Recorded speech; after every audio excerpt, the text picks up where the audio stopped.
At that moment, Yaoqin suddenly understood something. Fengji, besides being less sociable than Xie Yuan, was also more assertive. Yes, assertive. He had a possessive attitude towards Shen Qinghuan. No wonder she previously thought Fengji looked at her strangely. He might be worried that she was getting too close to Shen Qinghuan. Yaoqin had something to ask Shen Qinghuan, specifically about Fengji, but with him present, she couldn't ask. She decided to leave work early. Xie Yuan might have already gone home, and she needed to ask him something. Qianzhe still had matters to discuss with Shen Qinghuan, but he felt an uneasy sensation, as if someone was watching him. He knew that Shen Qinghuan's partner was outside, and although he wasn't staring into the consultation room, he made Qianzhe feel uneasy, making it hard for him to speak. After Shen Qinghuan finished organizing her things, she picked up her bag, which was a cloth one containing her water bottle, moisturizer, and some tissues. She performed acupuncture on patients, so her hands needed to be washed and sanitized often.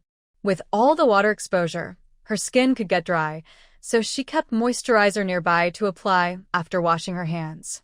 Seeing that Dr. Kong and Qianzhe had nothing to discuss, Shen Qinghuan decided to leave for the day. As she stepped out of the consultation room, she ran into Dr. Wan next door. Dr. Wan glanced at Fengji and teased Shen Qinghuan, saying, "Xiao Shen, you and your partner have a great relationship. This isn't the first time I've seen him come to pick you up." Shen Qinghuan felt her cheeks flush at Dr. Wan's teasing, and she could relate to how Yaoqin felt a few days ago. However, she was quite happy inside. "Dr. Wan, aren't you off yet?" Shen Qinghuan brushed aside the teasing. "I have a patient who went to get medication, so I'm waiting for him."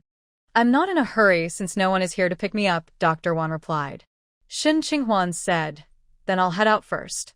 After Shen Qinghuan left, Dr. Wan gossiped with a passing colleague.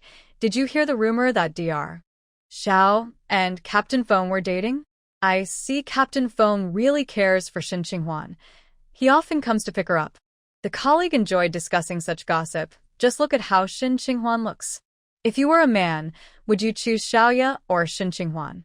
Dr. Wan shook her head. "Sure, Shen Qinghuan is prettier than Xiaoya, but sometimes personality matters too, right? My neighbor isn't very good-looking, but she's so nice, and her partner treats her well." The colleague replied, "Shen Qinghuan isn't bad either. In fact, I've heard patients say she's very patient and explains their conditions and care instructions clearly." Dr. Wan nodded. "True, I didn't expect Xiaoya to be so scheming." Xiaoya's attempts to undermine Shen Qinghuan were clarified by her own aunt, and the department head made her apologize to Shen Qinghuan, which quickly spread to every department. In any case, Xiaoya's reputation took a hit. When Yaoqin was about to leave, her boss called her back, saying there was a new patient admitted and they needed extra help. By the time Yaoqin finished her tasks, it was already 40 minutes later, and the outside was completely dark. She walked quickly home, and when she was almost there, she saw the lights on, which meant Xie Yuan was back. When she reached the door, she heard voices inside. Looking through the window, she saw Xie Yuan with a couple from his hometown and a soldier who also spoke with a similar accent.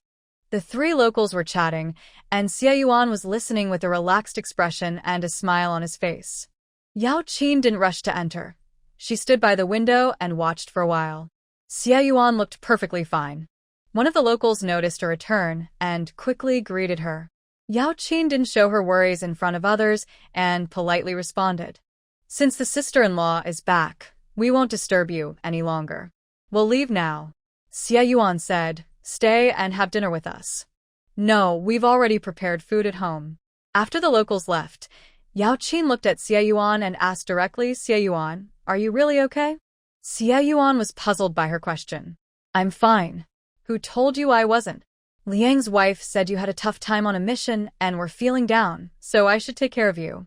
Xie Yuan paused for a moment and then replied, "It's nothing serious.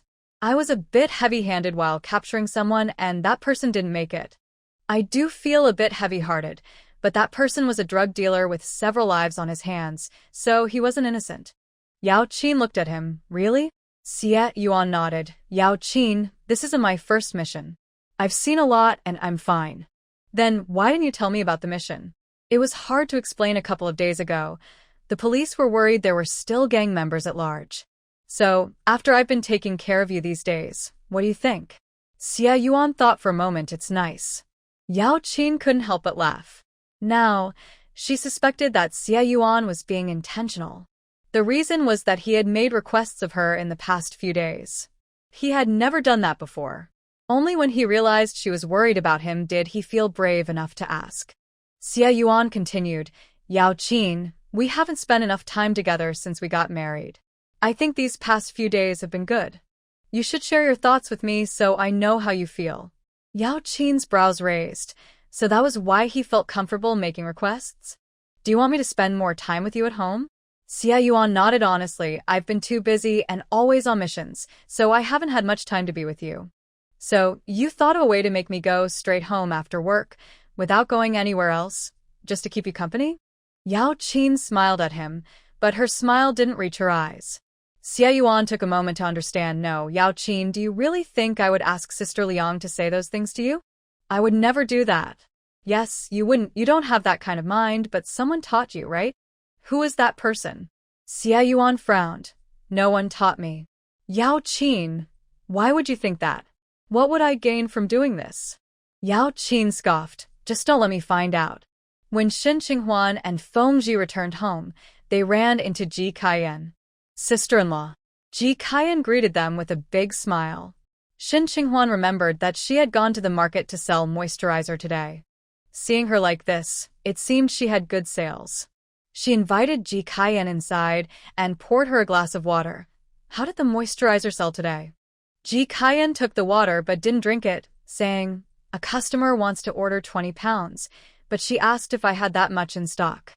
Xin Qinghuan was surprised, wondering if anyone would order that much. After all, this was loose moisturizer, without a manufacturer or packaging, just something she had put together herself. Was there really someone who recognized its value? Why does she want to order so much? Did you ask her? Xin Qinghuan was a bit worried it might be a scam. She hadn't really thought about making money from the moisturizer. She just wanted to help Ji Kaiyan since she had brought back a lot of beeswax after selling hawthorn and dampy, so she thought making more moisturizer would keep her from being bored. Fengji had enough money, and she didn't feel bad about spending it, so the idea that one day she could earn money from something she made was quite exciting. It felt really good. Ji Kaiyan was clearly a bit excited too. After a moment, she said, it's a woman in her 30s, last name Wu. I let her try a bit of the moisturizer, and she really liked it. She asked if I made it myself. When Ji Kaiyan was asked by other customers if it was homemade, she always told the truth. It was made by a friend who worked at a hospital, originally intended for neighbors and colleagues in the staff quarters, but since she made too much, she decided to sell it cheaply at the market. Ji Kaiyan didn't have much sales skill. She was just an honest person who spoke plainly, clearly someone who wouldn't lie. The main reason is that she forgives customers for trying the product. When they come to ask, she uses a small bamboo stick to apply a little on the back of their hands so they can feel it. The product quality is excellent, and at least half of those who try it are willing to pay for it. A customer asked if she could order 20 pounds. If not, 10 pounds would be fine, said Xin Qinghuan. Did you ask her why she wants so much? It can't be for personal use. Even 3 years wouldn't be enough for that amount. Ji Kaiyan nodded. She said she is buying it for someone else. Buying for someone else? Is she planning to resell it? Xin Qinghuan thought for a moment and realized that the current materials were not enough to make 20 pounds. They couldn't even make 2 pounds. The tea seed oil was gone, and there wasn't much beeswax left. Kaiyan, do you want to make this sale? If you do, you need to collect at least half the deposit, and you'll need to find the materials. Once we have the deposit and the materials, I can start making it. No matter if this person is a scammer, as long as the deposit is received, they can proceed. Xin Qinghuan was just worried about the lack of raw materials. Ji Kaiyan sensed Xin Qinghuan's supportive attitude, and her heart raced. She felt both nervous and happy about this big client. She had earned a lot of commission from Xin Qinghuan and naturally wanted to help her make more money in return. Okay, I'll find the materials. Please let me know how much I need. Shen Qinghuan took a piece of paper and wrote down the approximate quantities of raw materials. If beeswax was hard to find, a little less would be fine. She could get emulsifiers and glycerin from the hospital. Shen Qinghuan also reminded her to ask around at the market or in the family area for the raw materials and not to go to unfamiliar places. When Ji Kaiyan entered the room, Feng Zhi had just spoken with a comrade who mentioned something to him. After finishing his conversation, he heard Shen Qinghuan supporting Ji Kaiyan in continuing to make the moisturizer, which made him frown. After Ji Kaiyan left, Feng Zhi pulled his daughter, who was trying to run outside, and looked at Shen Qinghuan. "Qinghuan, we have money at home. We don't need to do these kinds of sales. It is natural for a man to bear the economic burden of the family. He didn't need his wife to find ways to make a living. There was no need to help those who were not struggling to eat." Shen Qinghuan blinked and looked up at him. His tone was very familiar, just like when he used to manage her. However, she also understood that he didn't want her to worry. He was right. The family did not lack money. She explained to him, "I don't need to find the materials. I just need to spend a little time making them. I also don't need to handle the sales. If there are enough materials, she can make everything at once, and it's not too difficult." She is now very familiar with the ingredients for the moisturizer. She just needs to mix them together. After saying this, she linked her arm with his. Feng Zhi paused for a moment, his gaze on her deepening. Shen Qinghuan would never have dared to do this before. Feng Zhi's stern face had appeared in her nightmares, waking her up in fear. But now, weren't they a couple? She looked at him with bright eyes and said, "How about I buy you a suit when I earn some money? I think you would look great in a suit." She didn't realize that her cute and sweet demeanor was charming him. Feng Zhi's eyes darkened as he pulled her into his embrace and leaned down to kiss her. Shen Qinghuan was caught off guard by his kiss and couldn't push him away. The front door of the house was open, and anyone passing by could see what was happening inside.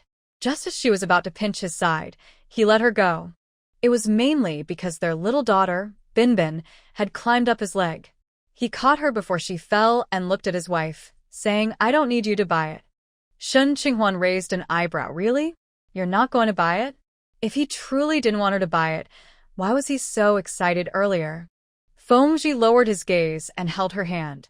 His heart softened for a moment, but a suit isn't cheap. "Do you know how much a suit costs? If you buy it at the overseas Chinese store, it would be around 300 to 400. How many years would it take you to earn that? How about I earn it in 3 months? That's not good enough. You need to focus on your studies and work, so put earning money aside for now." Feng Zhi still wouldn't budge. "I promised Kaiyan that I would take a 20-pound order. Just finish this order, and that's it." Shen Qinghuan withdrew her hand, feeling that her earlier charm was in vain. Feng Zhi turned her body to face him and said, "I'll give you 1,000 yuan. Outside, Bao Yu called for Shen Qinghuan. Shen Qinghuan got up from Feng Zhi's arms and glanced at him, saying, "I'm not buying it anymore." After saying that, she hurried out of the room. Feng Zhi chuckled. Her displeased expression was surprisingly lively. Shen Qinghuan reached the door and asked, "Sister-in-law, what's the matter?" Bao Yu held a bowl of roasted chestnuts and said, "I just made these. Try them and see if they're good." "Has Kaiyan gone back?" "Chestnuts. Shen Qinghuan also has some, given to her by Ji Kaiyan. She boiled them in salted water and then dried them in the sun, and they smell quite nice." Shen Qinghuan reached for one and replied to Bao Yu, "She just left. What did sister-in-law want? She should come back tomorrow." Bao Yu said, "I wanted to ask her about the chestnuts she picked earlier. I wonder if she sold any." "I know about that." The chestnuts didn't sell well. She had a small cup, selling each cup for 3 cents, and she only sold 2 cups, and that was after boiling them in salted water, so she even lost money on the salt. The chestnuts that Ji Kaiyan and Bao Yu picked on the mountain were only as big as a finger, hard to eat. The people coming to the market were from nearby towns. If they could pick them from the mountain, they wouldn't buy them. Ji Xian's main profit came from selling hawthorn and dampi, where she made 3 yuan. Bao Yu felt a bit regretful. "I thought about selling some since I picked over 100 pounds and can't eat that much myself." Shen Qinghuan couldn't do much about it. Bao Yu probably understood, and decided to keep them for gifts and personal use. She handed a bowl to Shen Qinghuan. You and Captain Feng can have this. We have plenty at home. Shen Qinghuan couldn't refuse and asked if she had finished her moisturizing cream. Bao Yu smiled. This moisturizing cream is really good.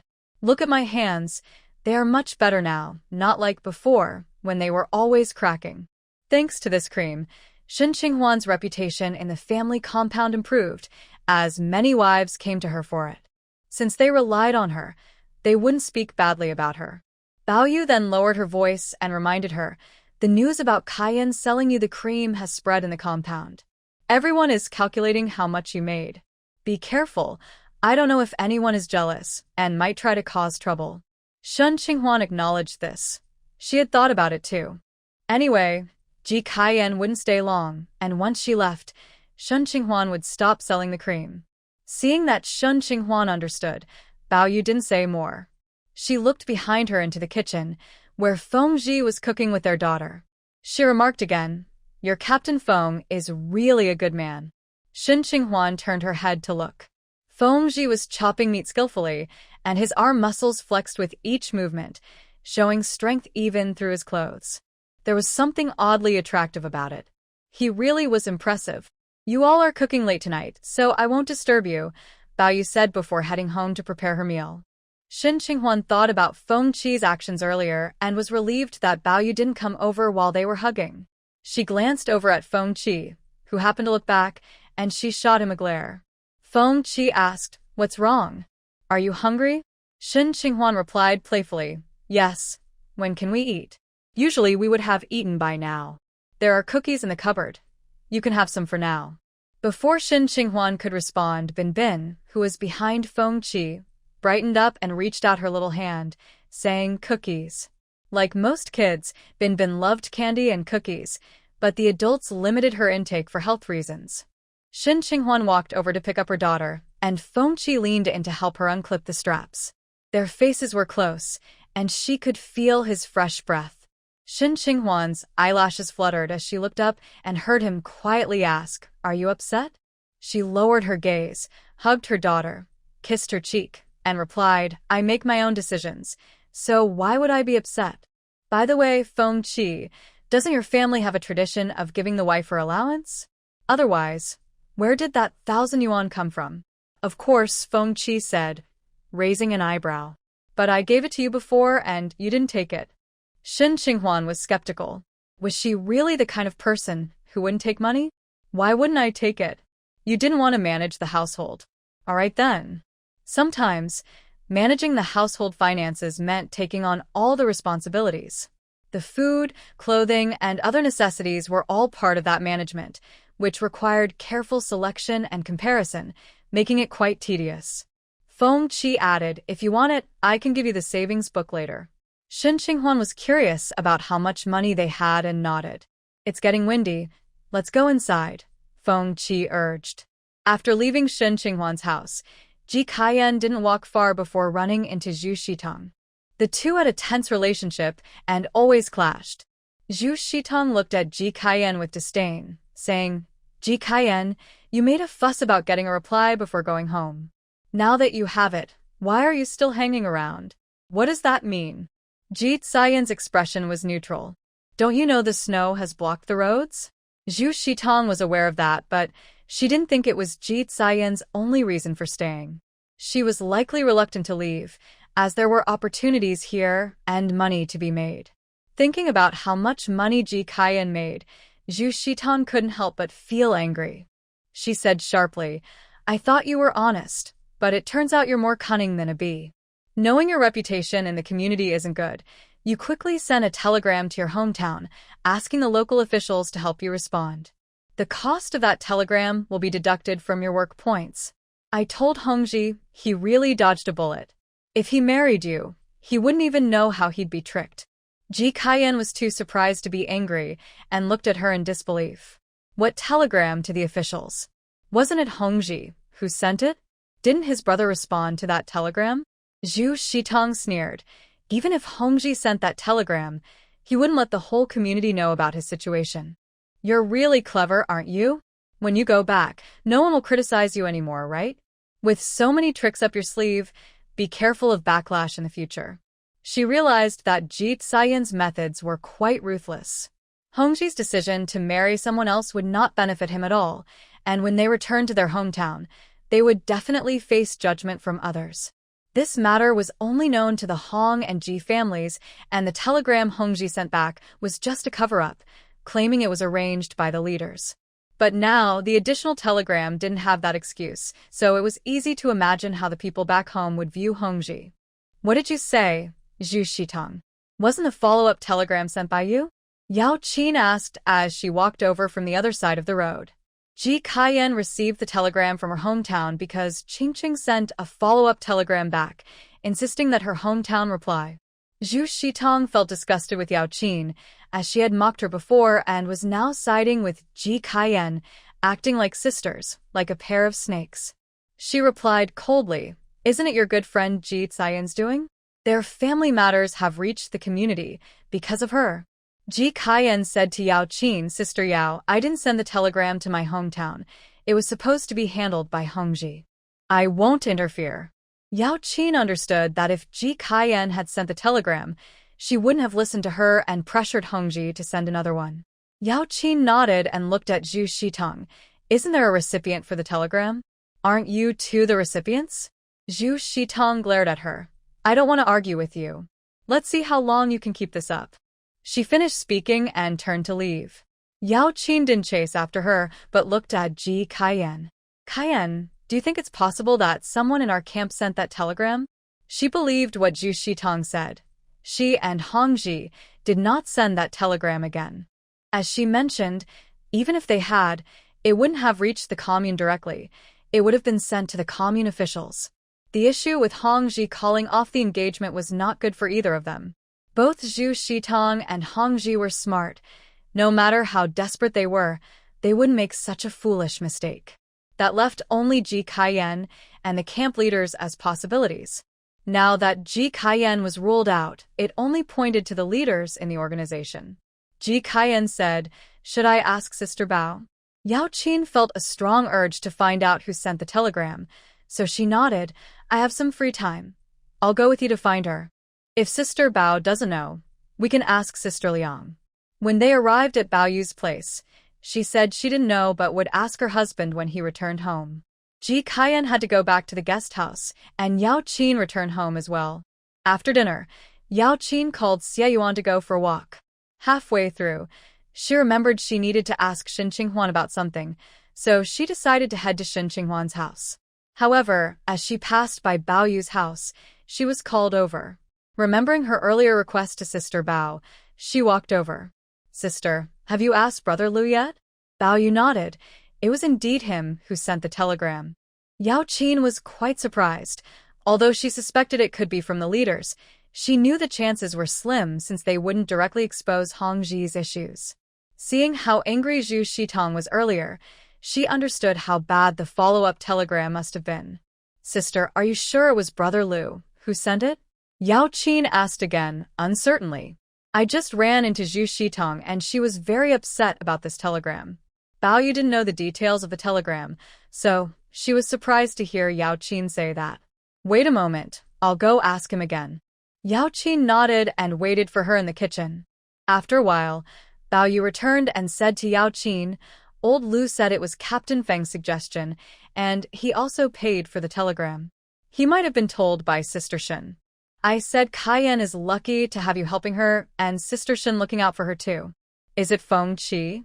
Yaoqin shook her head, disagreeing with what Bao Yu said behind her. "It's not Qinghuan." As soon as she spoke, she saw Qinghuan's shadow next door. Qinghuan was mopping the floor. Yaoqin called out to her, "Qinghuan." Qinghuan had just finished cleaning the wet floor for Bin and turned her head when she heard the voice. Yaoqin waved her over. "Come here for a moment." Qinghuan walked over. "What's up?" Yaoqin pulled her aside and quietly asked, "Qinghuan, did you send a telegram to Yuan's old commune leader?" Qinghuan looked at her in surprise. "No, I thought we were waiting together for Hongji's urgent response." They had been waiting for Hongji to send that telegram. But who would be clever enough to send a telegram directly to his commune leader. Yaoqin believed Xie Yuan's words. Why would she lie about something like this? That meant this idea came solely from Feng Qi, but why would he do that? Was it for Xie Yuan's sake? Was he trying to help her friend Ji Kai-yen because he saw Xie Yuan worried? Yet, logic told Yaoqin that it couldn't be true. Feng Qi wasn't that kind of person. He might do something for Xie Yuan, but not for someone else, even if that person was Xie Yuan's friend. Besides, Xie Yuan and Ji Kai-yan's relationship wasn't that close. Xie Yuan looked at Yaoqin. What's wrong? Who are you thinking about? Qing Huan, who are you talking to? Why aren't you coming inside? Just as Yaoqin was about to speak, she heard Feng Qi's voice, and her heart skipped a beat. She felt a bit guilty. Xie Yuan turned her head and saw Feng Qi standing in the kitchen calling her. She replied, "It's Yaoqin." Then she told Yaoqin, "It's pretty cold out here. Let's go inside to talk." Yaoqin shook her head. "No, Xie Yuan is waiting for me. I'll head back now. We can talk tomorrow." Xie Yuan didn't insist. All right. But she couldn't shake the feeling that something was off about Yaoqin tonight. Xie Yuan returned inside and picked up Bin, who was about to run out. It was just in time for dinner. After dinner, Feng Qi took out 2 bank books for Xie Yuan. One is a large savings account, and the other is for daily use. There's also some money from home kept in the old house, not here. Xie Yuan opened the large savings account, and her eyes widened when she saw the amount. It was over 60,000. At this time, having 10,000 meant you were wealthy. The other bank book had 4,000 too. Xie Yuan glanced at Feng Qi. He had been working for nearly 10 years, and his salary was definitely not as high as it was now a few years ago. Even if he saved all his earnings over the years, it would only amount to about 6 or 7,000. So, he must come from a wealthy family. What's wrong? Feng Qi looked over. If you want to take it, go ahead. The password is our birthdays. Xie Yuan returned the bank book to him. You should keep it.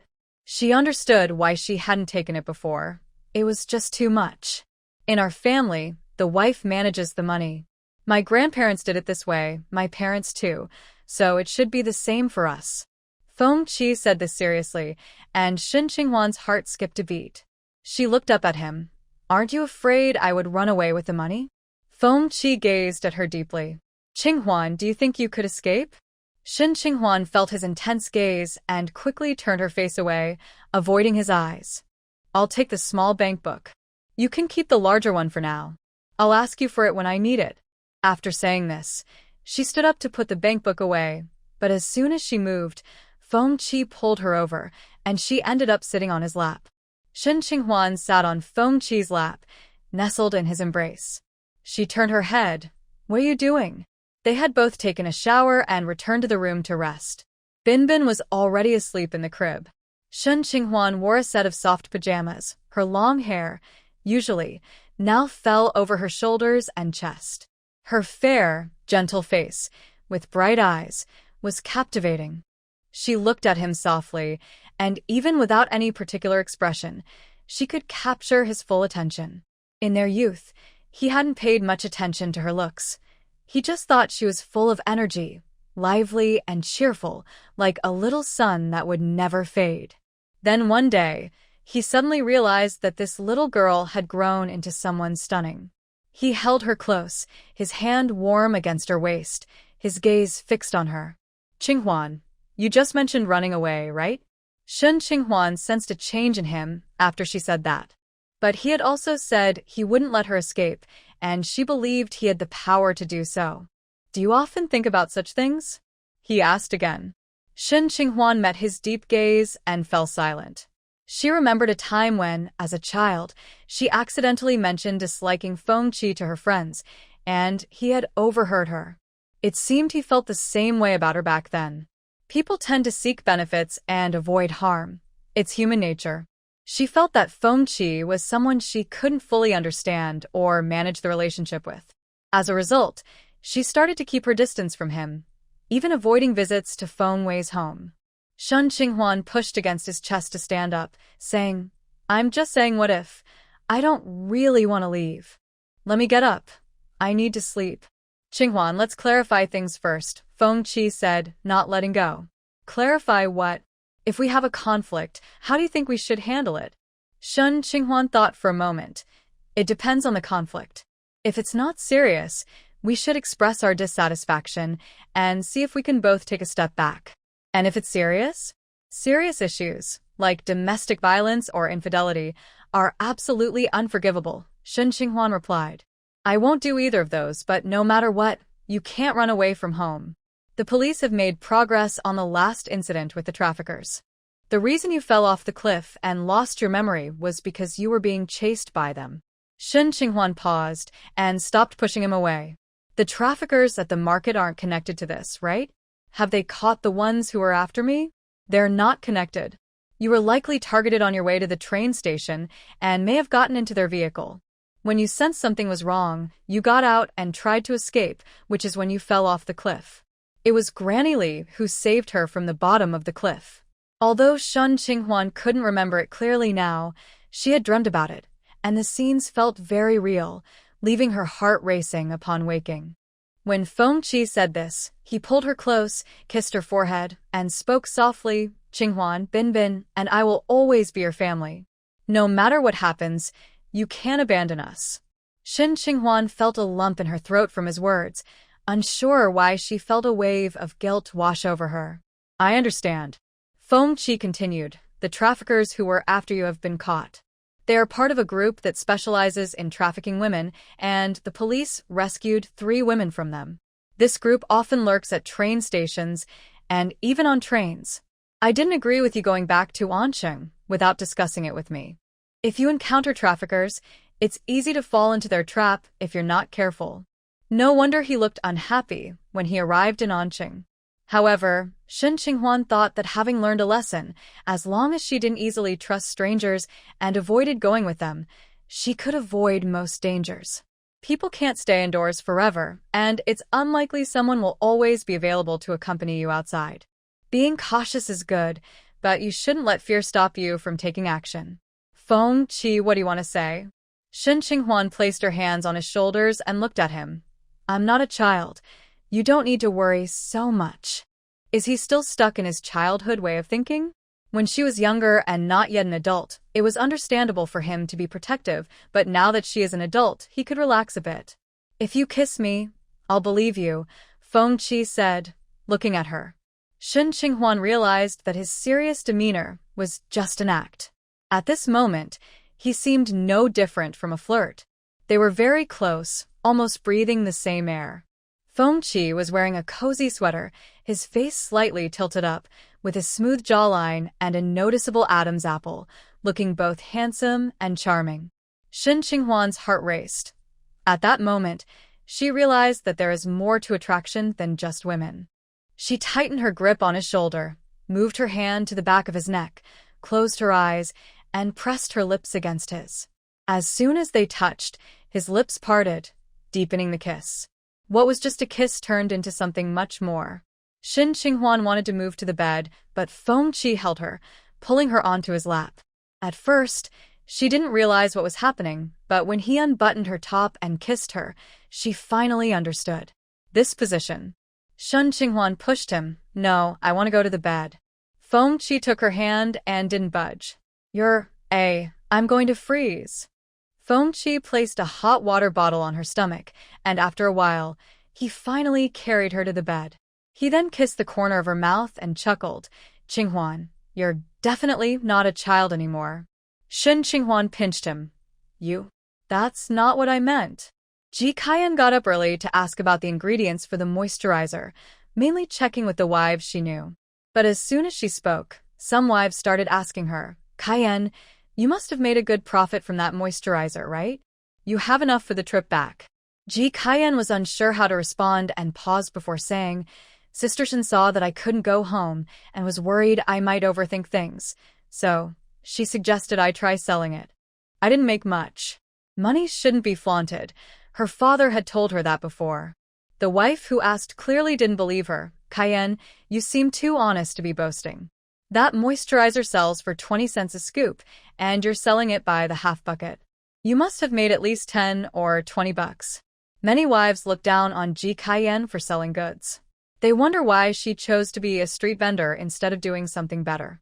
If it weren't for their kindness, they might have reported her for being opportunistic. However, despite their disdain, they couldn't help but feel envious when they saw Ji Kaiyan making money. This led to some sour comments. Ji Kaiyan regretted asking others for advice. Ji Kaiyan repeated, "Sister Shun is a good person. She just wants to help me a little. She doesn't expect to make much money. The materials for the moisturizing cream are bought with her own money. It's not a no-cost business.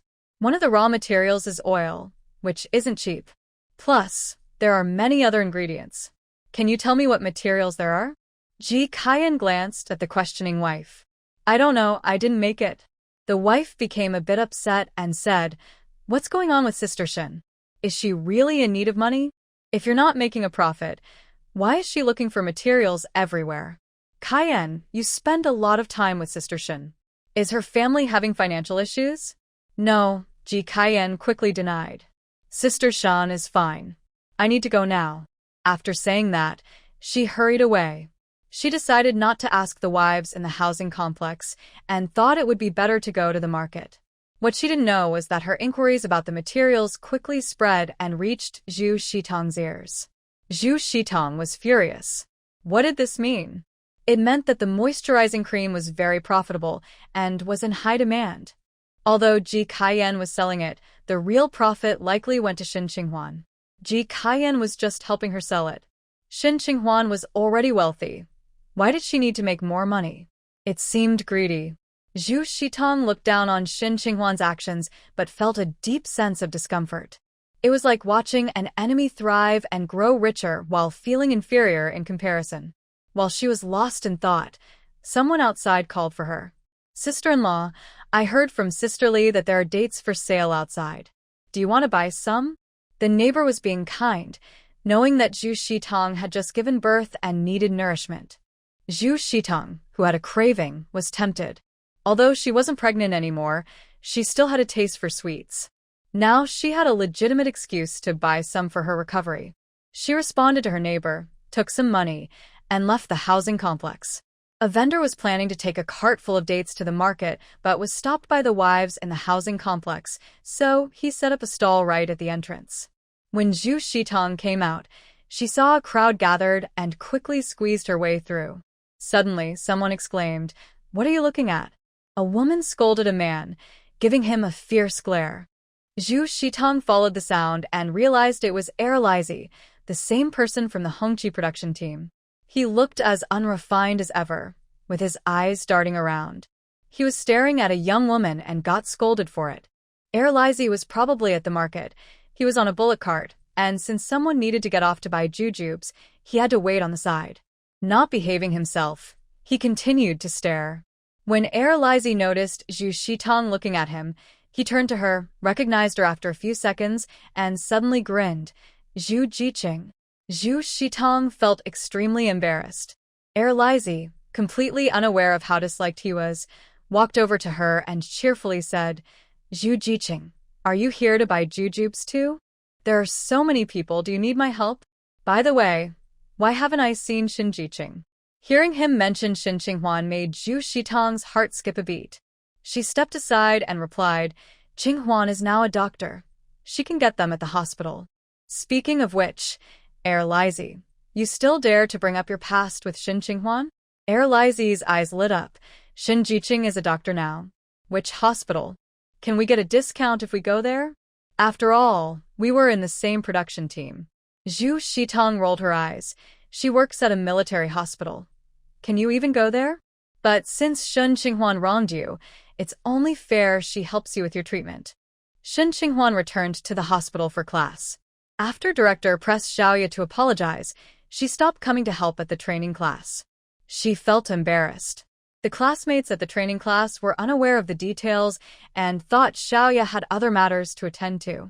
When someone asked Shin Qinghuan about it, she told the truth, not willing to defend Xiaoya's reputation.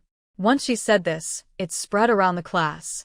Gong Ling, however, didn't believe it and approached Shin Qinghuan, saying, "How could Dr. Xiao be like that?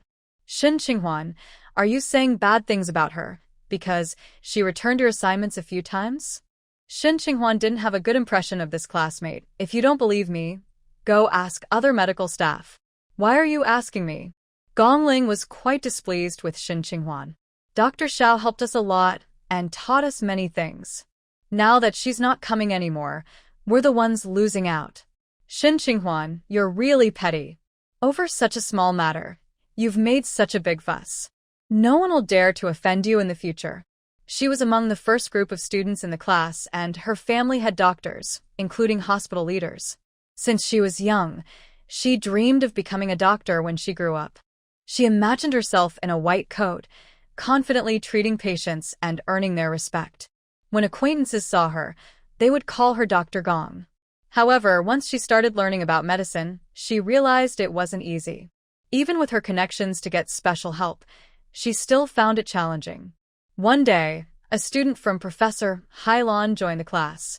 This student was around her age, and also a woman, and her family praised her. Gongling felt very competitive. She didn't believe Shin Qinghuan had real skills. She thought it was just luck, and that Shin had a unique formula. Now, Shin Qinghuan had become a medical assistant and could independently treat patients, but Gongling still felt it was unfair, thinking traditional medicine was simpler than Western medicine. With Dr. Kong giving her special attention, it seemed normal for Shin to succeed. Shin Qinghuan looked at her with amusement. Just because you want someone two-faced to teach you doesn't mean the other students want that. Also, the apology and reflection were Director Ma's idea. If you're unhappy, you can talk to Director Ma. Gongling's expression darkened as she glanced at her classmates. Don't you all think it's a pity that Dr. Xiao is gone? The hospital will probably arrange for another doctor to come, someone replied. Gongling, just let it go. If you miss her, go to her office, another classmate suggested. Seeing that several classmates were silent about bringing Xiaoya back, Gongling's face grew even more sour. What she didn't know was that Xiaoya hadn't been in the training class for long and had only assisted in a few lessons, so everyone's feelings for her were limited. Moreover, Xiaoya's reputation had been damaged, and associating with her wouldn't benefit anyone, so many chose to ignore the issue. Additionally, some classmates had switched to using Shin Qinghuan's moisturizer and found it effective, so they unconditionally supported her. Seeing that not many people were on her side, Gongling could only sulk and return to her seat. Shin Qinghuan noted her classmates' reactions to Xiaoya and kept an eye on the situation, as their responses were similar to Gongling's. After class, she went to the traditional medicine room. After helping a patient, I heard someone outside asking, "Where is Dr. Shin Qinghuan? I want to see her." Qian Zixian said enviously to Shin Qinghuan, "Qinghuan, your reputation is so great that someone came specifically to find you." But when Shin Qinghuan heard that voice, she frowned. It sounded familiar. Soon, the owner of that voice appeared at the door of the consultation room. Shin Qinghuan's heart skipped a beat. It was Laizi. In the past, he had blocked her path several times at the Hongqi production team, saying strange things that made her uncomfortable. Laizi was excited to find Shin Qinghuan and didn't know how to stand, saying, "Shin, you really became a doctor. That's great. Can we get a discount on our medical fees?" This was a military hospital, mainly serving soldiers and their families. Of course, it was also open to the public and regular people could come for treatment. "Who told you I was here?" Shin Qinghuan immediately realized the key point. Laizi clearly came looking for her, or he wouldn't have asked around. It was quite a distance from the Hongqi production team to the military hospital, taking about an hour and a half by cart. Usually they would go to the town health clinic or the city hospital. She had been helping here for a long time and hadn't run into anyone from the production team. So, it was unlikely someone had told Laizi. Laizi rolled his eyes and said, "I heard from someone that you were here. Shin, you wronged me before. You can't charge me for this visit." Shin Qinghuan's expression turned cold.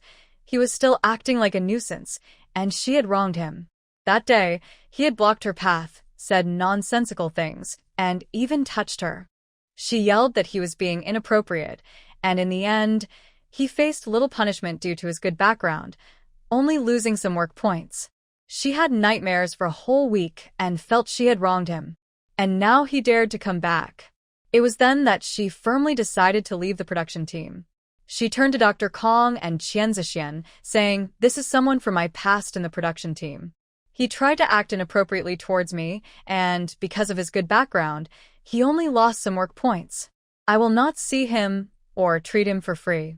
Laizi hurriedly said, "Shen, don't wrong a good person. I didn't act inappropriately. I just wanted to talk to you and stopped you, that's all." His voice rose in excitement, drawing the attention of nearby doctors and patients. Patients and their families gathered at the entrance to watch, their eyes shifting between Shen Qinghuan and Laizi. Dr. Kong's expression turned serious as he looked at Laizi. "If you want to see a doctor, tell us your situation. If not, please leave and don't block others." "I want to see a doctor," Laizi replied, glancing at Shen Qinghuan. "I didn't expect you to be so heartless. I even helped you before. I wouldn't act inappropriately with anyone, especially not you." Shen Qinghuan looked at him coldly. Laizi was of average height and had a mouse-like appearance. Back in the production team, he was a poor farmer, which made him somewhat overbearing. He often stared at the female youth like her, and sometimes followed them after work, lingering in front of them. He hadn't done anything too inappropriate, but his presence made the young women very nervous. In other production teams, there had been incidents where female youth were mistreated by male members. Given Laizi's background, if something like that happened, the commune might side with him, allowing him to marry the victim as a way to resolve the issue. Shen Qinghuan had once been so frightened that she felt weak. Marrying someone like Laizi would ruin her life. While being a youth meant she could return to the city someday, marrying a rogue would mean settling in the production team as a lifelong farmer, with no chance of going back to the city. "What's stopping you?" Laizi scratched his head. "The team leader told me not to act recklessly, and Captain Feng is watching." Dr. Kong interjected, "Xinhua and Qianzi, take him outside. He's just causing trouble." Huang Xinhua and Qianzi agreed, and went to pull Laizi away. He became agitated, dodging and shouting, "I just came to see a doctor. You can't kick me out." But they held on to him, each grabbing an arm and pulling him outside. Laizi struggled fiercely, turning back to shout at Shen Qinghuan, "You're wrong about me. I never acted inappropriately with you." Shen Qinghuan thought of something and rushed after them. She said to Qianzi and Huang Xinhua, "This person seems a bit off, and his clothes are a mess.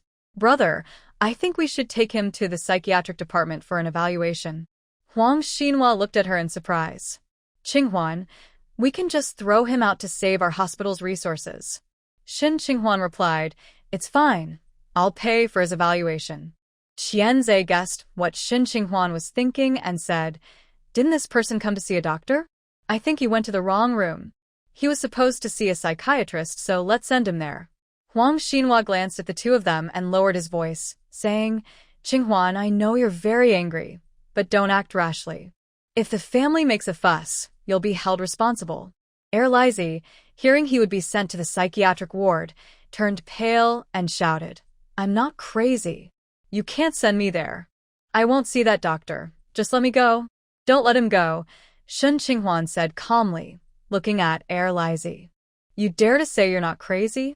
Look at your clothes. They're messy and dirty. What normal person dresses like that? You're speaking nonsense, can't read the room, jumping around, and acting strangely. What else could you be if not crazy? I'm just trying to help you. Once you get to the psychiatric ward, they'll fix your mind, and you'll be fine." Laizi was so scared that his face lost all color. Qianzi and Huang Xinhua exchanged glances, silently agreeing not to speak. Laizi wanted to shout, but Shen Qinghuan warned him that acting like this would only make people think he was crazy. "I'm sorry, Shen Jiking." "I won't come back again," Laizi said.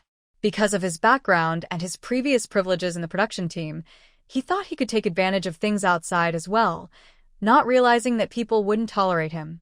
He knew what treatment people with mental issues received. There had been someone like that in his village, often called a fool. To prevent him from hurting anyone, the village tied him up in a pig pen, and in the cold winter, they didn't even give him warm clothes, leading to his death from the cold. He didn't want to be a fool or a crazy person. He hadn't even married or had children yet. Laizi was so anxious that he started to cry, making his already unattractive face look even worse. Shen Qinghuan said to Huang Xinhua and Qianzai, "Isn't there a storage room in the psychiatric ward? Could you please help me tie him up there? I have some questions for him." Huang Xinhua and Qianzai were also annoyed by someone like Laizi, who always tried to take advantage of others and expected everything for free, as if doctors were easy targets. Moreover, Shen Qinghuan had mentioned that this person had previously acted inappropriately towards her, so they certainly believed her over Laizi, especially since he looked so untrustworthy. People like him could easily be dealt with. Huang Xinhua and Qianzai took the person to the storage room and tied him to a chair with rope. Huang Xinhua noticed that Shen Qinghuan wanted to scare him a bit, so he played along, saying, "Qinghuan, Dr. Long from the psychiatric department is gone. We have to wait for him to return to treat this person. I must say, you are really kind. Most people would just beat up a crazy person and throw them out, but you're finding him a doctor." Shen Qinghuan replied, "Sometimes I worry about my soft-hearted nature. Even though he said some inappropriate things to me before, I still want to help him since we're from the same production team. Dr. Long isn't here, so I'll just do a quick check on him. Please wait outside for a moment." Laizi looked terrified, staring at Shen Qinghuan in disbelief. Did she really say she was soft-hearted? If she was soft-hearted, she wouldn't have tied him up and called him crazy. Huang Xinhua and Qianzai left, but Qianzai looked a bit worried before he went, saying, "Qinghuan, if anything seems off, just call out." Shen Qinghuan thanked him, "I will." With only Shen Qinghuan left in the room, Laizi felt less scared. Women weren't as harsh as men, especially someone as gentle as Shen Qinghuan. He forced a smile and said, "Shen Qinghuan, you're joking with me, right? Just let me go, and I won't bother you about free treatment anymore." "How did you find your way to the hospital?" she asked. "I heard people talking about it while passing by the camp today." "You really have some nerve. After acting inappropriately with me, you still dare to come for treatment," Shen Qinghuan said, not believing him. He just heard someone mention her working at the military hospital and thought he could take advantage of it. Where did he get such courage? Laizi was a rogue, not a fool. He was quite clever. Shen Qinghuan suspected he had been influenced by someone to come and annoy her. Faces of Shia and Zhu Shitong flashed through her mind. Shia probably didn't know Laizi, but Zhu Shitong was more likely to. Laizi continued to defend himself. "Shen Qinghuan, it's really a misunderstanding. I didn't act inappropriately. Well, when men see attractive women, they tend to look twice. I just don't pretend like others do, like that honestly Zhu from the production team, who privately said that a woman named Zuafan has a big backside. Are you not going to tell the truth?" Shen Qinghuan revealed a silver needle. "With your nonsense, you look more and more like a crazy person. You need to be controlled." She lowered her eyebrows, holding the needle steadily, and her demeanor as a doctor came through strongly. Lai's pupils suddenly widened, and his voice changed. "Shen Jiqing, what are you going to do? Is that needle for sewing clothes? Don't move. If you move, the needle might break inside you, and that would be a problem." Shen Qinghuan stepped closer, her expression calm, holding the needle above Lai's thigh. "There's an acupuncture point in the thigh that can help calm you down." Seeing she was serious, Lai shouted loudly towards the door, "Help! Is anyone there?" Who sent you to find me? And no. Lai's eyes widened as he cautiously looked at his left thigh, where Shen Qinghuan had pricked him with a needle through his pants. She was serious. Lai had experienced hunger and poverty, but he had rarely faced violence. Cold sweat broke out on his forehead, and he felt unwell. The needle was cold and hard, causing his leg to feel sore, painful, and numb, as if he had lost all feeling. "Are you going to talk?" Shen Qinghuan asked patiently again. "I will. It's Zhu Jiqing. She sent me here.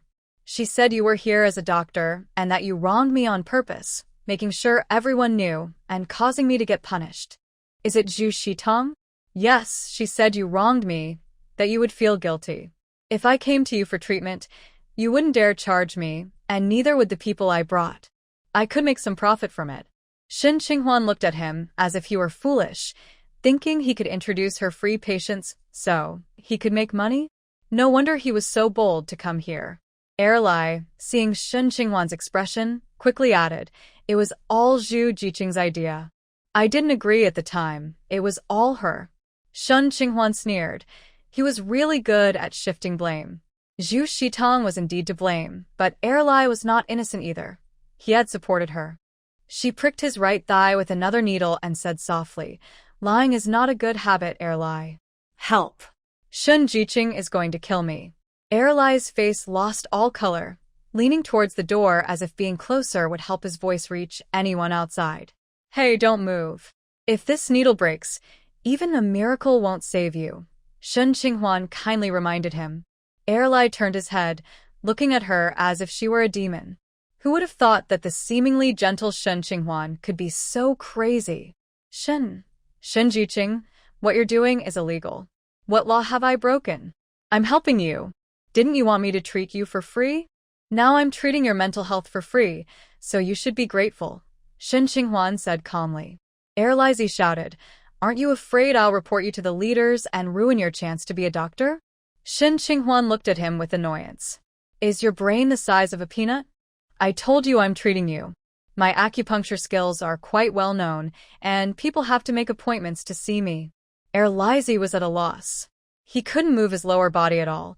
Both legs felt weak and numb. What did treating mental health have to do with his legs? "You're just making a mess of things." Shen Qinghuan was fed up. She took out a needle and pointed it at his forehead, saying, "If you can't explain yourself, it's clear you have a problem." Wait. Laizi's eyes widened. "I believe you, Dr. Shen. I won't report you." "Really?" Only then did Shen Qinghuan put the needle down and glanced at him casually. "You answer my questions honestly.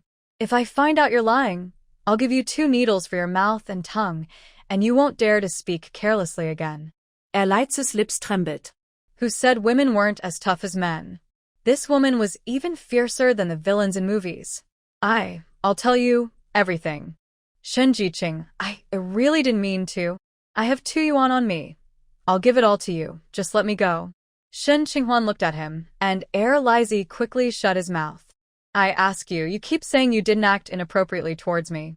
What proof do you have?" Shen Qinghuan remembered he had mentioned Captain Feng, who was Feng Ji. When she was a youth worker, Captain Feng and other soldiers had indeed come to the production team to help after a rainstorm.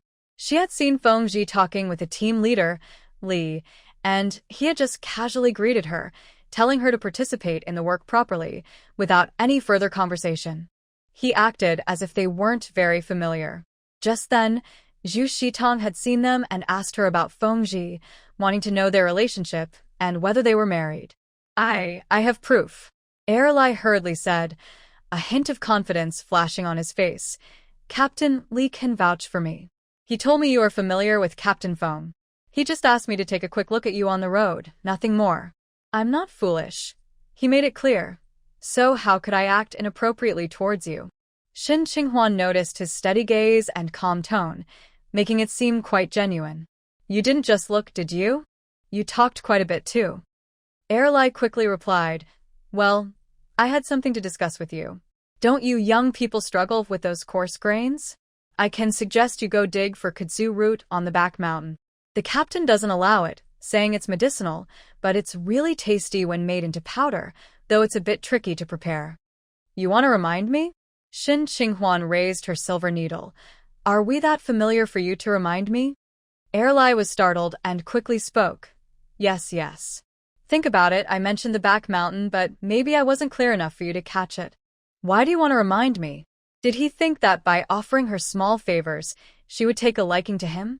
It's because of Captain Feng.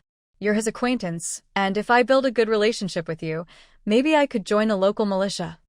Shen Qinghuan recalled how indifferent Feng Qi had been towards her. Once, while she was weeding in a cornfield by the roadside, he passed by without even glancing at her. "Where did you get the idea that he cares about me? Do you think giving me a tip about kudzu root would make Feng Qi help you with the militia?" Erlai thought to himself, if he didn't care, why would he marry you? But he dared not say this out loud, or Shen Qinghuan might give him another jab.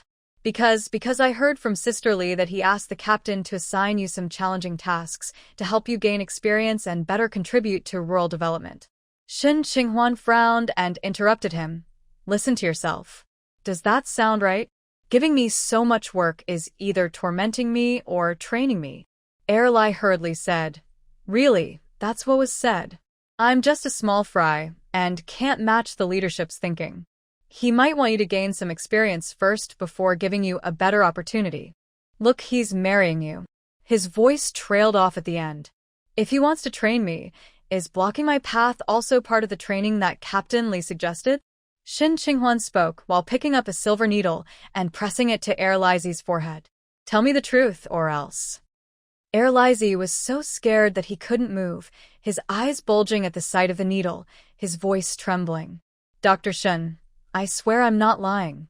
Captain Feng might want a strong and hard-working revolutionary partner, so he wanted to train you.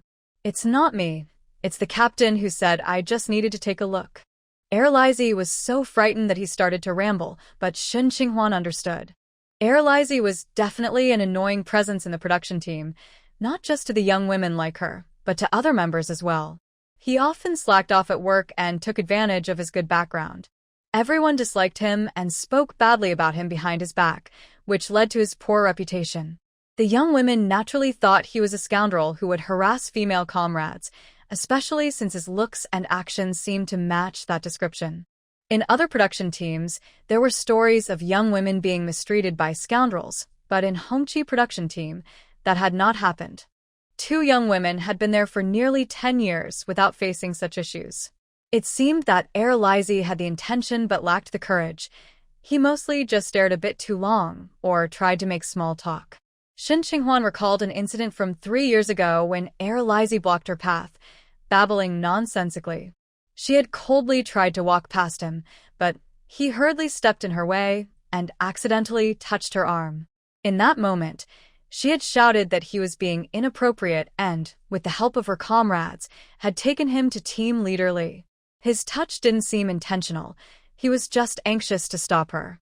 However, Shen Qinghuan did not think he was a pure and upright man. Regardless of his intentions, his behavior of blocking her path was very unpleasant. And those greasy looks, what woman wouldn't feel scared?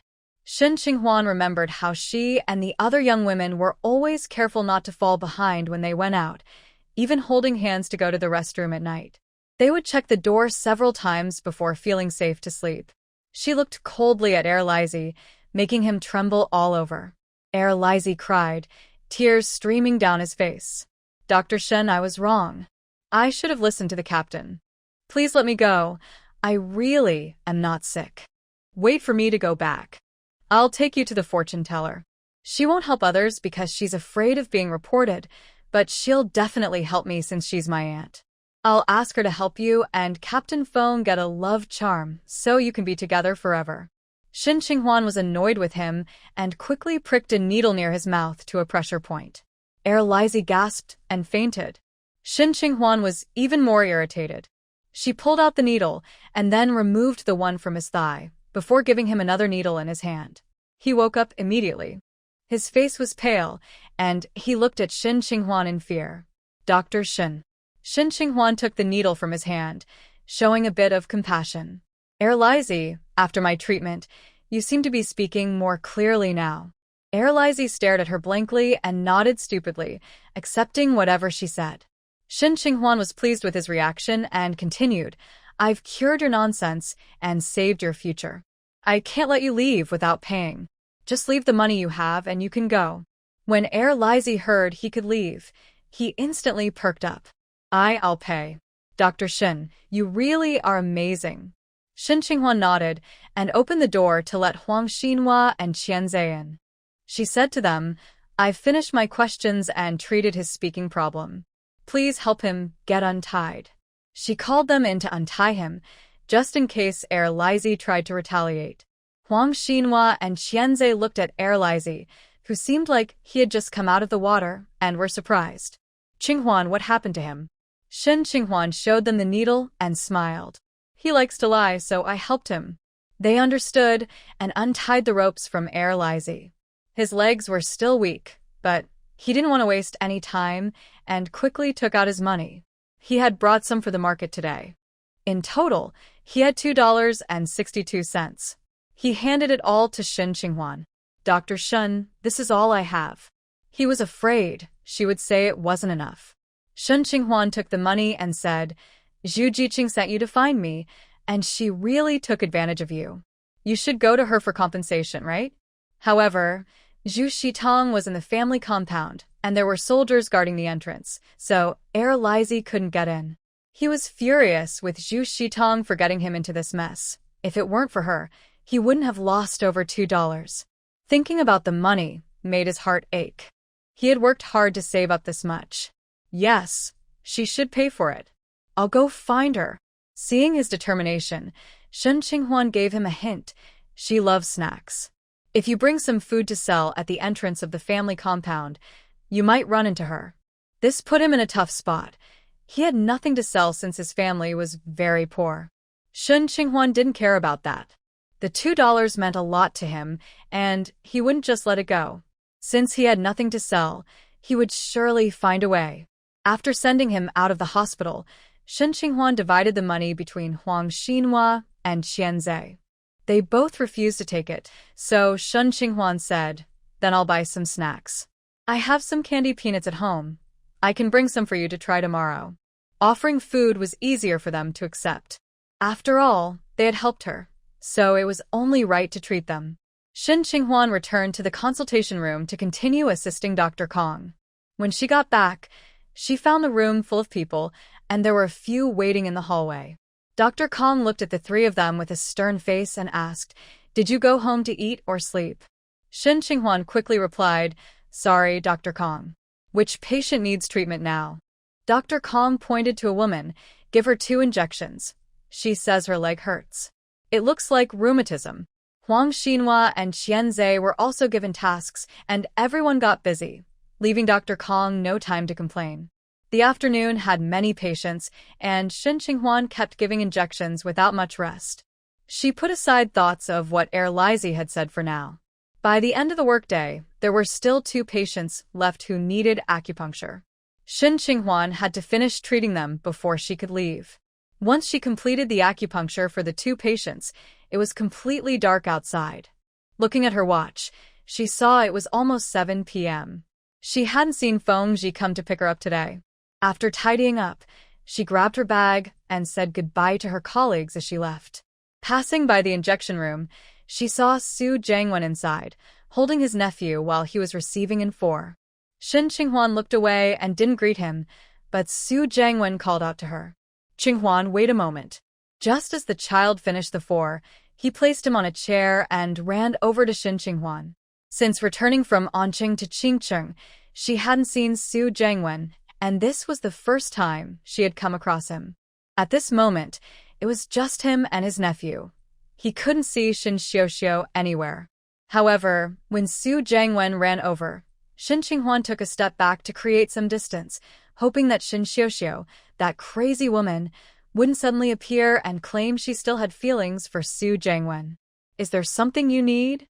Su Jiangwen, wearing a lab coat, still looked refined and gentle, but he appeared a bit worn out, as if he hadn't slept well for days.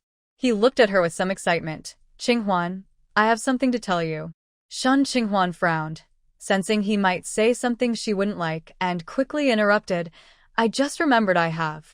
Before she could finish, Su Jiangwen couldn't hold back and interrupted her. The letters I wrote to you, you didn't receive them. I wrote 3 in total, and you said you didn't get any. I had someone check.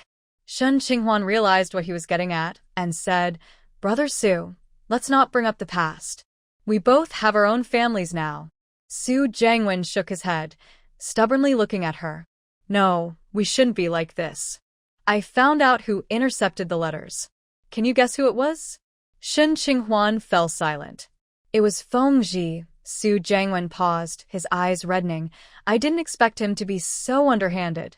Ever since Shen Qinghuan said she hadn't received the letters, Su Jiangwen felt a sense of regret.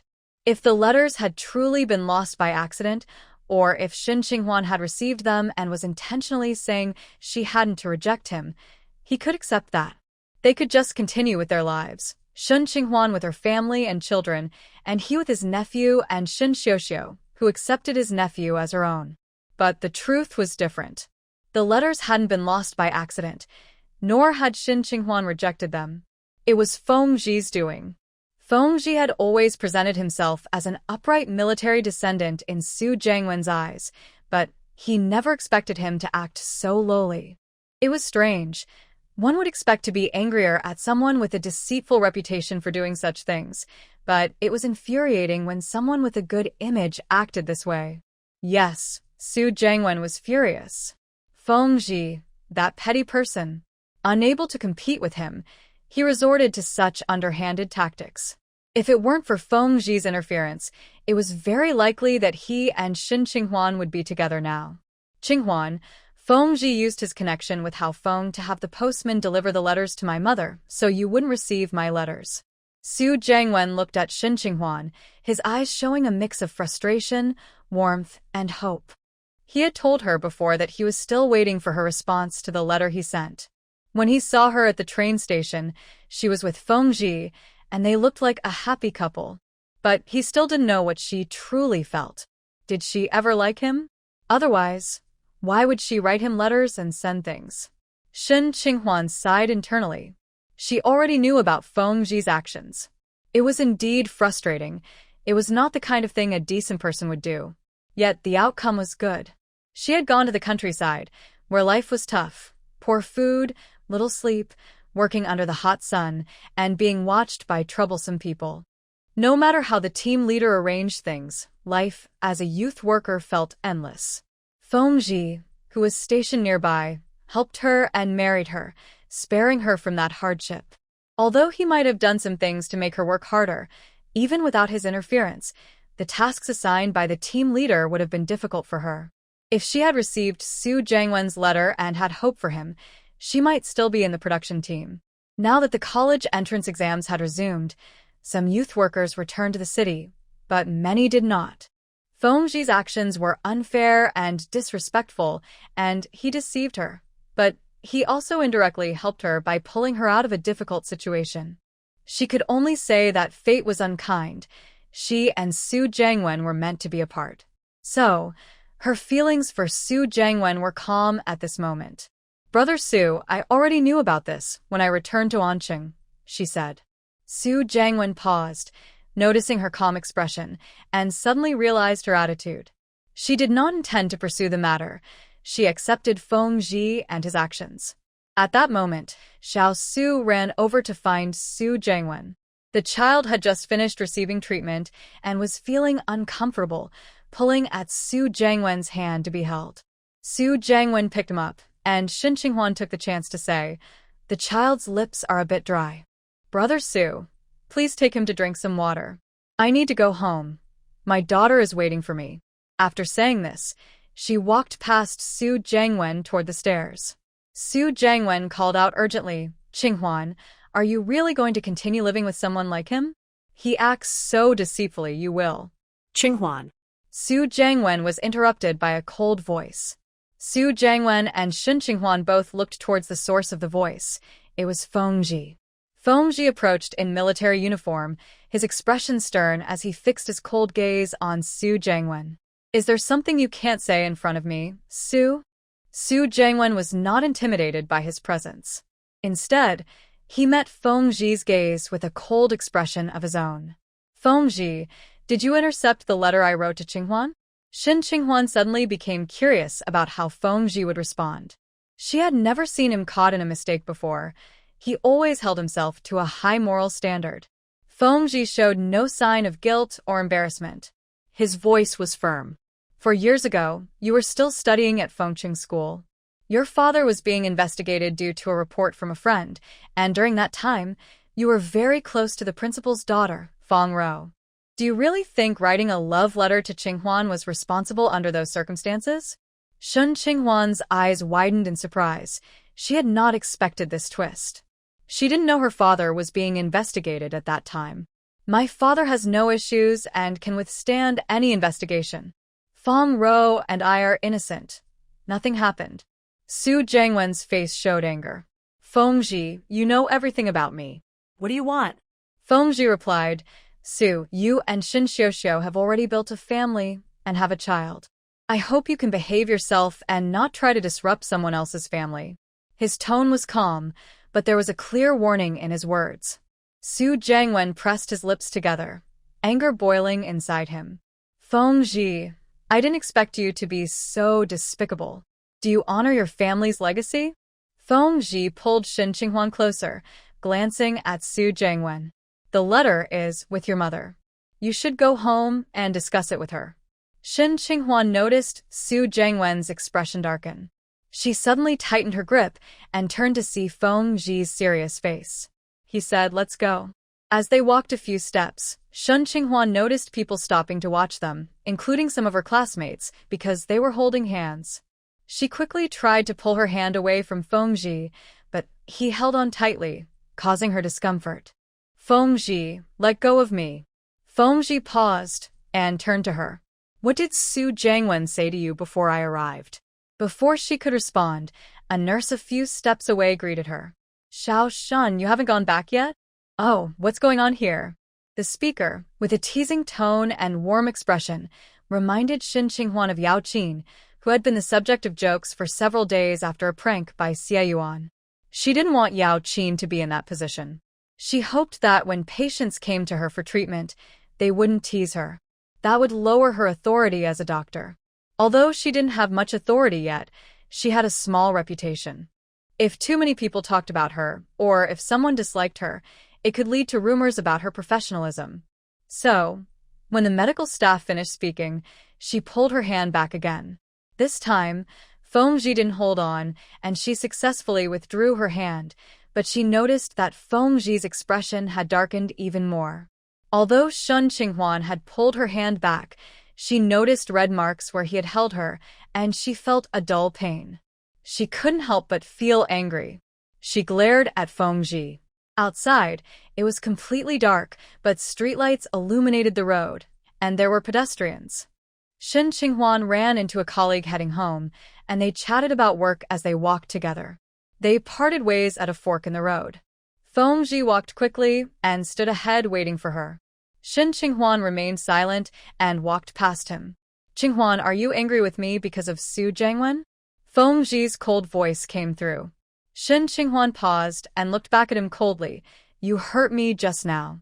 Let me see, Fengji said, pausing and reaching out to her. Shen Qinghuan didn't show him and continued walking forward. Since there were still people around, some things were better left unsaid until they got home. Xiao Fang was still at work because her husband hadn't returned yet. Seeing the two of them, Xiao Fang sighed in relief. She had never experienced both of them coming home so late together.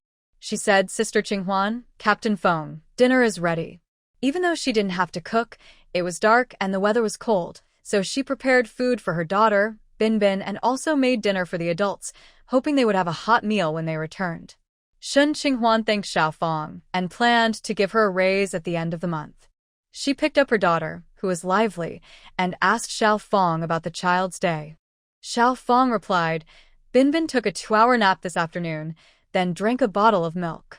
I took her to play in the sandpit for an hour. When we got home, I cut her half an apple, and she finished it. I just fed her some meat and vegetable porridge, about a bowl. Her appetite is better today than yesterday. After finishing her report, Xiao Fang clocked out. Only 3 people are left in the family. Shen Qinghuan is holding the child while getting food. Fengji, didn't you say your hand hurts? Let me take a look. Shen Qinghuan pauses and looks down at her hand. There are no red marks now, but it still hurts a little. Before she can speak, Fengji takes the child from her arms, holds her right hand, examines it, and asks, Does it still hurt? Fengji, is this considered domestic violence? Shen Qinghuan looks at him. I'm sorry, I wasn't paying attention. Fengji pulls her closer. Does it still hurt? It hurts a lot. Don't carry anything. I'll put some medicine on it. I can do it myself. Fengji lowers his gaze and locks eyes with her. Qinghuan, you're not good at lying. Are you upset because of Su Jiangwen? Shen Qinghuan angrily looks up. If you're so good at guessing, then tell me what I'm mad at Su Jiangwen for? Fengji furrows his brow. Qinghwan, just talk normally. What did Su Jiangwen say to you? Does he think she's a soldier? Fengji, isn't it you I'm upset with? Her hand is hurting from his grip. What could she and Su Jiangwen even talk about? Didn't he hear it? Fengji's expression is serious. What I said to Su Jiangwen was verified and real. If he had sent that letter to you back then, would you have dated him? Would you have married him? Just thinking about that possibility makes him feel angry, and he watches Shen Qinghwan closely, not missing any change in her expression. Even if I received his letter and dated him, if you found out, you could have warned me. If you had told me, how could I have dated him or married him? Your what if is completely ridiculous. Shen Qinghwan retorts, feeling even angrier. If he found out, he could have just told her instead of intercepting the letter. You were so deep in it, do you think you would have listened to me? Qinghwan, in the end, you still blame me for intercepting the letter. Fengji's voice turns cold. You and he can never be together, now or in the future, unless I die. Shen Qinghwan glares at him, frustrated. Xia said many times that she has no feelings for Su Jiangwen now. Does she really have no credibility with him? Wow. Binbin pouts and starts to cry. Clearly, she is scared by the tension between them. Shen Qinghwan quickly softens her expression and reaches out to hold her. It's okay, Binbin, don't be afraid. Shen Qinghwan held her daughter close, her cheek resting against the child's forehead, feeling a wave of guilt. Why did she argue in front of her child? Fengji, seeing that their daughter had stopped crying, spoke to Shen Qinghwan. I'm going to get dinner. Shen Qinghwan nodded in agreement. Just as Fengji brought out the food, Xiao Wang hurried in and said, Boss, the commander wants you to return to the camp. Shen Qinghwan looked at Xiao Wang in surprise. It was already so late. Fengji put on his military cap and turned to Shen Qinghwan, saying, Qinghwan, I need to go back to the camp for a bit. You and Binbin should go to bed early tonight. Shen Qinghwan nodded.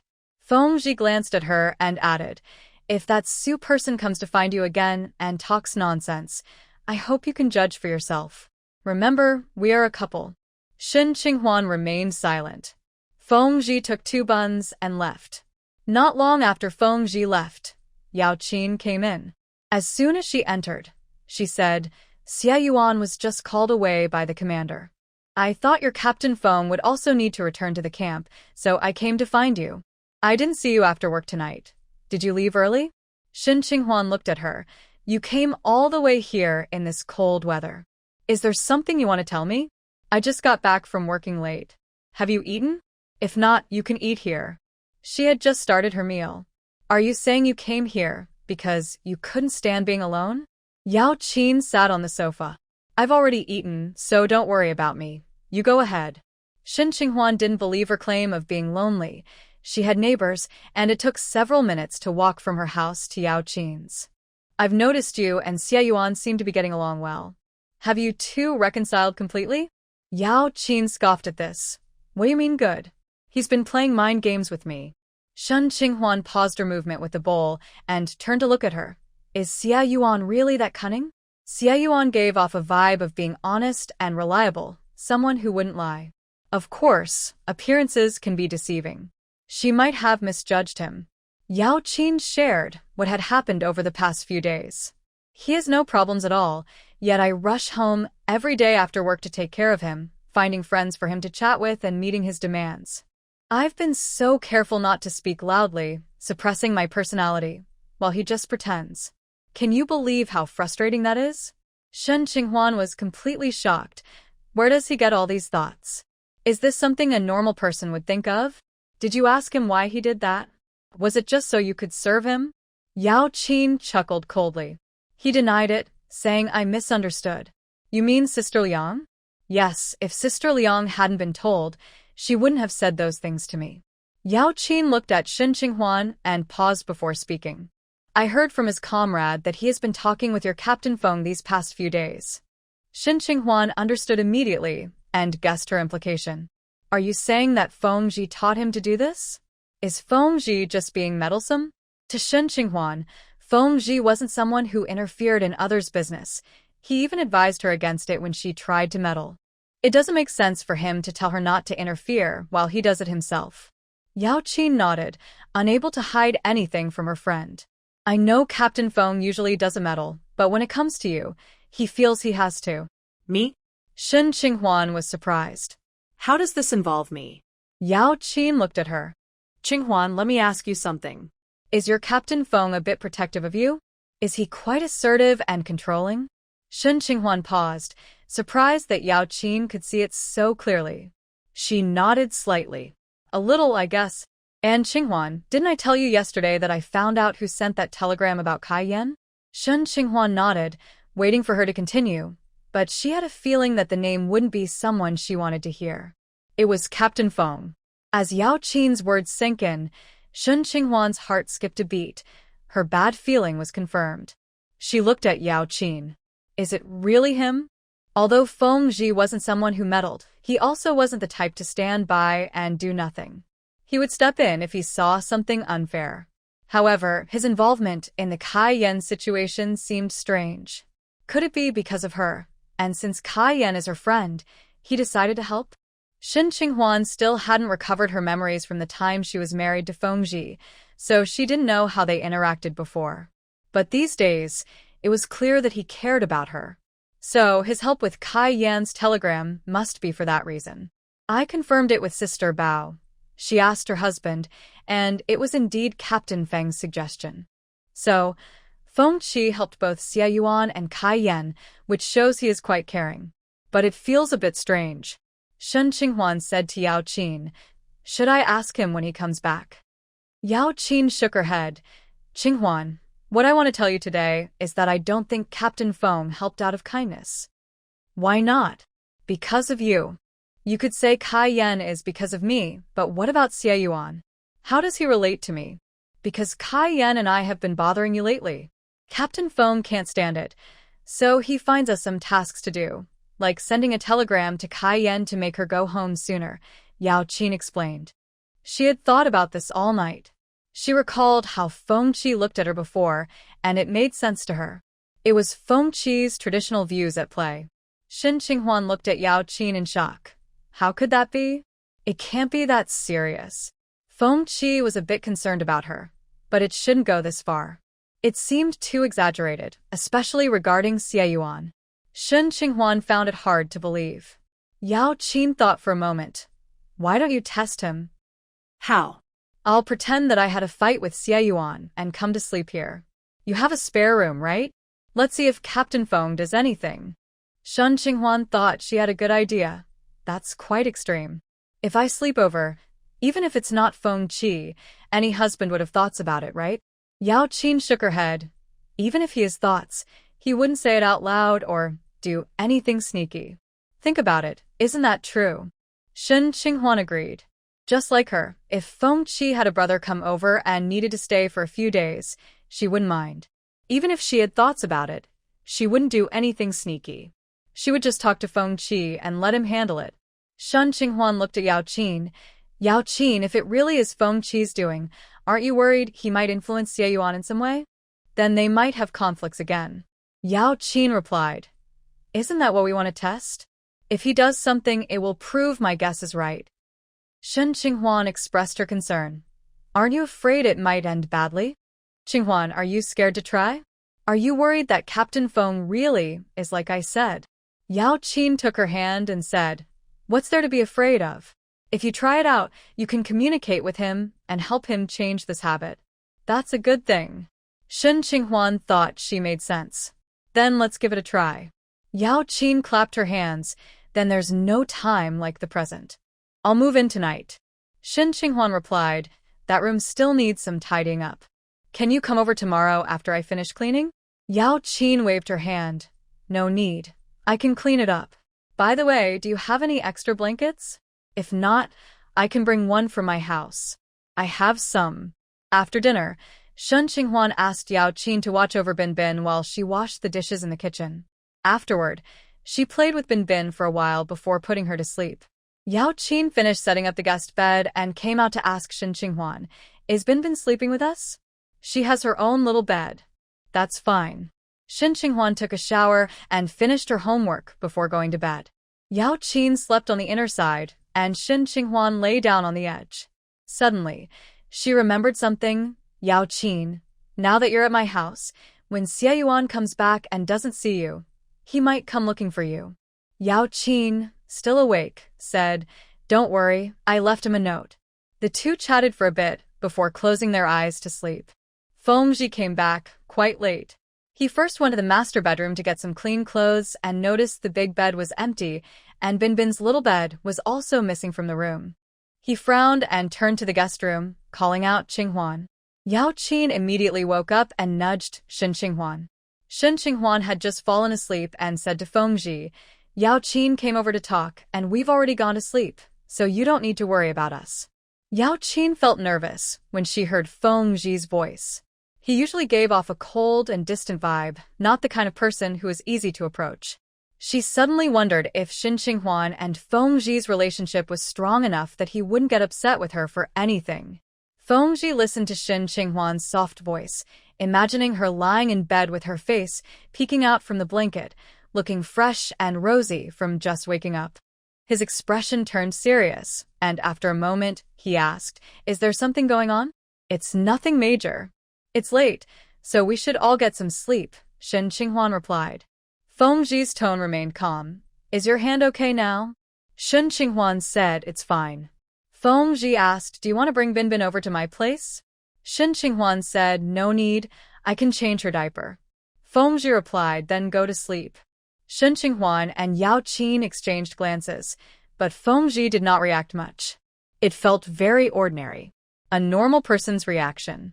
Just as Yaoqin was about to speak, they suddenly heard a knock on the front door and faintly heard someone calling from outside.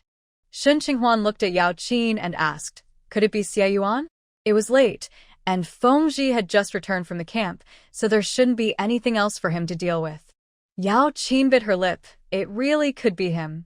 She had left a note asking him not to come find her. But he probably wouldn't listen. They heard the front door open, followed by some voices. Yaoqin looked at Xinhuan. "It really is Xie Yuan." Xinhuan asked, "Are you going back?"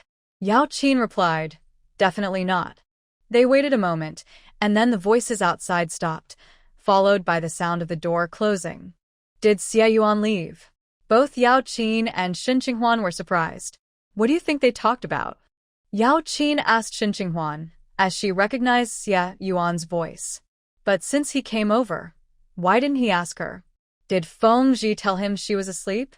There was no more noise outside. Xinhuan thought that Fengji must have sent him away. This was a bit unexpected for her. Yaoqin whispered, "Your Captain Feng is quite reliable." She also believed that Fengji had sent him away, probably guessing that she had come over to sleep because of a conflict with Xie Yuan. Now that Xie Yuan had come, he likely asked him about the situation and then persuaded him to leave. After all, it was getting late, and she had already laid down. It was cold, and if she got up, Xinhuan would have to get up too, which might wake up Binbin. It was best not to disturb anyone. So Yaoqin thought Fengji's way of handling things was very reliable. Xinhuan agreed. Although Fengji seemed cold, he understood human feelings.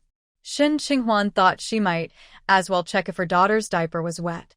Yaoqin got up with her and asked, "Do you need to feed her?" Xinhuan turned to her and said, "Why are you getting out of bed? I can check if she needs a change, no need to help." Yaoqin was indeed curious and wanted to lend a hand. "Don't you need to feed her at night?" "She drinks in the morning and can sleep through the night now," Xinhuan replied, feeling the diaper and realizing it was wet. She took a neatly folded diaper from the side to change the little one. Yaoqin felt her heart soften and gently said, "So good." The neighbor's child was about the same age as Binbin. She often heard him cry once or twice at night. When she asked the neighbor what was wrong, they said the child was fussing for food and needed rice porridge or formula. She realized that every child is different. Some are easier for parents to handle, while others can be quite a handful. It seemed that Xinhuan's Binbin was one of the easier ones. "Xinhuan, if you have a business trip, I can help take care of Binbin for a couple of days," Yaoqin said, looking at Binbin sleeping peacefully. Xinhuan got back into bed. "You've never taken care of a child. I can't trust you. Hey, don't underestimate me. I do underestimate you. Then let me try. You'll see I'm capable. That tactic won't work. Shen Qinghuan was completely unfazed. Yaoqin conceded, all right. The next day, Yaoqin got up before dawn, waking Shen Qinghuan with her movements. Why are you up so early? Don't mind me. I usually wake up at this time. But Shen Qinghuan couldn't go back to sleep and got up too. It was really quite uncomfortable sharing a bed with Yaoqin. She was careful not to disturb her when turning over. When she was little, she didn't feel this way sleeping with Feng Wei or Feng Qi. Maybe it was because they hadn't spent enough time together. When she left the room, she saw Feng Qi was already up, making breakfast. He looked at Shen Qinghuan. Why are you up so early? Didn't sleep well? Shen Qinghuan lowered her gaze. I slept fine. Yaoqin said, Captain Feng, I'm heading back now. Thank you, Qinghuan, for letting me stay last night. Shen Qinghuan replied, You should have breakfast here before you go. No need. She had to return to the hospital soon to change into her work clothes. Besides, she felt a bit shy around Feng Qi and didn't want to provoke him. After Yaoqin left, Shen Qinghuan planned to return to her room, but Feng Qi called her back. He came closer and looked at her. Qinghuan, are you still mad at me? They had argued the night before, and he had gone back to camp without resolving their issues. Shen Qinghuan had left Yaoqin at home and slept separately from him to show her displeasure. She didn't look at him, no. After saying that, she turned to go back to her room, but Feng Qi reached out and pulled her closer. I apologize for what happened last night. Shen Qinghuan nodded. I understand. I'm going to check on Bin Bin. She broke free from his grip on her arm and turned to enter the room. Feng Qi's gaze remained on her as he spoke. Qinghuan, I have a day off tomorrow. We agreed to go to the city, don't forget. Shen Qinghuan glanced at him, but hesitated. I can't go tomorrow. I have things to do at the hospital. Is that so? I'll drive you back to the hospital later. Shen Qinghuan's brows twitched, and she turned her face away. You don't believe me? Do you need to check at the hospital? Qinghuan, I'm just taking you to work. Don't overthink it. Shen Qinghuan didn't believe him. A spring of frustration rose within her. You just don't trust me, just like you didn't believe I had no feelings for Su Jiangwen last night. Yes, Shen Qinghuan felt that Feng Qi didn't trust her, whether it was about her abilities or anything else. Combined with what Laizi said yesterday, her emotions surged. Is that what you mean? Is it fun for you to play with me? Back in the production team, did you tell Captain Li to give me more tasks? Did you ask him to send Laizi to scare us female-educated youths?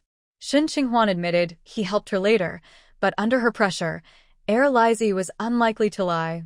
What he said was probably true. Feng Qi really did such a thing. What was he thinking? Did he think she was spoiled as a child and needed to be toughened up? But what did that have to do with him? As she recalled those nights of fear and sleeplessness, emotions surged within her. She glared at him in anger. Feng Qi reached out to pull her closer, but Shen Qinghuan stepped back, avoiding his hand. Qinghuan, Feng Qi frowned. Where did you hear that? From Laizi. I used a silver needle on him to force him to tell the truth. Shen Qinghuan was unafraid to say it. Feng Qi looked at her seriously. Qinghuan, do you think I'm crazy enough to find a rogue to scare you? Is Laizi from your production team really trustworthy? How do you know he isn't just trying to cover up his own bad behavior by blaming someone else? Shen Qinghuan laughed. Then why didn't he blame someone else? He blamed you. You're my husband. Doesn't he fear I might give him another needle for you? What's going on, sister-in-law? A voice came from the doorway. It was Bao Yu. Shen Qinghuan pressed her lips together, feeling a bit embarrassed. Bao Yu walked in and lowered her voice. You two are so loud that everyone outside can hear you. What happened? Shen Qinghuan replied, It's nothing, sister-in-law. Bao Yu looked at Feng Qi, who said, Qinghuan, I will explain what you just mentioned. Sister-in-law, we are discussing things, not arguing. Feng Qi went to the kitchen to prepare breakfast, leaving Bao Yu and Shen Qinghuan in the room. Shen Qinghuan reassured Bao Yu, Sister-in-law, we are fine. When couples have disagreements, someone from the camp usually comes to help mediate. Shen Qinghuan didn't want anyone to know about her family matters. Bao Yu nodded. It's good if everything is fine. In a marriage, conflicts are inevitable. It's important to talk things out. If you're both upset, take a moment to calm down. Once the anger passes, you can discuss things again. Otherwise, in the heat of the moment, you might say things you regret, which can hurt your relationship. Xie Yuan replied, I understand, sister-in-law. Bao Yu looked at her, still feeling a bit worried. You young people can be impulsive when you argue. I'm a bit older and have been married for over 10 years, so I've seen a lot. If you have anything on your mind, you can talk to me. Bao Yu was concerned that Xie Yuan might run off during an argument. Although she seemed more mature now, she was still young. Xie Yuan shook her head, sister-in-law, really it's fine. Seeing that she didn't want to share, Bao Yu decided to drop it, thinking she might be shy. Alright, but if you really have something you don't understand, feel free to talk to me. Xie Yuan nodded. After Bao Yu finished speaking, she went back. At that moment, Binbin woke up. She climbed onto the bed railing and called out to Xie Yuan. Hearing her voice made Xie Yuan smile, easing her earlier frustration. She quickly went over to put a thick coat on the little one, changed her diaper, and then picked her up to put on her socks and shoes. This little one usually woke up early to explore the world. As soon as they got to the living room, she wriggled out of Xie Yuan's arms and ran to the door, smiling brightly when she saw Feng-Chi, holding a spatula, turned around with a gentle smile. Good morning, Binbin. Binbin ran back to find Xie Yuan, checking if everyone was home. Xie Yuan prepared some milk powder for her and had her sit on the sofa to drink while she went to wash her face. After washing up, she saw Feng-Chi walk into the room. He asked, I made dough last night. Do you want to make pancakes or buns? Xie Yuan thought for a moment, I'll do it. Feng-Chi raised an eyebrow. Qing Huan, are you sure? Xie Yuan shot him a glance. What's wrong with that? At the youth station, they were best at spreading the dough in the pan and flipping it over after a while to make pancakes. Although it is dough now, the principle is similar. She went to the kitchen, took a piece of dough, shaped it like a dumpling skin, then filled it with some pickled radish, wrapped it up again, flattened it, and got ready to put it in the pot. Fengji took out a kettle to boil water and reminded her, Qinghuan, add some oil first. Qinghuan paused. She remembered that the group at the youth station didn't add oil. She didn't listen to Fengji and directly put a pancake in the pot, quickly followed by a second one. Fengji glanced over, but said nothing. Qinghuan stared at the pot, feeling that adding some oil might make it taste better. She glanced at Fengji, who was focused on the hot water and didn't notice her. She quickly grabbed the oil bottle from the side and drizzled some oil around the edge of the pot. Sure enough, after adding the oil, a delicious aroma filled the air. Fengji finished boiling the water, glanced at her pot, then looked at her. Qinghuan pretended to be focused on something else. Fengji smiled slightly, but said nothing. Qinghuan finished cooking the pancakes. A couple were a bit burnt, but the rest turned out well. For the burnt ones, she just scraped off the slightly charred parts, and they were fine. Once the pancakes were on the table, Fengji made some noodles. Binbin offered her noodles, and she could eat by herself without needing to be fed. Qinghuan looked at the pancakes on the table and felt quite satisfied. For a beginner, she did really well. Fengji said, You did a great job, Qinghuan. Qinghuan suppressed a smile and acknowledged his compliment. Fengji said to her, If you have questions about the past, shall we visit the production team tomorrow to find some answers? Qinghuan thought that was a good idea, okay. After coming to this camp, she wasn't sure if she had gone back. She wondered if all the young people had returned to the city. Back then, they had a good relationship. Even though they came from different places, they had suddenly moved from the city to the countryside, fresh from school, full of youthful spirit and sincerity. Compared to the villagers, the young people naturally banded together. After breakfast, Xiaofeng came over and Fengji returned to the camp. Qinghuan tidied up and went back to the hospital. At the fork in the road, she ran into Yaoqin. Actually, Yaoqin was waiting for her at the intersection. How was it? Did Captain Feng say anything to you? Yaoqin went back this morning and ran into Xie Yuan on the way. Xie Yuan had come out to look for her. He asked her if she slept well last night. He didn't say much else. Yaoqin was still a bit upset with him for the earlier deception, but she really wanted to know what Fengqi said to him last night. So she asked Xie Yuan, who replied honestly, "He said you both had already gone to bed and told me to come back first. We can talk about it tomorrow." This was similar to what Yaoqin guessed. Shen Qinghuan told her he didn't say much. She didn't share her conflict with Fengqi with Yaoqin. Such matters between couples are best kept to themselves. Shen Qinghuan also valued her pride. Yaoqin asked her, "What about tonight?" Shen Qinghuan replied, "Didn't you say you would come over to stay for a few nights?" Yaoqin nodded, "That's right, as long as it's fine on your side." When they arrived at the hospital, Shen Qinghuan went to her training class first.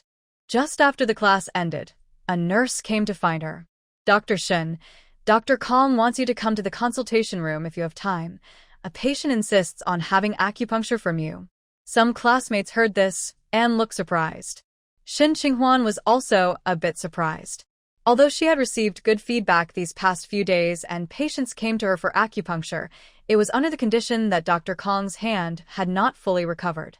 Now that Dr. Kong's hand was fine and Huang Xinhua could assist, it was unexpected that someone was waiting specifically for her.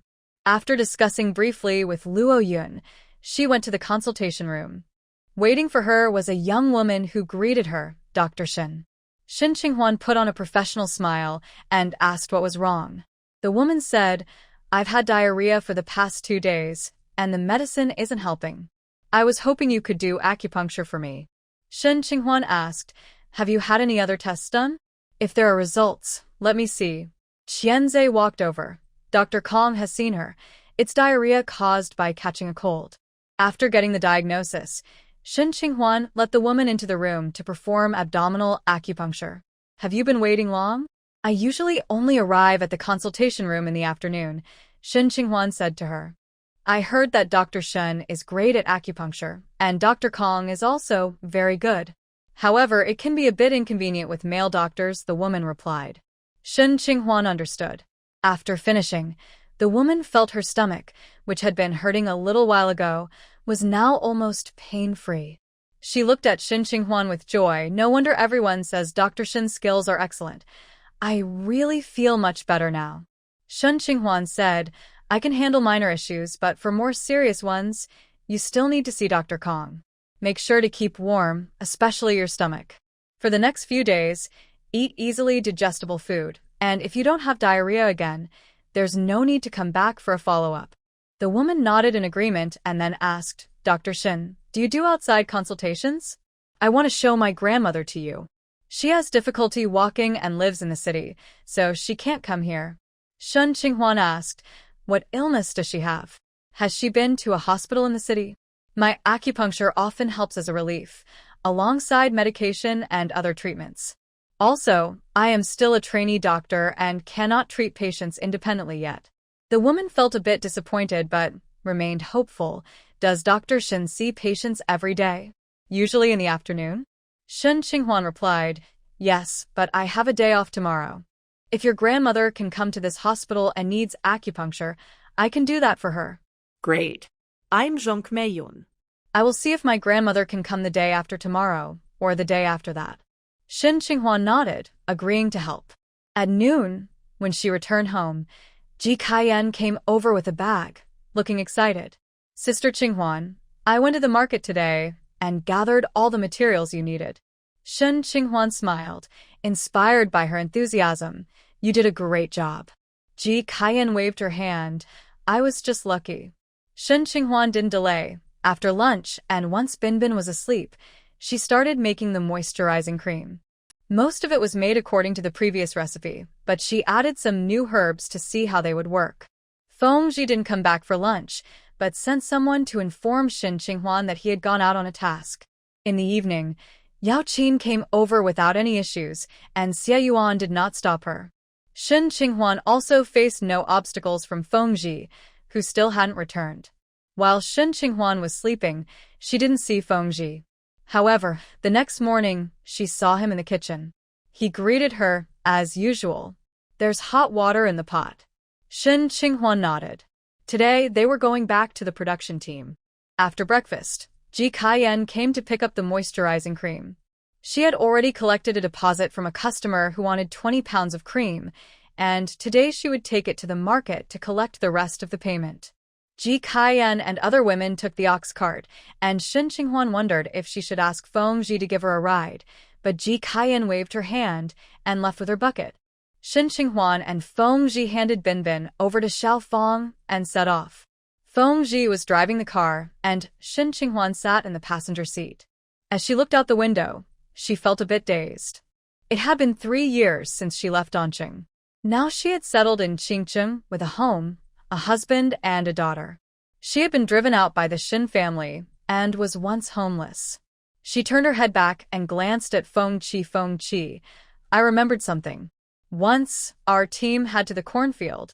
The other young people in my group went too, but I had to apply fertilizer. The fertilizer was from local farms, and the smell made it hard for me to eat all day. I asked team leader Li why my task was different, and he said it was because I didn't finish my task yesterday, so I had to make up for it today. Now she suspected that it was Fengqi who had told team leader Li to do that. Qinghuan, Fengqi said, "Why do you think I would do that?" Who knows you? Maybe you just don't like me. Do you think I would marry someone I don't like? Didn't you later change your mind because of her looks? Fengqi chuckled. Can't you think about how I feel about you? Before he could finish, his expression changed, and he quickly hit the brakes. Someone ran out onto the road to stop the car. If Fengqi hadn't reacted quickly, he would have hit the person. Shen Qinghuan was startled, her heart racing. The person stopping the car was a young boy, who looked just as frightened. Once the car stopped, he ran up and knocked on Fengqi's window. "Uncle, help. My mom fell into the lake. Can you save her?" The boy cried as he spoke, clearly very anxious. Fengqi said, "Step back, I'll stop the car for a moment." He had already seen a few people by the lake on the left side, shouting loudly. The boy quickly stepped back. After Fengqi parked the car, he said to Shen Qinghuan, "Qinghuan, wait in the car. I'll go check it out." Shen Qinghuan replied, "I'll go with you." Fengqi nodded, "Wrap your scarf around." Once Shen Qinghuan wrapped her scarf, she got out of the car with Fengqi. By the lake, they saw 2 young women on the shore, with the rest being children. The 2 women were using branches to reach out to someone struggling in the water, calling that person's name. The figure in the water was still struggling to stay afloat. Fengqi said to Shen Qinghuan, "I'm going to save them. Don't stand too close." Fengqi took off his jacket and shoes and jumped into the water. Shen Qinghuan's heart raced. It hadn't snowed, but a thin layer of ice had formed on the lake. It was cold just to look at it. Next to the lake was a peanut field that had already been dug up. The women and children seemed to have come to see if there were any leftover peanuts. But it was unclear why someone had fallen into the lake. Shen Qinghuan held Fengqi's clothes tightly, staring intently at the lake. At that moment, Fengqi had already swum to the woman. He held her and started to swim back. His swimming is excellent. He holds one person with one arm while paddling through the lake with the other. Although his face is not fully visible, you can sense his determination, decisiveness, and strength. He has a very strong military presence. Looking at the 6 or 7 meters left to the shore, he quickly reaches the land. Shen Qinghuan and another woman hurry over to help. Fengji pushes the person onto the shore first, then climbs up himself. The woman who fell into the water has her eyes tightly closed, her face pale and frightening, and she is unconscious. Mom. Mom. The little boy who had stopped the car rushes to her side and shakes her. Another woman is calling her name, Sananai, Sananai. Fengji comes over to block them, his face serious as he performs chest compressions on the drowning woman. After 2 compressions, Sananai coughs up some water. But she still doesn't wake up. Shen Qinghuan says to Fengji, "Let me give her a needle to see if it helps." Fengji pauses and steps aside. Shen Qinghuan takes out the silver needles she carries and explains to those nearby, "I am a doctor, and I will perform some emergency treatment now." The woman's child has no objections, and the 2 other women nearby nod in a daze. Shen Qinghuan continues, "Could the men please turn around? I need to help her remove some clothing for first aid." Fengji and the boy turn away. Shen Qinghuan unfastens Sanni's clothing at the front and quickly inserts a needle into her heart area. She administers 3 needles in total. It quickly takes effect. San and I coughs up more water and regains consciousness. Shin Qinghuan retrieves the needles and helps her lie on her side so she can expel more water from her lungs. She's awake. San and I, you scared us. One of the women exclaims excitedly. Shin Qinghuan also breathes a sigh of relief, but San and I still needs to go to the hospital for a checkup to be safe. She turns to look at Fengji, who has taken off his shirt and put on a jacket, wringing out the wet clothing in his hands. Noticing her gaze, he asks, is Qinghuan all set? Yes, but San and I needs to go to the hospital for a checkup and treatment. Fengji tells the others, I will take her to the military hospital. Someone should accompany us. In the end, a woman named Li Xiang and Sanni's son, Sure too, go along. The 3 of them sit in the back seat of the car, and Shin Qinghuan hands her scarf and a spare jacket from the car to San and I. The jacket was something she brought in case the weather changed suddenly, not expecting it to be needed for this purpose. Fengji turns the car around and heads back. After taking the person to the hospital, Shin Qinghuan did not follow, as other doctors would take care of them. She and Fengji went home first since Fengji's pants were still wet. On the way, Shin Qinghuan glanced at Fengji several times. With wet clothes on, it was cold, even in summer, let alone on a chilly day. However, Fengji looked fine. How do you feel? She asked. I'm okay, Fengji replied, turning his face. His eyes sparkled at his wife's concern. I can still take you to the production team this afternoon. Shin Qinghuan said, let's not go. We can talk about it in a few days. Running around after getting what was not responsible for his health. No matter what, she didn't want him to be unwell. Why not? He asked. I have things to do this afternoon. Once home, Fengji took a change of clothes and went to the bathroom. Shin Qinghuan prepared some in a pot to boil.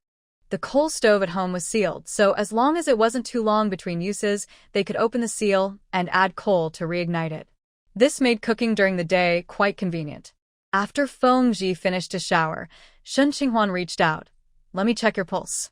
Even if he wasn't Binbin's father, she wanted to check him after his heroic act today. Fengji said, Qinghuan, I'm fine. Just let me check, she insisted, not wanting to push too hard. After saying that, she turned to leave, but Fengji called out to her. Shin Qinghuan paused. What's wrong? Could you please check for me? Fengji extended his hand toward her, his tone gentle. Shin Qinghuan asked him to sit down, and she sat on the other side, placing her fingers on his wrist. Fengji's pulse was strong. He was perfectly healthy. Shin Qinghuan withdrew her hand.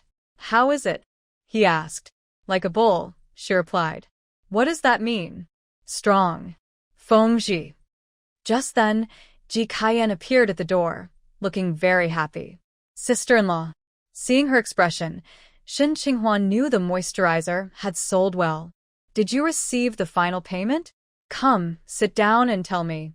Ji Kaiyan nodded at Shin Qinghuan, sat on the sofa and quietly said, it's a total of 20 pounds. The deposit was 20, and the final payment was 20. I also sold 3 pounds to other customers, so I received $6 here. As she spoke, she took the money out of her pocket and handed it to Shin Qinghuan. Shin Qinghuan took her share and asked, did the customers say anything? The guest said she came today to handle some business and rushed to the market right after. She was worried I might sell the moisturizer to someone else before she arrived. This time, Shin Qinghuan made 50 pounds of moisturizer. She has sold 23 pounds so far, leaving her with over 20 pounds, which she can only sell at the market with Ji Kaiyan's help. Ji Kaiyan assured her that she would help sell it all before returning home. Shin Qinghuan replied, that's not necessary. You can buy your ticket back whenever the bus is running. I've already covered the costs, so whether it sells or not doesn't matter. Ji Kaiyan didn't say anything but planned to sell the remaining 20 pounds before heading home. Sister-in-law, I'm back to help Sister Tian move some things and to take a few pounds of moisturizer to sell. I'll head to the market now. Shin Qinghuan went to get the moisturizer for her. It was already prepared, so Ji Kaiyan could just take it. Ji Kaiyan glanced at Fengji, who was holding a child, and said, thank you, Captain Feng, for your help. Otherwise, I wouldn't have received the reply so quickly. Shen Qinghuan, who had just straightened up, was a bit surprised by her words and looked at Fengji. Yaoqin had mentioned this to Shen Qinghuan, and it seemed Ji Kaiyan also knew that the suggestion came from Fengji. Shen Qinghuan was curious about the circumstances under which Fengji made this suggestion, as it didn't align with his usual tendency to avoid getting involved. Fengji handed his daughter the small doll she wanted, maintaining his usual demeanor, and replied to Ji Kaiyan, "Hongji is unreliable, which is very concerning. The captain mentioned it the other day, and I just added my thoughts. The camp should have done a better job managing him." Shen Qinghuan was taken aback. His words elevated the situation beyond just meddling. Was it really as he said? Or, as Yaoqin guessed, did he not want Ji Kaiyan to stay here any longer? After Ji Kaiyan left, Shen Qinghuan asked Fengji, "Do you know when the bus will start running?" "Expected in 3 or 4 days. If possible, it's best to leave early. The weather will only get worse." But for Kaiyan, the situation back home isn't great either. Even though the breakup wasn't her fault, she's not getting any younger, and she needs to start thinking about marriage soon. Shen Qinghuan watched Fengji for his reaction. If she goes back, her family will probably set her up for blind dates. If she can save some money here, she won't be at their mercy when she returns. Fengji replied, "Qinghuan, let her think about this herself. Don't get involved. The visiting time at our camp is limited. Comrade Ji can stay at the guest house for so long because of her special circumstances, but she wants to stay longer and the camp won't agree, nor will Hongji." Shen Qinghuan felt defeated. Fengji spoke so carefully that she couldn't tell if he was expressing his true feelings.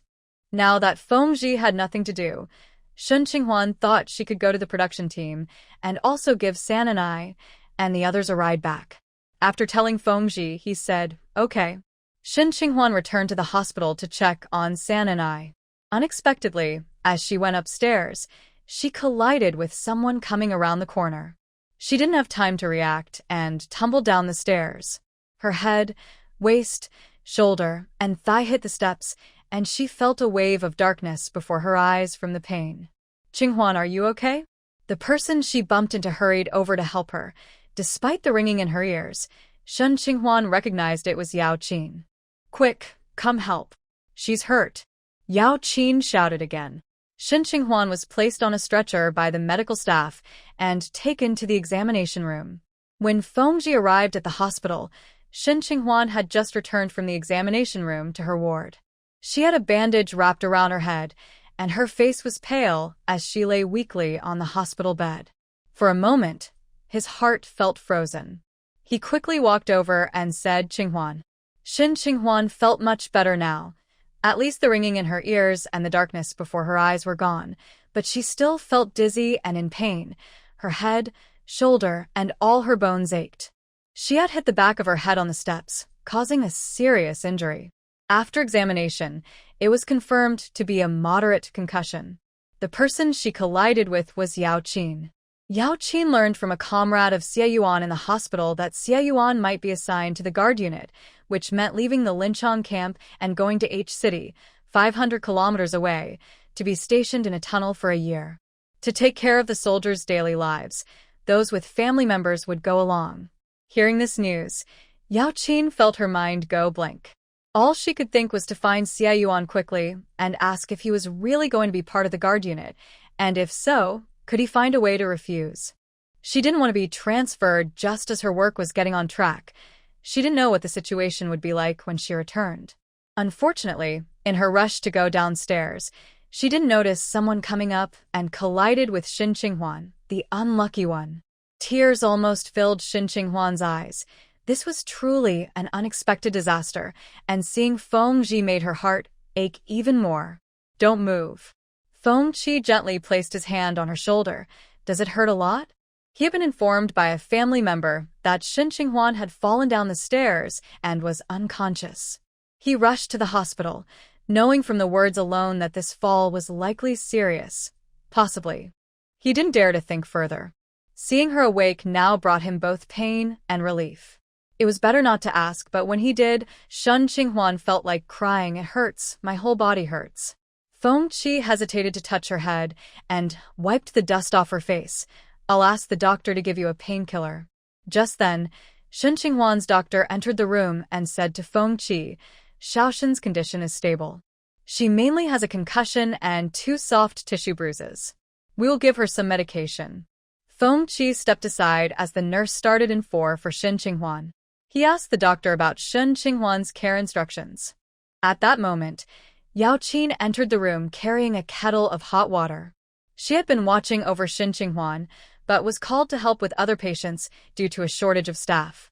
After finishing her tasks, she came back to check on Shen Qinghuan and exchanged a few words before being called away again. This time, she grabbed the water kettle from the break room, making it easier to drink or prepare other things. Upon entering, she spotted Feng Qi and paused. Qinghuan. Yaoqin didn't look at Feng Qi and walked to the bedside. How are you feeling now? Before Shen Qinghuan went for her examination, Yaoqin had repeatedly apologized, feeling very guilty and even crying. Shen Qinghuan understood her emotions upon hearing about the job transfer. It was just a matter of handling feelings poorly. Leaving work to rush home was not the right choice either. I'm feeling a bit better. Yaoqin let out a small sigh of relief. Is there anything you want to eat? No.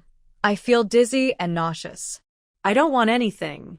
You don't need to worry about me. Just focus on your work.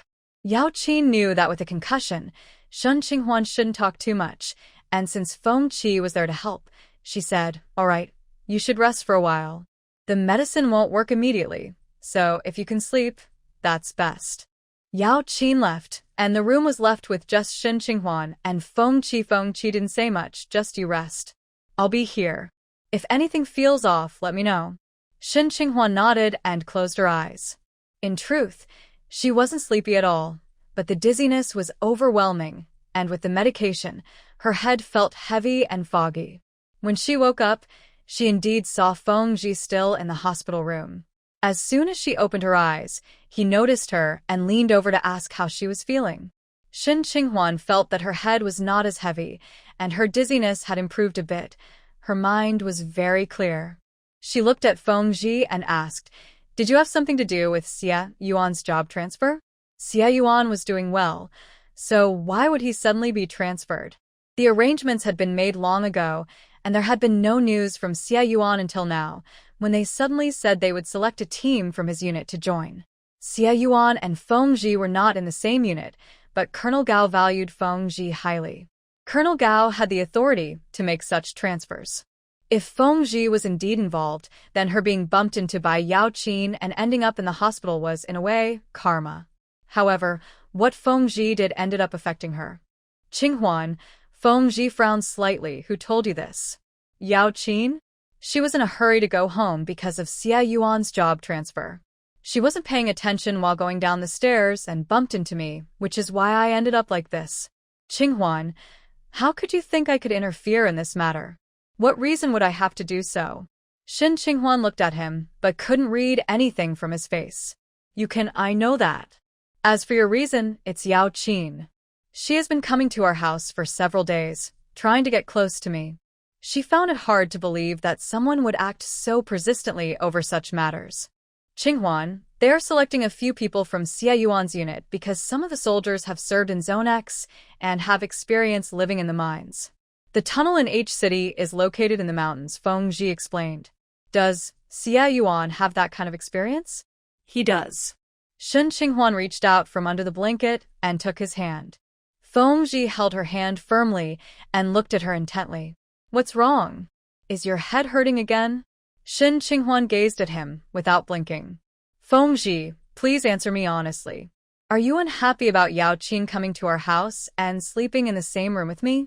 I really don't want her to come over. Feng Qi replied sincerely. I just want you to sleep with me. Does it bother you that Kai Yan and I are always together making those lotions? Qinghuan, I've said before, we don't need to do any other business. You already have to manage work and take care of the child, and you don't have much time or energy. I don't want you to spend your energy on selling things. Feng Qi continued, but you also told me that after this job, you wouldn't do it anymore. I won't hold it against you, and there's no need to target Ji Kaiyan. Did you really help her with that telegram because of me? Yes, it was because you and she have a good relationship. She could go home sooner, and I thought you would be happy about that.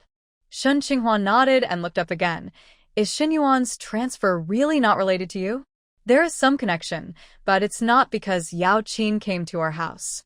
You see, it is still related to you. So my current situation is indirectly caused by you. Tears filled Shen Qinghuan's eyes. Right now, everything is spinning, and I feel so nauseous and uncomfortable. Feng Zhi's heart tightened, and he stood up. I'll call the doctor. Calling won't help. He's not a miracle worker. I've already taken medicine and hadn't 4. I just have to wait for the medicine to work, and that takes time. Feng Zhi said, should I call Dr. Kong to give you acupuncture? That's not a good idea. It could cause other reactions, unless she did it herself. Feng Zhi still called the doctor to give her some calming medicine to help her sleep better and feel less uncomfortable. As long as Shen Qinghuan woke up, she would complain about feeling unwell, giving Feng Zhi a list of things she wanted. She was picky about food, insisting he cook it himself. After a night, Feng Zhi's eyes were visibly bloodshot. Of course, he didn't mind. The next day, when Shen Qinghuan woke up, she surprisingly saw San and I, the woman they had rescued from the lake not long ago. San and I, who could already get out of bed, said to her, Shen Jiqing, thank you and Commander Feng for saving me. Are you feeling better? Hearing her tone, Shen Qinghuan asked, are you from the Hongxing production team? San and I nodded. I married into Huang Village. Yesterday, I was too dazed to recognize you. Now that I'm clearer, I remember the news of your marriage came back, and everyone thought you two were a good match. Shen Qinghuan thought for a moment and had a vague impression of her. Aren't you from Captain Li's family? Are you his daughter or niece? I'm his daughter. Li San and I placed a bag and a thermos on the table. Thank you for lending me your clothes. It's hard to dry them in this weather, so I didn't dare to wash them. Also, I made some egg syrup for you to eat. Shen Qinghuan thanked her and asked about her health. Li Sani said she was discharged from the hospital and went home yesterday. She was thinking about apologizing to her and Feng Zhi and returning her clothes. When she asked the nurse, she unexpectedly heard about her hospitalization. She couldn't visit yesterday, so she went home first. Today, she made some food for her and came to see her. Actually, she waited at the door for a while before coming in and saw Feng Zhi helping her clean her face and fix her hair. It felt wrong to interrupt. At that moment, Li Sani couldn't help but say, Captain Feng is really great. He cared about you even when you were a youth worker. My mom told me he often asked my dad about you. I told my mom that Captain Feng must have liked you for a long time. He really pays attention to you. While other youth workers received coarse grains, you got fine grains, which were provided by Captain Feng. After Li Sani left, Shen Qinghuan felt unsettled for a long time. Was it true that Feng Zhi had cared for her early on? Did he really like her for a long time? But why hadn't she noticed it before? Li Sani mentioned many things, and Shen Qinghuan recalled the situation back in the production team. However, he did indeed have Captain Li give her more tasks, which Li Sani confirmed. But why did he do that if he cared for her? Was it really like what Sister Li said, to make her unable to endure the hardships of the production team, so she would come to him for marriage? By evening, Shen Qinghuan woke up again, supported by Feng Zhi to sit up. She could only eat liquid food now.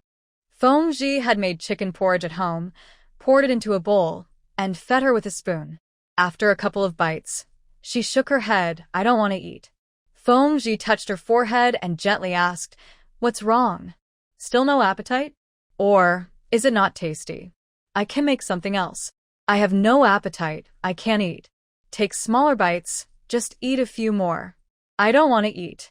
Feng Zhi looked at her thin face, feeling a sharp pain in his heart. What do you want to eat? Do you want sweet soup? Feng Zhi, please don't be so nice to me in the future. It makes me feel really uncomfortable, like a punishment.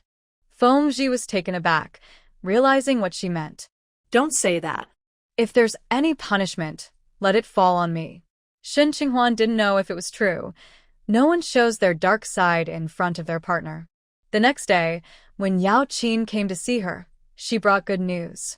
Xie Yuan's name was removed from the list for guarding Su, as he was deemed unsuitable. In that case, Yaoqin wouldn't need to go with the military and could continue her internship at the hospital. That's great, Xie Yuan said sincerely. Yaoqin didn't mention Fengji. Yes, we can talk together again. These past 2 days, Xie Yuan was mainly taken care of by Fengji, but sometimes he had to go home to cook for her or handle things in the camp, so he had to find someone else to help. Yaoqin and Ji Kaiyan took care of her. Yaoqin couldn't spend too much time because she had to work, but she helped a lot. Yaoqin felt very guilty about bumping into Xie Yuan and planned to give her some compensation and come by in the evening to help. However, Xie Yuan refused, saying that Fengji would take care of her at night and wouldn't let anyone else do it. As for the compensation, there was no need. It was an accident, and if they had to find a reason, it was Fengji's fault. Xie Yuan wasn't in Fengji's camp, so his work arrangements weren't his responsibility, but he got involved anyway. He said it had nothing to do with Yaoqin, but Xie Yuan disagreed. Even though they were married, some things couldn't be completely honest. So, this was just her bad luck. She also hoped Fengji would learn a lesson. Yaoqin didn't stay long and went to check on the patients. Fengji brought breakfast, which was meat buns and cabbage soup. Xie Yuan was tired of porridge after 2 days and told Fengji she wanted meat buns today. After 2 days of treatment at the hospital, she felt a bit better. Her dizziness was less severe, and she had a better appetite. However, lying in the hospital made her back hurt. Fortunately, Fengji had arranged a private room for her, so she didn't have to share with others and could avoid disturbances. When Fengji came in and set down the food, he helped her sit up and asked how she was feeling. He hadn't been gone long. He stayed with her at night, and when the doctor came to check on her in the morning, he went to prepare breakfast. He had only been away for about an hour, but he was still worried. I'm feeling the same as when I woke up, Fengji.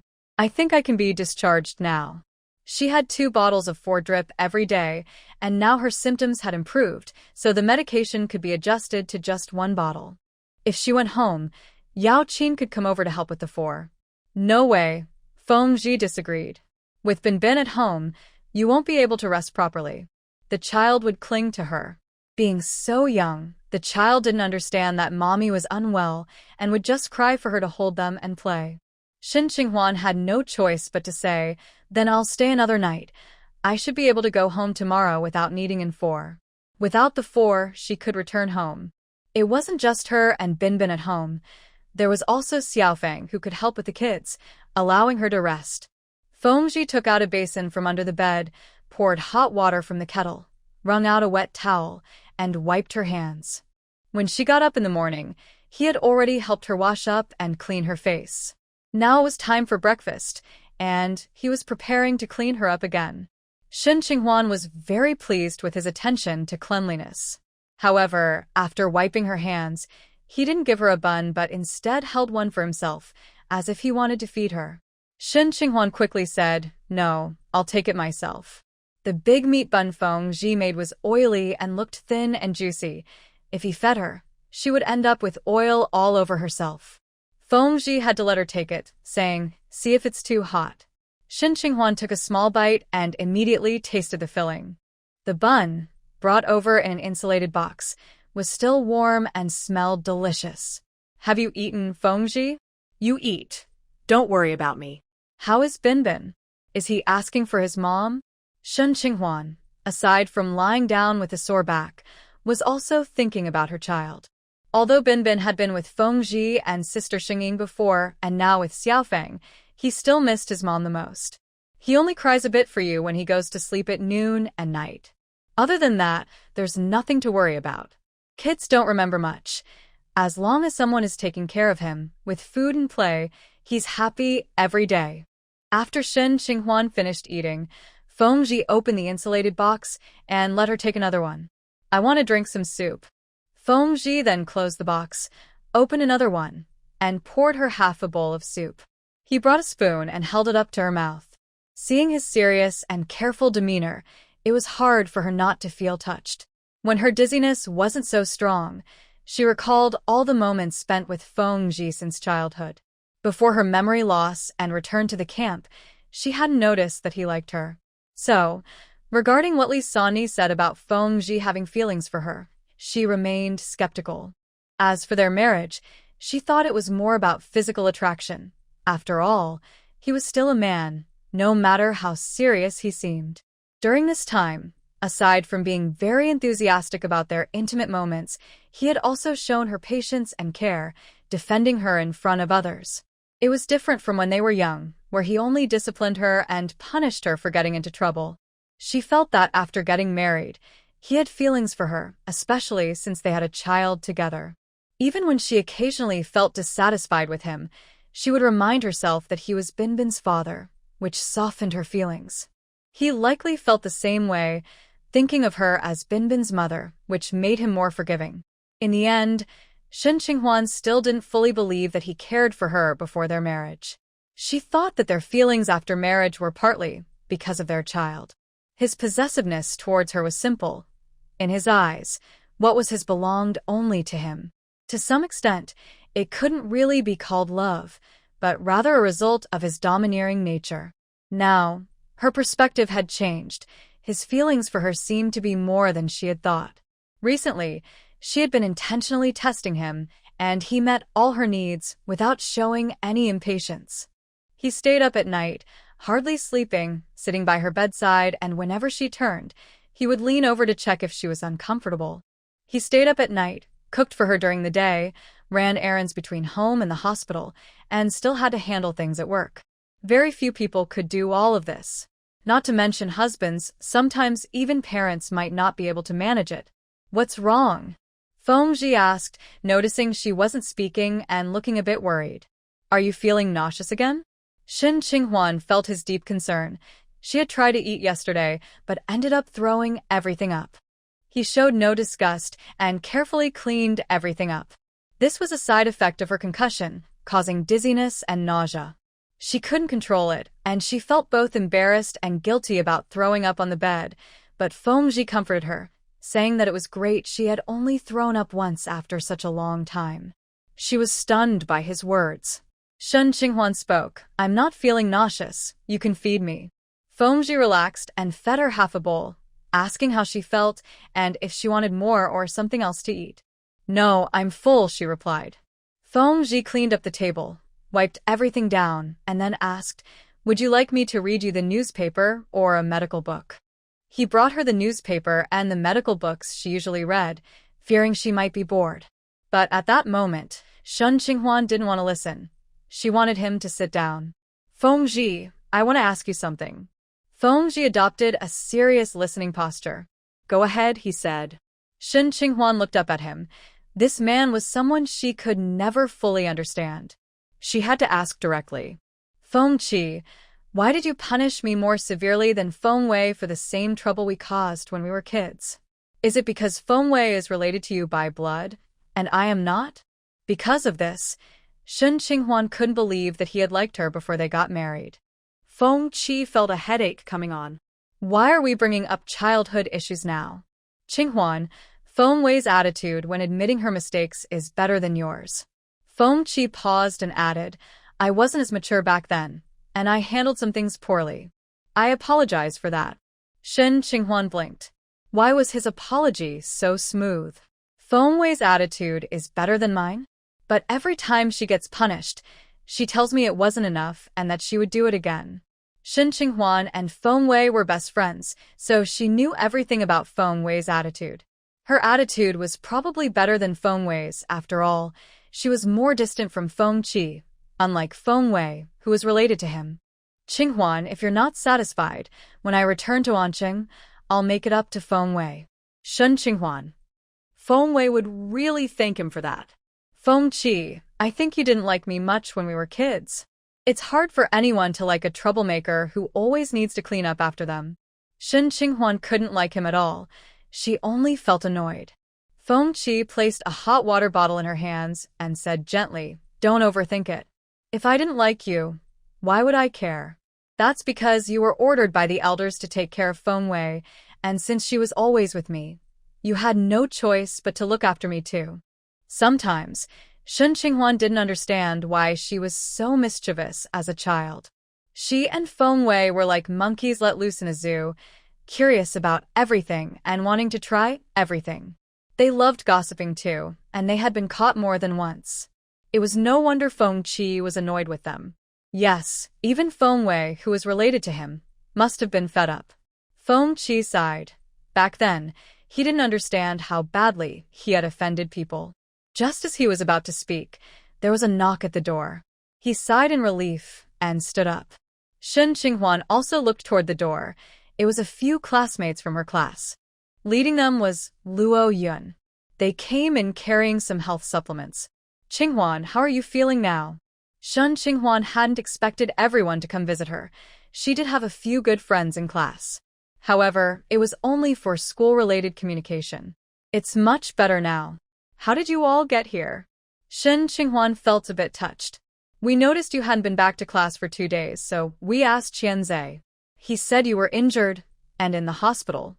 Since we're here anyway, we thought we should come and visit, one of her classmates said. Shun Qinghuan replied, You didn't have to bring anything. I don't need anything here. It's nothing valuable. We just hope you can return to class soon. Luo Yun and the others didn't stay long, thinking it wasn't good for her to talk too much with a concussion. After chatting for a bit, they left. But they brought Shun Qinghuan some news. Professor Hailan would be coming to the military hospital the day after tomorrow. As for the reason, they didn't know. After the classmates left, Fengji told her to lie down and rest for a while since she had talked too much. Even if she couldn't sleep, she should close her eyes and relax. Shun Qinghuan did feel dizzy. As soon as she lay down, the room spun again. She would ask about her childhood memories in a couple of days. Around noon, Ji Kaiyan came to take over. When Fengji was leaving, he said to Shun Qinghuan, I'll have Sister Bao bring lunch over. I need to return to the camp and will come back later to keep you company. Shun Qinghuan knew he was squeezing time out of his busy schedule and said, You can go ahead. Kaiyan is here with me. Ji Kaiyan added, Captain Feng, I will take good care of her. Fengji nodded to Ji Kaiyan. Thank you. Ji Kaiyan quickly waved her hand. At lunchtime, Shun Qinghuan asked Ji Kaiyan to call Dr. Kong Ovid? Dr. Kong had visited her once before, but she had been sleeping then. It wasn't long before Dr. Kong arrived. You've avoided injuries everywhere, but hit your head. If it had been just an inch more, it could have been serious, Dr. Kong said as soon as he entered. Shun Qinghuan didn't waste time. Dr. Kong, I want to try acupuncture. Can you help me? She felt a bit better and could focus her mind. Dr. Kong replied, You know I can't do that yet. Acupuncture on the head must be done very carefully. Shun Qinghuan insisted, I'll do it myself. You just supervise. You? Dr. Kong disagreed. You have a concussion and can't even hold a needle steady. How can you do it yourself? That's why I need you to watch me. Dr. Kong widened his eyes. You really don't take your health seriously. If something goes wrong, you'll regret it. Shun Qinghuan understood, but she was confident. In the end, Dr. Kong was persuaded and brought over the silver needles. Shun Qinghuan asked Ji Kaiyan to hold the mirror while she focused and inserted needles into several acupuncture points on her forehead. Just after she finished, a surprised voice came from the door. Dr. Kong and Ji Kaiyan both looked toward the entrance. A young man wearing glasses stood there, and when he saw them, he immediately asked, Excuse me, what happened to that patient? Why is she putting needles in her own head? Dr. Kong frowned. Don't ask questions that don't concern you. The young man replied, I'm a reporter for the city newspaper, and I'm very curious about this lady's actions. Can I learn more about her situation? Upon hearing he was a reporter, Dr. Kong's expression softened. There's nothing much to know. She's my assistant. A few days ago, she fell down the stairs and hit her head, suffering a concussion. She just wants to treat herself a bit. Treat herself? The reporter looked surprised. Was she doing acupuncture on herself? How old is she? You mentioned she's your assistant. So does that mean she hasn't started seeing patients on her own yet? Dr. Kong regretted answering the first question. Why were there so many inquiries? You need to leave now. She can't be disturbed. Dr. Kong dismissed him. The young man had no choice but to leave the room. After Xie Yuan removed the needles, he came back in. "Excuse me, can I interview you?" This was Xie Yuan's first experience with such a situation, and she was curious. "What do you want to interview me about?" It's quite normal to do acupuncture on oneself. Other traditional doctors can do it too. It's nothing special. Not really, the reporter shook his head. You're the first person I've seen do this. Our newspaper has a section about local customs and real-life stories. If you're comfortable, I'd like to write about your experience. You're just an assistant, meaning you're still in training, yet you can perform acupuncture on your own. That's quite remarkable. Xie Yuan. The reporter was indeed different. He was very talkative. Didn't you hear me say she has a concussion? If you have questions, just ask me, Dr. Kong interjected with a frown. Xie Yuan said, "Dr. Kong, it's fine. I'm sorry, but I don't have anything remarkable to share. I'm very ordinary, and there's nothing impressive about me. Let's not waste your time." She was genuinely worried that if she appeared in the newspaper, many people would come looking for her, only to find she was just average. That would be so embarrassing. She didn't care much about becoming famous. The aroma of wine is not afraid of deep alleys. She is not at that stage yet, so there is no need to show off. When Dr. Kong heard her say this, he urged her to leave, saying, "You can go now. There's nothing worth writing about here." The reporter didn't want to push her, and said to Xie Yuan, "My name is Jiang Kai. I believe you will be in the newspaper soon." Xie Yuan asked, "How can you be so sure?" Jiang Kai smiled and replied, "Because of your charm and my keen observation as a journalist. You will soon become a doctor who can work independently and achieve great things." Xie Yuan felt pleased by his flattery, but she thought it was best to take it lightly. "I hope that day comes." After Jiang Kai left, Dr. Kong asked Xie Yuan how she felt. Xie Yuan said, "The dizziness has decreased by half, and my mind feels much clearer. A couple of days ago, she didn't use the needle because her dizziness was severe and she couldn't hold it steady, so she didn't want to take the risk. Today, her dizziness improved a lot, and she could hold the needle steady, so she decided to use it, but for safety, she still asked Dr. Kong to supervise." She continued, "Dr. Kong, I have a recipe here. Could you please take a look? If it's okay, I'd like your help to prepare it. I want to give it a try." After saying this, she handed him the recipe she had just written, which was left by Granny Lee. Dr. Kong looked it over and said, "These two herbs are uncommon, and such a combination is rare. I'll check it out when I get back. By the way, where did you get this recipe? Be careful with folk remedies." Xie Yuan replied, "It was given to me by a relative who is a doctor. Some people have used it with good results." Dr. Kong nodded. "All right, but I need to verify it before preparing it for you." Xie Yuan agreed that caution was wise. "Thank you for your help." After Dr. Kong left, Bao Yu came to bring Xie Yuan her meal, which also included a portion for Ji Kaiyan. Bao Yu had visited Xie Yuan once before and felt sorry for her when she saw her condition. "I made chicken noodle soup. Your Captain Feng had someone buy a few chickens, and they were prepared and put in the fridge. You should eat more. You look so thin." Xie Yuan thanked her. As evening approached, Dr. Kong asked Huang Xinhua to bring Xie Yuan the medicine, which was based on the recipe she provided. Before drinking it, Xie Yuan smelled it, took a small sip, and confirmed it was indeed her recipe. After finishing it, she felt a bit nauseous. There was no way around it. The delicious food made her feel nauseous, not to mention the bitter and smelly traditional medicine. She held back the rising discomfort, and after a while, she stopped feeling it. The medicine began to take effect. As drowsiness set in, she fell asleep. When she woke up, Ji Kaiyan had already left, and Fengji had come over. He changed his clothes and brought her some new food. "How are you feeling?" Xie Yuan felt much better than in the morning. The acupuncture and medicine were working. It was confirmed that she could be discharged tomorrow. Actually, she could leave tonight. "Fengji, I feel like my dizziness is almost gone. Can I go home tonight?" Fengji looked at her with suspicion. "Qinghuan, you were feeling very dizzy just a moment ago." Shun Qinghuan explained, this afternoon I had Dr. Kong come over and I gave myself 2 acupuncture treatments. Now I feel much better. Please ask Dr. Su to come over. I want to talk to him. Dr. Su was her attending physician.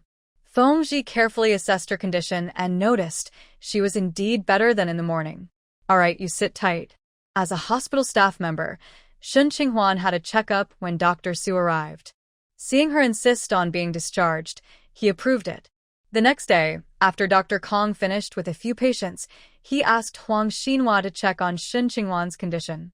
When Huang Xinhua arrived at the ward, he found out that Shun Qinghuan had been discharged the night before. He headed to his office and halfway there, he ran into Dr. Kong, who was returning from the restroom. Qinghuan was discharged last night, he informed him.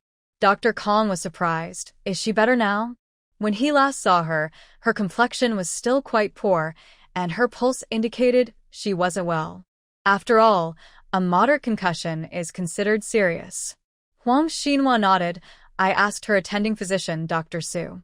He said she had an examination and there were no issues, so they let her go.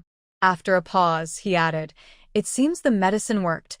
I didn't expect this prescription to be so effective. He had prepared the medicine himself and knew Shun Qinghuan had given Dr. Kong a prescription. He had never seen anything like it and was curious enough to ask a few questions, thinking it was a folk remedy. Dr. Kong replied, when she returns, I'll ask her if it was indeed this prescription that helped. Besides this prescription, she had also done acupuncture herself. It might not be solely the medicine's effect. The two continued their conversation as they walked. After they passed, Xiaoya came around the corner. Shun Qinghuan felt completely comfortable after returning home from the hospital. Bingbing was very excited to see her, running over and hugging her leg, grinning and laughing, her whole body showing her joy. Fengqi was worried that Shun Qinghuan might feel dizzy, so he told her not to bend down and helped her lift Bingbing.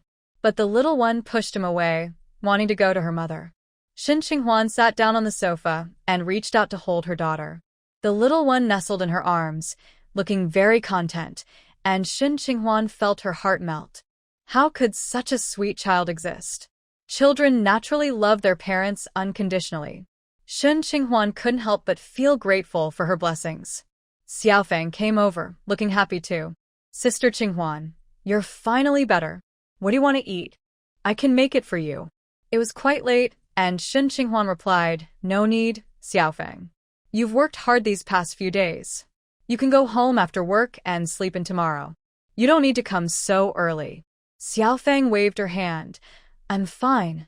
I'm used to getting up at that time. After Xiaofeng left, Fengqi came over to hold their daughter, planning to soothe her to sleep. But the little one, who hadn't seen her mother for days, didn't want to leave Shun Qinghuan's side. Shun Qinghuan said to Fengqi, I'm fine now. I can hold her. You've had a long day, so you should sit down. Fengqi paused and looked at her. At that moment, she was holding their daughter, focused on her, with her head slightly lowered. The soft light and moonlight highlighted her gentle profile, and her smile filled her eyes with joy.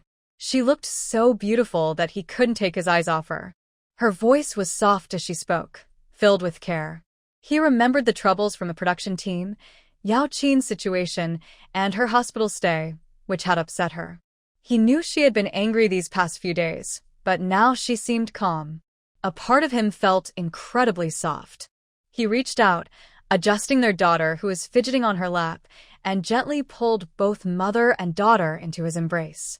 In an instant, he let go and said, I'm not tired. I'll heat some water for you to soak your feet before bed. Shun Qinghuan looked up and said, I want to take a shower. She hadn't been able to shower in the hospital, and she felt too dizzy to do so. Now that she was feeling better, she definitely wanted to wash. Qinghuan, you're not fully recovered yet. Dr. Su doesn't recommend showering. In the bathroom, the steam could make it harder to breathe, which might make her feel even dizzier. Plus, with the cold weather, it would be easy to catch a chill. Since she was still recovering, her immune system wasn't strong enough, making her more susceptible to getting sick. Shun Qinghuan felt it was fine, saying, I am a doctor myself, and I can take responsibility for my own health. Fengji could only reply, I'll wash it for you later. No need. Qinghuan, don't be stubborn. Fengji went to the kitchen to clean up, while Qinghuan took a children's picture book to read to Binbin. The child didn't quite understand yet, but developing this habit would help her understand soon. Binbin was not one to sit still. Seeing the picture book, she reached out to grab it. Qinghuan held it for her, taking her little hand to point at the illustrations and tell her the little stories behind them. Binbin listened to her and responded with happy sounds. Qinghuan kissed her forehead and gently praised her. Binbin is great. That's right, Hu is a very brave child. Binbin could sense the adult's praise and loved her mother's kisses and hugs, which helped her listen to Qinghuan's little stories. Such a small child couldn't stay still. After a few minutes of story time, she wanted to get down, dragging her toys from the corner and pulling Qinghuan's hand to ask her to play. Qinghuan took a small stool to sit down and played with the little one and her toy cars. The little one's toy cars included ones bought from the store and others made by her dad from shells. The little one played quite roughly, and many of the store-bought toys were already missing parts, while the ones made by her dad were still intact. Qinghuan remarked, "It seems your toys need to be made by your dad." The little one didn't care about that. She pulled out the doll her grandmother had bought her and started to nibble on it. This doll was already missing one leg. Qinghuan didn't stop her, knowing the toys were cleaned daily, as long as she wasn't chewing on anything harmful. Fengji called from the kitchen, "Qinghuan, do you want anything else to eat?" Qinghuan replied, "No, I'm done." Turning around, she saw the little one had stopped nibbling on the doll and was pointing at her socks, babbling in baby talk, possibly asking for help with them. Qinghuan leaned over to fix the socks, and the little one suddenly kissed her cheek. Wow. Qinghuan looked down at Binbin in surprise. This little one must only be about a year old, right? The child smiled widely, looking proud and waiting for praise. "Binbin, did you trick mommy into coming over for a kiss?" Hee. The little one grinned, showing her few baby teeth, still feeling pleased. "Fengji, come here quickly." Fengji thought something had happened to her, so he quickly threw down the pot and rushed inside. "What's wrong?" Qinghuan turned around and pointed at Binbin, shocked as she told him, "She just tricked me into coming over and suddenly kissed me." Fengji was surprised too and looked at their daughter, who thought her parents were playing with her, and happily rushed over. Qinghuan hugged her, saying, "Binbin, give mommy another kiss." The little one left a wet mark on her cheek. Qinghuan looked at Fengji. "She really is your daughter." Fengji cleared his throat. "I didn't do things like that when I was little." Qinghuan was skeptical. "Do you even remember being 1 year old?" "I have memories from when I was over 1 year old, so I slept in my own room by then." He hadn't heard his mother mention that he was so cute as a child. She only said he didn't talk much, and she wanted to hear him call her mommy more often.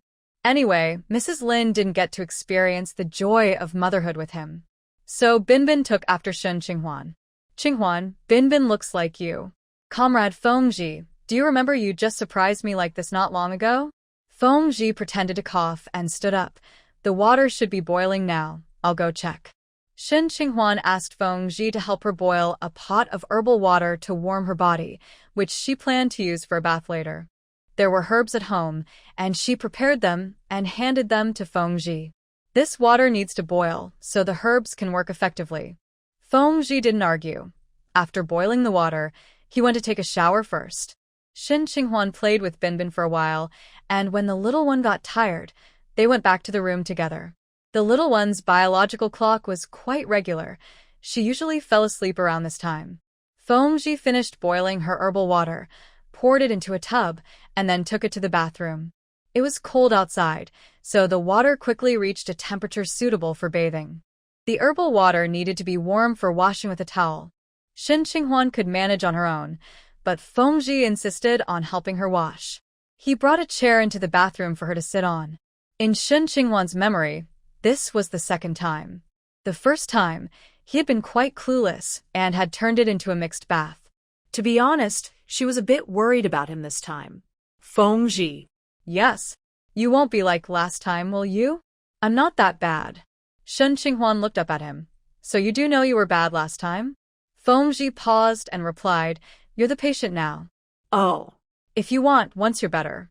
Who wants that? Fengqi chuckled and kissed her forehead. All right, it's what I want. Shen Qinghuan wanted to push him away.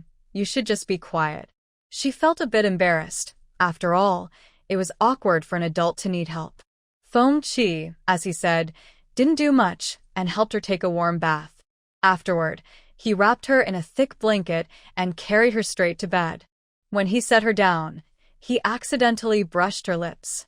Without hesitation, he leaned in and gently kissed her.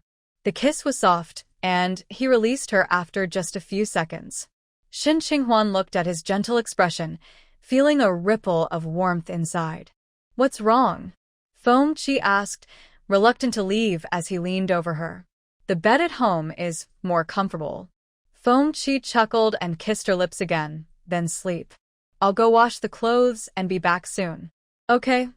Thank you for your help. You're welcome. Getting into bed right after a bath was very cozy because she felt warm. Shen Qinghuan fell asleep quickly, feeling a sense of security that had been missing. The next day, Shen Qinghuan rested at home. She did acupuncture again and had no symptoms left. The cut on her head wasn't fully healed yet, but it didn't hurt unless touched. So on the third day, she returned to the hospital for classes and work. Including the 2 days in the hospital and 1 day resting at home, she hadn't attended class for 3 days. When she arrived, her classmates were discussing Professor Hailan. They mentioned that she was coming today. Seeing Shen Qinghuan back, a classmate turned to her and asked, Qinghuan, Professor Hai is your teacher. Do you know why she's coming this time? Shen Qinghuan shook her head. I didn't know until I heard you all talking about it. Is she coming to see you? Another classmate said. Shen Qinghuan replied, Definitely not. Qinghuan, since you're a student of Professor Hai, don't you think it's a pity to stay here with us? Why not follow her to the provincial hospital? Yeah, being by her side would help you learn so much. Isn't it a waste of time to stay here? Shen Qinghuan felt some people were just stirring up trouble on purpose. My foundation isn't solid enough yet. I need to learn the basics here, and being with all of you helps me learn a lot too. This compliment seemed to satisfy them, and they didn't say much more. Shen Qinghuan caught up on the classes she missed by borrowing notes from Luo Yun. When someone said that Professor Hailan had arrived, she didn't notice it at all. Until Luo Yun nudged her, saying, Qinghuan, Professor Hailan is here at the treatment department. Some people have gone over to see her. Do you want to go too? Those who ran over hoped to get a chance to meet Professor Hailan, say a few words and make a good impression, ideally to be noticed and chosen as her student. Shen Qinghuan looked at her watch. It was already 11:30 a.m. The class had ended a while ago, and half of the students were no longer in the classroom. She gathered her things from the desk and said, Let's go take a look. After all, she needed to go to the treatment department too. Since her teacher was there, she thought it would be polite to say hello. Otherwise, people might say she didn't respect her teacher. Luo Yun also planned to go see, not because she thought she would be noticed by Professor Hailan, but she figured it would be good to listen to her speak. She might learn something. So she asked Shen Qinghuan, and if Shen Qinghuan didn't want to go, she intended to go by herself. When the two arrived at the lobby of the treatment department, they found it very lively. A crowd had gathered, including several people in medical uniforms, some classmates, and a few patients and their families. Shen Qinghuan and Luo Yun exchanged glances. It seemed like Professor Hailan had organized everyone to come for a lecture, but shouldn't this be held in their training classroom or meeting room? Why were patients and their families also gathered around? It didn't seem like a lecture anymore. They feared something might have happened. The two hurried over, and as they got closer to the crowd, they heard someone exclaim, Wow, it's amazing. After taking this medicine, they can stand up. Yes, the effect is so quick. It really is a miracle drug. Shen Qinghuan and Luo Yun squeezed into the crowd and immediately spotted Shia, who was holding a bowl of medicine. Next to her stood a middle-aged woman, likely the patient everyone was talking about. In front of Shia stood Professor Hailan, along with her assistant and some hospital leaders. Shia smiled and calmly said to Professor Hailan, I came up with this prescription myself. Since I work in internal medicine, I've seen many patients with gastrointestinal discomfort. Sometimes, Western medicine doesn't have a clear effect, so I thought maybe I should try traditional Chinese medicine. Indeed, some patients have had better results with traditional Chinese medicine than with Western medicine. This really inspired me, and after work, I spent a lot of time studying the pharmacology of these traditional remedies. As she spoke, she paused and looked at the middle-aged woman next to her, then continued, "There's a lady living next to me who said she didn't take care of herself properly after giving birth, and now suffers from migraines. Every time she sees me, she asks if I have any medicine to help with her headaches. She has seen many doctors and taken a lot of medicine, but nothing seems to work." I looked at her troubled face, and it felt like a heavy stone was pressing down on my heart. I promised her that I would help her find something to relieve her headache. Hailon looked at the bowl in her hand and asked, "Is this the medicine you mentioned for headaches?" Shia replied confidently, "Yes. I researched a lot of books on this topic. Since I tend to stay up late studying, I sometimes get headaches too. I found 2 recipes. I tried them both over time. One had no effect at all, and the other helped a little, but not enough to relieve my headache significantly." Shen Qinghuan listened to Xiaoya with a furrowed brow. What was she saying? She is a Western medicine doctor suddenly studying traditional Chinese medicine? And trying out remedies like Shinnom? Xiaoya continued, "So, I made some adjustments to the recipe that had a bit of effect, adding herbs for headaches and calming ingredients. In the end, I created this medicine." The neighbor said that after using it, she no longer had headaches. "As for me, I feel great and can return to work every day. Today, I'm on duty and will be here late. I was worried my headache might come back, so I brought some medicine with me, and I didn't expect to run into someone." Hailon smiled with appreciation. "That's great. You have a kind heart and the courage to explore, learn, and innovate. Can I take a look at your recipe?" "Of course. I intended to share it with the hospital anyway." Xiaoya's smile grew wider. "Professor Hai, we've gathered quite a crowd here, which might disturb other patients. Shall we talk in the break room?" Hailon nodded with a smile. "You're very considerate. I was so focused on helping that I didn't think about this. Lao Chen, could you help clear the area?" Then the 2 of them headed toward the break room. Shen Qinghuan couldn't shake the feeling that Xiaoya glanced at her as she left, then hurriedly looked away, as if she were afraid of her. But why would Xiaoya be afraid of her? After the last encounter, where Xiaoya lost face in front of their colleagues and leaders, she had been very low-key these days. She hasn't come to the training class here, and I haven't seen her outside the clinic. Anyway, in the past few days, Shen Qinghuan hasn't run into her at the hospital. Speaking of which, Xiaoya lost a lot of face, which would only make her hate Shen Qinghuan more, not fear her. Luo Yun was also surprised and pulled a classmate over to ask, "What happened? What did Dr. Xiao use to help someone?" The classmate told her, "Someone just fell and hit their head really hard. Look, their head is bleeding, and there's blood on the ground. They were seriously hurt, couldn't stand up, and even vomited everywhere.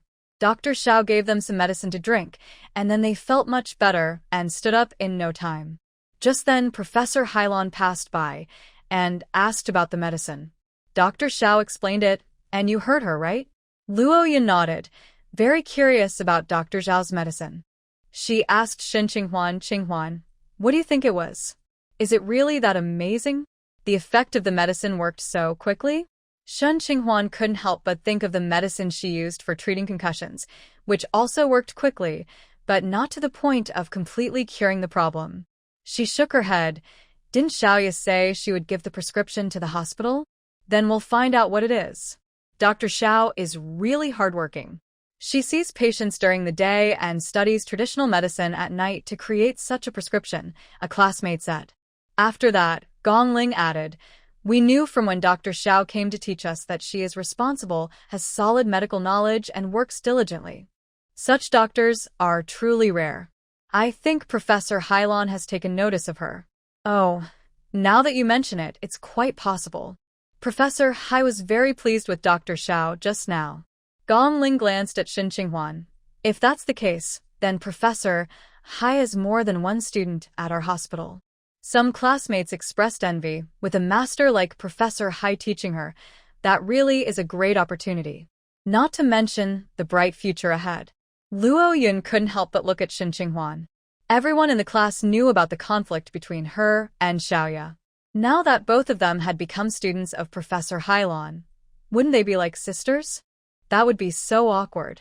Feeling the gazes of her classmates, Shun Qinghuan said, if she can be a student of Professor Hai, it's because of her own abilities. There's nothing more to say. You all continue chatting. I'll take my leave. She plans to visit Dr. Kong to see how many patients he has. If there are many, she can help him out so he can finish work early. As for Professor Hai, she will come back later. After she left, Gong Ling pouted and said to a few classmates, I don't think Dr. Xiao is the kind of person everyone says she is. Right now, there are rumors that Xiaoya is spreading lies about Xin Qinghuan, claiming that Xin Qinghuan is stealing her boyfriend.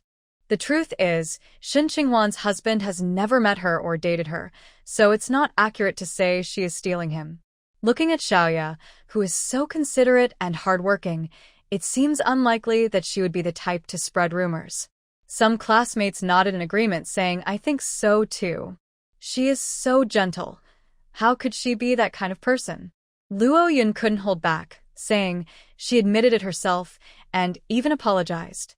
She knows Xin Qinghuan better and thinks if Xiaoya hadn't done anything wrong, why would she apologize? Gong Ling looked at Luo Yun, it's surprising that Dr. Xiao helped her correct her homework before, and you think this way of her? Sometimes an apology doesn't mean she did something wrong. She could be wronged or pressured to apologize. Luo Yun frowned at her. Who would pressure her? Her relatives and classmates have testified against her. Are you saying her relatives are lying? Gong Ling glanced in the direction Xin Qinghuan had left. I just don't think Dr. Xiao is that kind of person. She has worked at our hospital for several years, and without connections, it's normal for someone to be pressured to apologize. What connections? She is the niece of Director Zhao. I think you have been misled, Luo Yun said, not wanting to argue further, and walked away. When Xin Qinghuan arrived at Dr. Kong's office, she saw him scolding Huang Xinhua. Always forgetting things. What kind of doctor are you? You might as well go back home and farm. Huang Xinhua didn't dare to respond. Xin Qinghuan approached. What happened, Dr. Kong? Did my senior lose something? Dr. Kong's expression softened when he saw her. Why are you back? Are you feeling better? Yes. Don't I look good? You young people never take your health seriously. Don't worry, Dr. Kong, I'm really fine. What did my senior lose? If it's here in the hospital, we can look for it together. Dr. Kong got annoyed again and pointed at Huang Xinhua. This kid lost the prescription I gave you. Xin Qinghuan didn't expect that. She suddenly remembered that Xiaoya mentioned a prescription to Professor Hai earlier. Then Huang Xinhua couldn't find a prescription here. What a coincidence. Where did you lose it? When? She asked. Huang Xinhua looked frustrated. It was yesterday. After I told Dr. Kong about your discharge, I planned to prepare another prescription for you. I took a nap in the lounge at noon, and Sister Sue accidentally spilled a cup of water on me while cleaning. My coat and sweater got wet, so I borrowed a piece of clothing. When I checked my pockets in the afternoon, the prescription was gone. It might have been lost when I changed clothes. I have a rough idea of the ingredients, but I don't remember the exact amounts or the preparation method. Yes, Xin Qinghuan's prescription had very precise measurements. Previously, it was written in taels, but she had converted it to grams. The method was also detailed, including the order of adding the ingredients to maximize their effectiveness. The amount of water, cooking time, and heat were clearly stated as well. So, remembering this prescription wasn't easy. It was normal for Huang Xinhua to forget it. Just then, a patient came in complaining of dizziness. This patient also said he accidentally bumped his head and suspected a concussion. I told him to go to the examination room for a checkup and an X-ray, but he was unwilling. He didn't want to get an injection either and didn't trust Western medicine. He only believed in traditional Chinese medicine. Dr. Kong thought of Xin Qinghuan's prescription and, knowing Huang Xinhua had lost it, scolded him. Huang Xinhua felt embarrassed and asked Xin Qinghuan, Qinghuan, do you have a backup of this prescription? Xin Qinghuan pointed to her head. The backup is here. I'll write it down for you again. Losing it wasn't a big deal. Her prescription wasn't a family secret that couldn't be shared. This prescription was meant to treat and help people, so if someone could benefit from it, then why not? Shen Qinghuan remembered this prescription after experiencing a concussion herself. She had seen it in the medical history records at Granny Li's place, where it was noted that this prescription had cured a patient with a concussion.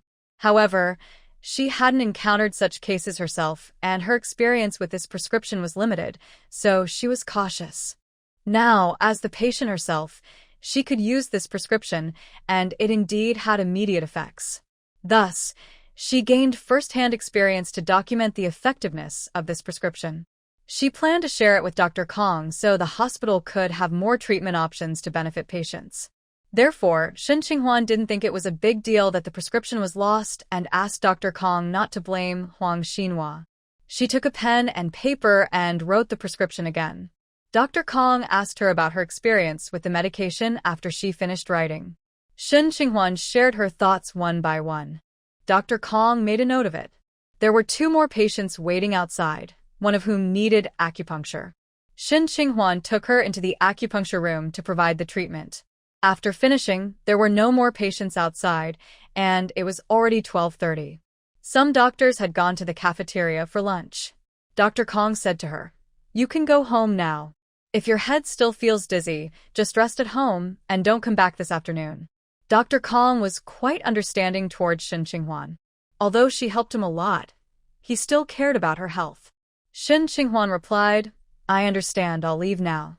Huang Xinhua asked her, "Qinghuan, do you want to grab some braised pork from the cafeteria? It's Wednesday, and they serve it today."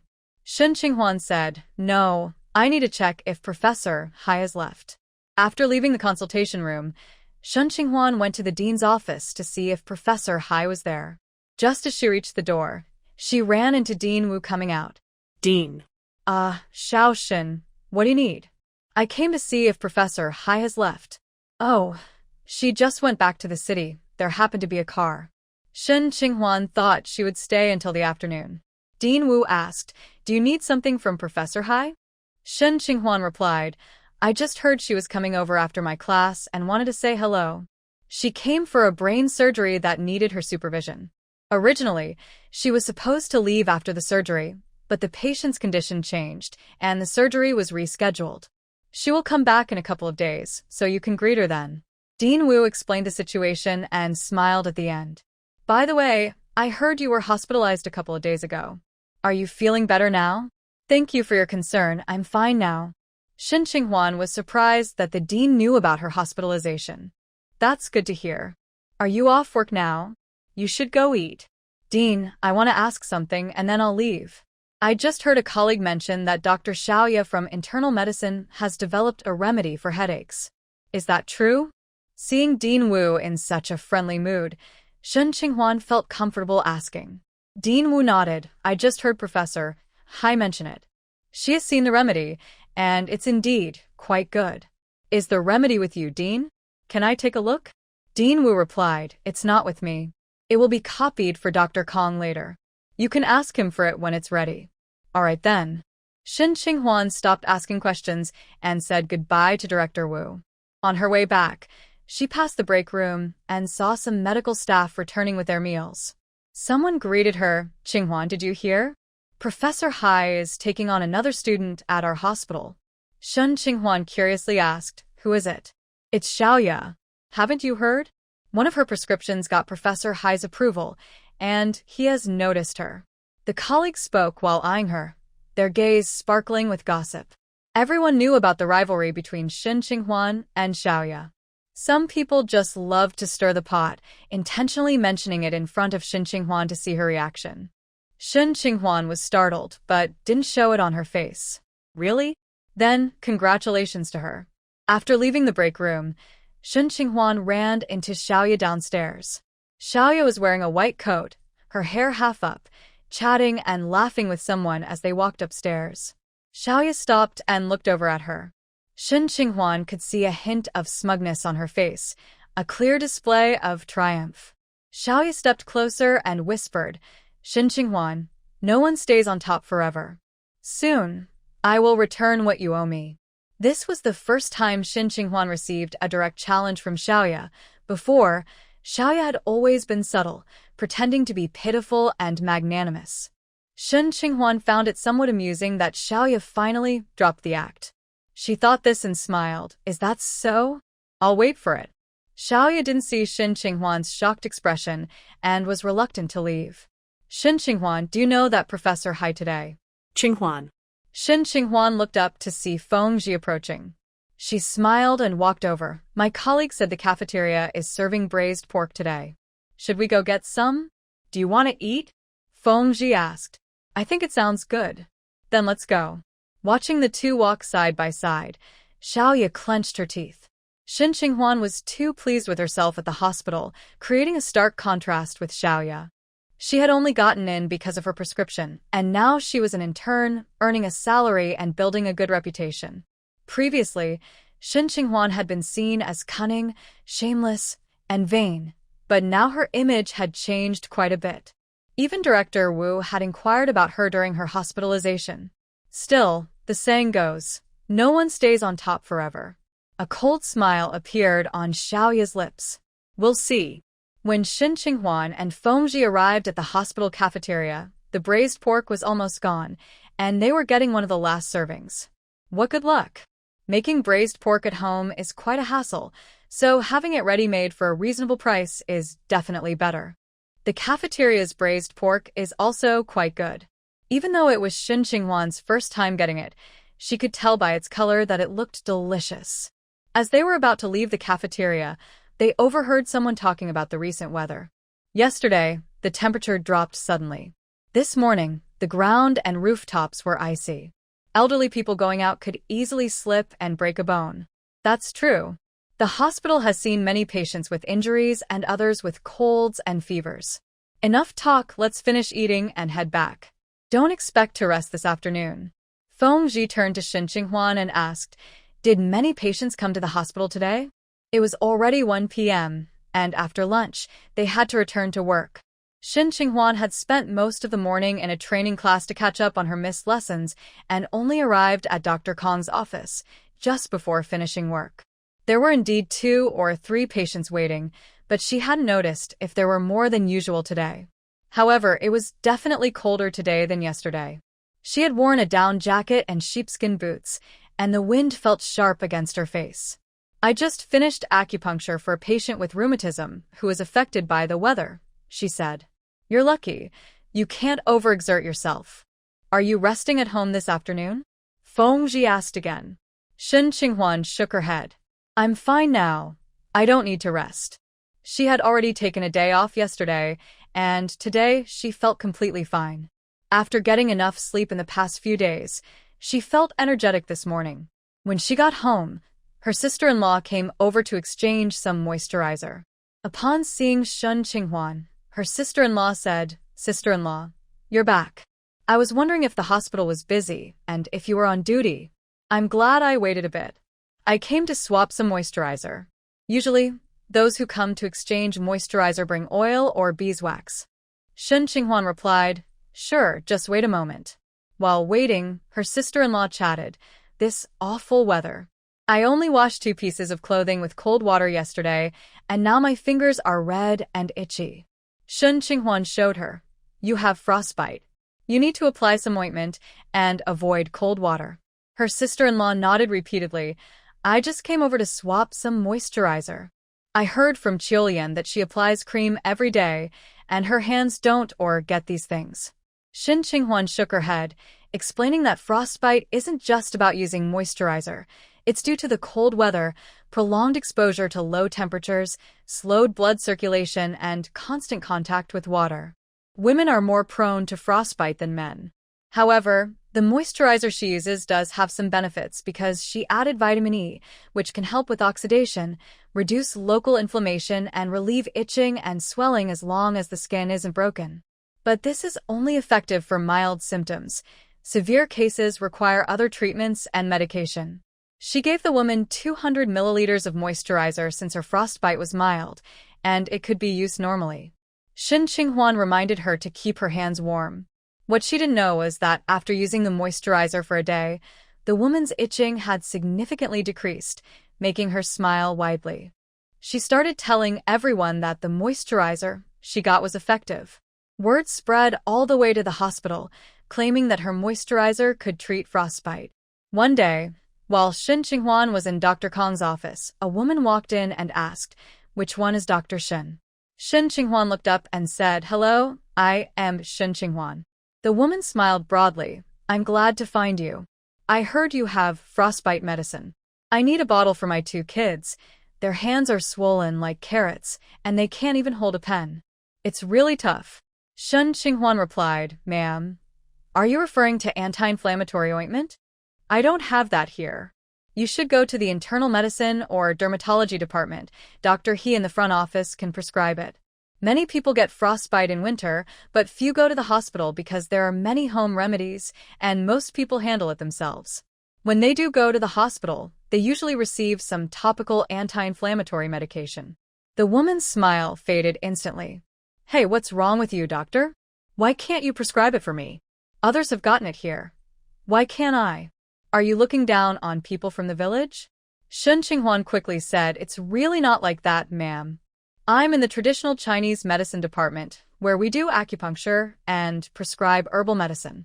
If you really have frostbite, I can help assess the severity and give you some herbal medicine to soak your hands in." "Is that what you meant by soaking?" "What's soaking?" "People said it's a cream, like an ointment for the hands." "Just give me that cream." Xie Yuan had no choice but to stand up. "Let me take you to the pharmacy. Can you tell me about your child's frostbite?" The woman was satisfied and followed her outside, explaining her child's hand situation as they walked. From her words, Xie Yuan assessed that it wasn't serious. Just keep warm and apply some anti-inflammatory ointment. When they reached the pharmacy, she spoke with her colleagues, and a staff member handed her a box of medicine, saying, "This is effective. Many people use it. Just soak it a few times and it should be fine." Before Xie Yuan could ask the woman anything, she said, "Not this one. It costs money, and I can't afford it." The pharmacy staff was momentarily taken aback and rolled their eyes. "Do you think this hospital is free?" "Dr. Xie, I was just looking for you. You asked me to come back for follow-up and acupuncture, but I didn't see you the past few days. I heard you were on leave." Xie Yuan turned to see an older woman approaching her and grabbing her hand. "You have no idea how much my hand has hurt these past few days. Please help me with acupuncture. Have pity on an old lady." As she spoke, she pulled Xie Yuan toward the consultation room. Xie Yuan didn't have time to attend to the woman still looking for frostbite medicine and said, "Ma'am, this medicine is also useful and not expensive. Why not buy 2 and try it?" The woman hurried to catch up and said to Xie Yuan, "How can you treat me like this? Others can get help from you. Why can't I?" Before Xie Yuan could respond, the older woman holding her hand said, "Why are you shouting? You have no manners. If you keep this up, I'll call security to remove you." "Dr. Xie, just ignore her." Xie Yuan told the woman, "If you don't want to spend money, you can go home and use some eggplant water. It can help too." After saying that, she decided not to engage further. Although Xie Yuan hadn't worked with Dr. Kong for long, she had encountered a few difficult patients. There was no choice but to remain calm and explain things clearly. The woman, Yaoqin, was very upset, feeling that Xie Yuan looked down on her because she was from the countryside and didn't give her the ointment due to her appearance. She had heard that the ointment could be made with beeswax, and she had brought 2 pieces from home. She never expected that Dr. Xie would say no and ask her to spend more money. But she had come all this way and couldn't just go back empty-handed. "I have to go talk to your supervisor." But Yaoqin didn't know where the hospital leaders were, though she could recognize the staff. Those in hospital uniforms were the staff. She stopped a nurse and asked, "Excuse me, where is your supervisor? What do you need our supervisor for?" "I want to report something. Dr. Xie at your hospital is being discriminatory. She looks down on rural people and won't let me change my medicine." "Which Dr. Xie? What is your illness?" "The one upstairs who practices traditional Chinese medicine, Dr. Xie Yuan.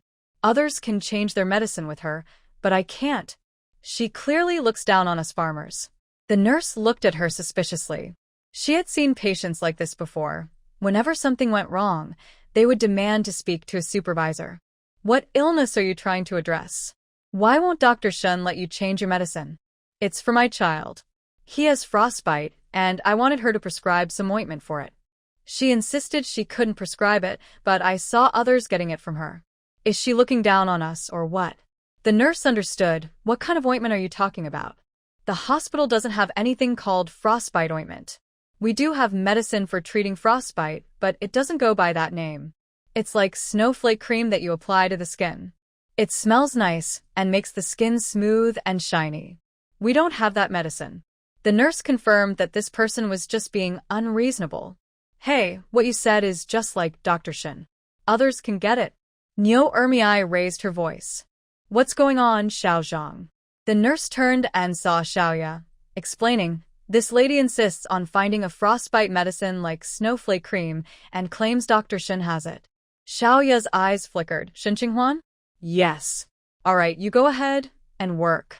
I'll talk to this lady. Today, Shin Qinghuan really felt the impact of the weather change.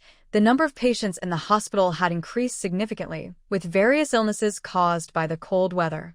Especially in her department of traditional Chinese medicine, it was almost packed with people. Most of the patients were middle-aged and elderly, as the older generation tends to trust traditional medicine more. Shin Qinghuan had been busy with acupuncture all morning. Due to a shortage of staff, she quickly came to help after finishing her class. Her acupuncture experience was rapidly increasing. The number of patients specifically requesting her was also growing. By noon, it was already past closing time, and there were still patients waiting. An elderly man in his 70s, who has a quick temper, insists that Shin Qinghuan finish seeing him before she can leave for the day. This man has had rheumatism for decades, and it flares up easily in cold weather. Shin Qinghuan is currently treating another patient with acupuncture, while Dr. Kong has just finished with his patient and goes to help the elderly man with his rheumatism. However, the elderly man refuses his help, saying, I saw you last year, and it didn't help. That girl is skilled. Let her treat me. Dr. Kong explains, our treatment methods are the same. This condition can't be cured immediately. We can only relieve it for now. Seeing her won't make much difference. Dr. Kong remembers this patient. He is the father of a leader in the camp and has a very strong temper. Last time, he didn't finish the treatment and ended up being scolded. But since he is in the hospital and in his office, he can't refuse to see him. The elderly man continues to shout. Everyone says she is skilled and has cured many illnesses. Let her take a look at me. If she cures my illness, I will give her a banner of appreciation. Shin Qinghuan hears the commotion outside, but doesn't go out. She remains focused on her current patient, continuing with the acupuncture. Why is it taking so long? Is that girl even here? The elderly man keeps complaining. Dr. Kong tells him to be quiet as he is disturbing others, but the elderly man ignores him. Shin Qinghuan finishes with the last needle and shares some aftercare advice with her patient. Just as she is about to finish, someone bursts in, startling the patient. Shin Qinghuan jumps in surprise and sees an elderly man with a cane glaring at her. Why are you so slow? It's been half an hour and you're still not done. People passing by Dr. Kong's office hear the noise and smile at the commotion. Qinghuan. Shin Qinghuan hears Fengji calling her from outside and quickly responds. The elderly man immediately says, I was here first. I should be treated first. As soon as he finishes, others outside start shouting, yes, we're all waiting in line. What's all the fuss about? It seems Fengji is being accused of cutting in line. Shin Qinghuan quickly speaks up, he is my husband. I need to see what he needs. The elderly man is unwilling to let her go, saying, are you trying to leave work early? This won't do. I can't wait that long with my old bones. You show me first before you leave work. Shin Qinghuan was amused, treating him like a debt collector. Old man, I have legs but no wings. I can't fly. I'll just step outside the consultation room to see what's going on. At that moment, Fengji walked in with a frown. Why are there still so many people outside? Shin Qinghuan glanced outside the screen and saw 3 people crowded in the consultation room, with more heads visible at the door. At this rate, it seemed like they wouldn't even get to eat dinner. Why were there so many people? It felt like patients from other departments had all come here. It was quite exaggerated. Fengji looked at the woman, his expression serious. Go eat first. We'll see patients in the afternoon. The old man's eyes widened at this. I've already waited an hour. I can't wait until the afternoon. After he spoke, others chimed in. Yes, we've all waited a long time. They say Dr. Shen is amazing with acupuncture. I finally managed to get a ride here with my wife for her to see Dr. Shen. It's not easy to come here, so he can't be turned away. Shen Qinghuan found this strange and looked at the middle-aged man who spoke. Excuse me, where did you come from? Zhu Xiang. Zhu Xiang is 60 kilometers away. How did you hear about Dr. Shen being so skilled? Fengji interjected, his gaze sharp on the man. Shen Qinghuan nodded. Fengji voiced her thoughts. How did her reputation spread so far?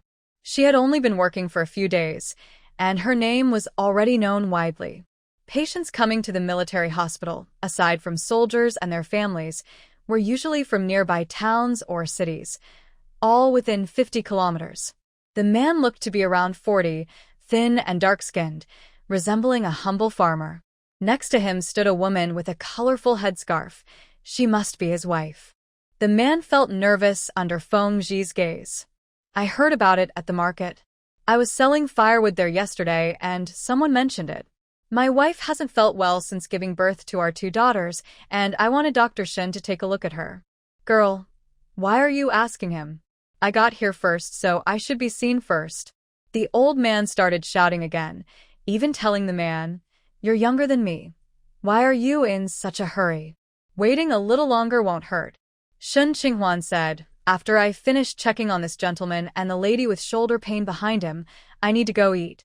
The other patients have complicated issues that need to be seen by other doctors. The man with the wife became anxious. Dr. Shen, please help my wife. Our little girl is already 5 years old, and my wife's stomach hasn't shown any signs of pregnancy. We can't be without a son in our village. Shen Qinghuan suggested, You should take your wife to the gynecology department. It's best if you get checked too. Having a baby is a shared responsibility, and both partners need to be healthy for it to happen.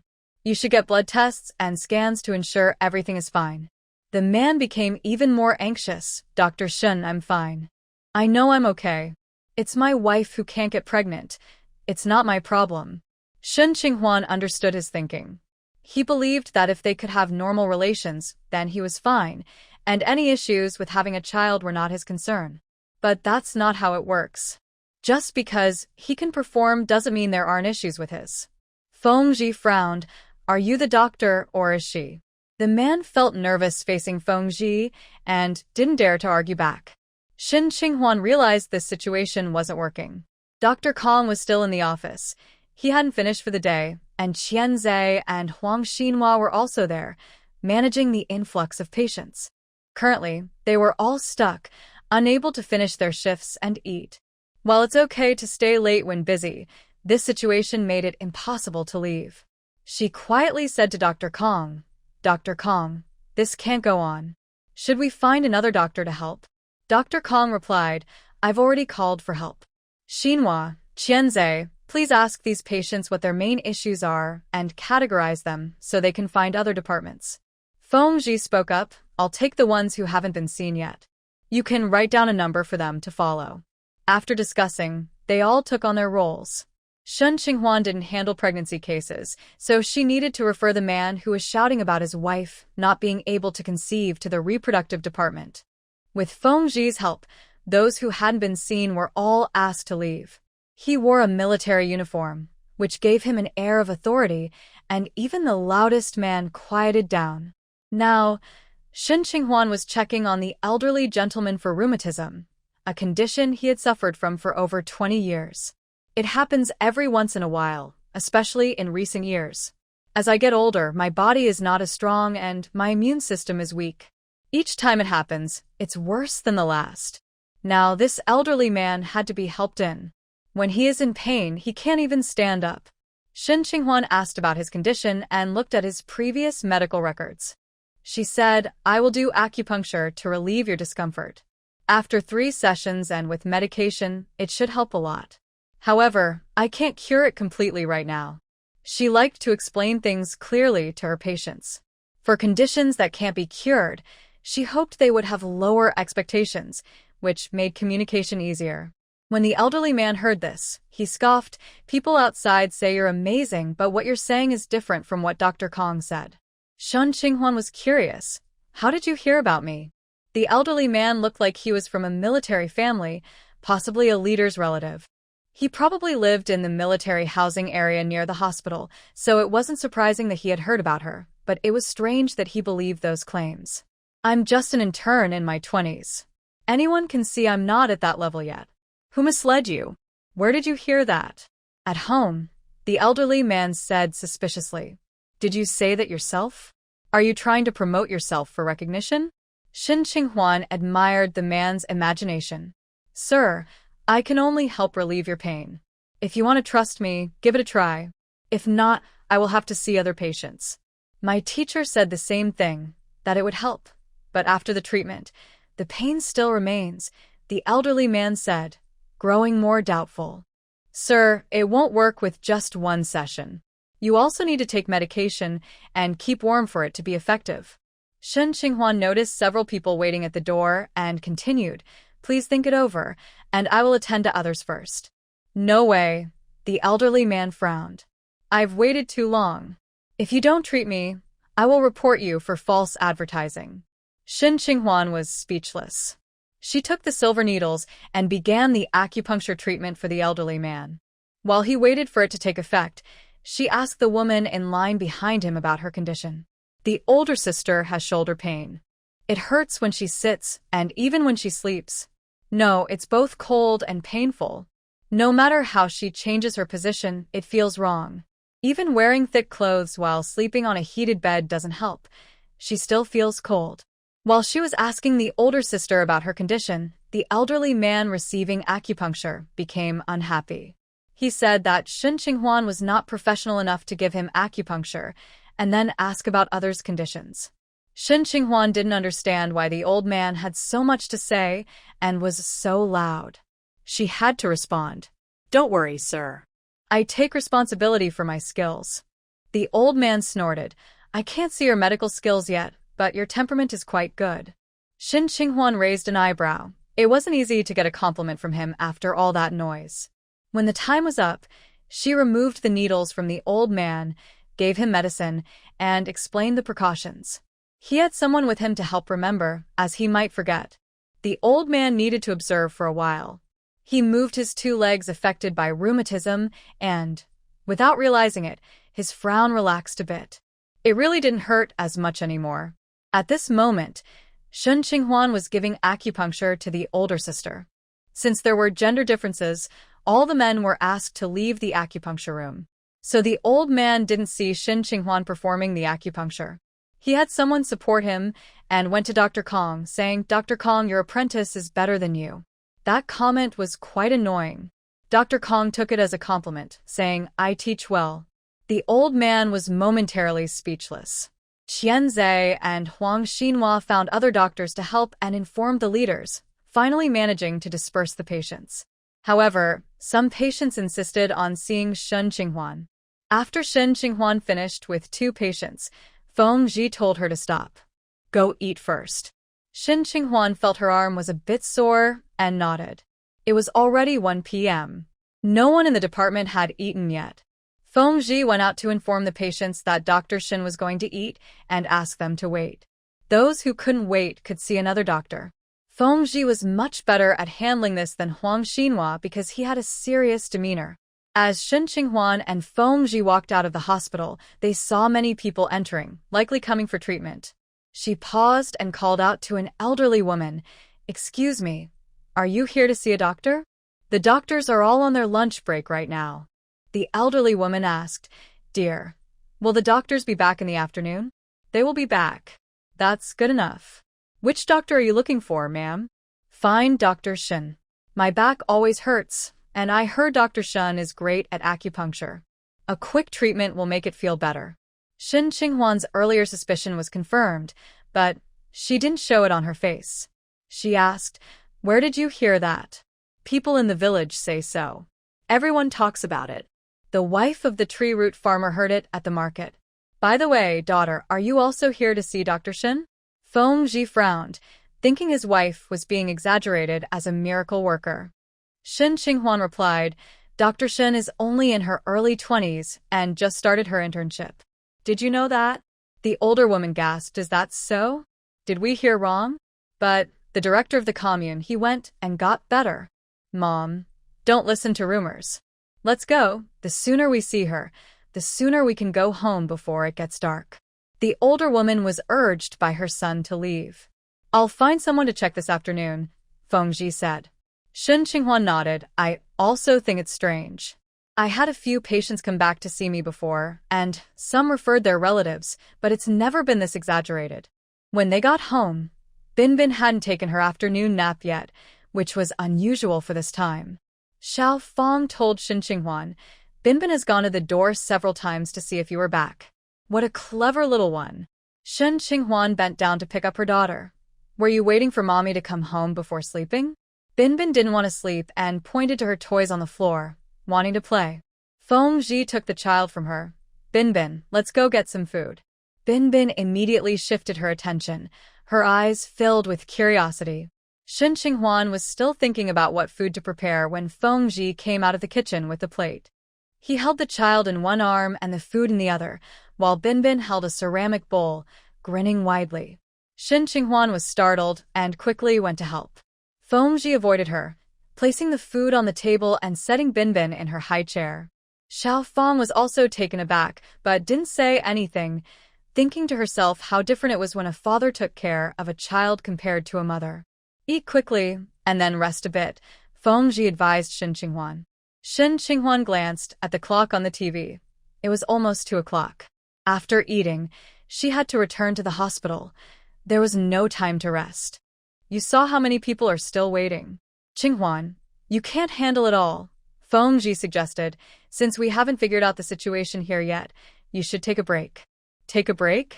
Shin Qinghuan felt it was unrealistic. If they come to see me now, I can avoid them for a moment, but I can't avoid them forever.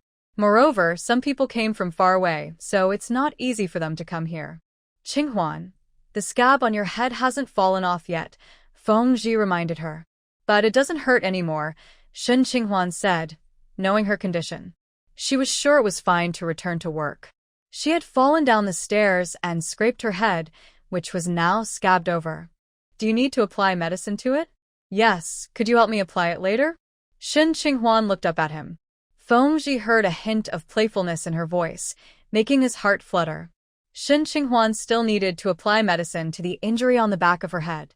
Xiao Fong could help her, but Binbin was still awake, and no one was watching the little one, who would cause trouble.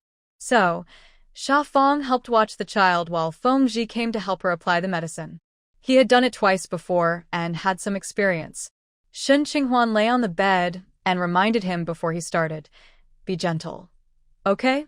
Don't get it on my hair. I need to check in the mirror afterward. What do I get in return for completing the task?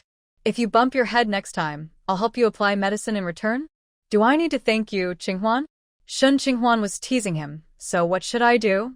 Feng Ji leaned down and kissed her ear softly, his voice low. Just return the favor like this later. Shin Qinghuan turned her head and glared at him. You're taking advantage of me. Then, let's make a deal. In a few days there's a basketball game, and I still need someone to cheer me on. Shin Qinghuan recalled, I haven't heard you mention practicing basketball lately. She remembered that Yaoqin had signed up too, but Yaoqin had been busy with the hospital, and later with Xie Yuan's matters, she hadn't seen her practice much. I practiced at the camp, Feng Ji said as he gently parted her hair to find her injury, using a cotton swab to apply the medicine carefully. His technique was quite good. Shin Qinghuan only felt the coolness of the medicine on her skin, and nothing else. The injury wouldn't hurt as long as it wasn't touched. Shia was getting ready to leave work, but someone from the director's office brought in a few patients. She was already working late, and now there were more patients.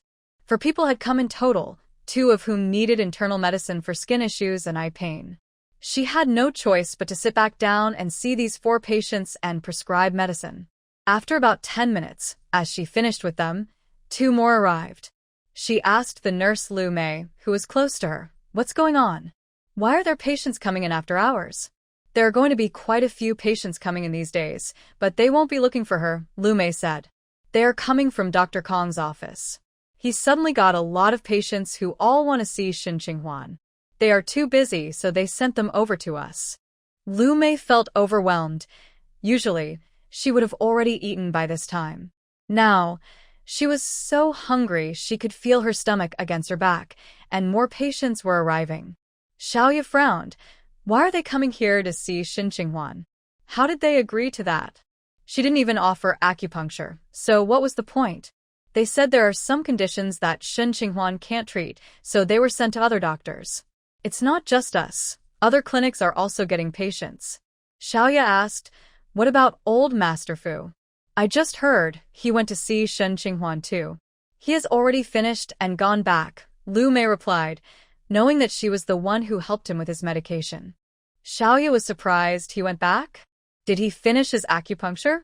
This old man had been to the hospital several times and had seen a few doctors, almost all of whom he had scolded.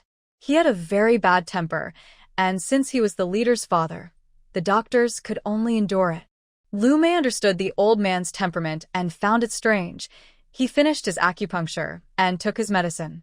He said he would come back tomorrow. To follow up? Yes, he's coming back for a follow-up. He said Shen Qinghuan told him to come back for more acupuncture. Xiaoya still couldn't believe it. He didn't scold Shen Qinghuan? Not long ago, there had been a loud commotion in Dr. Kong's office. With so many people crammed inside, it was surprising that old Master Fu didn't lose his temper. I don't know if he scolded her, but when I handed him his medicine, he seemed to be in a good mood. Xiaoya frowned deeply. At that moment, a patient rushed in, unable to wait any longer. "Doctor, I've been waiting a long time. Can I see you now?" Xiaoya felt her brow wanting to furrow again, but she held it back and put on a gentle expression. "Please tell me your situation. What seems to be the problem?" "My stomach hurts." "What other symptoms do you have? What kind of pain is it?" "It's a sharp pain, and also when I go to the bathroom, it hurts too." "Given your situation, it would be better to see a traditional Chinese medicine doctor. Acupuncture would be a good option," Xiaoya suggested. "I just went there, and they said to come here saying they can't do acupuncture for hemorrhoids. I'm not able to do acupuncture, but I can prescribe traditional Chinese medicine. Its effects are better than Western medicine." The patient hesitated after hearing Xiaoya, but they asked me to go over there. "I'm sincerely suggesting this for your health. Please think about it." Xiaoya paused and continued, "By the way, Dr. Shen in our Chinese medicine department is very talented and well known for her acupuncture skills." The patient nodded repeatedly. "I heard she was impressive when I came here, but I didn't expect her to be so young. I also heard she's still an intern. Is she really that good?" He originally came to see Dr. Shen, but seeing her young face and knowing she was an intern, along with the crowd over there, made him hesitate. After some persuasion, he decided to look for another doctor. "You made the effort to come here, right? It's better to get it sorted out in one visit than to come back multiple times. If you find the right doctor, you won't need to return." Xiaoya encouraged him again. Finally, the patient nodded. "Okay, I'll go see Dr. Shen." After he left, Xiaoya offered the same advice to the next patient. After 3 patients, she could finally go on her lunch break. In the afternoon, Shen Qinghuan returned to her office. As soon as she reached the stairway, she was surrounded by waiting patients. "Dr. Shen, you're finally here. I've been waiting for you. Please see me first. Mine will be quick." "I was here first. Dr. Shen should see me first." "Hey, aren't you the girl who asked me questions earlier? You are Dr. Shen?" Shen Qinghuan raised her voice. "Please step aside. Those with numbers should line up according to their numbers. If you don't have a number, go to Dr. Huang to get one first." Finally back in her office, Dr. Kong asked her, "Qinghuan, what's going on?" Shen Qinghuan shook her head. "I don't know, Dr. Kong. I haven't been promoting myself outside." Dr. Kong nodded. "The director asked me about it during lunch. I told him I didn't think you were promoting yourself." "Dr. Shen, I can't stand this stomach pain anymore. Please help me." A man rushed in, clutching his stomach, looking pale. Shen Qinghuan stopped him from colliding with her. Did you eat something wrong? No, I have hemorrhoids, acting up. Huang Xinhua glanced at him. Didn't I tell you to see another doctor? That doctor told me to come see Dr. Shen. Which doctor? Huang Xinhua frowned upon hearing this. Why was acupuncture being done for a hemorrhoid flare-up? Many patients who were sent home with medication during lunch had already finished their appointments. I don't know her name. She's a young woman in one of the examination rooms downstairs. She said Dr. Shen's acupuncture is very effective and told me to come find her. Dr. Kong's expression darkened as he realized which doctor it was. Xinhua prescribed some medication for him. Shen Qinghuan also recognized who it was. Wasn't it Xia? There weren't many young female doctors in the hospital. I won't take medication. I need acupuncture. The pain is unbearable, the man said, lying back in the chair, clearly in distress. Shen Qinghuan couldn't help him. Seeing the crowd of patients at the door, she stepped outside. Which one of you was sent here by Xia? Which Xia? The doctor near the flower bed downstairs, a young woman, about 24 or 25, with half her hair down and wearing a white hairpin. Xia paid attention to her appearance. Even in a white coat, she made sure her hair looked nice. I'm here because I have chest pain. She told me to find Dr. Shen. Me too, I have eye pain. My child has a fever. She also sent us to find Dr. Shen. These comments from the patients and their families reached Dr. Kong, Qianzhe, and Huang Xinhua, and all three showed signs of anger. Why was a child with a fever being sent here without any fever-reducing or anti-inflammatory medication? Shen Qinghuan realized that Xia was trying to undermine her and was surprised she would resort to such tactics in patient care. Qianzhe turned to leave. I will report this to the hospital director. Dr. Kong did not stop him. Shen Qinghuan called out to him, catching up to Qianzhe and whispering a few words. He nodded and changed direction as he left. Shen Qinghuan returned to the examination room and began her afternoon work. Huang Xinhua first categorized the patient's symptoms and then directed them to other doctors. Dr. Kong handled the diagnosis and prescriptions, only sending patients needing acupuncture to Shen Qinghuan. Those who didn't need it were given medication and sent home. Every patient visiting the traditional Chinese medicine department was asked which doctor they were seeing and how they found out about them, as well as whether they knew anything about the doctor beforehand. Huang Xinhua kept a record of these responses.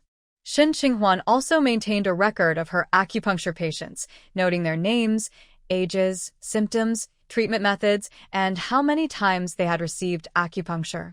Sometimes, she needs to do acupuncture several times for a patient to feel better, so she keeps records for her own reference. Today, many people came specifically to see her. Even though Dr. Huang Xinhua suggested they visit other doctors, some insisted on seeing her. Shen Qinghuan's workload increased significantly. However, no matter how many patients there were, she always asked for a diagnosis before starting treatment. Although Dr. Kong had already written the medical diagnosis, she needed to confirm it again and check the pulse for caution. As a doctor, it is essential to be very careful and precise because the health and lives of patients are in your hands. During her repeated confirmations, she found that the conditions of two patients differed slightly from Dr. Kong's diagnoses, so she adjusted their treatment plans. She maintained her pace despite the crowd. After each treatment, she recorded the details, while patients waiting in line urged her to be faster. Shen Qinghuan responded, I am responsible for your health. Being thorough is beneficial for you, isn't it? Her calm demeanor earned her the respect of many patients, and some even defended her against those who were impatient. Shen Qinghuan remained composed and made no mistakes despite the high volume of patients. In fact, the increased number of patients allowed her to expand her case studies. With Dr. Kong's guidance, she gained experience with some unfamiliar cases. For patients who didn't necessarily need acupuncture but insisted on it, she provided a few needles to help with relaxation or to boost metabolism and appetite. She treated every patient with kindness, never raising her voice or showing frustration. If someone didn't understand, she patiently explained several times and wrote down important information for them. She understood that when people are unwell, they often feel anxious, frustrated, and down, which can lead to negative emotions and irritability. If a doctor responds with impatience, it can worsen the situation and hinder effective communication. This is not good for either party. Additionally, Shin Qinghwan truly enjoys her role as a doctor and cherishes her profession. Each case presents a challenge, and when patients return to tell her they are feeling better or have recovered, she feels a great sense of accomplishment. After a long day, some patients who came to see Shin Qinghwan with doubts ended up giving her a lot of praise. They even felt she was as good as the rumor said. Shia finished prescribing medicine for a feverish child and explained the precautions to the parents before sending them on their way. She looked outside. It was getting dark, and she wondered if it would snow. Checking her watch, she saw it was already past 5 in the afternoon. Soon, it would be time to leave work. But today was surprisingly calm. There hadn't been a single incident reported from Shin Qinghwan's floor. Xiaoya frowned. So many patients suddenly arrived, specifically asking for Shin Qinghwan. This newcomer, who was practically a beginner and not even a proper intern, was being put under so much pressure. How could she not feel anxious? In the rush and panic, mistakes could easily happen. If that happened, it would affect their work as well. However, as the end of the day approached, there were still no reports of trouble from upstairs. Just then, a young man rushed in, looking worried. "Dr. Xiao, please come help us." Xiaoya recognized him as Qianze, who was assisting Dr. Kong. She stopped and asked, "What happened, Qian?" "Don't worry, just tell me slowly." Qianze was sweating and said, "A female patient came to our clinic and insisted on having Qinghwan treat her. Qinghwan had no choice but to do acupuncture. Afterward, the patient complained of severe stomach pain. The patient refuses to let any male staff help and insists on a female doctor. She's causing a scene in the acupuncture room with Qinghwan. Dr. Xiao, please go help us and check on her stomach." He looked desperate. Finally, Xiaoya's wait was over, but she hid her excitement and said, "I still have patients here." Qianze turned to leave. "Then I'll ask Dr. Wang. Dr. Wang is also a female doctor." Xiaoya quickly called him back. "I'll go. Patient safety is the priority. My patient can wait a bit." Qianze sighed in relief. "Thank you, Dr. Xiao." Xiaoya followed him out. "Please explain the situation in detail." Qianze quickly summarized, saying that Shin Qinghwan was locked in the acupuncture room with the upset female patient, who claimed that Shin Qinghwan had made her condition worse. The male colleagues used to open the door, and the female patients would get very excited upon hearing the noise, not allowing them to enter the acupuncture room, fearing something bad would happen to Shin Qinghwan.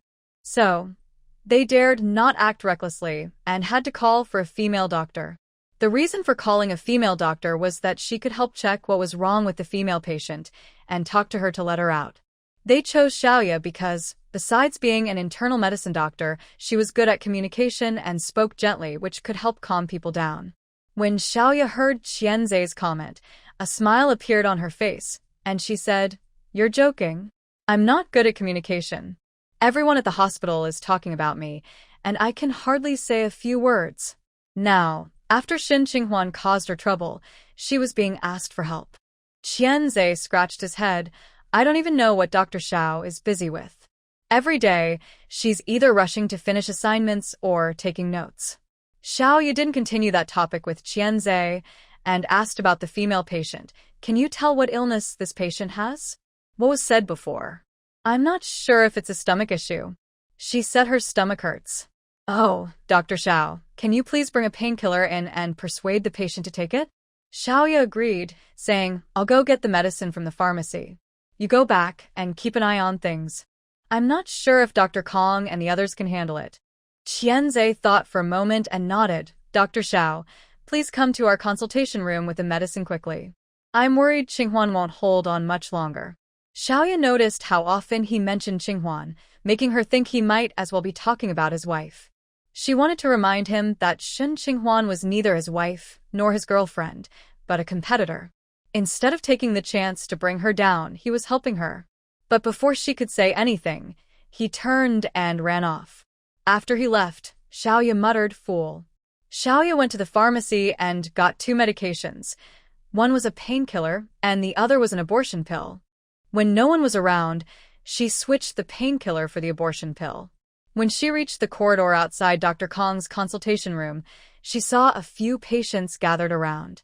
She counted and found there were fewer than 10, and some were family members. That meant there weren't many left seeking treatment from Xie Yuan. Why were there so few? This afternoon, she had specifically checked, and Dr. Kong's room was packed. Even the hallway was bustling with people, more crowded than a market. Xiaoya didn't show her surprise on her face.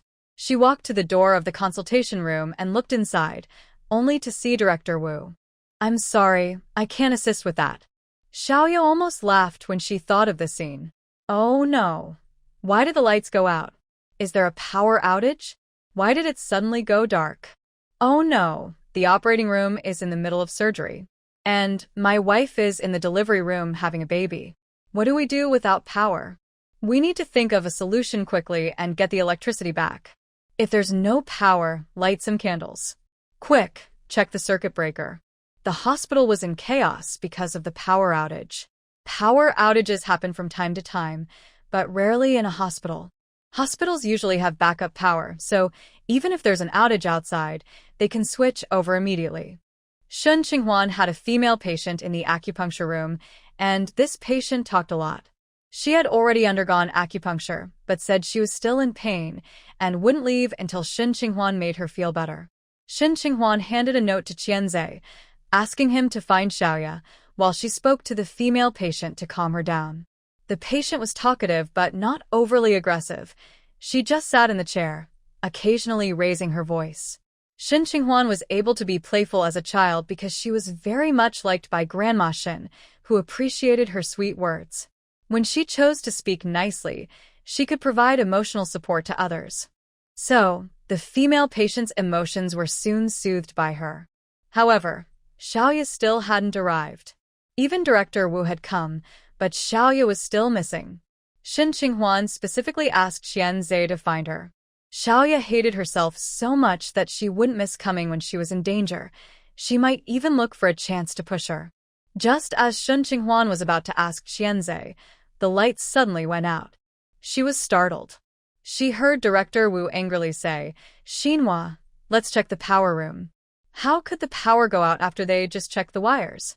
Huang Xinhua looked outside at the family area, which still had power. That meant it wasn't a regional outage. It was a problem with the hospital. He agreed and quickly grabbed a flashlight, heading out with Director Wu. Just as they stepped outside, he suddenly thought of Qianzhe and wanted to inform him, but when he shone the flashlight, he didn't see him. "Where's Qianzhe?" Dr. Kong said. "He went out since there's no power." Huang Xinhua had to swallow his words. He wanted to say there were still a few patients here, and to keep an eye on them.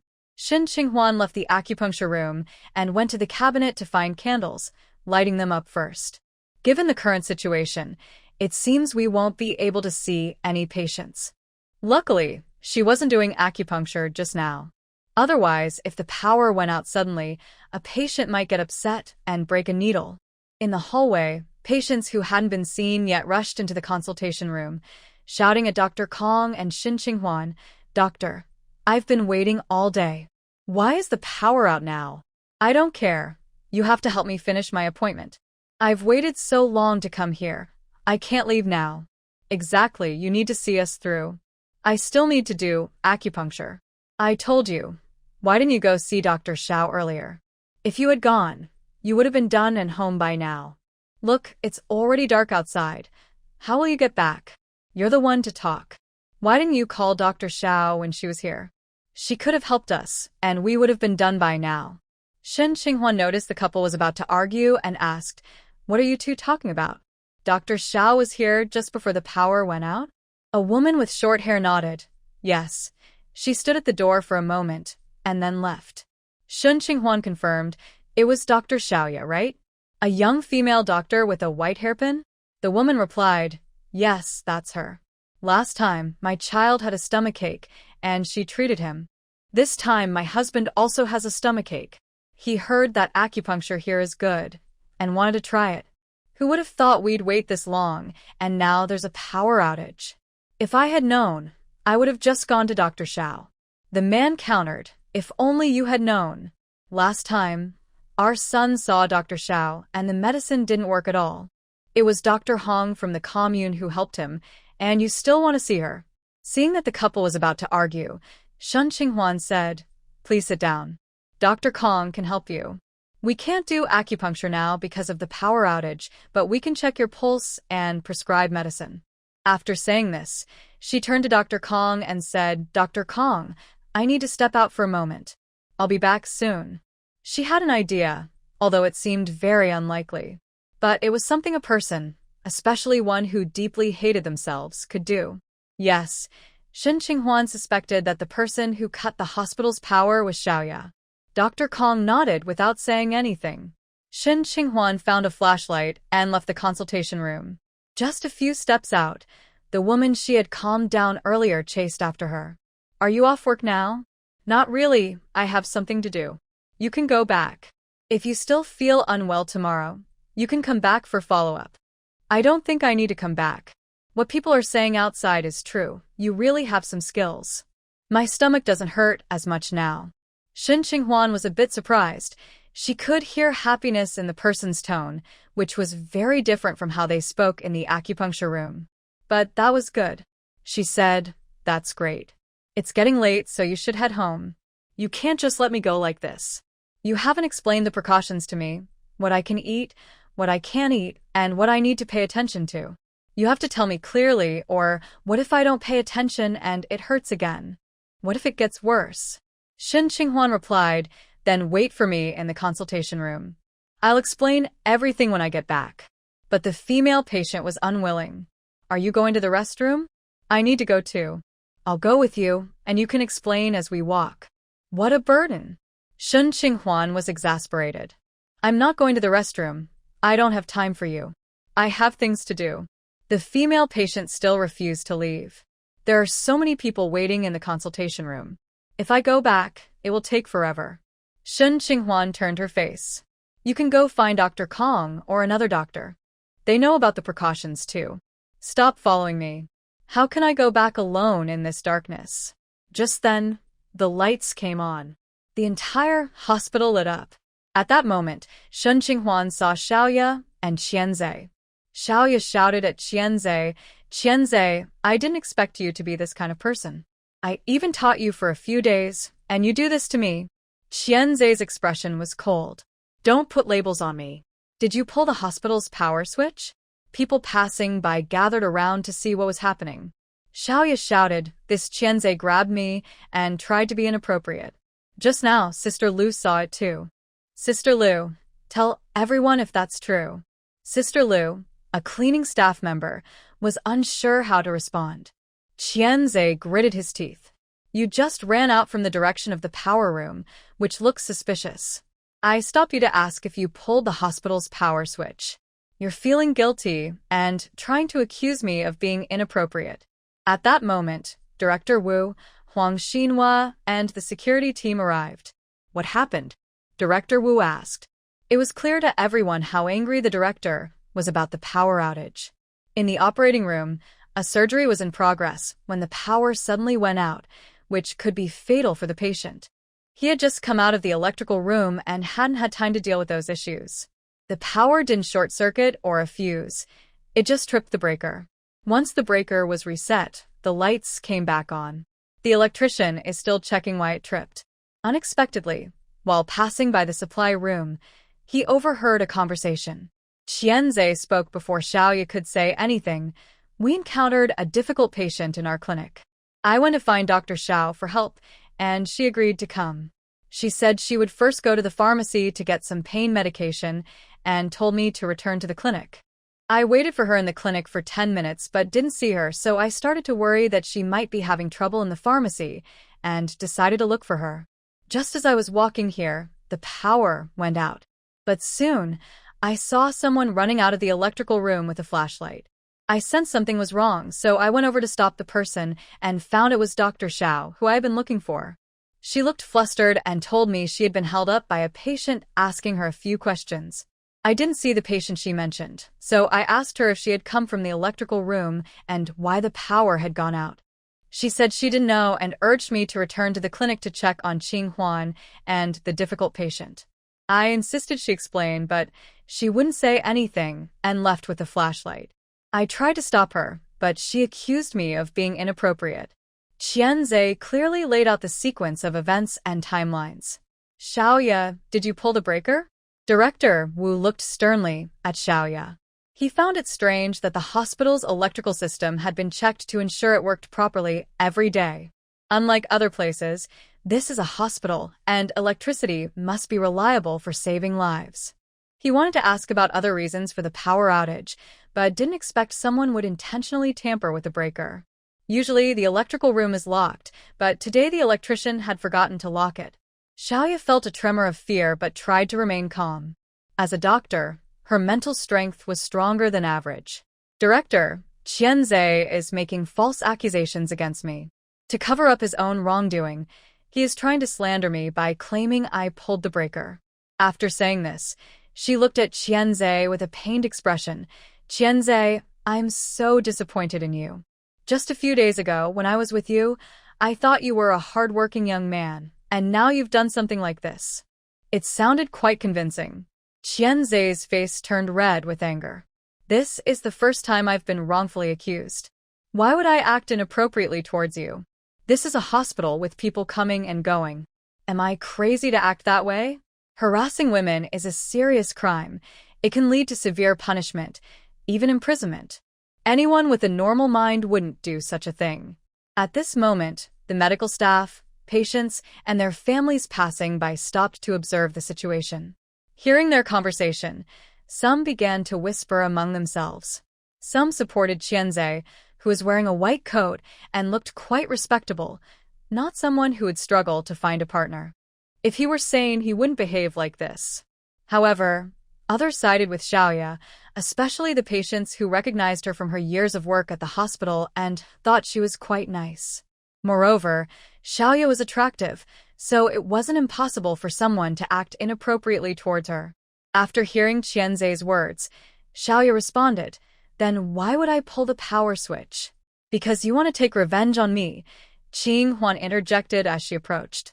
Xiaoya turned to see her, a fleeting look of anger crossing her face, especially upon realizing that Xie Yuan seemed unharmed. Xiaoya had expected that Xie Yuan would be in the emergency room after falling from the building.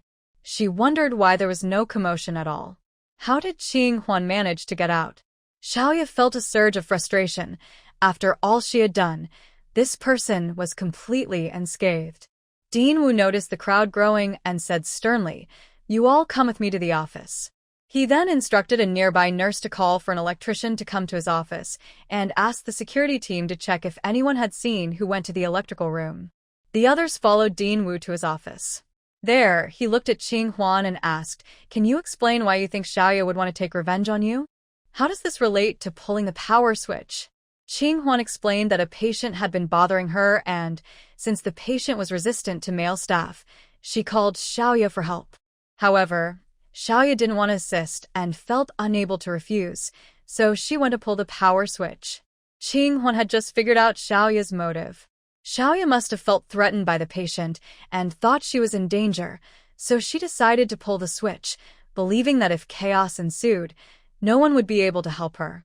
Especially after Qianze mentioned seeing Xiaoya come from the direction of the electrical room, Xie Yuan felt even more certain about her earlier suspicions. She continued, "I heard a patient waiting at the door of the consultation room say that Xiaoya arrived at our door 15 minutes ago. At that time, Director Wu was inside the consultation room. She probably didn't go in because she saw you and went to the electrical room instead. The walk from our consultation room to the electrical room takes about 4 to 5 minutes, and the power outage happened just 4 to 5 minutes after she left." Xiaoya didn't expect Xie Yuan to directly reveal her movements. A hint of panic flashed to her eyes, but she quickly concealed it, not letting anyone notice. "Xie Yuan, your words are completely unfounded. If I had pulled the power switch to get back at you, then why are you still here unharmed?" Xie Yuan met her gaze calmly. "That's because I managed to calm the patient's emotions, and you didn't know that my crisis was already resolved, so you still pulled the switch without hesitation." "That's nonsense. Xiaoya turned to Director Wu and said, "Director, Shen Qinghuan is completely imagining things. I have some conflicts with her, but I wouldn't go so far as to pull the switch and cause losses to the hospital or accidents during surgery." At this moment, a director who had come over felt that Xiaoya had a point. If it were really revenge, she wouldn't have pulled that switch. Xiaoya straightened her back, glanced at Qianzhe, and continued, "Rather than saying I want to get back at Shen Qinghuan, it's more accurate to say that Shen Qinghuan is getting back at me. She and Qianzhe are in cahoots, blaming me for pulling the switch."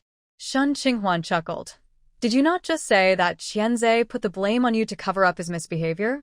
How did it change to me getting back at you? Maybe Qianzhe's misbehavior was also instigated by you." Xiaoya looked at Shen Qinghuan with a challenging gaze. "You've always wanted to drive me out of the hospital just like you did with the training class." Shen Qinghuan ignored her provocation and asked, "Xiaoya, you say you didn't pull the switch. So, where did your flashlight come from?" Only someone who knew there would be a power outage would prepare a flashlight in advance. Xiaoya's expression changed slightly. At that moment, the electrician arrived. Director Wu asked him what he found. The electrician replied, "There are no short circuits in the wiring, and I didn't detect any leakage. I believe the power outage was intentional." Director Wu asked him to write a report. Then he looked at Xiaoya. "Xiaoya, where did your flashlight come from?" Xiaoya instinctively grabbed her clothes as she replied, "The patient lent it to me. I'm not in a hurry to help Shen Qinghuan, am I? I saw the patient holding a flashlight, so I borrowed it from him." Qianzhe found a flaw in her words and immediately spoke up. "You said it was borrowed, so where is the patient? When will you return it to him?" Everyone in the office looked at Xiaoya, waiting for her answer. Xiaoya bit her lip and said, "I told him to come to my office to pick it up." Director Wu asked a nurse to help guard Xiaoya's office to see if they could catch the patient who lent her the flashlight. Xiaoya bit her lip again and insisted, "Director, even if we don't catch him, it doesn't mean he didn't lend me the flashlight. He might not have seen me and could have gone back." However, Director Wu still sent the nurse. Xiaoya's expression was somewhat unpleasant. She said, "I still stand by what I said. I have no reason to do this."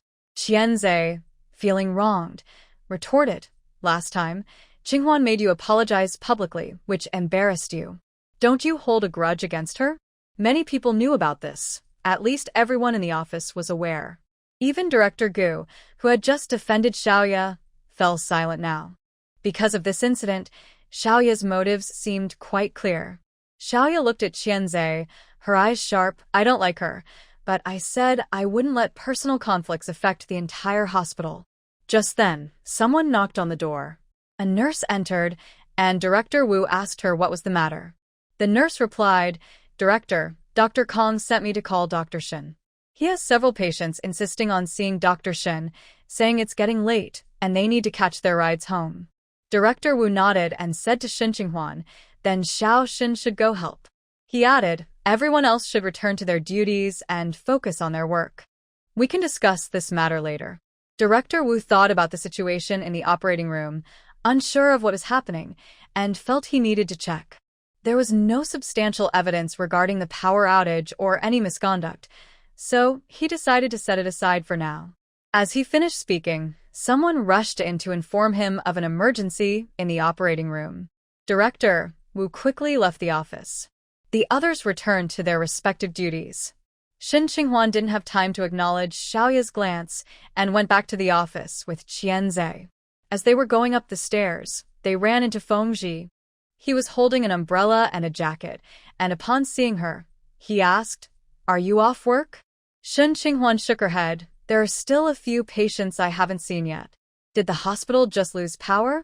Fengji asked as they walked toward the consultation room. "Yes, we suspect it's related to Xiao Yala's circuit breaker, but there's no evidence. I had someone look into your reputation today. We have some leads." Shen Qinghuan paused. "Who is it?" Fengji replied, "There are some suspects, but we still need more evidence to confirm." Shen Qinghuan couldn't understand why someone would go through the trouble of promoting her. On the surface, it seemed like a good thing, but in reality, it could backfire. With so many patients wanting her specifically, it would be easy for her to make mistakes. Even if she didn't make an error, if just one patient didn't get better, it would reflect poorly on her, giving others a reason to criticize her. Looking at it this way, the person promoting her could very well be Xiao Yala. From the way Xiao Yala directed patients to Dr. Kong's office and claimed her acupuncture skills were exceptional, it was clear she was involved. Xin Qinghuan had previously noted that Xiao Yala had been quite low-key lately, rarely seen, but it seemed she was secretly making moves. In any case, Xin Qinghuan couldn't think of anyone else but Xiao Yala. What about the clothes you're holding? Xin Qinghuan refocused and looked at the clothes in Feng Zhi's hands, recognizing them as hers. I brought them for you. It's getting colder this afternoon. Oh. Xin Qinghuan felt pleased, her eyes sparkling as she said, Feng Zhi, I'm giving you a stamp of approval as a qualified husband.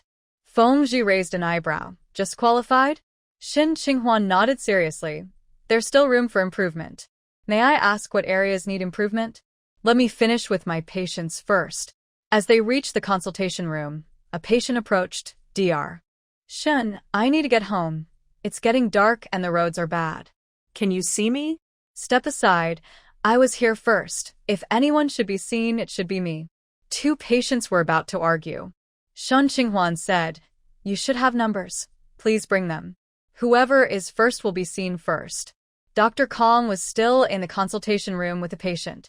When he saw her return, he pointed to the two waiting, saying, They insisted on waiting for you to do acupuncture. You should treat them first. Xin Qinghuan agreed, and then noticed that one of them was the female patient who had been asking her about precautions recently. Her name is Yang Kaiyun. She came to see the doctor because she ate something wrong and has been complaining about stomach pain. After receiving acupuncture, she felt no relief and kept shouting. It took a while for the treatment to take effect, and only then did her attitude improve. Dr. Shen, why did you take so long? I've been waiting forever. Just tell me what I need to pay attention to when I go home, and then I'll leave, Yang Kaiyun said. The man waiting for acupuncture next to her disagreed. What's wrong with you? I came first. What do you mean you came first? Even if you did, I was here first, Yang Kaiyun shot back, glaring at the man. Are you even a man? Why are you shouting at a woman? The man turned red and pale from her words, but didn't argue back. Xin Qinghuan admired Yang Kaiyun's attitude. She never backed down when it came to her own interests. She let both of them into the acupuncture room and, while treating the male patient, told Yang Kaiyun what she needed to pay attention to. After listening carefully, Yang Kaiyun said, That Dr. Xiao, when I came to the hospital, I saw her outside by the flower bed, pulling at a man. She pretends that comrade Qian is flirting with her, but she herself is flirting with other men. Xin Qinghuan looked at her. What do you mean she's flirting with other men? Who is this man? Yang Kaiyun replied, I don't know him, but he should be from your hospital's security department. I noticed the uniform of your leader's security staff looked the same as what that man was wearing. Xin Qinghuan asked, How is she flirting with him? It was rare to hear a woman talk about flirting with a man. Yang Kaiyun's comment piqued Xin Qinghuan's curiosity, especially since she was talking about Xiaoya. She told him, Brother Wan, you're the only one I can talk to now. I don't know who else to turn to. Then she asked if he had a cold and told him to take care of himself, saying she had cold medicine and would give it to him after work. The man was so touched he almost wanted to kiss her shoes, Yang Kaiyun added. Xin Qinghuan was confused. Where is the flirting in what Dr. Xiao did? Yang Kaiyun rolled her eyes. You really can't tell? It's obvious she was trying to charm that man. He looks simple and poor, so what else could it be? Our leader said that dating without the intention of marriage is flirting. So, isn't Dr. Xiao flirting? Xin Qinghuan suddenly felt that what she said made a lot of sense. Although Xiaoya's behavior was inappropriate, it was not the same as her slandering Qianzhe. However, Xiaoya definitely had something going on with the male staff from the security department. As Yang Kaiyun said, Xiaoya wouldn't seek out the security staff. What else did you hear them say? Yang Kaiyun asked. Nothing more. I'm not that bored to eavesdrop on others, she replied. Then, with a curious look, she asked, Dr. Shin, how did you end up in conflict with Dr. Xiao? You both seem to have different personalities, so it's normal not to get along. My grandfather can read faces, and I've learned a bit. That Dr. Xiao definitely has a lot on her mind. She was lying just now. Shen Qinghuan replied, "You can go back now." Yang Kaiyun sighed, "You can't just use me and then send me away." Shen Qinghuan said, "Seriously, you wanted to talk, and next time you come, I'll give you a couple more injections to make up for it." Yang Kaiyun huffed and stood up. "I was going to help you test Dr. Xiao, but since you're sending me away, I can't help you now." Shen Qinghuan didn't think she could test her anyway. "Be careful on your way." Yang Kaiyun widened her eyes, about to speak when suddenly an angry shout came from outside, startling both her and Shen Qinghuan. Just then, Shen Qinghuan had finished taking care of the male patient on the bed and walked out with Yang Kaiyun. Outside the consultation room stood a man in security uniform, shouting into the room, "Qianze, get out here." Qianze, who was helping Dr. Kong write a prescription, turned pale at the shout. Dr. Kong frowned and asked the man outside, "What do you want with Qianze?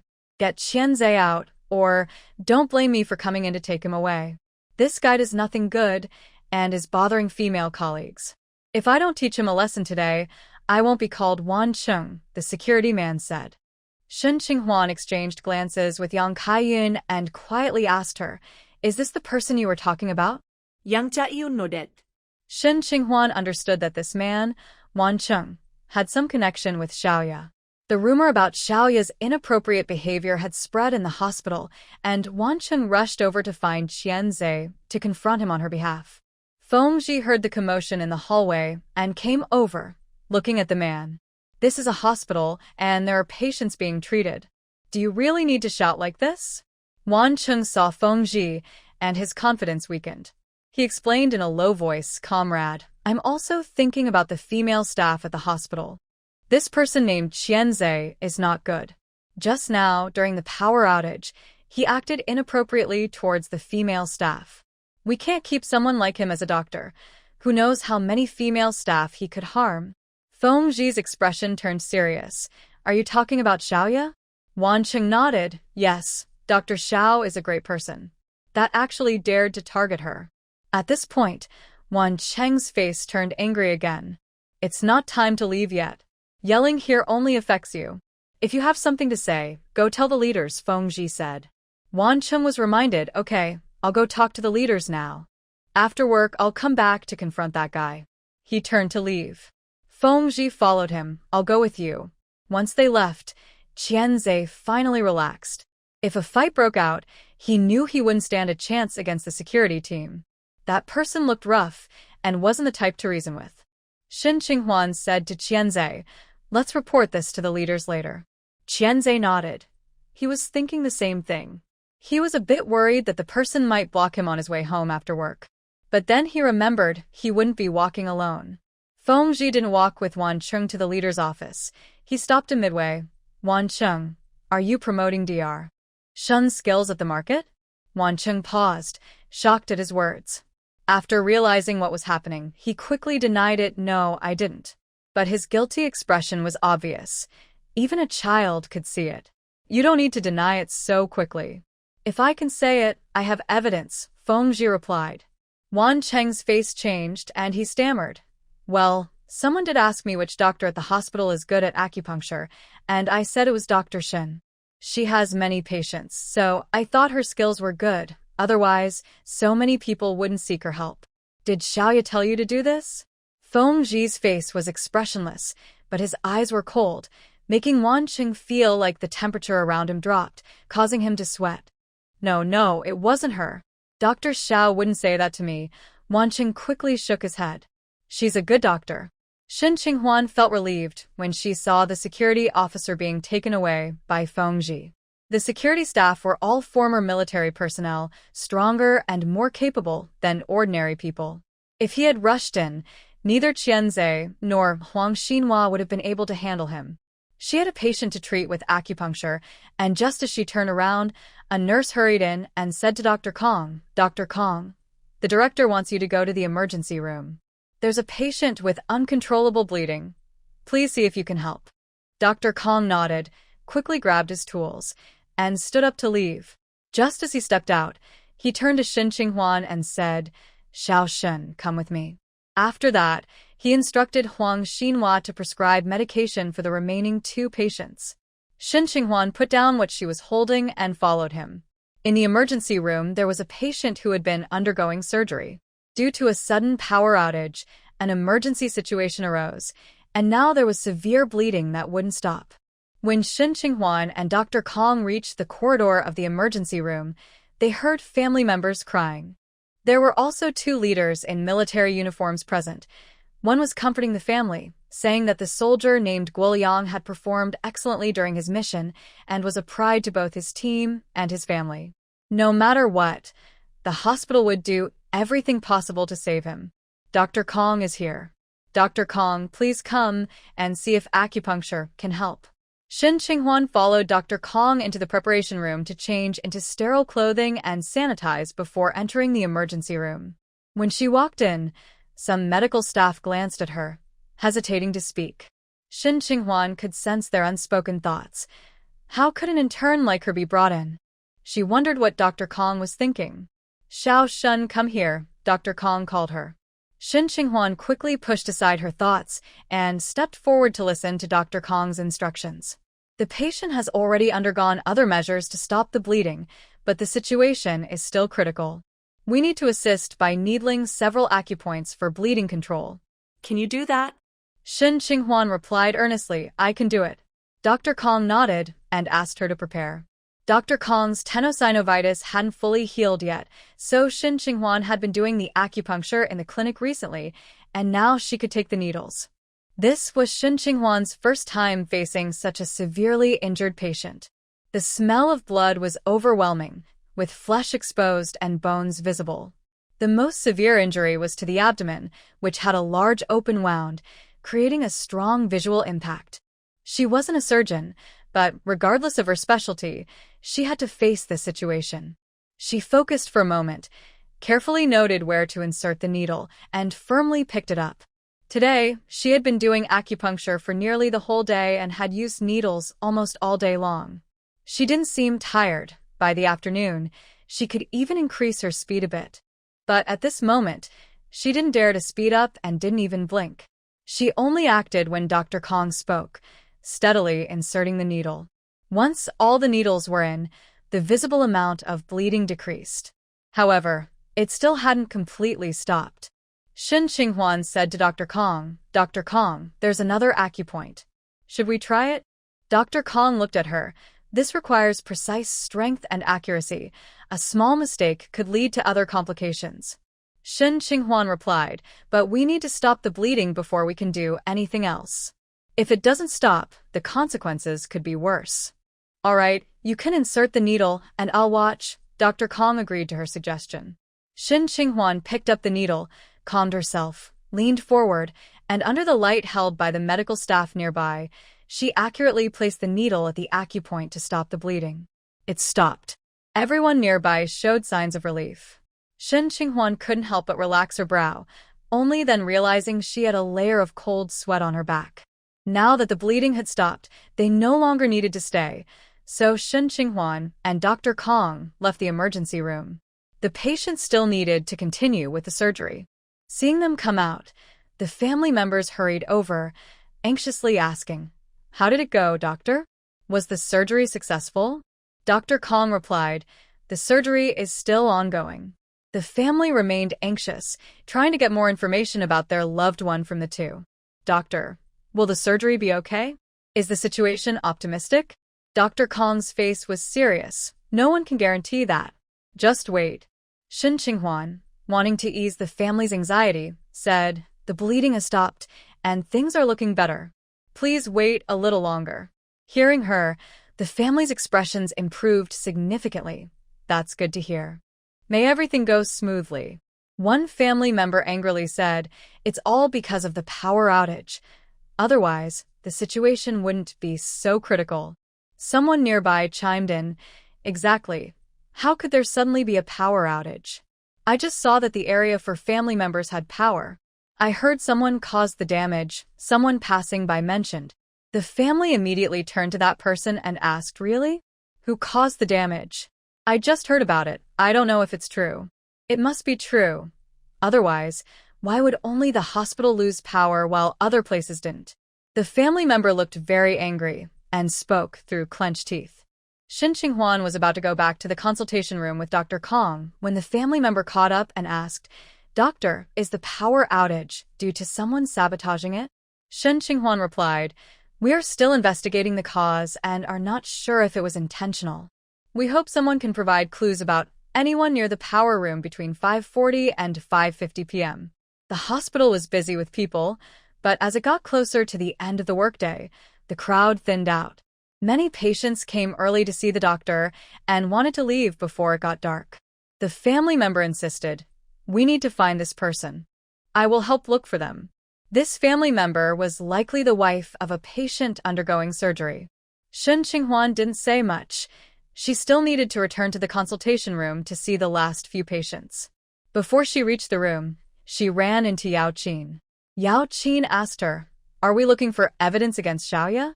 She had just been in the inpatient department giving a patient an injection when the power went out, causing her to mess up the injection, which upset the patient.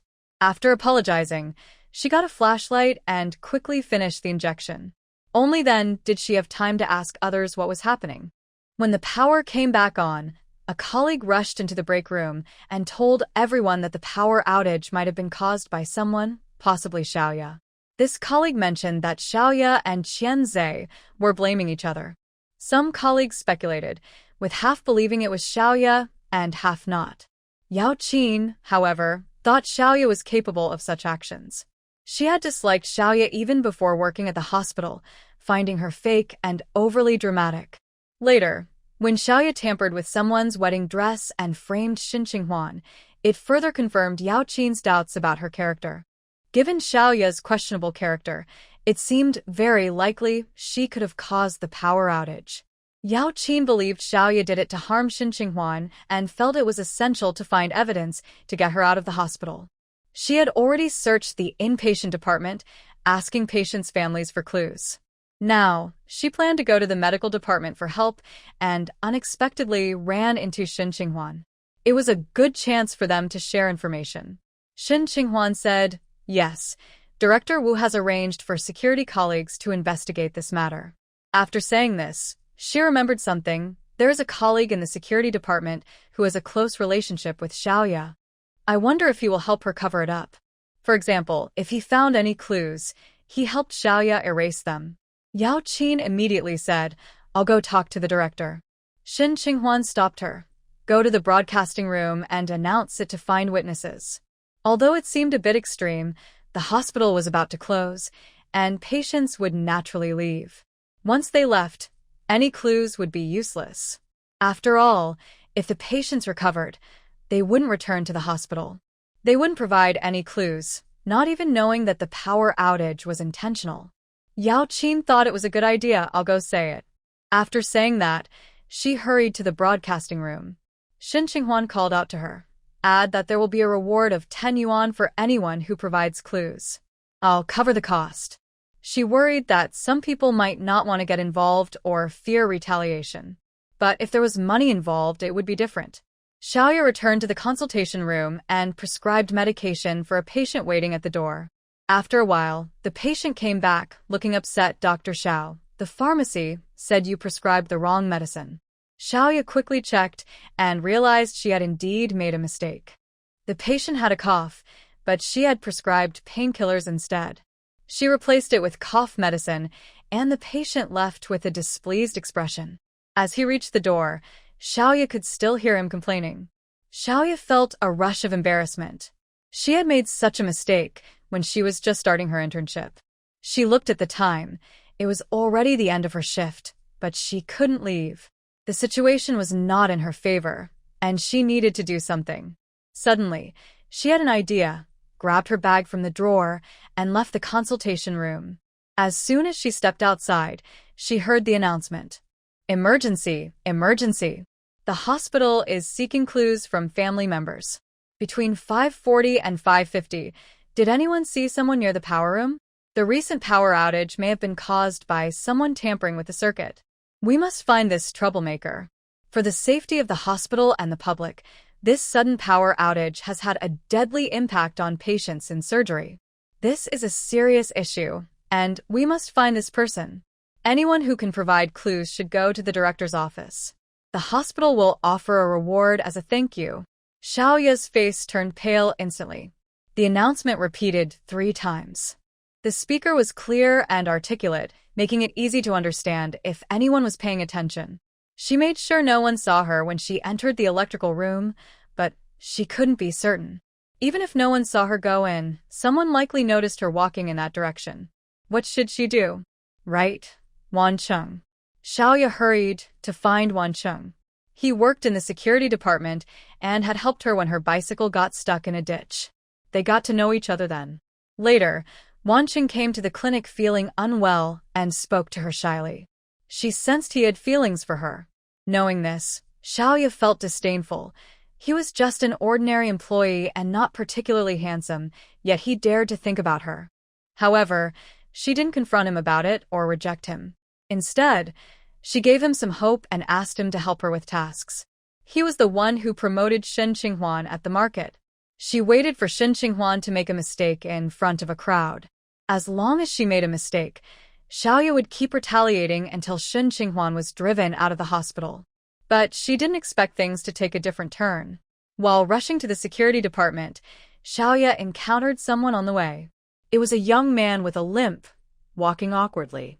He looked anxious and called out to her, "Excuse me, do you know where the dean's office is?" Xiaoya stopped in her tracks. "What did you say?" The young man scratched his head. "I have a clue I need to share with the dean, but I don't know where his office is." Xiaoya was surprised and discreetly sized him up. She had no memory of him and cautiously asked, "Did you see someone go into the electrical room?" He nodded. "I didn't see the person's face clearly, but I have a way to find out who they are." "What way?" "I can't say just yet. Once I see the dean, everyone will know soon enough." The young man looked confident, even unable to hide a hint of excitement. "You're a doctor at the hospital, right? Is it true that the person who finds a clue gets a reward?" He seemed thrilled, as if he had struck gold. Xiaoya's heart raced at his words. The young man was limping, not very tall, and didn't seem very clever. She said, "I'll take you there." He quickly nodded. "Thank you." Xiaoya forced a smile. "I'm only doing this to find the clue. By the way, are you sure your method will really find the person?" He replied confidently, "Yes, I noticed the person's features. As long as we search the hospital, we will definitely find them." Xiaoya nervously grabbed the hem of her clothes, her nails digging into her palm. She had a mole behind her ear, and her hair was. "Hey, comrade, you?" Xiaoya quickly noticed the young man's gaze on her. Her heart raced, and she hurriedly said, "I was just in my office. I was about to leave when I ran into you. I'll take you to the director's office. You can go in by yourself afterward." The young man agreed. When they reached the 3rd floor, Xiaoya led him down a corridor. A maintenance door was still being worked on, and she pointed to it, saying, "That's the room. The front door is broken, so you can go in from here." The young man nodded. As he turned around, he suddenly felt a force push him from behind, causing him to stumble forward. Xiaoya's smile was still on her face, but she realized that instead of falling down the stairs, the young man had managed to grab the railing and was still on the corridor. Xiaoya quickly stepped forward, planning to give him another push. If he fell, the lead would be lost, and no one would know she had pulled the switch. She knew very well that if the director found out she was responsible, she wouldn't be able to stay at the hospital. She had worked hard to become a doctor and couldn't afford to be kicked out. But just as her hand touched the young man's shoulder to push him, she heard a sharp voice from behind. "Xiaoya, what are you doing?" Startled, Xiaoya froze for a moment, unsure how to respond. She instinctively turned around and saw Feng Zhi's stern face and Director Wu's serious expression. What were they doing here? "Help! This person is trying to kill me," the young man shouted. Xiaoya snapped back to reality at his voice and quickly defended herself. I didn't push him. He just accidentally stepped wrong, and I was trying to help him. I saw everything, Xiaoya. You have truly disappointed me, Director Wu said, his face pale with anger. He never expected someone he had once trusted would do something like this. Xiaoya's face turned white, and tears streamed down her cheeks. "Director, Please listen to me. I really didn't. The young man quickly approached Fengji, saying, Boss, this is the person who pulled the switch. I told her I could find out who did it, and she tricked me here, planning to silence me. I didn't. Xiaoya was so flustered she couldn't find the right words, instinctively denying it. Seeing the young man's normal feet, her pale face turned red with anger. You lied to me. Otherwise, how could you have brought in someone like you who causes trouble? Xiaoya turned to Dean Wu and said, Dean, he is lying. He tricked me on purpose. He even pretended to be hurt and acted inappropriately towards me. That's why I pushed him, but I didn't expect him to lose his balance. It's not my fault. I was just defending myself. The young man was stunned. He had never seen someone so good at arguing. Fengji's expression grew colder as he shot her a glance. Someone with such malicious intent shouldn't be allowed to stay in the hospital or even outside of prison. The young man pressed something in his pocket. I have a voice recorder. Our conversation was recorded clearly, so you can't deny it. Xiaoya's face, which had regained some color, turned pale again. What voice recorder? Just then, someone rushed over to Dean Wu and said, Dean, someone is here with information and wants to speak with you. He needs to get home soon. Dean Wu replied, I'll be there shortly. He then turned to Xiaoya and said, Come over and see if you have anything else to say. Xiaoya felt a bad premonition. If she went over, something bad would definitely happen. Someone might have really seen her entering the electrical room. Xiaoya was very anxious. She couldn't help but glance at Fengji. She had liked him from the first moment she saw him. A man as excellent and strong as he was, with a good family background, deserved someone like her. If it weren't for that troublemaker Xie Yuan suddenly showing up, she would have married Fengji, then she wouldn't have to do so many things and wouldn't be in this situation now. She had interacted with him so many times and had shown her best side in the hospital. Did he really not feel anything for her? Xiaoya believed she was not inferior to any woman, and in fact, she was better than most. Especially Xie Yuan. What could she compare to Xiaoya? Not in talent or looks. Xiaoya thought her appearance was perfect for a family setting, graceful and gentle, making people feel comfortable. Xie Yuan couldn't compete with her at all. Thinking of this, tears filled Xiaoya's eyes. Brother Feng, how could I? Before she could finish, Fengji interrupted her, his face very cold. Don't call me that, I only have one sister. Xiaoya felt her face burn with embarrassment. When they arrived at the dean's office, a middle-aged man was waiting there. As soon as he saw Xiaoya enter, he pointed at her and said, That's her. I saw her walking towards the electrical room. Xiaoya bit her-lip. What evidence do you have? A middle-aged man said, I brought my cousin to see the doctor. He mentioned he had seen you before and we both noticed you. My cousin wanted to greet you and ask about some precautions, but you left quickly and didn't acknowledge us. My cousin thought you didn't hear him and wanted to catch up to ask you again, but I felt it was getting late and it was more important to get the medicine and go home, so I didn't chase after you. After he finished speaking, another person rushed in, saying, I have a clue. I found a hairpin outside the electrical room. A woman entered the office, holding a white hairpin in her hand. This hairpin looked just like the one on Xiaoya's head. Xiaoya opened her mouth in surprise as she saw many people outside, including her colleagues, her boss, and her rival, Xie Yuan. Were these people here to laugh at her? Xiaoya felt a chill run through her body and couldn't stop shaking, her teeth chattering. Xiaoya, do you have anything else to say? Xiaoya suddenly looked up. She didn't want to be kicked out. She hurriedly said, Director, I need to report that Xie Yuan is abusing her power by selling her homemade moisturizer as frostbite cream for patients. Also, she promotes herself outside, claiming to be highly skilled, pressuring some patients who shouldn't have acupuncture to demand it. Furthermore, her conduct is questionable. She has an inappropriate relationship with colleague Qianze, acting too close. Director, I was just passing by the electrical room. I didn't pull the switch, and you have no evidence to accuse me. Xie Yuan returned to the consultation room to finish with the last two patients, then came to see if anyone had provided clues. She was surprised to hear Xiaoya's complaints. Xie Yuan was momentarily stunned. Xiaoya was really good at making things up. She walked in and said, "Director, we should call the police. Our hospital can't hold her accountable." Xiaoya glared fiercely at Xie Yuan, wishing she could tear her apart. But before she could move, Fengji stepped in front of Xie Yuan, looking at her with a warning in his eyes. Then he turned to Director Wu and said, "Director, this is not just an internal hospital matter. It also concerns public safety.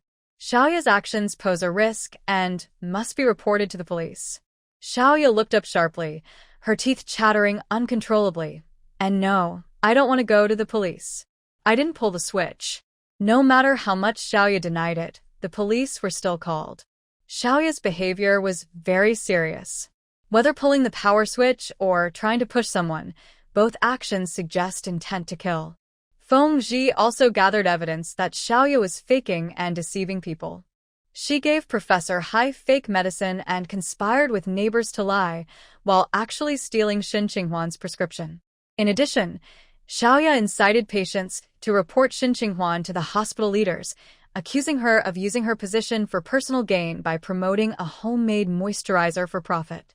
If it weren't for the power switch incident, Xiaoya would have gained attention from the hospital due to the new prescription and could have become a student of Professor Hai, advancing her career. She would gather patients to attack Xie Yuan, continuously using Wan Cheng to promote Xie Yuan's medical skills, bringing her troublesome patients like old Master Fu. Xiaoya planned to ruin Xie Yuan's reputation, get her expelled from the hospital, and even risk a lawsuit. However, Xie Yuan fought back, setting a trap for Xiaoya to come help in the acupuncture room, which made Xiaoya think she saw a chance to harm Xie Yuan, leading her to pull the power switch. Xiaoya's scheming nature and malicious actions showed that she disregarded the lives of other patients for her own benefit, and even after being exposed, she showed no remorse, instead slandering others. Fengji specifically called Colonel Zhao, who is in the provincial military district. Xiaoya is Colonel Zhao's niece, and he once tried to matchmake her with Fengji. After hearing about the incident, Colonel Zhao apologized over the phone, saying, "I'm sorry, Fengji, I misjudged the situation." Fengji's call was not just to receive an apology. He stated, "Xiaoya's actions are inexcusable, and I hope she receives severe legal punishment to serve as a warning." Colonel Zhao understood his meaning, but he was also frustrated by Fengji's lack of trust. "You brat, when have I ever been unable to distinguish right from wrong or protected acquaintances? I'm just informing you. I will supervise the enforcement of Xiaoya's punishment, not to disrespect you," Fengji replied sternly, without any emotion. Colonel Zhao sighed internally. Xiaoya's actions were indeed terrible, and it made him feel embarrassed as well. Now that Fengji was watching, her punishment would only be harsher. "All right, I understand," he said. A couple of days later, when Colonel Zhao returned home, his mother didn't ask if he was tired from the trip, but instead said, "Eldest, you can't protect Xiaoya just because she's family." Colonel Zhao was taken aback. Was he really that kind of person? Why did everyone doubt him? "Mom, don't worry, I am worthy of this uniform." Zhao's mother finally felt relieved. "I don't know how the Xiao family raises their children to produce someone with such bad intentions." As relatives, they all felt embarrassed.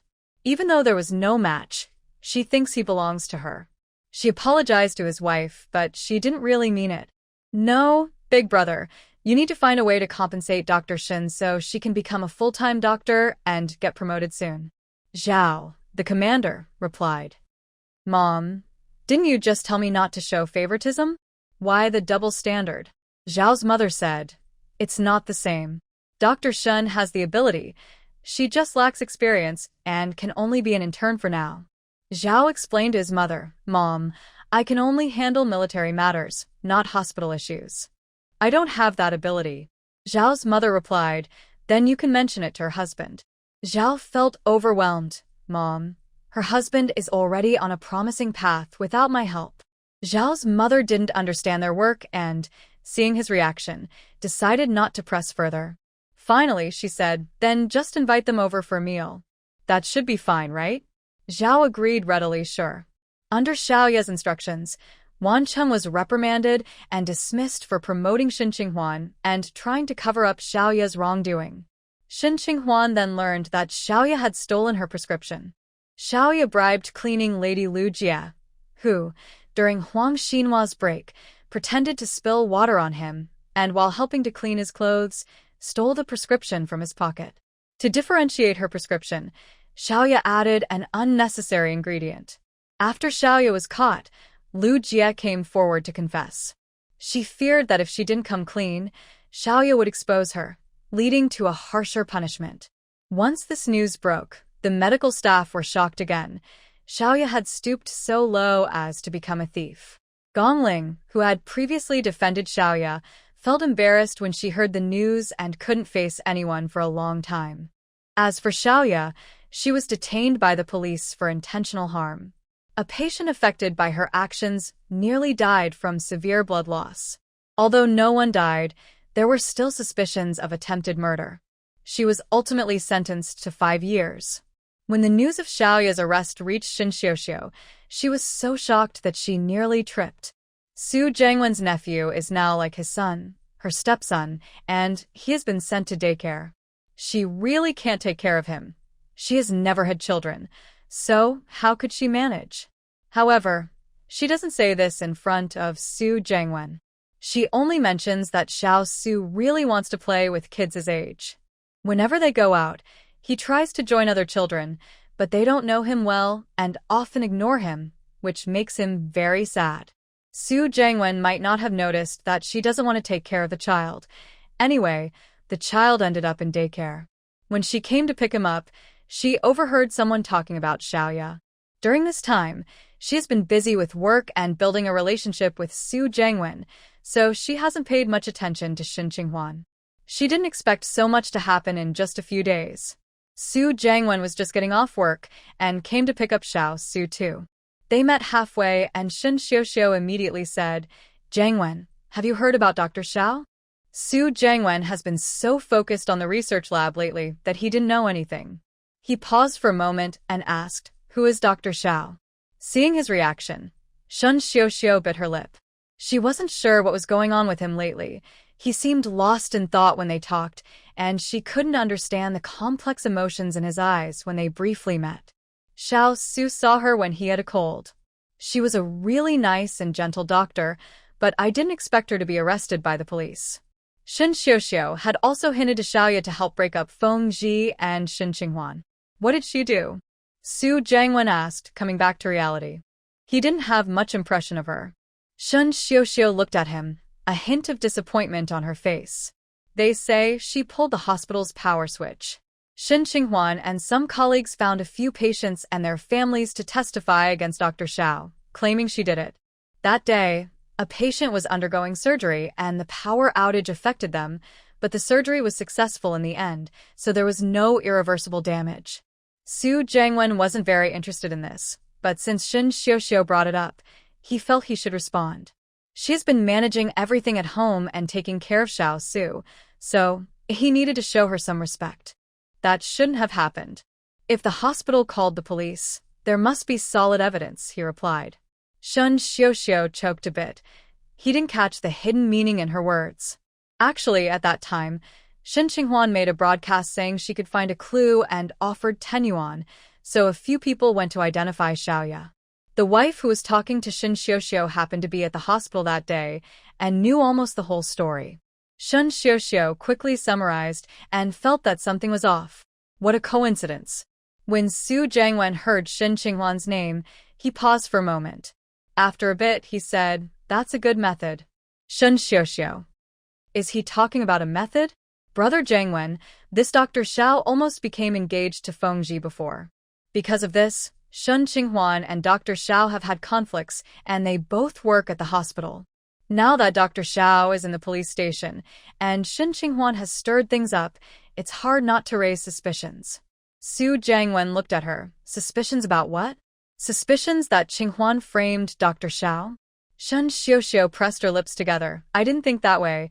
I just find it strange how coincidental it is. Given Shin Qinghuan's past misdeeds, it wouldn't be surprising if she did something like this. She just hoped Su Jiangwen could see Shin Qinghuan's true nature. The police are involved, so it must have been confirmed that Dr. Xiao pulled the power switch. Xie Yuan didn't think there was much to discuss. If someone did something wrong, they had to face the consequences. Shen Xiuxiu felt stifled by his response. He didn't doubt Shen Qinghuan at all. Does he trust her that much? She couldn't help but say, Brother Jiangwen, do you remember something from our childhood? About Shen Qinghuan? Wanling and Gao Xiao almost lost their lives once, right? They went to the black market and almost got caught by the militia. Later, they said it was Shen Qinghuan who encouraged them. She was just jealous that Wanling and Gao Xiao bought a new hairpin. That's how Shen Qinghuan is. When my mom made me a new outfit, she didn't want me to wear it, so she secretly marked it up and cut some holes in it. She also loves to tell on others in front of adults, even though she did it herself. She never admits it and calls me petty. As Shen Xiuxiu spoke, her eyes turned red, looking wronged over the childhood incident. That's just how she is. If she doesn't like something, she'll find a way to ruin it. If you offend her, it's even worse. She will definitely find a way to get back at you. Like Dr. Xiao, with those rumors about her and Fengji, Shen Qinghuan definitely wouldn't just let it go. Xie Yuan paused and looked at her. Xiuxiu, do you suspect that Qinghuan harmed Dr. Xiao? Shen Xiuxiu shook her head. I don't know. It just seems strange. Dr. Xiao isn't crazy. Why would she go to the power switch? She has no conflict with the patient who is having surgery. Xie Yuan replied, Don't think about it too much. The police will handle it. After a moment, he added, It's something from childhood. Let it go. Shen Xiuxiu was taken aback, and a wave of grievance washed over her, causing her eyes to turn red. Jiangwen, do you dislike me? Xie Yuan looked at her in confusion. Why would you think that? Shen Xiuxiu felt very wronged, tears welling up in her eyes. If not, why don't you care about me? Or, do you not believe me? Do you not believe that Shen Qinghuan bullied me? Xie Yuan was surprised by her tears. Everything seemed fine. Did he say something wrong? It was something from childhood long ago. Still thinking about it only brings unhappiness. I believe you. Please stop crying. Xiao Su is watching you. Seeing his dismissive attitude made Shen Xiuxiu feel even more wronged. You don't believe me. You haven't even said a comforting word. Don't you know that Shen Qinghuan has bullied me since we were kids? She is very mean. Xie Yuan frowned. He didn't expect this side of Shen Xiuxiu.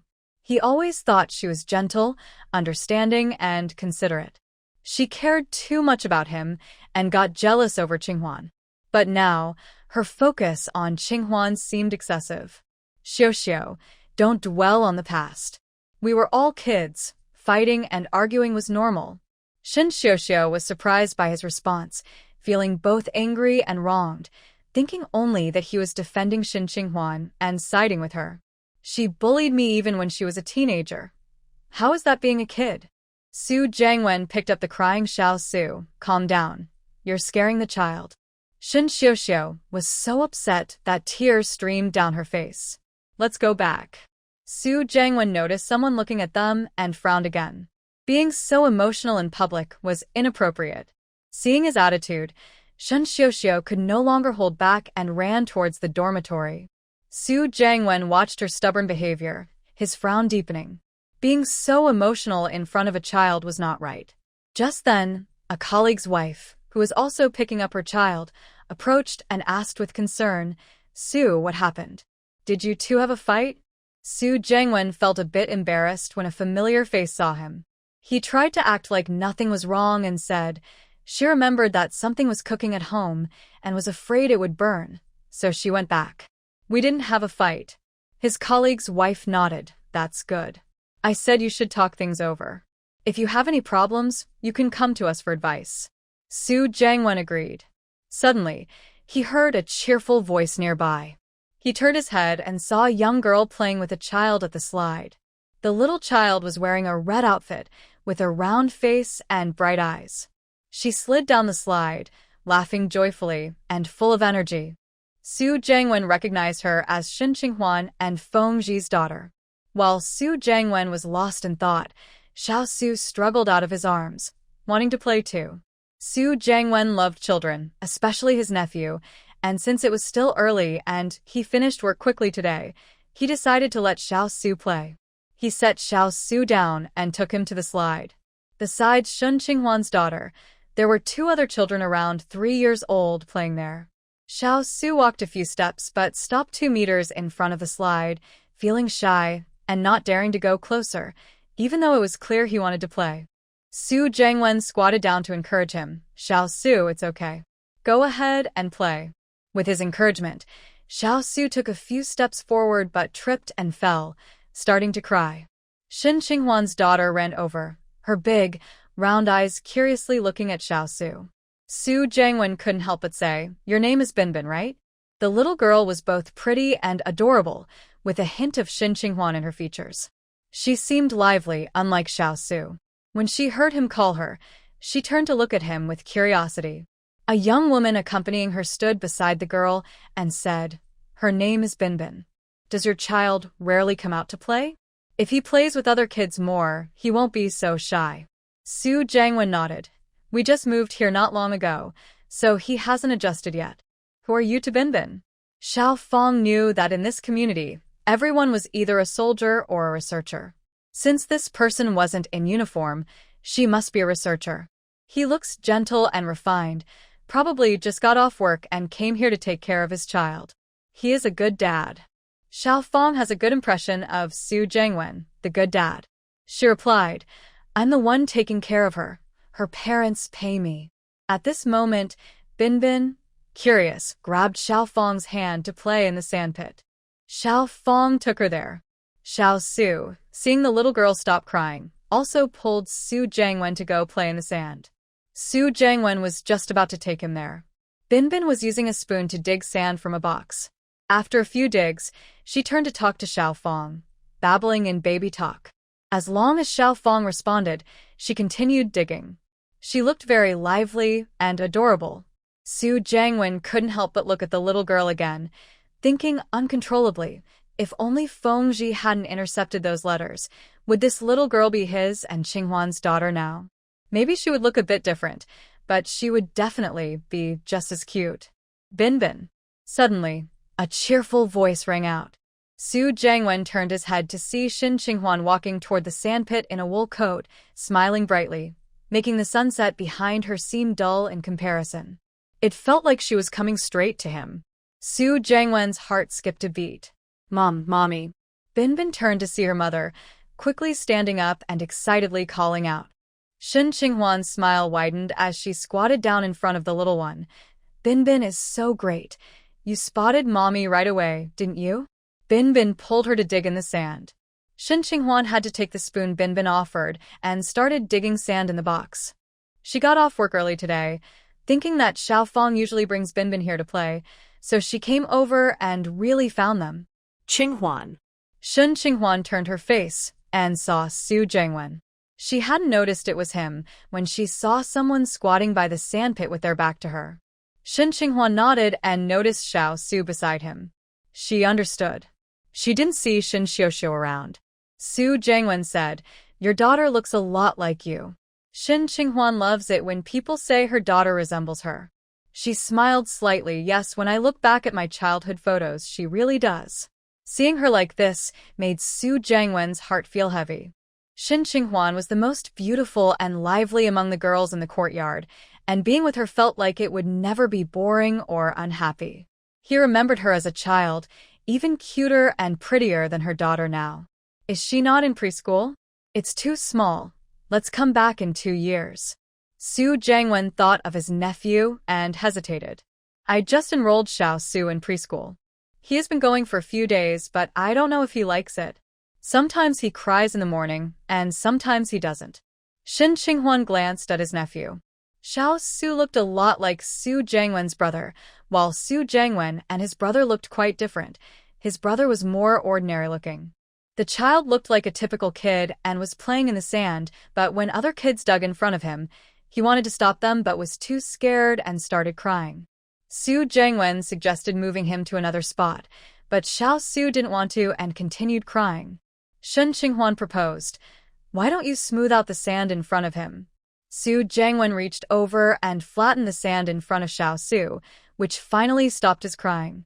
Su Jiangwen turned and smiled. "Qinghuan, you really understand kids." Just as Shin Qinghuan was about to respond, A deep voice came from behind, Xie Yuan. She quickly turned around and saw Fengji standing behind her. He looked at her with a calm expression, his eyes unreadable. Xie Yuan felt a moment of unease. Why was she feeling this way? She hadn't done anything wrong, but she could sense that he was not in a good mood. She stood up and asked, "What brings you here?" Fengji's gaze locked onto her eyes. "Why did you bring Binbin here?" "I thought Binbin likes to come here to play, and since I finished work early, I stopped by and found her here." Su Jiangwen listened to their conversation and glanced at Fengji out of the corner of his eye. Anger bubbled up inside him. What kind of attitude was this from Fengji? Was this how he treated Xie Yuan? He came to pick up the child and play with her, yet it seemed like he thought it was wrong. Was this how he usually treated Xie Yuan? He took her away, but didn't treat her well. Su Jiangwen stood up, looking angrily at Fengji. "Fengji, Xie Yuan is a great mom. She comes here right after work to take care of the kids. You should appreciate her efforts." Fengji looked back at him, his gaze deep and unfathomable. "I know my wife well." Xie Yuan was surprised by Su Jiangwen's outburst and didn't understand why he was angry. Worried that they might argue, she quickly said, "Fengji, let's go home. It's getting dark." Seeing that Fengji didn't move, she nudged him and added, "Once you take care of your daughter, we can go home. The little one is happily playing and won't go back easily." Fengji squats down and pulls his daughter closer, saying, "Let's go back and watch TV." Bin agrees right away, drops her spoon, and opens her arms to be picked up. Fengji lifts his daughter and turns to her mother, "Let's go." Xiao Feng suddenly feels something is off. Xiao Su's dad and Bin's dad seem to not get along well. Xie Yuan calls out to Xiao Feng, "Do you need to grab anything?" Xiao Feng quickly snaps back to reality, "No." Bin's water bottle and bib are with her. Su Jiangwen has been watching them out of the corner of his eye. Xie Yuan asks Fengji to entertain the child. Although he does it, he has no patience and simply lets the child watch TV in exchange. What child doesn't love watching TV? If it were him, he wouldn't do that. He would explain to the child that it's getting dark and they need to go home to eat and sleep, or else they would be hungry and cold. If you often explain things to a child, they will learn to understand. Out of the corner of his eye, Su Jiangwen sees Fengji pick up the child. The little girl, worried that her mother isn't following, reaches out to Xie Yuan, babbling. The little girl is pretty, with eyes like grapes, and her actions and expressions are very cute. Xie Yuan's eyes are filled with warmth as she leans down to touch foreheads with the little girl, smiling. Mommy is going home with Bin too. This scene strikes Su Jiangwen's heart deeply. At that moment, his resentment toward Fengji peaks. He moves to step forward, but Xiao Su is quicker and follows him. Su Jiangwen pauses, then steps forward to grab Xiao Su, saying, "Xiao Su, your sister is going home, so we should go home too." At this moment, the little girl is resting on Fengji's shoulder, waving at Xiao Su and babbling to him. Xiao Su thinks the little girl wants to play with him, so he quickly follows her, looking like he wants to go home with her. Su Jiangwen naturally disagrees with him going over, even though he wants Xiao Su to have more playmates. But with Fengji here, he knows it won't be allowed. Xiao Su completely ignores what Su Jiangwen says and insists on following her. Su Jiangwen doesn't let go, and Xiao Su struggles and cries. Hearing the child's cries, Xie Yuan turns around. Su Jiangwen explains he wants to follow Bin, but we need to go home. Xie Yuan. Fengji turns his face. Xie Yuan has no choice but to turn back and follow him. Xiao Su. "Oh no!" Xiao Feng gasped in surprise. Xie Yuan turned her head and saw Xiao Su suddenly choking, unable to catch his breath, his whole face turning red. Su Jiangwen was very scared and kept calling out to him. As a doctor, Xie Yuan couldn't just stand by and do nothing. She quickly said, "Don't shake him." While speaking, she ran to Xiao Su, squatted down, and pressed on his chest. Xiao Su quickly calmed down but was still crying with his mouth open. Su Jiangwen hurriedly asked, "How is he, Xie Yuan?" Xie Yuan replied, "He's fine. He just got choked because he was too excited." You should take him home and comfort him. Su Jiangwen picked up Xiao Su, but was still worried. Qinghuan, you know Xiao Su just moved to Qingqing not long ago. He was sick recently because he wasn't used to the environment and hasn't fully adjusted yet. He paused, looking at Shen Qinghuan. He knew her background since she grew up in the government compound. He also knew she went to study outside and later married Fengji. They hadn't seen each other in over 3 years. Now she had become a doctor, and her calm demeanor while helping was even more attractive than her usual lively self. Su Jiangwen couldn't help but feel his heart racing. Qinghuan, what should we pay attention to when we go back? Can you tell me? As soon as he finished speaking, he felt a sharp gaze, which he knew was from Fengji. Su Jiangwen ignored it and continued to look at Shen Qinghuan. Shen Qinghuan glanced at Xiao Su, who looked weak and pale. She said, take him to the hospital for a checkup tomorrow to see if he has asthma. Su Jiangwen's expression changed. He's only 2 years old. How could he have that? Shen Qinghuan replied, it's not certain, but you should take him for a checkup. Su Jiangwen, holding the child, spoke a bit frantically. Qinghuan, he just had some trouble adjusting. Can I come to you for help tomorrow? Go to the internal medicine department first for a checkup, Shen Qinghuan said. Su Jiangwen was about to say more when Fengji spoke up. Qinghuan, are you done? Why aren't you leaving? Shen Qinghuan told Su Jiangwen, you should take the child home quickly, so he doesn't catch a cold. After saying that, she didn't wait for a response and hurried after Fengji. Fengji had been waiting for her. When she approached, he glanced at her without saying a word.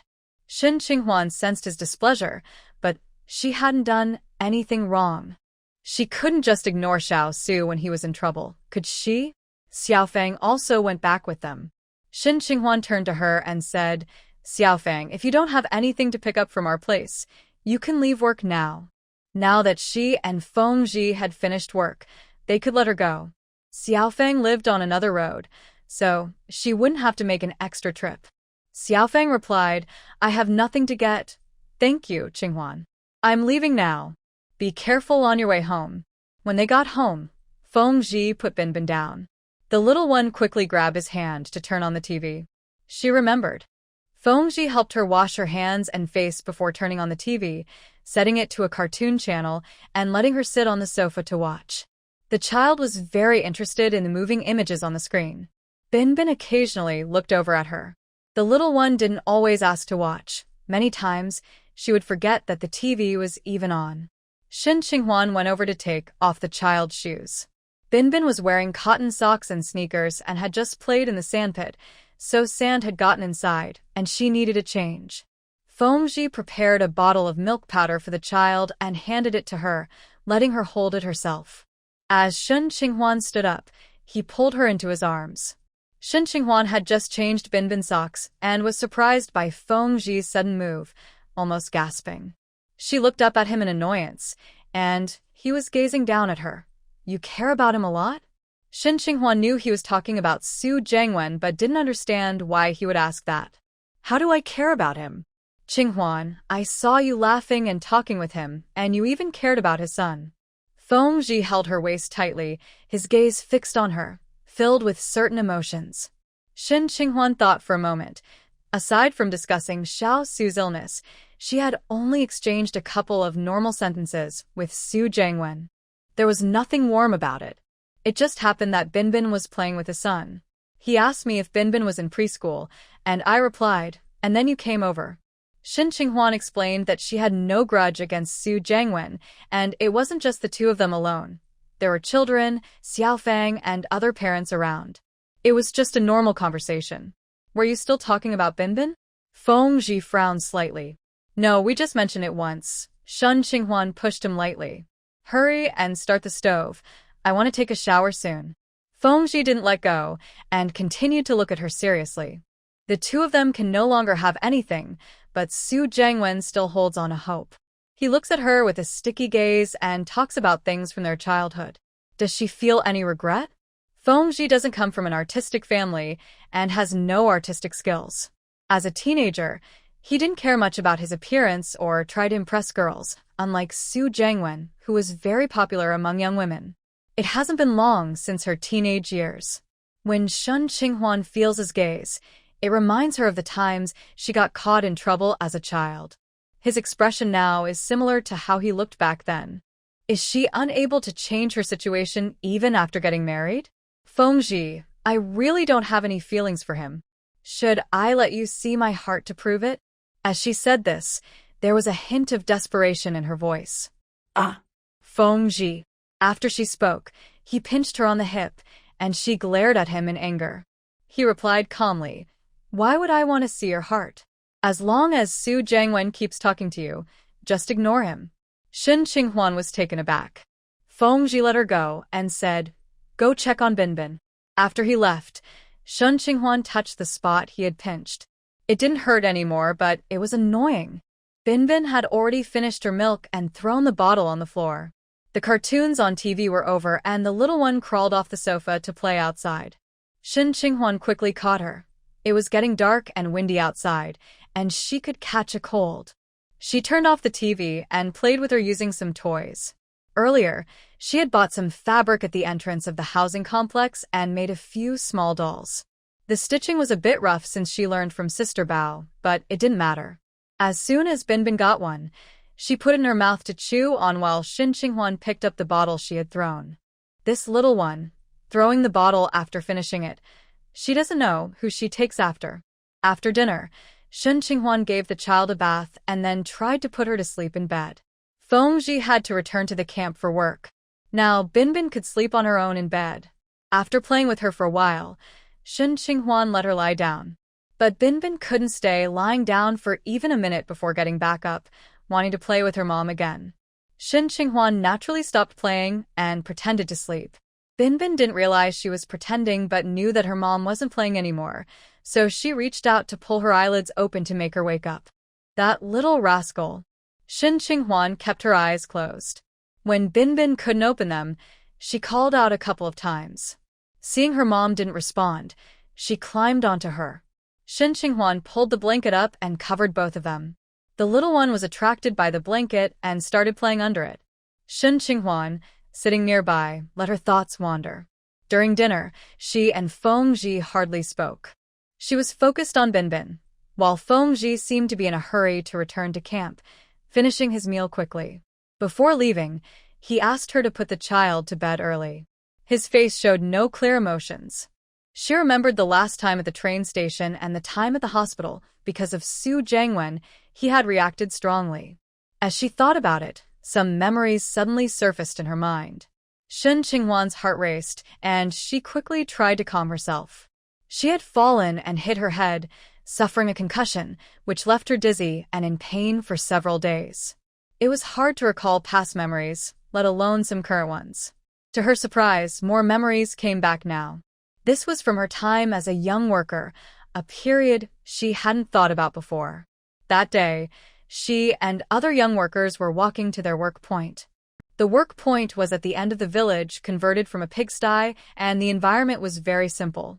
But after a long day, all she wanted was to return to that pigsty and rest. On the way, a villager called the male workers to fetch water. The village had no running water, so they had to draw from a well. There was no line at that moment, and someone reminded the young workers they could go get water. The young workers gathered to cook, dividing tasks. The male workers fetched water while the female workers collected firewood. It was still summer, and after a long day of work, everyone was tired, hot, and hungry. But they had to prepare the meal, so Shun Qinghuan and the other female workers went to the foot of the mountain to gather pine needles and dry branches. While she was collecting pine needles with a stick, suddenly a snake dropped down from a tree in front of her, nearly making her faint from fright. A fellow worker heard the commotion and came over, also scared. In the end, the 4 female workers quickly gathered a few branches and hurried back, their legs feeling weak. Especially Shun Qinghuan, who had lost all color in her face. The snake had been only 20 centimeters from her face. On the way back, they encountered Laizi, who leered at them. Even when they scolded him, he didn't run away, just grinned at them and followed for a short distance. Back at the work point, after a busy time, They ate coarse grain rice that tasted strange and scratched their throats. Xie Yuan and a girl named Su Jing both cried. They were scared by the snake, frightened by Laizi, and now had to eat this terrible food. Life felt unbearable.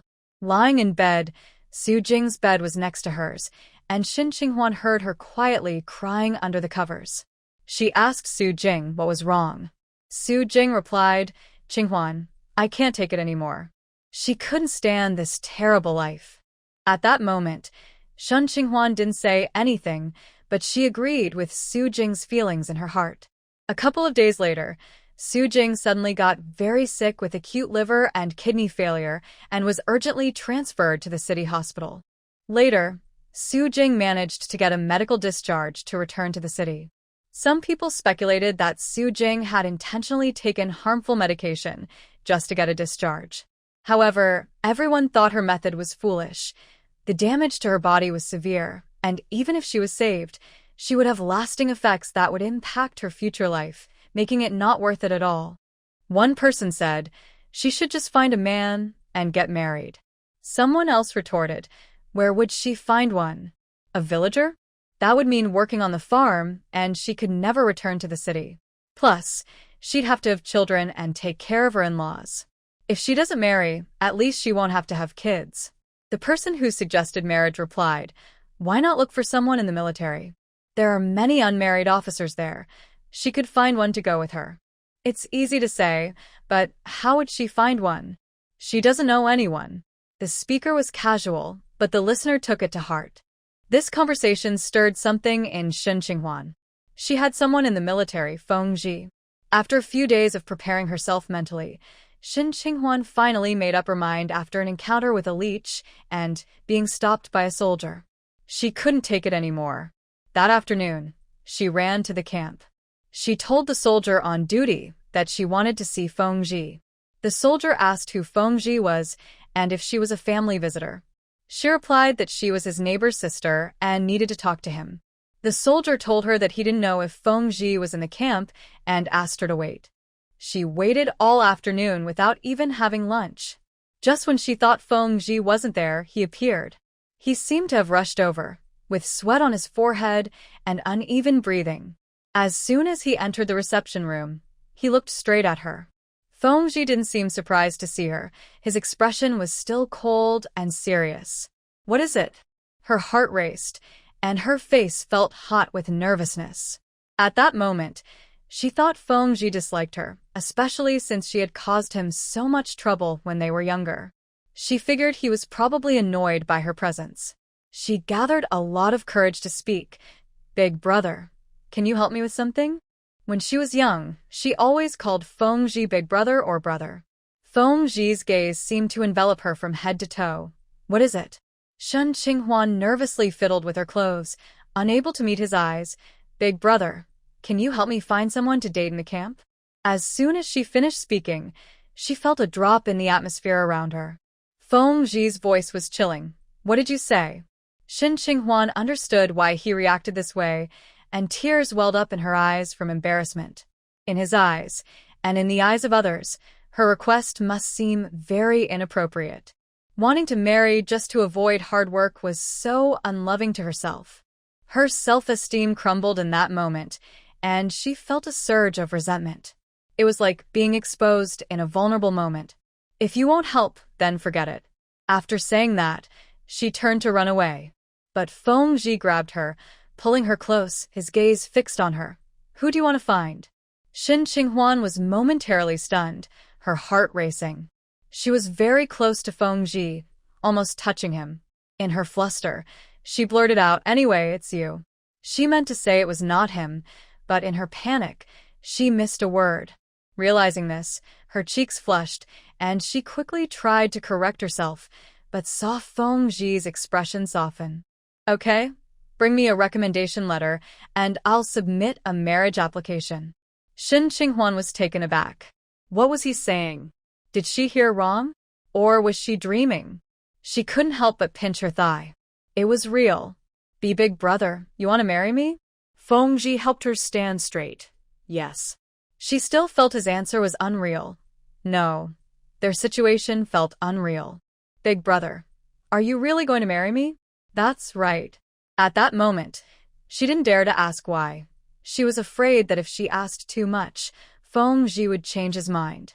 Yes, she felt a sense of hope blooming. Her joy was overwhelming.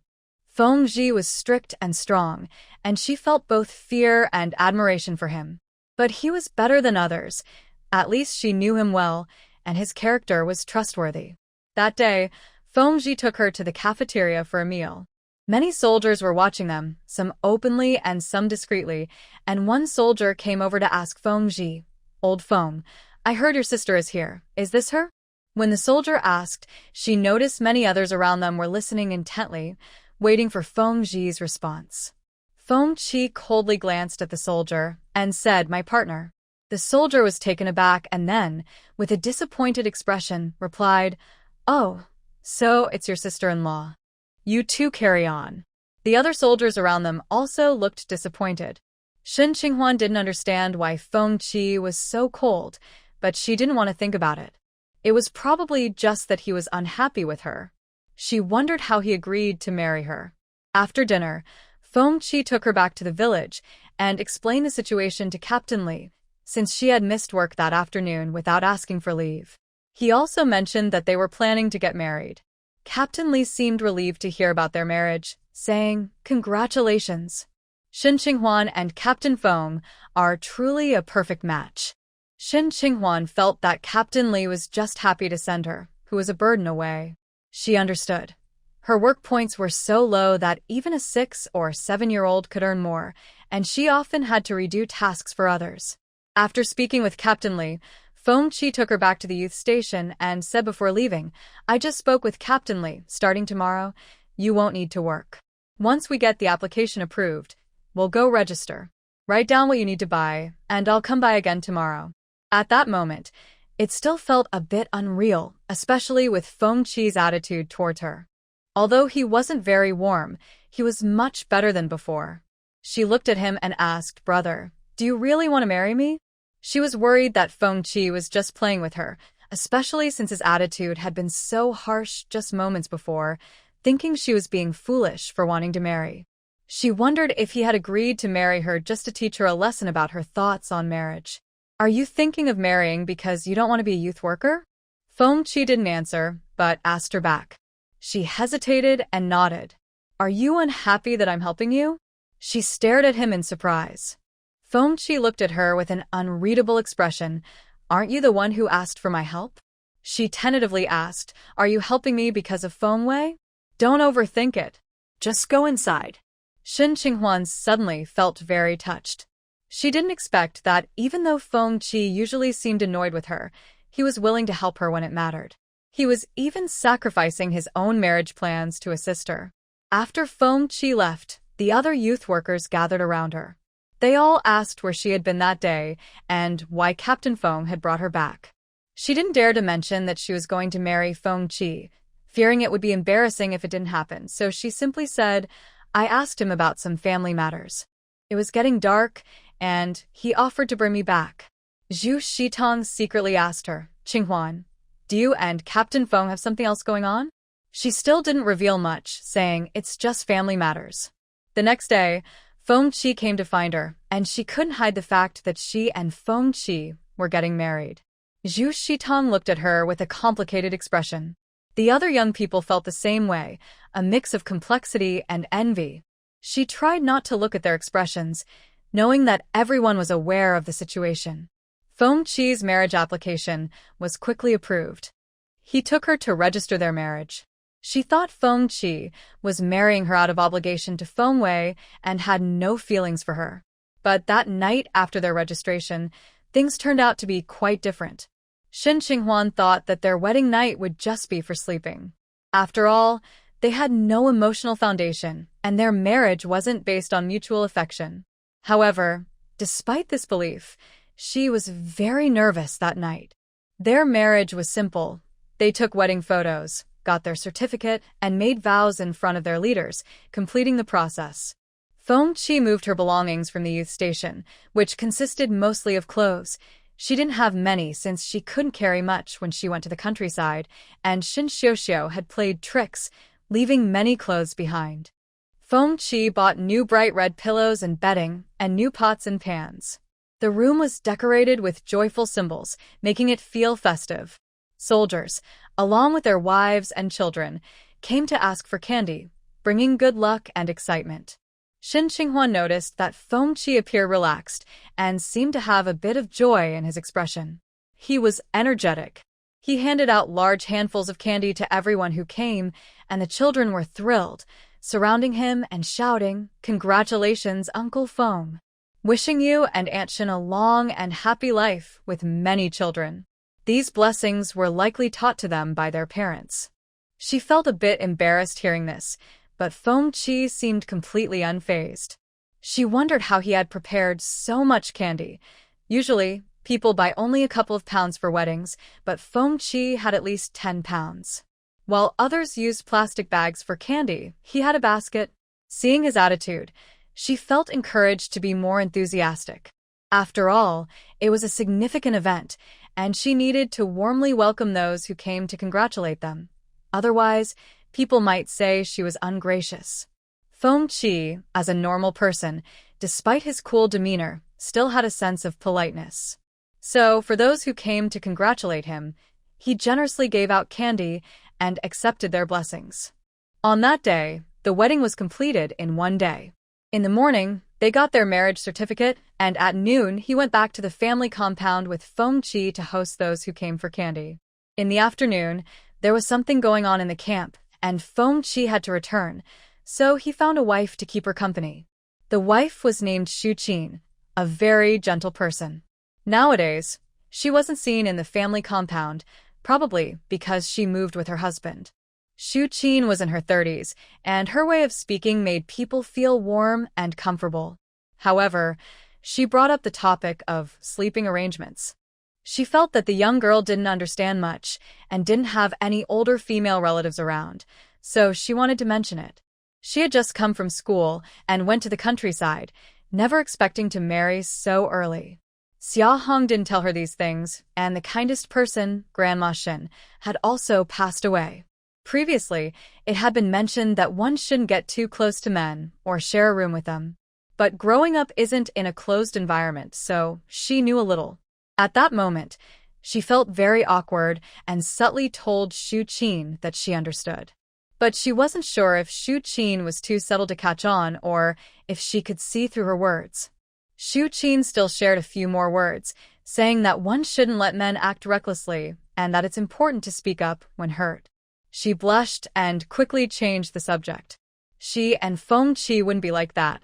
Feng Qi didn't think much of her. To him, she was just a neighbor. In the evening, Feng Qi returned with food, and they ate together. Even though she knew they wouldn't be like that, she started to feel nervous as it got dark. But she kept her face calm and tried to find topics to talk about, asking Feng Qi things like whether there was a supply and marketing cooperative in the camp or where people usually went to shop. Feng Qi answered her questions. For dinner, they had braised pork, scrambled eggs, and tofu soup. Feng Qi said to her, "I came back late today.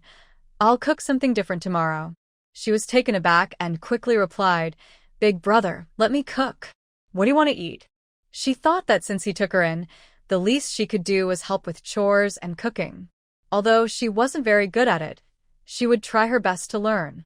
Feng Qi raised an eyebrow at her response. "You can cook?" It seemed he knew her well. She blushed. "I learned a bit at the youth point. It might not taste very good, but I'll definitely improve with practice." At that moment, she was really afraid he would dislike her cooking and send her away. Feng Qi said, "Let's talk about it tomorrow." After dinner, she eagerly started to clean the dishes, but Feng Qi stopped her. "You don't need to do that. Go take a shower." "Big brother, you go shower first. I'll clean up. Today, the bride doesn't have to work." She paused, worried about upsetting Feng Qi. Feng Qi took her to the shower room. "I've brought the water for you. You can adjust the temperature yourself. Do you have clothes to change into?" Before their wedding, Feng Qi had taken her shopping for 4 sets of clothes, from top to bottom. "I have clothes to change into," she said quickly, feeling a bit uneasy under his gaze. Then go ahead and shower. If you need anything, just call me. I'll be outside. She nodded quickly.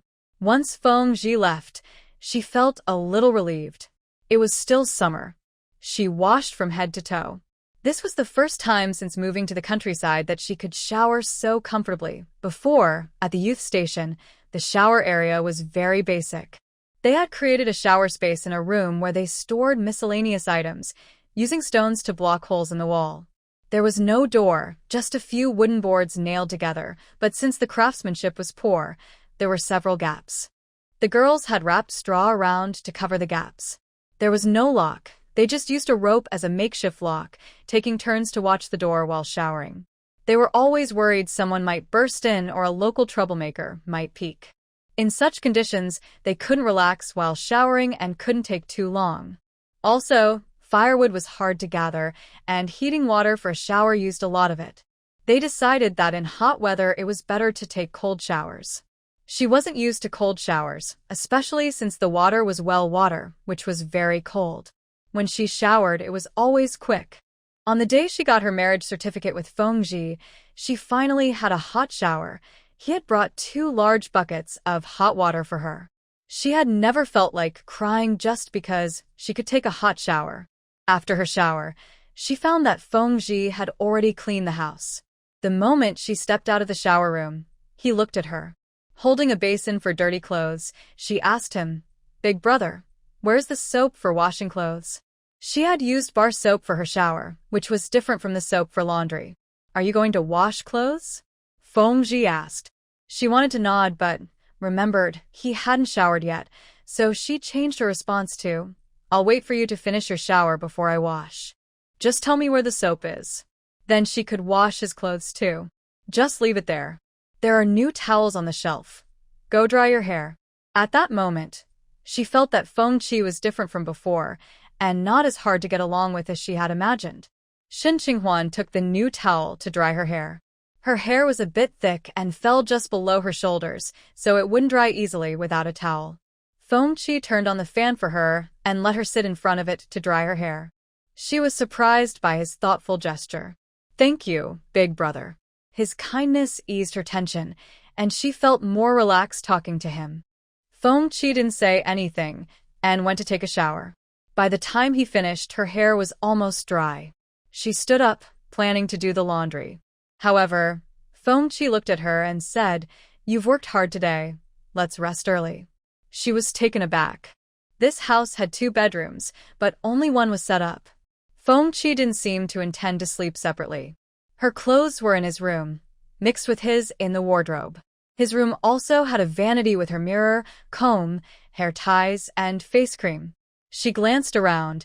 There was no sofa. The house was newly assigned to Fengji after his marriage, and the furniture had been hastily arranged in the last few days. They hadn't gotten a sofa yet due to a shortage. Without a sofa, she thought she could just sleep on the floor. Fengji probably didn't want to share a bed with her, right? She lowered her head and replied softly. Entering the room, she noticed the bed was arranged like a wedding bed, with a bright red peony-patterned duvet and 2 pillows covered with red pillowcases. Fengji brought the fan inside and pointed it toward the bed.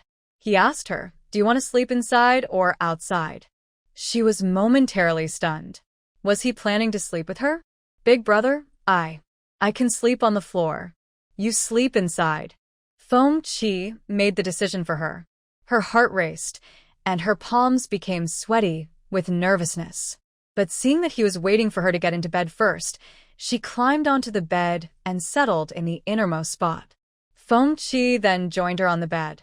He was wearing a tank top and shorts, and the scent of soap mixed with his masculine aroma filled the air. This was the first time she lay in bed with a man, especially one who had taken care of her since she was little. Memories flashed in her mind of the times she had secretly spoken ill of him to Fengwei.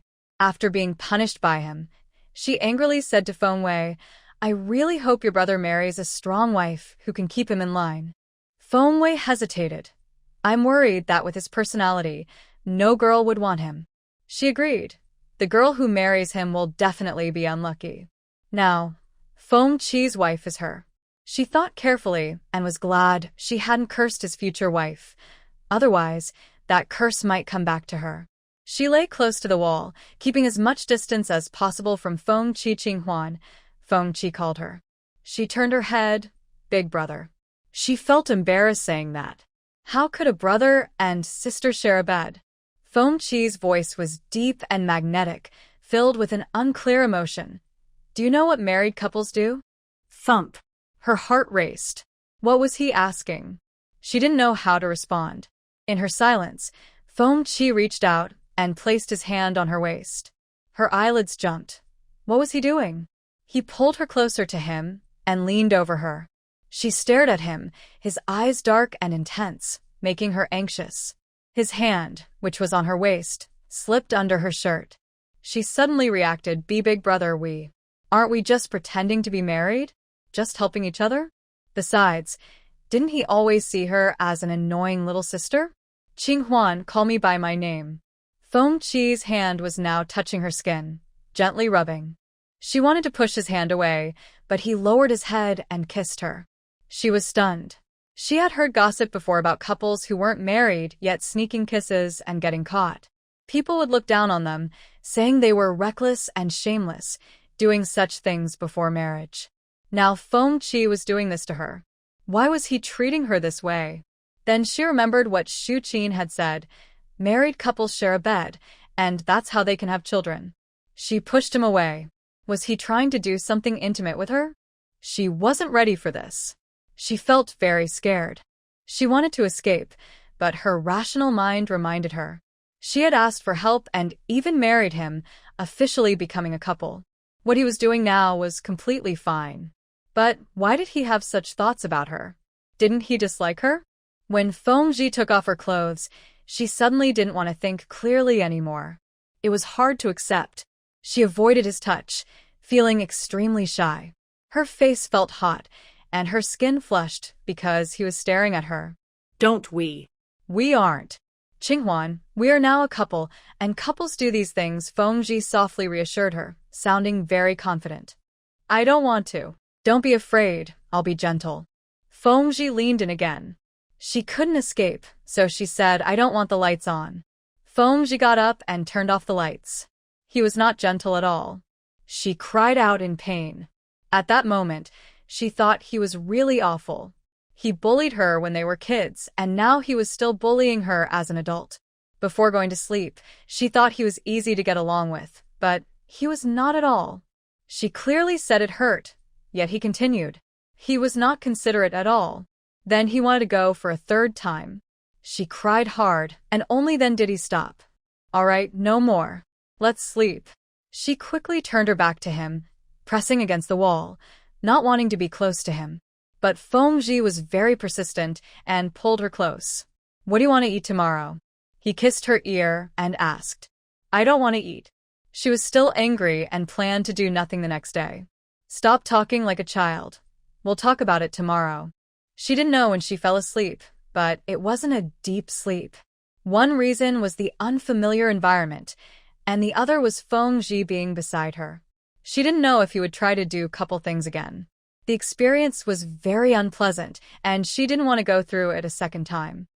Yuan woke up in the middle of the night, needing to use the bathroom. After hesitating, she turned around and found Xie was not in bed. The space next to her was empty. Did he go to the bathroom? She quickly got up and turned on the light. He really wasn't in the room. She sighed in relief, but noticed that even walking hurt. Her anger towards Xie grew a little more. She put on her shoes and left the room. The house had a bathroom located in the shower room. When she reached the living room, she noticed the lights were on in both the living room and the shower room, and she could hear water running. Was Xie taking a shower? But the door was not closed. She walked over and noticed Xie looking up, having heard the noise. He was crouched on the floor, washing her underwear. Her face turned red. Why was he washing underwear at this late hour? Why was he helping her with it? What's wrong? Need to use the bathroom? Xie seemed completely unbothered by the awkward situation. I can wash my own clothes. I don't need your help, she said, staring at her underwear in his hands, wanting to it away. I'll wash it. Can't sleep? Xie asked. I need to use the bathroom. Xie moved aside for her. Go ahead. She glared at him. You go out. Was he crazy? Did he really want to watch her use the bathroom? Xie finally put down the underwear, but moved the whole basin outside. Go on. She used the bathroom reluctantly. Afterward, when she walked out, she saw him washing her. He seemed curious, looking closely at her padded, carefully applying soap and rubbing it gently. She felt extremely embarrassed. He turned to her. Are you done? You should go to sleep. There's something happening in the camp tomorrow morning, and I need to head back. I'll finish washing your clothes first.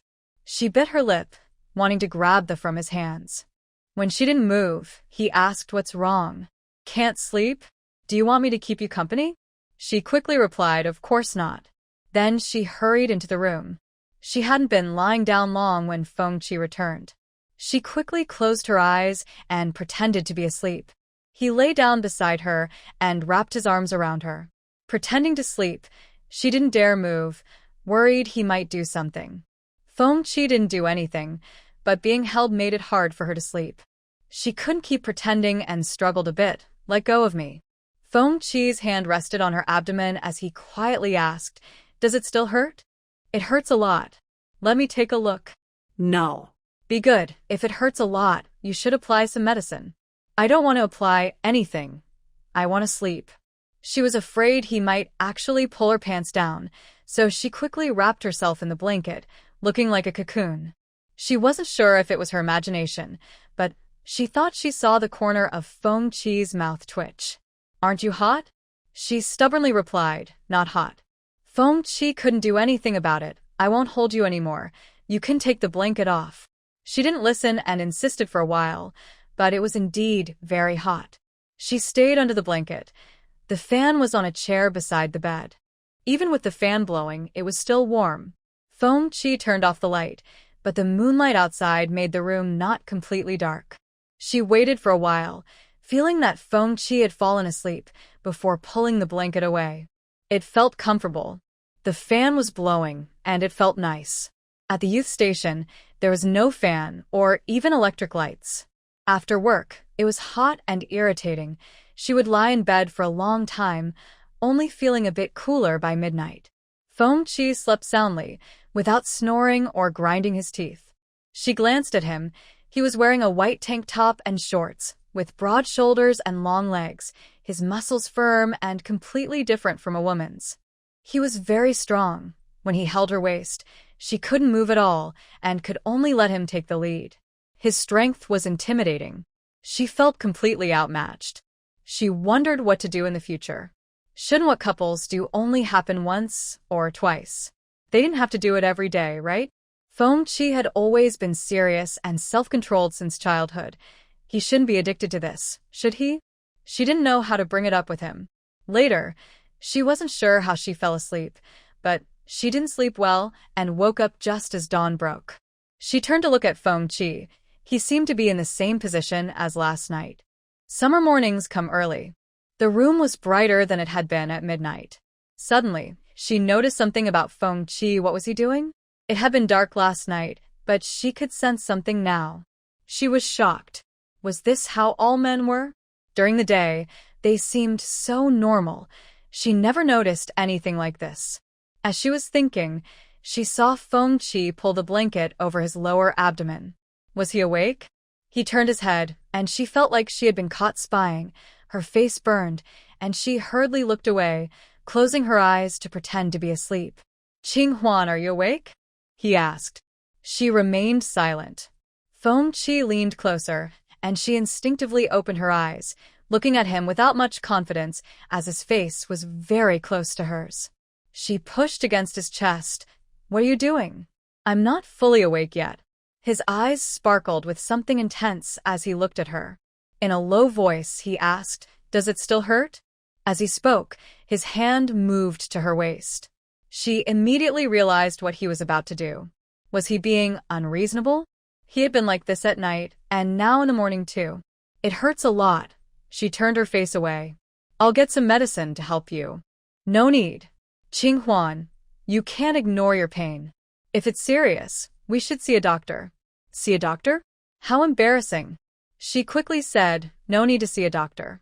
I'm feeling a bit better, not as painful as last night. Fengji looked worried. Let me check. She felt like she was going crazy.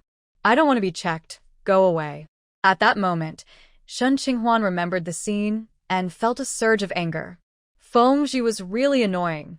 She had already said she didn't want to be checked, but he thought she was just being stubborn and upset with him.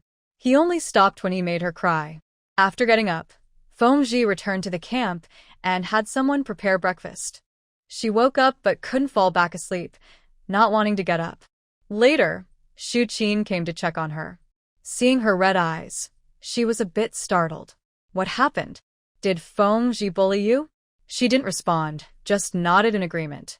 Shu Qin thought for a moment and figured that newlyweds usually don't have conflicts beyond what happens in bed.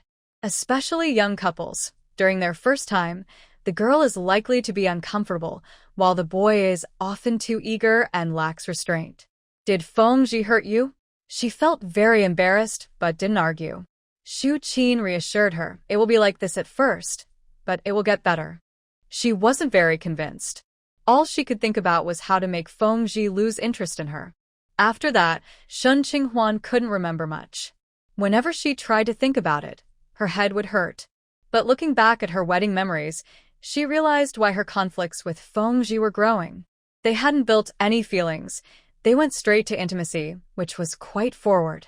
As for why Fengji agreed to marry her, she suddenly recalled something. When she first arrived in the countryside, on the second day at the production team, she received a letter. The letter was written by Fengji and delivered by one of his comrades. He had gone on a mission a few days earlier and wanted to tell her something since he was stationed nearby. The letter was initially collected by a fellow youth, but when she went to gather firewood and didn't return, it was left on her bedside box. It happened to rain that day, and by the time she got back to the letter, it was mostly wet. Fortunately, most of the words were still readable, and she could guess the unclear parts. The letter said he knew about her coming to the countryside and that he was stationed nearby. He was currently on a mission and would be back in about 4 or 5 days. He mentioned that the tasks at the production team were quite heavy and that she might struggle with them, and also that she wouldn't be able to return to the city for a while. He received a telegram from Feng Wei asking him to find a way to bring Shen Qinghuan back to the city. He had no other options here. If she really wanted to avoid this work, she could talk to him. The rest of the words were wet and hard to read. At that time, she thought the last word was say, but now it seemed more likely to be marry. On the 5th day at the production team, Feng Qi returned from a mission. He rushed to find her and asked if she had received the letter. She said she had, and he asked how she was thinking about it. She replied, "Big brother, if I really have difficulties, I will tell you." She remembered that after she spoke, the atmosphere around them felt heavier, and Feng Qi's expression darkened. He asked, "Have you really thought it through?" She felt he must have been asked by Feng Wei to write this letter and say these words, and that he personally didn't want to. It was just polite talk. Since that was the case, she couldn't be too insistent or ask for help. So she said, "Big brother, you go ahead with your work. I will take care of my own matters." After that, Feng Qi left, and the next time she saw him was when he came to lead a disaster relief team. She greeted him, but he was cold and distant. So she decided not to push it. Was that wet word marry? Her letter was already gone. After getting wet, some parts had fallen apart. After reading it, she burned it. If it was the word marry, it meant he had wanted to marry her from the start, regardless of whether Feng Wei had asked him. Feng Qi wouldn't marry her just because of Feng Wei's request. Even if it were Feng Wei, if he didn't want to, his parents couldn't influence him. He had asked her if she wanted to marry him, and by a twist of fate, she had refused. When she saw him later, he was so cold. After rejecting him, it was natural for him not to want to talk to her. Shen Qinghuan glanced at the watch on the bedside table. It was 9:20 p.m. She looked at her daughter beside her, who had already fallen asleep. The little one looked so cute and chubby while sleeping. She adjusted the child's position, reluctant to put her back in the crib. She got up to write today's medical cases, and after finishing, she reviewed some medical materials and took notes. Then she took out silver needles to practice on herself. There were a few acupoints she wasn't sure about and wanted to feel them out. It was more nerve-wracking to needle herself than to needle someone else.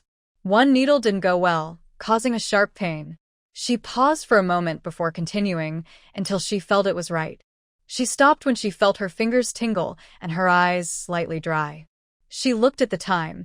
It was already past 11 at night, and Fengqi still hadn't returned. She packed her things, washed her hands, and lay down in her room, deciding not to wait for him anymore. She had wanted to ask him about the letter.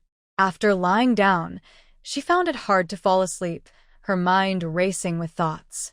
She remembered asking Fengqi before if he disliked her when they were younger. He had said that if he disliked her, he wouldn't care about her at all. That made sense. If someone truly disliked another, they wouldn't give in, even under pressure from elders. Today, he was upset because of Su Jiangwen. He had rushed back to the camp after eating just a few bites of his meal. Fengqi walked home through the silver frost, just returning from the training ground, and all the houses were dark. His home was no different. Once inside, he took off his hat and placed it on the rack, then removed his military coat and hung it up. He moved quietly, his expression cold, making no noise at all. He grabbed the clothes he had set aside for washing and went to the bathroom. After showering, he washed his clothes and hung them under the eaves.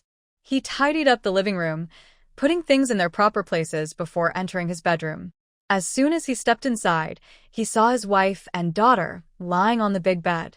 Xie Yuan had always wanted to cuddle their daughter on the big bed, but he had firmly refused. After the child turned 1, she should learn to sleep independently. Now, it seemed that Xie Yuan had taken advantage of his absence to bring the child onto the big bed. He didn't turn on the light and walked to the bedside, bending down to lift his daughter and place her in her small bed. He glanced at the child, who was still asleep and unaware, and noticed that she resembled Xie Yuan while sleeping. Returning to the big bed, he looked at the woman lying there. She was sleeping on her side, the blanket almost covering her head, so he couldn't see her face. He planned to move her a bit, but as he reached out, she rolled right into his arms. She was wearing a thin nightgown, and he immediately felt her warmth. He held her close and looked down at her. She kissed his throat. He felt a rush of electricity and tightened his embrace. This was unusual. "Qinghuan, don't play with fire."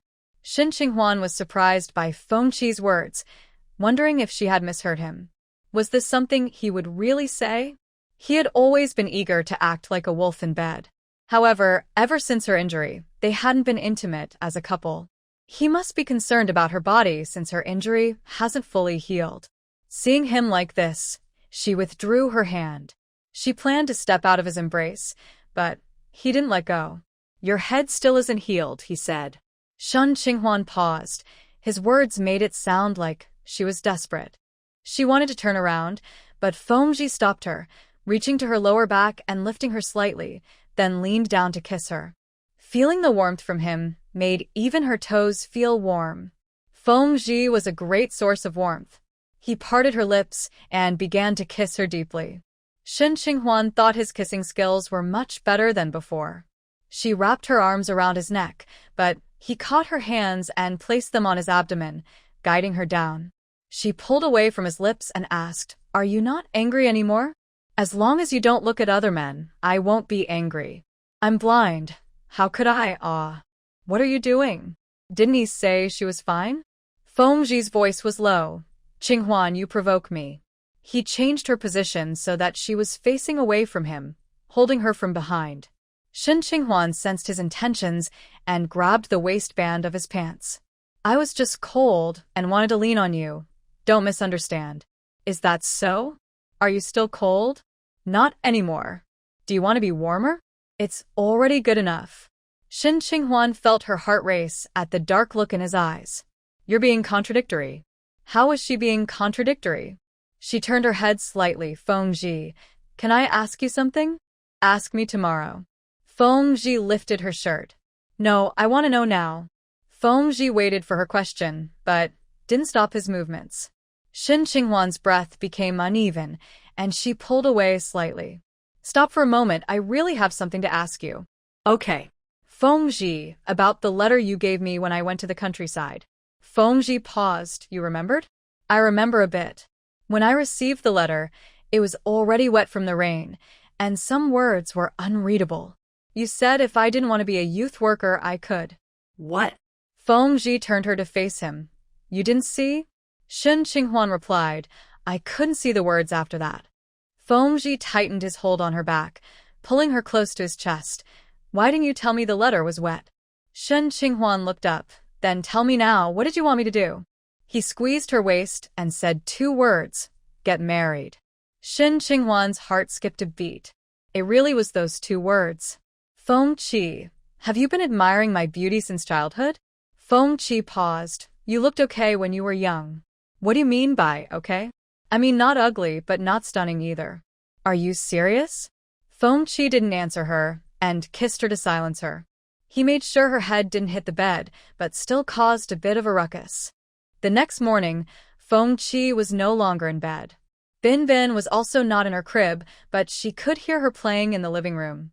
She sat up, feeling very cold, and lay back down. She was no longer in the thin nightgown. Last night, Fengji had put her in a thick one. He got it from the closet when he got up. Last night, when she asked him questions, he only confirmed the letter.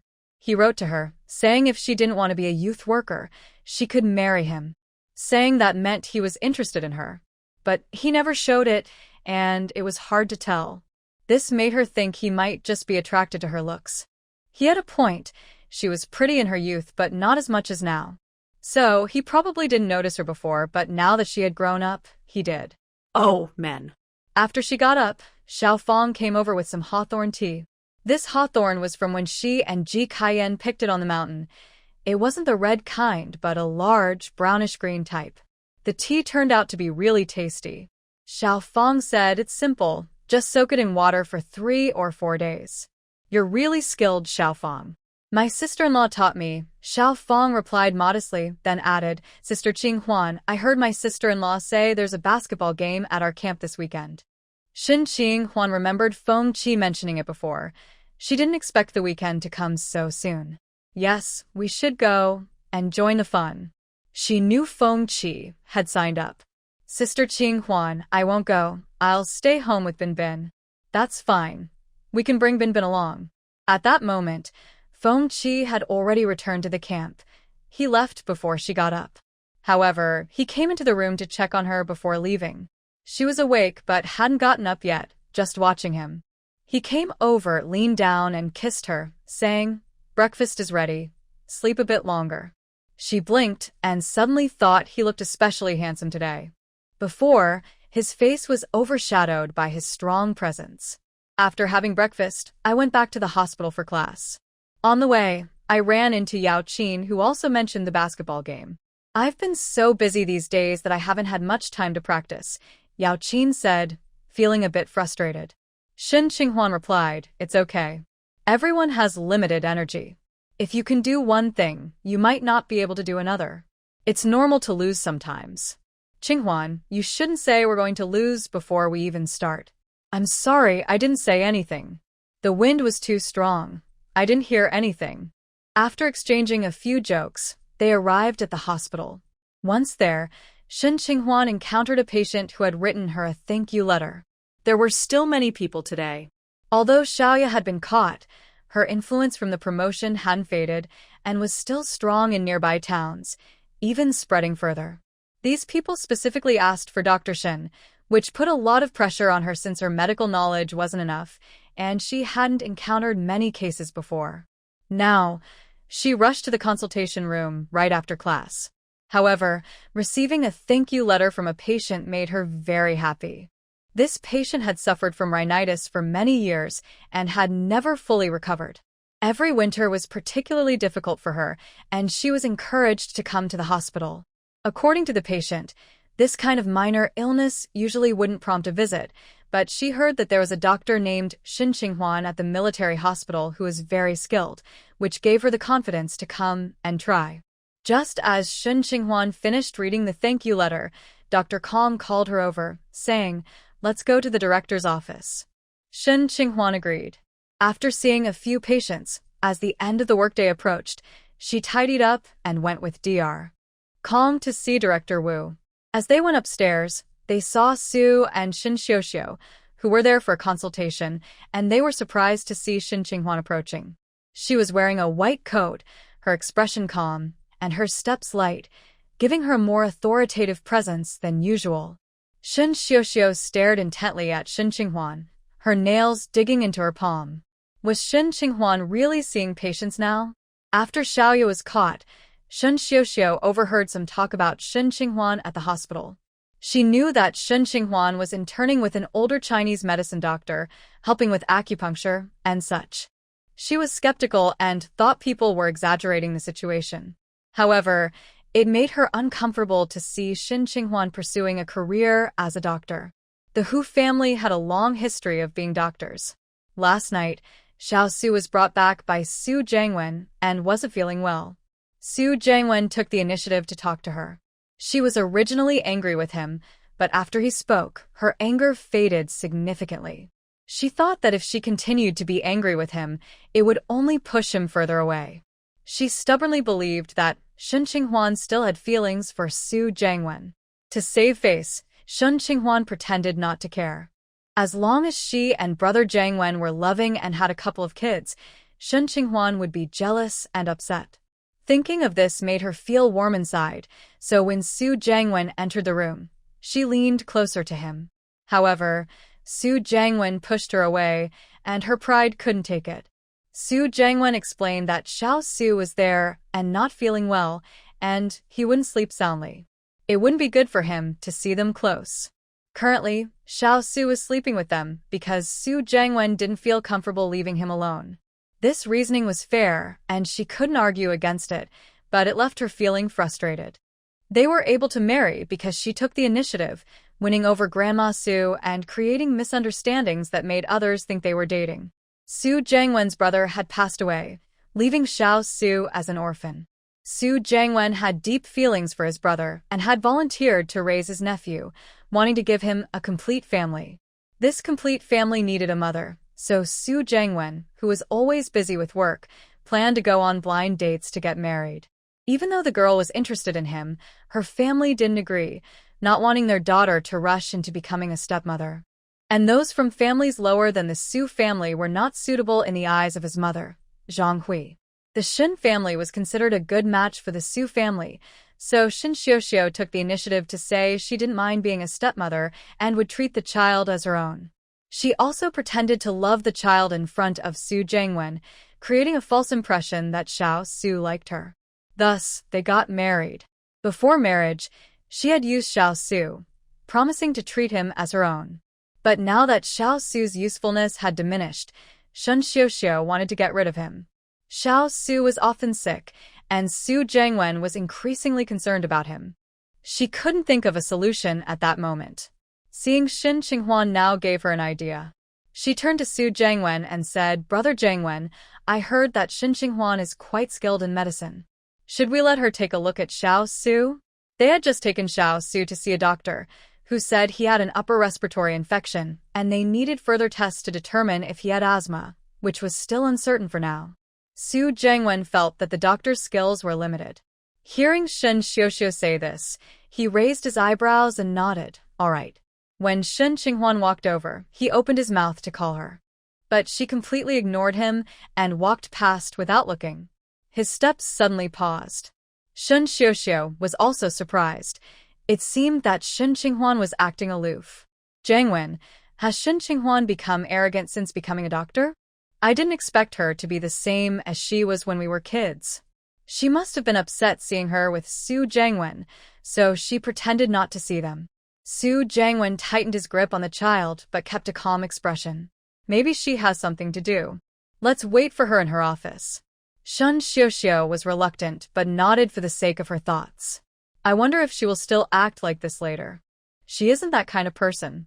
Jiangwen, you are too kind. You always see the good in everyone. Shen Qinghuan did notice Su Jiangwen and Shen Xiuxiu, but She didn't have the energy to engage, especially with Shin Xiuxiu, who annoyed her. Su Jiangwen and Shin Xiuxiu were practically a couple. When they arrived at the director's office, they found a meeting in progress. Most of the other senior doctors were present. As soon as she entered, everyone looked at her, making her feel a bit uncomfortable. Dr. Kong and Xiao Shen are here, Director Wu said, inviting them to sit. The main reason for gathering everyone is to discuss the power outage incident. Fortunately, the family of the patient we saved sent us a banner and a thank you letter. He then turned to Shin Qinghuan. I want to especially commend Xiao Shen. She remained calm and assisted Dr. Kong in stopping the patient's bleeding.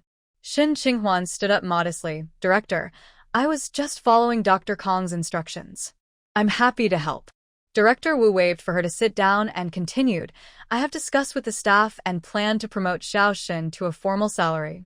He also mentioned other work arrangements and talked about the upcoming training for doctors at the provincial hospital. Shin Qinghuan was the only one selected for this training, a rare opportunity. She needed to start preparing in the coming days. After leaving the director's office, people congratulated her.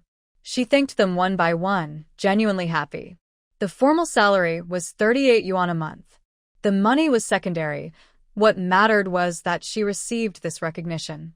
Back in the consultation room, Shin Qinghuan saw Su Jiangwen and his family of 3. Qinghuan, Su Jiangwen stepped forward. Yesterday you asked Xiao Su to come to the hospital for a checkup, and today I brought him here. We're not sure yet, so I'd like you to take a look. Shin Qinghuan nodded and asked Huang Xinhua beside her, Is there anyone else looking for me? Huang Xinhua pointed to the 2 people sitting in front and said, They've been waiting for you for quite a while. As he spoke, the 2 approached. Dr. Shen, you asked me to come back for acupuncture yesterday. The other one added, Dr. Shen, my leg hurts so much that I can't even sleep. Shin Qinghuan told them not to worry. She would see them before her shift ended. She decided to follow the order Huang Xinhua had arranged and start with the returning patients for acupuncture. Shin Xiuxiu watched Shin Qinghuan calmly treating patients and successfully arranging acupuncture sessions. Her nails dug into her palm, turning pale from the pressure, and her lips slightly whitened. The grandfather of the Hu family, who had passed away 40 years ago, was a doctor. Yet none of his children became doctors. Now, Shin Qinghuan had taken up this profession. Shin Xiuxiu thought about her own job. She had a position in Oncheng, arranged by the Shin family. She worked at a bank. But now, coming here with Su Jiangwen, her job could be transferred, but there were no corresponding positions, so she would have to switch to a different type of work. Perhaps she would end up in the post office. A very ordinary job. Shin Xiuxiu remembered what Xia Hong had taught her. A girl doesn't need a high-powered job, just a good husband, and everything else will follow. When she married Su Jiangwen, she thought the same way. Su Jiangwen came from a good family, had great character, a bright future, and was handsome. Many unmarried women in the neighborhood envied her when she married him. Thinking of Shin Qinghuan, who had suffered in the countryside, she felt quite satisfied. But seeing Shin Qinghuan now, with patients treating her with respect, following her instructions to line up, and addressing her as Dr. Shin, was surprising. Who would have thought? Xia Hong often said that Shin Qinghuan didn't excel academically, had a bad personality, didn't do housework, and aside from her looks, seemed to have little else going for her, so she wouldn't achieve much in the future. Yet this person had become a doctor. Huang Xinhua came over and asked the family to wait outside. It wasn't their turn yet. Xiao Su, feeling unwell, was reluctant and fussed about wanting to go home. Shin Xiuxiu looked at the child and felt annoyed. He wasn't her own, and she wished she could just throw him away, either out the window or into the river. But she couldn't show her feelings, especially in front of Su Jiangwen. She had to act like a caring mother. She said to Huang Xinhua, Comrade, can you let my child see the doctor first? He's really uncomfortable right now. Adults can handle being sick, but children can't. Please help us. Su Jiangwen glanced at her and agreed with her words. Shin Xiuxiu was a bit different from what he expected, but she did care about Xiao Su. Huang Xinhua shook his head. He had seen patients make such requests before. he said, "You arrived the latest. Why don't you talk to the patients ahead of you? If they agree to swap numbers, then it's fine." Xie Yuan looked at him earnestly. "Comrade, we are friends of Qinghwan. We've known each other since childhood. Please let us see the doctor first." Huang Xinhua still shook his head. "With so many people waiting, even if you're friends with Qinghwan, it's not acceptable. If others complain, it could harm our clinic's reputation." They had discussed this before. If friends came, they could be seen directly, but it had to be arranged in advance. Now, with the clinic almost closing, this family had just arrived. Everyone could see that cutting in line would upset the other patients. Moreover, Shen Qinghuan hadn't said anything special to them when they arrived. Shen Xiuxiu didn't expect him to be so difficult and felt a bit angry. She turned to Su Jiangwen. "Brother Jiangwen, do you think Qinghuan is doing this on purpose? She clearly saw us just now." She wanted Su Jiangwen to realize that Shen Qinghuan was being inconsiderate and not making things easier for him, showing a lack of empathy. Su Jiangwen also wanted to finish quickly and take the child home, but given the situation, it wasn't right to cut in line. He didn't have the face to do that. It would be very rude. If his colleague saw him, he would lose face at work. Plus, with the child present, he didn't want to set a bad example. He said, "Xiuxiu, let's wait a bit." There aren't many people left. Shen Xiuxiu didn't expect him to remain calm and say that, which made her feel even more frustrated. Just then, an elderly man in a wheelchair came in calling out, "Is Dr. Shen here?" Huang Xinhua replied, "Comrade Fu is here. She's in the acupuncture room. Please wait for her a moment." This elderly man had come for a follow-up visit for his rheumatism. He had previously seen Dr. Kong but was not satisfied with the treatment, and he was quite irritable. He had already come once but left because Shen Qinghuan was not there, which made him even more upset. He had an appointment for acupuncture, but she wasn't present when he arrived early. After waiting for a while without seeing her, he began to suspect she might have finished for the day. He noticed that some consultation rooms were empty, and when he asked, he found out that the staff had indeed finished for the day. Despite this, he didn't dare to leave. After all, that girl had some skills. The last time she did acupuncture, it eased his symptoms, and he could finally sleep a few hours at night. When he heard she had returned, he felt relieved and said, "Please arrange for me." Huang Xinhua responded, "I'll tell Dr. Shen you'll be next." Shen Xiuxiu, who was nearby, immediately said, "Comrade, didn't we say we should wait in line?" This old man cut in line, which meant they would have to wait even longer. It was already after work hours, and she still needed to cook when she got home. Huang Xinhua explained, this elderly comrade was here earlier, but he had to step out. Shen Xiuxiu didn't believe it, because she saw how respectful the man was to the old man. He was either a senior official or someone important. She didn't care about offending anyone. If someone was to be upset, it would be Shen Qinghuan since she was the one in charge. "Comrade, we arrived quite early, and just saw Dr. Xie nearby. We didn't notice this elderly gentleman. You can't give him special treatment just because he is a leader or related to one," she insisted. Huang Xinhua frowned. "I have a record. He was here an hour ago. Please don't make unfounded claims." Elder Fu turned to Shen Xiuxiu with a stern expression. "Which organization are you from? You speak nonsense." Shen Xiuxiu felt her face flush with embarrassment and looked at Su Jiangwen, hoping he would support her. However, Su Jiangwen said, "It's okay, Xiuxiu. Let's wait a bit longer." She was surprised he didn't help her and even turned against her. Her face changed from red to pale, feeling very embarrassed. She glanced at the acupuncture room where Shen Qinghuan was busy with a patient, unaware of the situation outside. She felt a little relieved. Fortunately, Shen Qinghuan did not see it. Soon, they arrived at Old Man Fu's place. Some people couldn't wait and were afraid of others cutting in line, so they gathered at the acupuncture room's door to watch. Shen Xiuxiu had a thought and walked over too. Shen Xiuxiu still couldn't believe that Shen Qinghuan could handle treating patients on her own, especially doing acupuncture. Back in their hometown, it was hard to find a doctor who could perform acupuncture. Even if there was one, they needed at least 10 years of experience. Shen Qinghuan had only been practicing for 2 or 3 years. After marrying Fengji, she hadn't worked and later became even less willing to work after getting pregnant. She couldn't believe that Shen Qinghuan was some kind of genius. Shen Qinghuan was unaware of Shen Xiuxiu's thoughts. While she was sterilizing the needles, she asked Old Man Fu about his feelings since the last visit. Please tell me, and I'll see if I need to adjust your treatment plan. Old Man Fu was sharp-tongued and clear-headed. He explained in detail and concluded the symptoms have eased since before, but girl, I think the needles you used last time were too light. Your technique is still gentle. Are you inexperienced and afraid to be more forceful? Shen Qinghuan had learned that Old Man Fu was stubborn and self-assured. But she wouldn't argue with him. Instead, she patiently explained, given your age, we need to take things step by step. We can't rush. Old Man Fu huffed, I have no other illnesses besides this one. I'm still strong. He was being stubborn about his age. Shen Qinghuan understood. You do seem more energetic than others your age, but this illness has affected you somewhat. Old Man Fu was pleased and smiled. Exactly. If it were 10 years earlier, I could still go up the mountain to hunt wild boars. I remember a few years ago, I could carry a 200-pound boar down by myself.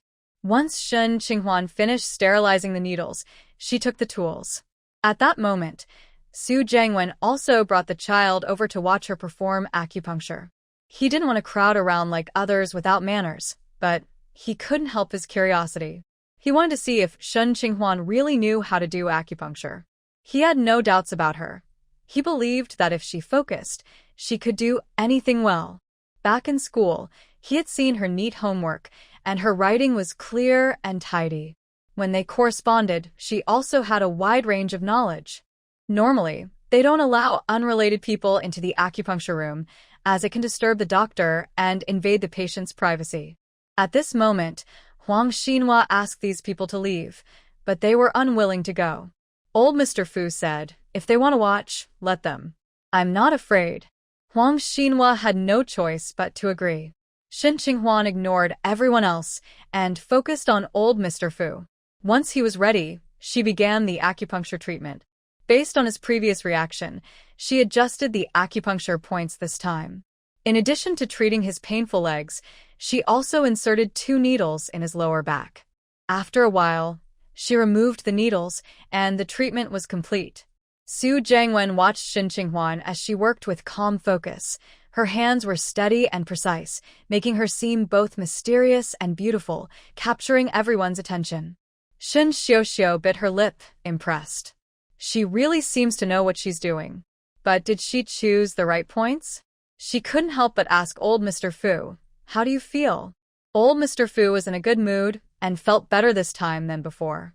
This girl really has some skills. Last year, when I saw her master, I didn't feel this good. Shen Xiuxiu was skeptical. But she's just an intern. Old Mr. Fu interrupted her. So what if she's an intern? It doesn't matter if it's a white cat or a black cat. As long as it catches mice, it's a good cat. Shen Xiuxiu looked a bit displeased. After speaking, old Mr. Fu turned to Shen Qinghuan and asked, you're still an intern and not married, right? How about I introduce you to someone? Shen Qinghuan had heard this question about marriage and introductions for the 3rd time. It certainly wouldn't be the last. She replied, thank you, but I'm already married. Old Mr. Fu looked disappointed and asked, what does your husband do? He works in the camp. Is he a soldier? Shen Qinghuan nodded, not wanting to say more. Just like last time, be sure to take care of yourself and come back the day after tomorrow. Old Mr. Fu's family member agreed. Nearby, a woman showed interest in the introduction and asked, Uncle, who are you introducing? I have a niece who is of age and looking for someone. Old Mr. Fu frowned and replied rudely, it's for my grandson. He's not suitable for your niece. He wants someone like Dr. Shen. The woman felt a bit upset, as it seemed he was saying his grandson had high standards. People like Dr. Shen need to be good-looking, young, and capable. The older sister rolled her eyes. The old man wasn't impressive, and his grandson probably wasn't either. She thought it was unrealistic for a toad to want to eat a swan's meat. She couldn't hold back her frustration and said, not everyone is worthy of someone as excellent as Dr. Shen. What does your grandson do? The old man replied, that kid is in the flight team. He's like me, 26 years old, and has already been promoted.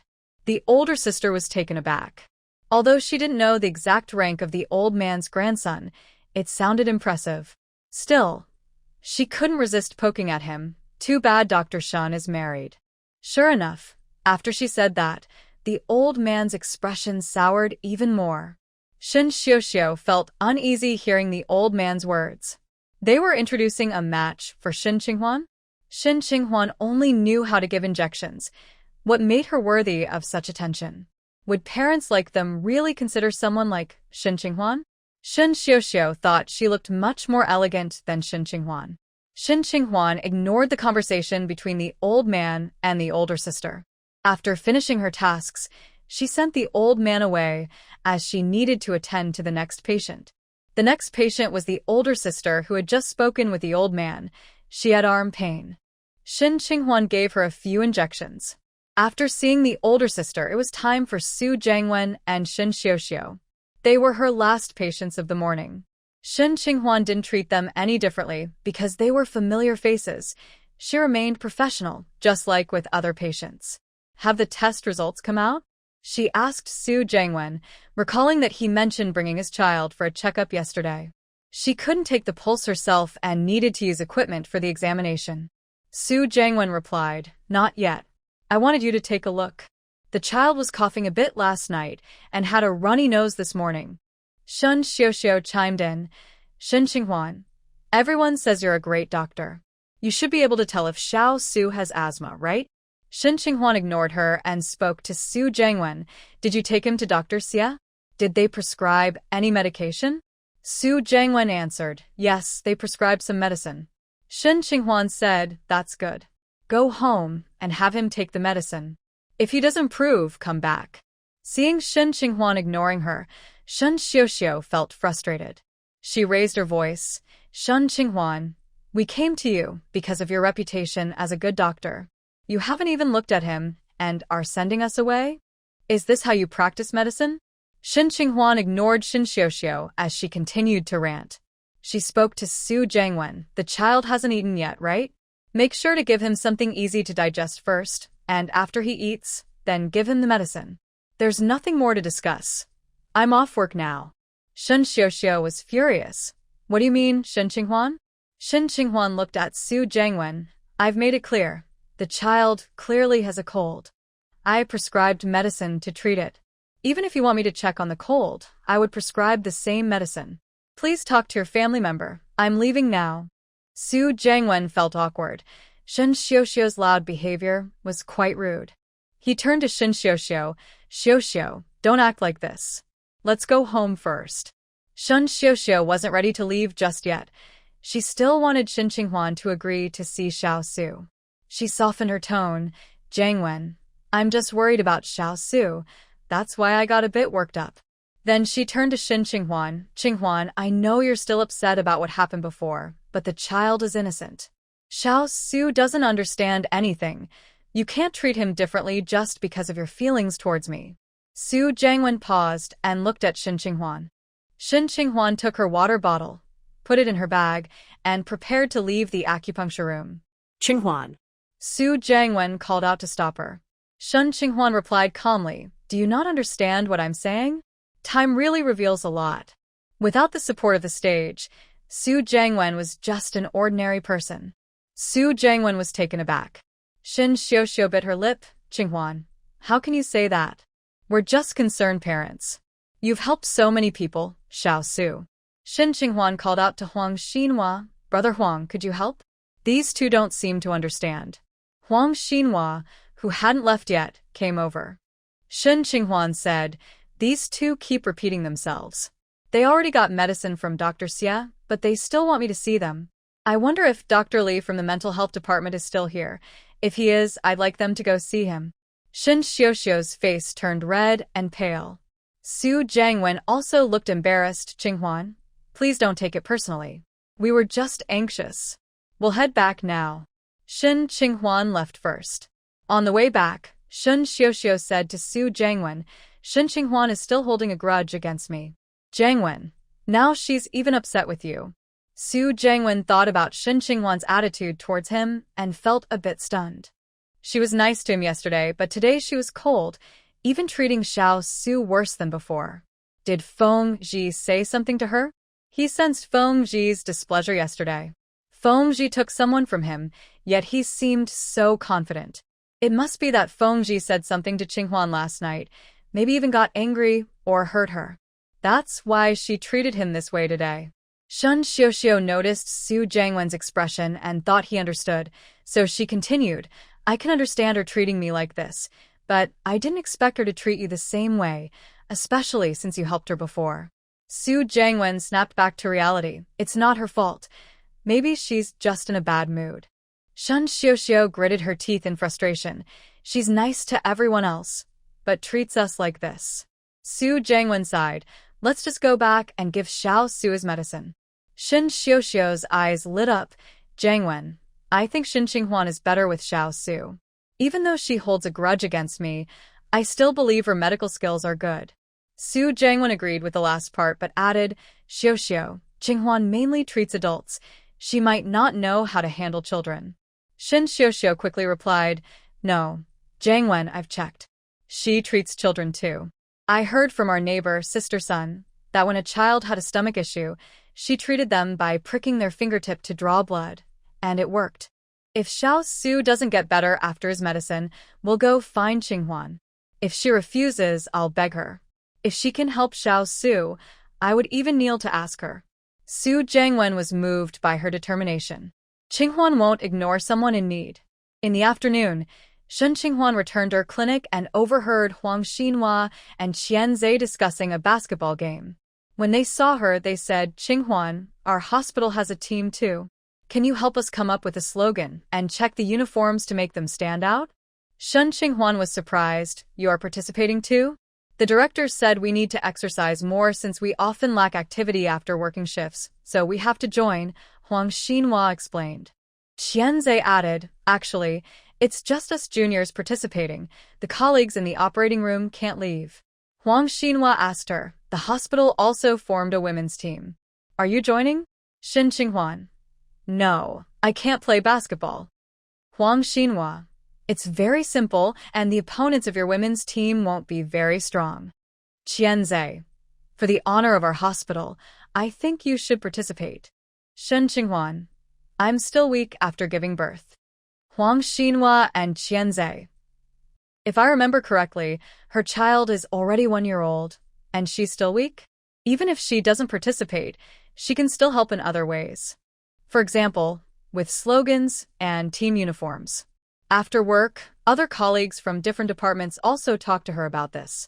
Even Director Ma gathered everyone in the break room, giving one set of instructions for participants and another for non-participants. Those who don't participate can make banners and write slogans to cheer for their team and boost morale. Feng Zhi returned home after work and saw his wife writing something on the table with paper and pen. His eyesight was good, and he noticed she was writing. Forge ahead and strive for excellence, like a dragon rising from the water, proud among the crowd. Qinghuan, what are you writing? He asked. Competition slogan. Feng Zhi raised an eyebrow, intrigued, and asked, What have you written so far? Shun Qinghuan shook her head. I haven't thought it through yet. Just then, Binbin crawled over and clung to her, wanting to grab the pen and paper. Shin Qinghuan quickly put those items away and gave her something else to play with. Feng Zhi picked up their daughter.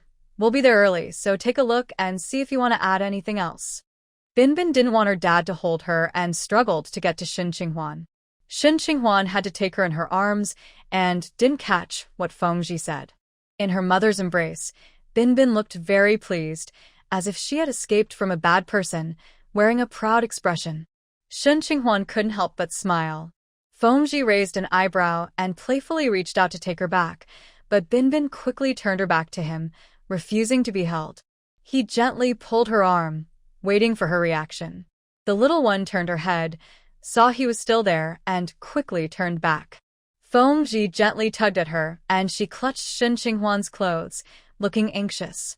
Shin Qinghuan was about to burst out laughing and pulled his hand away, saying, Don't tease the child. Feng Zhi. Qinghuan, you're smiling too. Shin Qinghuan quietly pinched him. No, I'm not. Fengji grabbed her hand and slipped it into his shirt. Shen Qinghuan quickly pulled back and shot him a glare. "You naughty boy." Someone outside called for Fengji, and he went out. Shen Qinghuan glanced and saw it was Suan. Bingbing saw Fengji go out and struggled to get down from her arms to follow him. Shen Qinghuan let her down since Fengji was standing at the door and didn't hold her back. Suan, looking happy, said to Fengji, "Hey, I need a favor." Fengji heard the noise, looked down, and saw his daughter running towards him. He was worried she might fall, so he reached out to support her and replied to Suan, "What is it?" Suan glanced at the child by his feet and felt a bit envious. Most of their peers were already married and had children. He was one of the few left. "I've made plans with my Meow. She'll come to the camp tomorrow, but I won't be free until the afternoon. I've asked Sister Bao to help pick her up and take her to the cafeteria for lunch. After lunch, can she stay at your house for a while?" Qinghuan and Xie are about the same age, so they should get along. Suan didn't ask Shen Qinghuan directly because he knew his friend well. He needed to inform Fengji first before approaching her. Without waiting for Fengji to respond, Suan took out a music box from his pocket and handed it to Bingbing, saying, "Bingbing, this is a welcome gift from Uncle Su. I forgot to bring it last time." Bingbing didn't understand what a welcome gift was, but she was fascinated by the colorful and fun music box and grabbed it eagerly. Fengji didn't stop her and calmly said, "Qinghuan only has an hour for lunch. Many patients have been looking for her these days, so she might not be able to come home for a meal. Only Xiaofeng and Bingbing are at home. Your partner can come over if she wants." Suan knew Shen Qinghuan was busy at the hospital. Doctors usually have tight schedules, and their lunch breaks are short. He nodded and said, "As long as there's a place for her to stay, I'll take her to the guest house after work." Fengji replied, "Then you should ask my wife." Suan felt relieved as long as this brother didn't oppose it. In the past, he had to be careful about how much he talked to Shen Qinghuan, afraid that Fengji would say something inappropriate and scare her off. Suan felt speechless but didn't show it on his face. While the child was away, Shen Qinghuan planned to take out her new moisturizer to check it. This one was different from the previous version, as it included 2 new ingredients. She intended to let it sit for a couple of days to enhance its moisturizing effect through chemical reactions. Just as she was looking at it, she heard Fengji calling her from outside. She put it away and went out. "Suan is here," she greeted him first. Suan explained the situation. Shen Qinghuan thought it was a small matter, saying, "I'll mention it to Xiaofeng tomorrow." That evening, Fengji went on a mission, and Shen Qinghuan stayed home to take care of the child. The next day at noon, when Shen Qinghuan came home for lunch, she met Suan's girlfriend, My Meow. My Meow was dressed stylishly. Her features were not stunning, but she was pleasant to look at, especially with her fashionable outfit that made people want to take a second glance. Shen Qinghuan knew Suan from the same neighborhood, but they were not close, and she had no impression of his girlfriend. However, as a guest, Shen Qinghuan warmly welcomed her. My Meow was polite in return and even brought cookies for Binbin. Fengji was still on his mission and did not come back for lunch. Xiaofeng took Binbin for a nap, so Shen Qinghuan sat down to talk with My Meow. My Meow was also from Ancheng and had previously worked as a ticket seller at a movie theater. Suan had fallen for her at first sight during a movie outing with friends and pursued her for over a year before she agreed to be in a relationship. Now that they were officially together and their parents approved, My Meow came to visit Suan's workplace. If everything went well, they would get married in a few days. Shen Qinghuan asked, "You've been traveling for a long time. You must be tired. Would you like to rest?" My Meow replied, "No, I'm not tired." Shen Qinghuan said, "If you need anything, just let me know. Suan won't be back soon." My Meow discreetly looked around the room and then asked, "Sister-in-law, I heard that Suan and I are almost confirmed as a couple. If we get married, I will need to move here with him and transfer my job." Shen Qinghuan understood that most people who could move with their partners would do so to avoid being apart. Those who had jobs before moving would transfer them. That sounds good. Many wives here can get decent positions. Sister-in-law, may I ask how long you have been living here with your husband? Almost 3 years. Do you find life here convenient? How is the climate? Shen Qinghuan didn't have much experience with military family life, but had a general idea that it was manageable. There is a service station in the family area where you can buy daily necessities and some food, but the selection is limited. There's a market nearby that opens every couple of days, and it takes about 10 to 20 minutes to get there by ox cart. The camp has a cafeteria that's not too bad, so if you don't want to cook, you can eat there. It's not far from the city center. You can take a bus that takes about half an hour. There are department stores and shops in the city that can meet basic living needs. As for the climate, it's not much different from Onqing. I think it's okay. Shen Qinghuan could understand my Miao's concerns. Marriage is a big deal. Besides mutual feelings, practical matters like daily life also need to be considered. This feeling is quite subjective. Everyone experiences it differently. If you want to know more, you can stay here a couple more days and observe everything. My Miao nodded. I understand. Thank you, sister-in-law. Are you working now? I work at the hospital. Are you a doctor? Yes. My Miao was quite surprised. Then she couldn't help but say, sister-in-law, you are really beautiful. Shen Qinghuan didn't expect the compliment. Thank you. You are beautiful too. My Miao smiled. Sister-in-law, your skin is so nice. You are the fairest person I have ever seen. What skincare products do you usually use? Shen Qinghuan souhaite mes miaoues questions. Then my Miao eagerly discussed her knowledge on the topic. Actually, Shen Qinghuan also liked to take care of her appearance and was quite interested in this. Here, no one could talk to her about such topics. After chatting a bit with my Miao, they surprisingly felt a sense of closeness. However, Shen Qinghuan had to return to work in the afternoon, so they didn't talk much. When she got off work and saw Xie Yuan coming to pick someone up, he said to her, Qinghuan, isn't there a basketball game in our camp tomorrow? I signed up too. Can you take my Miao to the court? Shen Qinghuan replied, sure, just come here tomorrow, and we can go together. Xie Yuan thanked her and left with my Miao. During dinner that night, Fengji still hadn't returned. He had been on a task for almost a day and a night, and still hadn't come back. Even though she didn't know if he would return that night, she saved him some food. Fengji came back around midnight, and he didn't wake her up. The next morning, she only saw him when she got up. He was unusually still in bed. When Shen Qinghuan saw him, she blinked. I must be seeing things. Isn't this Comrade Feng? Why are you sleeping in today? Fengji was the kind of person who was naturally energetic and needed little sleep. He could be lively even after just 4 or 5 hours of sleep, and had never been seen sleeping in. Fengji pulled her closer to speak, but then the little one from the crib made a sound. Mommy, mommy. The little one had woken up, standing and calling out to them. Wanting to spend time with his wife, Fengji had no choice but to get up and go over to pick her up. The little one is awake. Don't think about lying down again. Shen Qinghuan also got up. There's a basketball game today, and she needs to go back to the hospital. Fengji changed the baby's diaper, put on her shoes and socks, and set her down on the floor. Shen Qinghuan opened the cupboard to find a warm coat for herself and then asked Fengji what time he got home last night, and if he was still going to the game today. I got home at midnight. After breakfast, I'll head to the court. Don't bring Binbin. I asked Sister Xingying, and she won't be joining us. Let's leave the baby at her house, so she can help watch her. Shen Qinghuan thought that was fine. The baby is too small and might get pushed around in a crowd. She gathered the things she needed to take to the hospital, including slogans written on red paper. While she was packing, Fengji glanced over and saw 2 words on the red paper. Kun Xiong.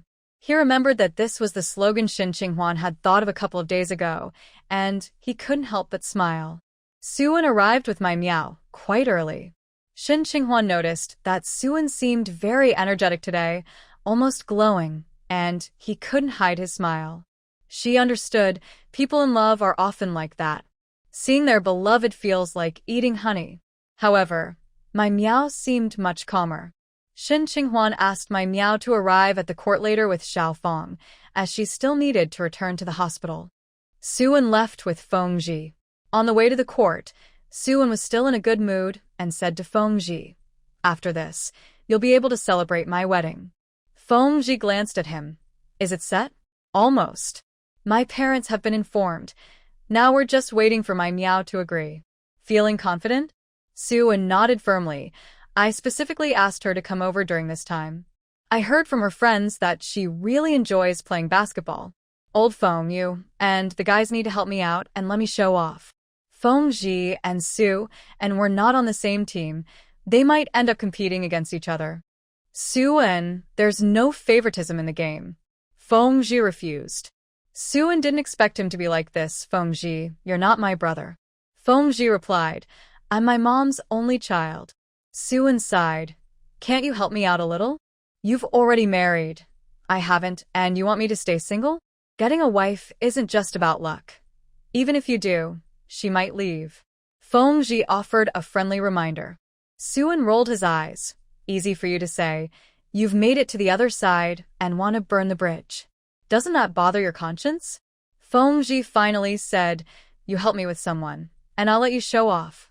Xie didn't ask who this person was and immediately agreed, saying, sure, I'll block whoever you want. When she found out who it was, Xie almost rolled her eyes to the sky. Feng Qi really had the nerve to say that about himself. Xin Qinghuan returned to the hospital and first met with her colleagues in the break room to finalize the competition slogan and the positions for the event. The medical staff not on duty went to cheer them on. Xin Qinghuan finished acupuncture with a patient she had scheduled before heading to the basketball court. A few colleagues went with her. As they approached the basketball court, they saw the Research Institute's team. One colleague exclaimed, the Research Institute has a team too. Another replied, the people at the Research Institute need exercise more than we do. They always stay in the lab, using their brains but not their bodies. How can that work? Xin Qinghuan also spotted Su Jiangwen. It seemed Su Jiangwen was participating in the competition, wearing the Research Institute's work uniform.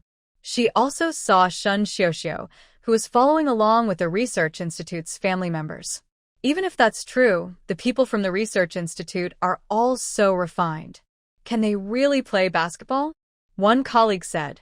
If they can't play, wouldn't that be embarrassing? Not at all. They trained before the competition. But the people at the Research Institute are quite busy, so I wonder if they found time to practice. Sounds like our hospital isn't busy either. Not every department in our hospital is busy. Why are we talking about this? Look at those guys. They're all so handsome. Before I got married, I never saw such good-looking guys, but now that I'm married, they all seem to appear. This colleague pointed out Su Jiangwen, saying, I wonder if that guy is married? Xin Qinghuan replied, he is. One colleague looked disappointed, saying, that guy looks so refined. He got married so early. Exactly, the handsome ones are always taken. The colleague glanced at Xin Qinghuan, adding, just like Captain Feng from your family. How old were you and your partner when you met? 6. So you were childhood sweethearts. A few colleagues were surprised and then recalled the rumors that Xiaoya had spread. Xiaoya suggested that Xin Qinghuan had stolen her partner, but they had known each other since childhood. Who really stole from whom? After Xin Qinghuan and her colleagues entered the venue, they first found the hospital team. The hospital team wore white clothes, not lab coats. Any white clothing from home, regardless of style, could be worn as their uniform. When Xin Qinghuan saw Yaoqin wearing a sleeveless white top over her fleece outfit, she almost burst out laughing.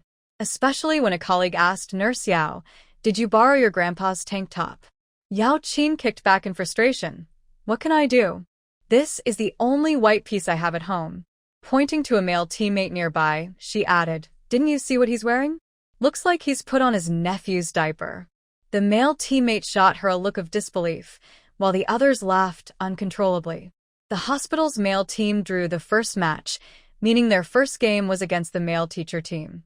2 courts were set up, with 4 teams playing simultaneously. Xin Qinghuan took out the slogans and handed them to her colleagues. She also needed to check if Mai Miao had arrived.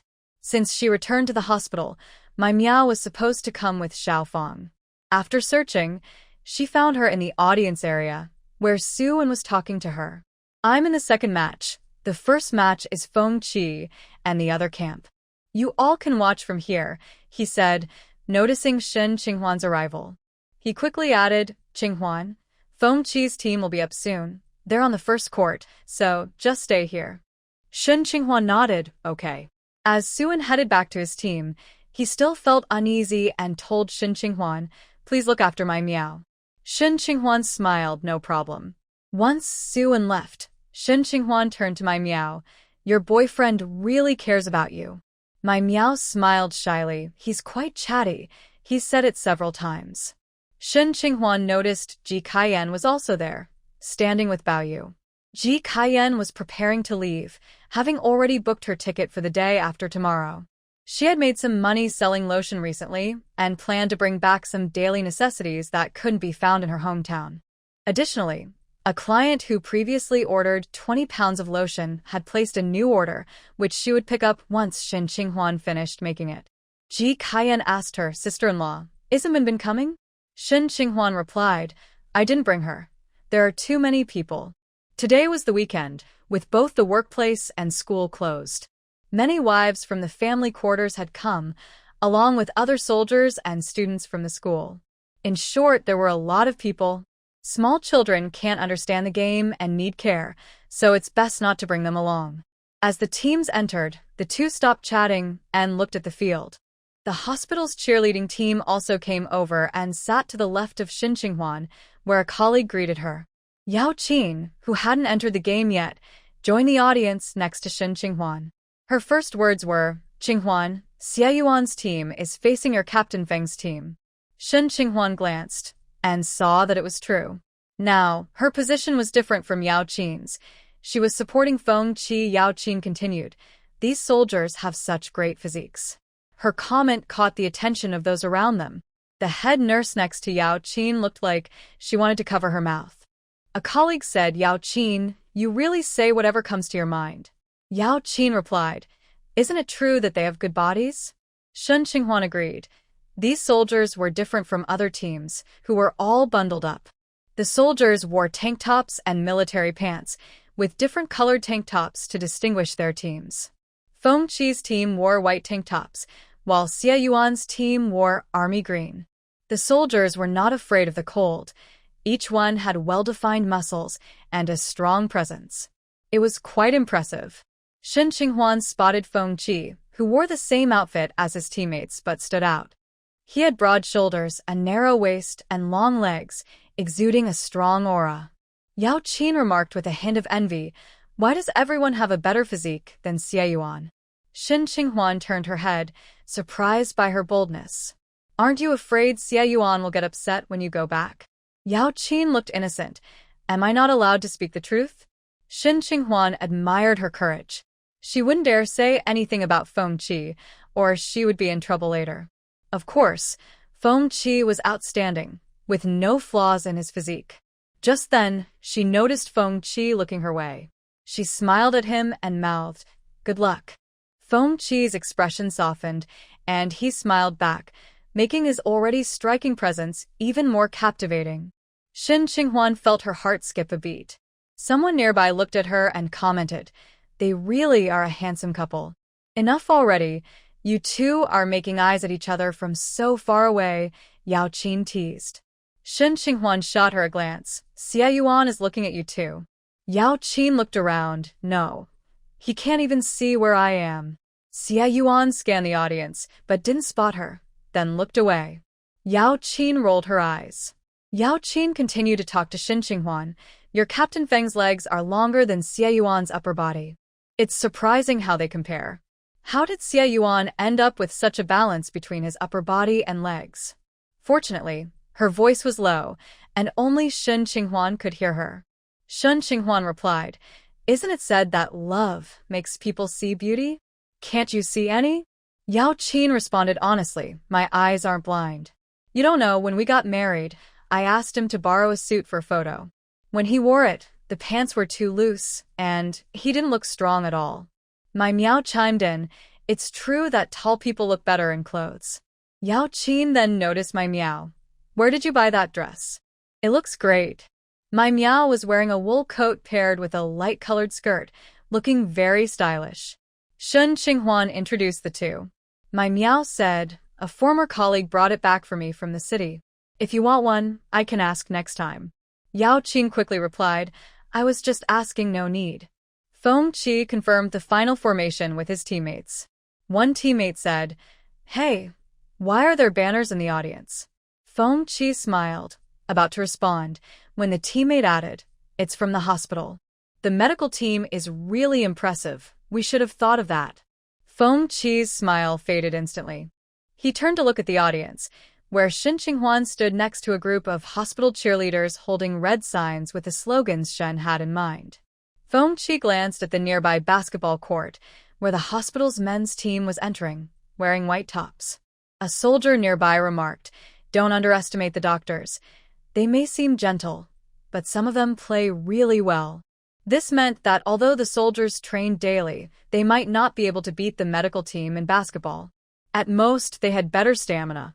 Both the hospital and research institute had basketball courts. Many people didn't have TVs, and even if they did, there weren't many channels. Basketball and table tennis were popular forms of entertainment. Doctors and researchers would play basketball after work, while soldiers usually returned to their dorms to rest, so they went to the courts less often. When the hospital's men's team arrived, they looked energetic and walked confidently. Meanwhile, the hospital cheerleaders were shouting slogans, raising the atmosphere to a new high, drawing everyone's attention to the medical team. A soldier said enviously, "They haven't even started fighting, and their spirit is already high. They really know how to organize." Another soldier envied the doctors for having many female nurses cheering them on, while he was single. The support from the women on the side made it feel like they had to win no matter what. Although there were married soldiers in the team, their wives were there too, but without any slogans or signs, and they were few in number, even standing apart. "What others do is not our concern. Let's focus and get our spirits up," Feng Qi said seriously, glancing at his teammates. "Yes." Just then, a soldier suddenly exclaimed, his expression turning excited. "Look, is that from our battalion?" He pointed to the audience. His loud voice caught the attention of even the opposing team, who also turned to look at the audience. In the middle of the audience, near the hospital cheerleading section, someone was holding up a banner. The banner read, "3rd Battalion, victory is certain." The soldiers of the 3rd Battalion instantly felt energized, shouting, "It's our battalion, our team." "Yes, it's really our battalion. Amazing, even better than the medical team." What a powerful slogan. Feng Qi turned around, his vision sharp. The banner was made of red paper, held up by two women with small bamboo poles. One of them wore a light-colored coat, a dark red scarf, and a hat that partially covered her face, revealing a radiant smile. Her bright eyes were looking his way, and after he glanced back, she waved with her other hand, her smile growing wider and more vibrant. It was Xin Qinghuan, the lively and spirited Xin Qinghuan. Feng Qi's heart raced, feeling a warm rush. He looked directly at the woman in the audience, filled with motivation. The morale of the 3rd Battalion soared. Some were so excited they howled in joy. "We have a slogan too. I see her. It's the captain's wife." "Captain, you didn't even mention it." Feng Qi smiled. "I didn't know either." A soldier from the 3rd Battalion cheekily asked the opponents, "What's your team slogan?" "Don't hide it, show us." The opponents looked a bit uncomfortable. Xie Yuan also noticed the banner, recognizing Xin Qinghuan and Ji Kaiyan holding it. His teammates were secretly envious. The banner indeed boosted the morale of the 3rd Battalion, and he hadn't expected such a turn of events. The referee came over to get both sides ready, and the match began. "It has started," Yaoqin said. Xin Qinghuan and Ji Kaiyan lowered the banner and held it in front of their chests to avoid blocking the view of the people behind them. The banner was made together with the hospital team's banner, as Feng Qi had previously asked her to come and cheer for him. She couldn't shout as loudly as others and felt weak, so she made a banner instead. Back in school, she had done something similar, writing encouraging words in a notebook for classmates performing on stage. She had also performed recitations on stage, standing there, truly hoping to receive the audience's approval, wishing for applause, cheers, or a supportive glance. A supportive glance is hard to notice, and a single person's applause is quiet. Only the banner can be seen by everyone. The match in the arena began, with Fengji and his teammates running around, moving gracefully and confidently, capturing everyone's attention. Shen Qinghuan remembered that Fengji had played basketball back in school, but she didn't pay much attention then. Now, she found it quite appealing. The determination, ambition, and strength displayed by the men in the match were very captivating. Everyone in the arena was drawn to the exciting game, except for a few who looked at the audience. Xie Yuan had not yet entered the game and was watching the match with his teammates in the stands. However, his attention was not on the game. He glanced over at Shen Qinghuan and the banner in front of her.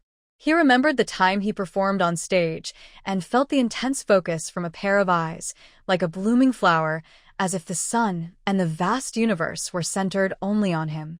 She was holding a notebook with the words "Keep it up" written in large letters with a pen.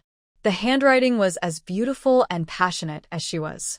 Now, those eyes were no longer on him, and the words were no longer for him. Xie Yuan felt a part of his heart was missing, leaving him feeling empty. He was less interested in the upcoming match. Basketball was not his strong suit. "Jiangwen, get ready. It's our turn next," a teammate reminded him. Xie Yuan snapped back to reality after being called a couple of times. "Okay. What's wrong? Why do you suddenly look so pale? Are you feeling unwell?" "I don't know, I have a bit of a headache." "I see. Then you should sit out for now and wait as a substitute." Shen Xiaoxiao was standing with the families from the research institute, not discussing the game, but chatting about everyday life. They didn't have much confidence in their husband's basketball match. They were just there to participate.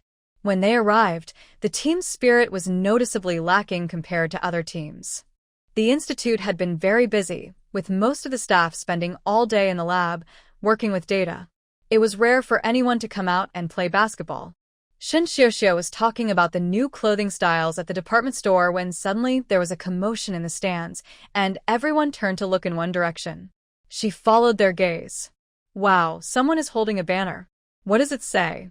Someone read the words on the banner aloud, and added, "The 3rd Battalion really dares to write this." A sense of bold confidence filled the air. But what would happen if they lost? Would they feel embarrassed? As Shen Xiaoxiao looked at the banner, she spotted Shen Qinghuan. It was indeed Shen Qinghuan. Only she would do something like this. Seeking attention, loving the spotlight, and having no shame. This described Shen Qinghuan perfectly. Shen Xiaoxiao looked down on her behavior. Since childhood, Shen Qinghuan had relied on her thick skin to charm Grandma Shen, who was easily fooled. No decent person would appreciate her actions. People like Feng Qi, who were more reserved, would definitely not like her. Shen Qinghuan was just waiting to be criticized and laughed at by those around her. However, a voice of admiration reached her ears. "Wow, that slogan is great. Look, the 3rd Battalion's morale just shot up." Then discussion started, both men and women chiming in. "Who is that woman? Isn't it obvious? She's definitely a family member of the 3rd Battalion. One of them is the battalion commander's wife, and she works as a doctor at the hospital." "Which one?" "The very pretty one with the red scarf. Did you see her?" "Yes, I remember. I heard she left home for some reason, but I don't know who spread that rumor." "Exactly, some people just have too much time on their hands. I heard she went to study, and now she's back working as a doctor. Commander Feng is really lucky to have such a wife. I wish I could find a wife like that too. I'd settle for someone half as good. What a dream." The men talking with envy were all from the same group. Shen Xiaoxiao glanced at the men in the group and the soldiers from the camp. They were all envious of each other. She couldn't help but look at Xie Yuan, who was a bit far away, making it hard to see his expression, but he was looking in Shen Qinghuan's direction. He was also watching Shen Qinghuan. Shen Xiaoxiao felt frustrated. These people were crazy. A woman like Shen Qinghuan, who loved to show off, could attract so much attention. Were these men out of their minds? Shen Xiaoxiao completely couldn't understand how men thought.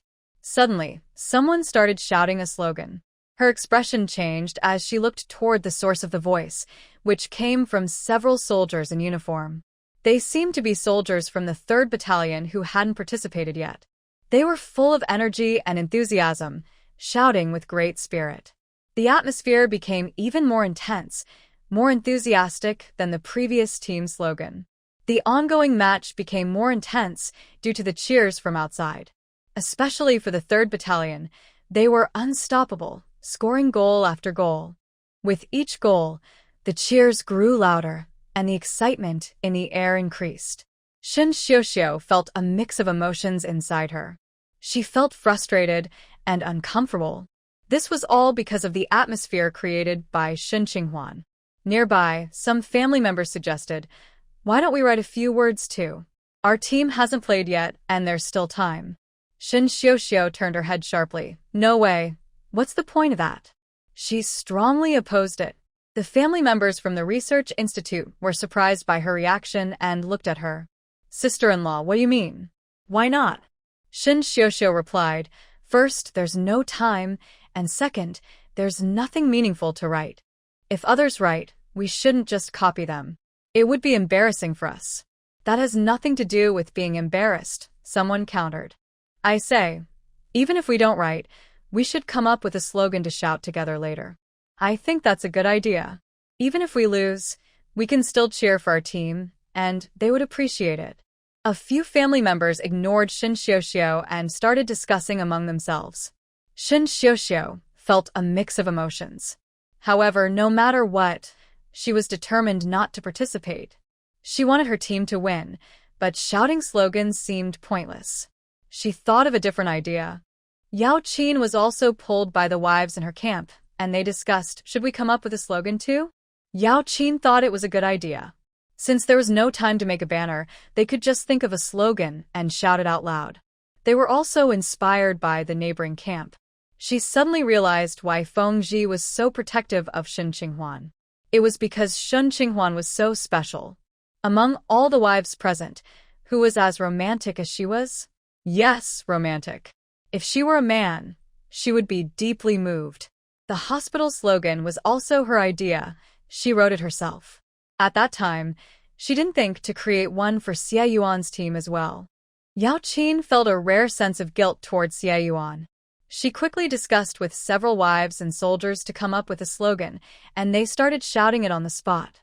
However, the competition was nearing its end, and the 4th camp had lost too many points and could not recover. Soon, the referee announced that the 3rd camp in the 2nd match had won, scoring double that of their opponent. The medical team won in the 1st match. The winning teams cheered, and many people were filled with joy. Yaoqin, whose team lost, didn't have time to feel regret as she was about to take the stage. Shin Qinghuan walked down from the audience with her. It was quite cold today, and she worried that the women's team might not warm up enough before their turn, so she went over to remind them. The medical team was from her workplace, especially the women's team, which also represented her honor. When they reached the field, the coach gathered the women's team and was discussing important points before they took the stage. Shin Qinghuan, who knew little about the game, waited until they finished speaking and said, "I have a few acupressure points that can help everyone feel energized quickly." She had mentioned this to the men's team earlier because their condition was quite good. Yaoqin quickly said, "Go ahead."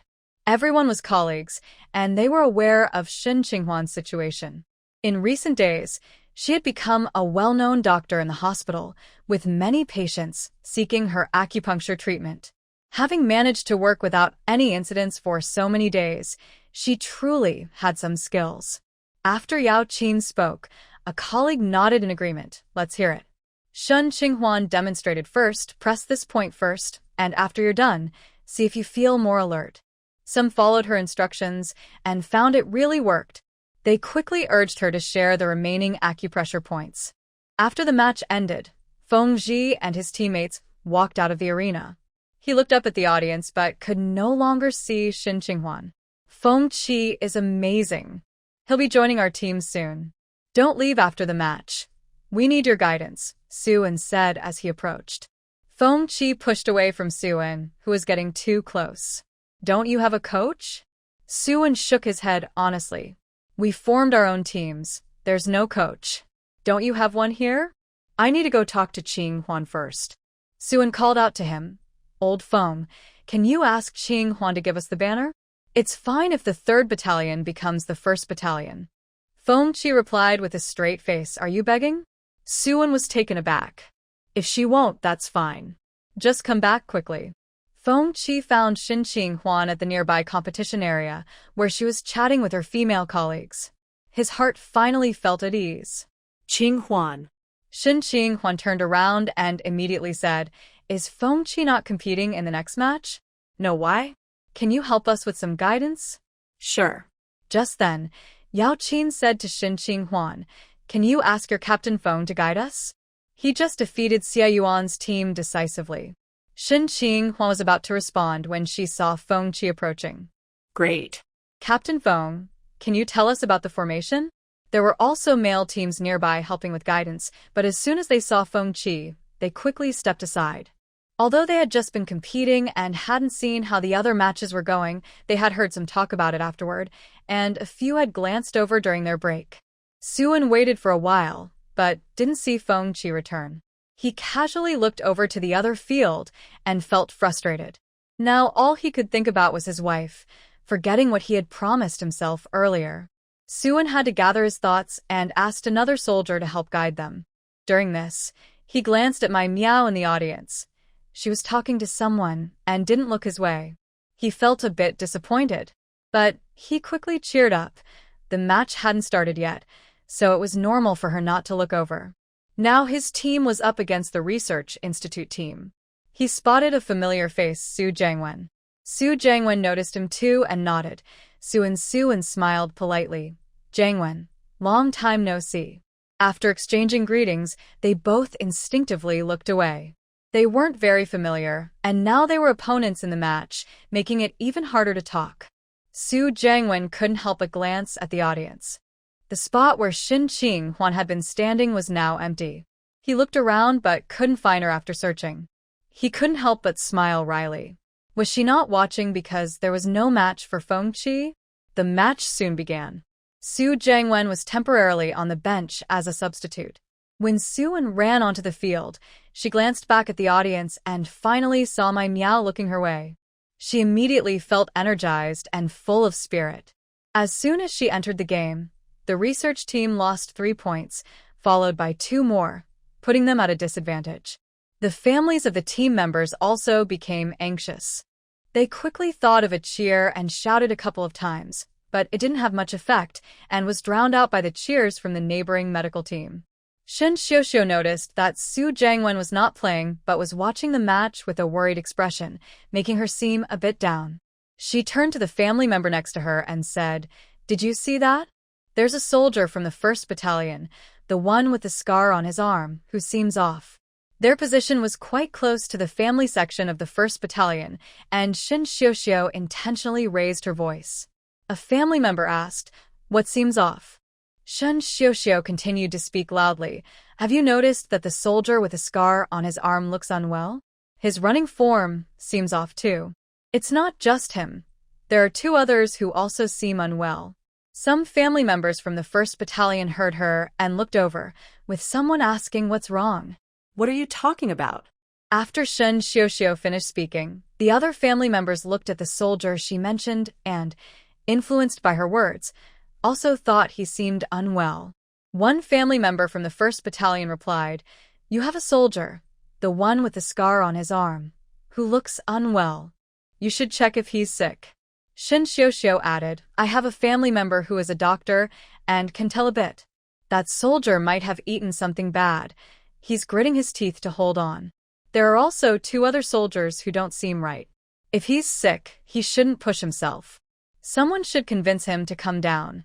Health is important. I'm really worried something might happen, said another family member. One family member from the 1st battalion happened to be the wife of the soldier with the scar. Hearing this, her expression changed, and she became tense. He didn't eat much this morning. I made sweet potato porridge and served it with pickled vegetables. Xie Yuan said, Were the sweet potatoes bad? Were the pickled vegetables properly fermented? If the sweet potatoes were spoiled or the pickles weren't fermented long enough, they could upset his stomach. She had seen cases in her rural childhood where improperly fermented pickles caused people to get sick. The wife was uncertain. I don't know what to do about this. Quickly go down and tell him to stop. Health is important. The wife had no idea what to do, but after hearing this, she nodded and started to leave the audience area. My Miao pulled her back. Sister-in-law, think carefully. Is your husband the only one having breakfast? Did you eat? She had been focused on the match and hadn't paid much attention to her surroundings. The noise around her hadn't stopped, so she turned to look. Just then, she heard someone say that Xie Yuan's teammate was acting strangely. She had played basketball in school and enjoyed watching games. With her own eyes, she could see that the warrior with scars on his arms was the strongest attacker in the 1st Battalion. If he withdrew, the battalion's fighting power would be greatly weakened. Moreover, she didn't see anything wrong with him. His running and jumping seemed normal. Being pulled by my Miao, the wife steadied herself. I ate and the child ate too. I didn't notice anything wrong. Hearing this, my Miao looked suspiciously at the few people who had said something was off. You said 2 people are acting strangely. Who are the other 2? Could it be a coincidence? Shun Xiao didn't expect someone to stop the wife. She bit her lip. The other 2 warriors might have caught a chill. Their faces look quite pale. Which 2? Shun Xiao pointed to 2 warriors with lighter skin. One of them was Xie, and my Miao knew very well whether Xie Yuan had caught a chill. With his personality, he would definitely tell her. If he didn't say anything, that meant he was fine. He is my boyfriend. He hasn't caught a chill. Which unit are you from? In the audience, there were no designated seating areas. Many people wore their own clothes and didn't hold banners. If you didn't say anything, no one would know whose family you belonged to. When Shun Xiao heard my Miao say this, her eyes flickered. I only mentioned it because I have a doctor at home. You can believe it or not. Anyway, they aren't my family. My Miao looked at her. Which unit is your husband from? Why are you avoiding my question? Shun Xiao was quite annoyed by this sudden person, especially since she was dressed so flamboyantly. It was clear she wasn't a modest woman. She ignored her and turned away, deliberately talking to other family members. Someone nearby said, "She must be a family member from the Research Institute. I just heard them talking about coming up with a slogan for the team below." My Miao suddenly understood. So you are the families of the Research Institute. You are really sneaky, lying to us to make our main players leave so your team can win, right? What? It's a lie? You really have no conscience. How could you do something like this? The families from the 1st Battalion immediately started to shout. The noise drew the attention of those around, making them forget about the game. Shun Xiao maintained a serious expression. I kindly mentioned it. If you don't believe me, you don't have to listen. Why insult me?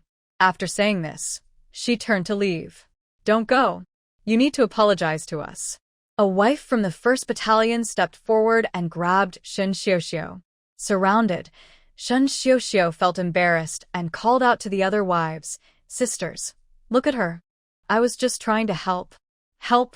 My Miao had heard the word help from this woman several times, and her anger flared up. Does our team need your help? You really know how to make excuses, but can't own up to your actions. You're lacking courage. Exactly. Let's ask everyone if making our players leave is really helping. Shun Xiao's face turned red and pale. Most of the families from the Research Institute began to understand Shun Xiao's intentions. Some were speechless. This game was meant for fun and didn't involve any collective honor. Why take it so seriously? However, since Shun Xiao was part of their group, a few tried to ease the tension, saying, "She probably spoke without thinking. She didn't mean any harm." The wife of a soldier with scars on his arms was unwilling to let Shun Xiao go so easily. The more she thought about it, the angrier she became. If it weren't for someone holding her back, she would have rushed down to call her husband to see a doctor.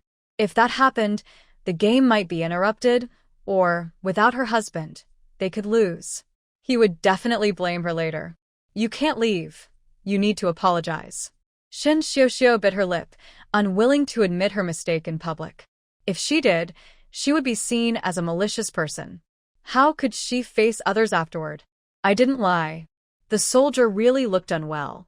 I have someone in my family who is a doctor, so I know a bit about medical issues. Are you a doctor? My Miao asked. Shin Xiuxiu's eyes flashed with anger. I said I have someone in my family who is a doctor. I know some medical knowledge. Who knows if anyone in your family is a doctor? Do you think we're fools? During the game, when the Research Institute team was at a disadvantage, you said our team members were sick. My Miao was also infuriated by this woman's thick skin. That's right. If you don't clarify this today, you can't leave here. Apologize quickly. Everyone heard what you just said, and you can't try to back out of it. Shin Xiuxiu's clothes were all messed up. She was both angry and frustrated. I'm not lying. My grandfather was a doctor, and my ancestors were all doctors, even from the Imperial Hospital. I could say my ancestors were emperors, too. How shameless can you be? Shin Xiuxiu tried to pull away from the person gripping her clothes, but they were stronger than her. Unable to break free, she kicked out in anger. Hey, why are you hitting me? Let me go, you old village woman. Shin Xiuxiu struggled and shouted angrily, which only made the other person more upset, and they hit her back. When Shin Xiuxiu wasn't pretending to be weak, she was actually quite tough. Growing up with many siblings and friends in the village, she had learned to fight. Now, being held and forced to apologize was driving her crazy. With no way to escape, she resorted to fighting back. She kicked the other person, who then slapped her shoulder. Shin Xiuxiu was surprised that they fought back and immediately pushed them hard, even trying to shove them onto my Miao. It was this annoying person who caused her to be surrounded by those loud women. The audience area quickly became chaotic. Oh no, they're fighting. Someone separate them. Stop fighting. This is ridiculous. The basketball court was outdoors, and the audience seating was made of concrete steps. People sat directly on the steps to watch the game. Now that a fight had broken out, someone was pushed and fell down the steps, causing screams. The scene drew attention from those playing in the game below, and they all stopped. Su Jiangwen, who was waiting to play, immediately noticed the commotion in the audience. He stood up quickly, having seen his family member in that area. People nearby, including wives and soldiers watching the game, rushed over to break up the fight. Su Jiangwen ran up as well. The fighters were quickly separated, looking quite disheveled. Shin Xiuxiu, my Miao, and a soldier's wife with scars on her arms, along with two innocent wives who had fallen down the steps, were all in a mess. Shin Xiuxiu's clothes were disordered. Her hair was a mess, and her mouth was cut and bleeding.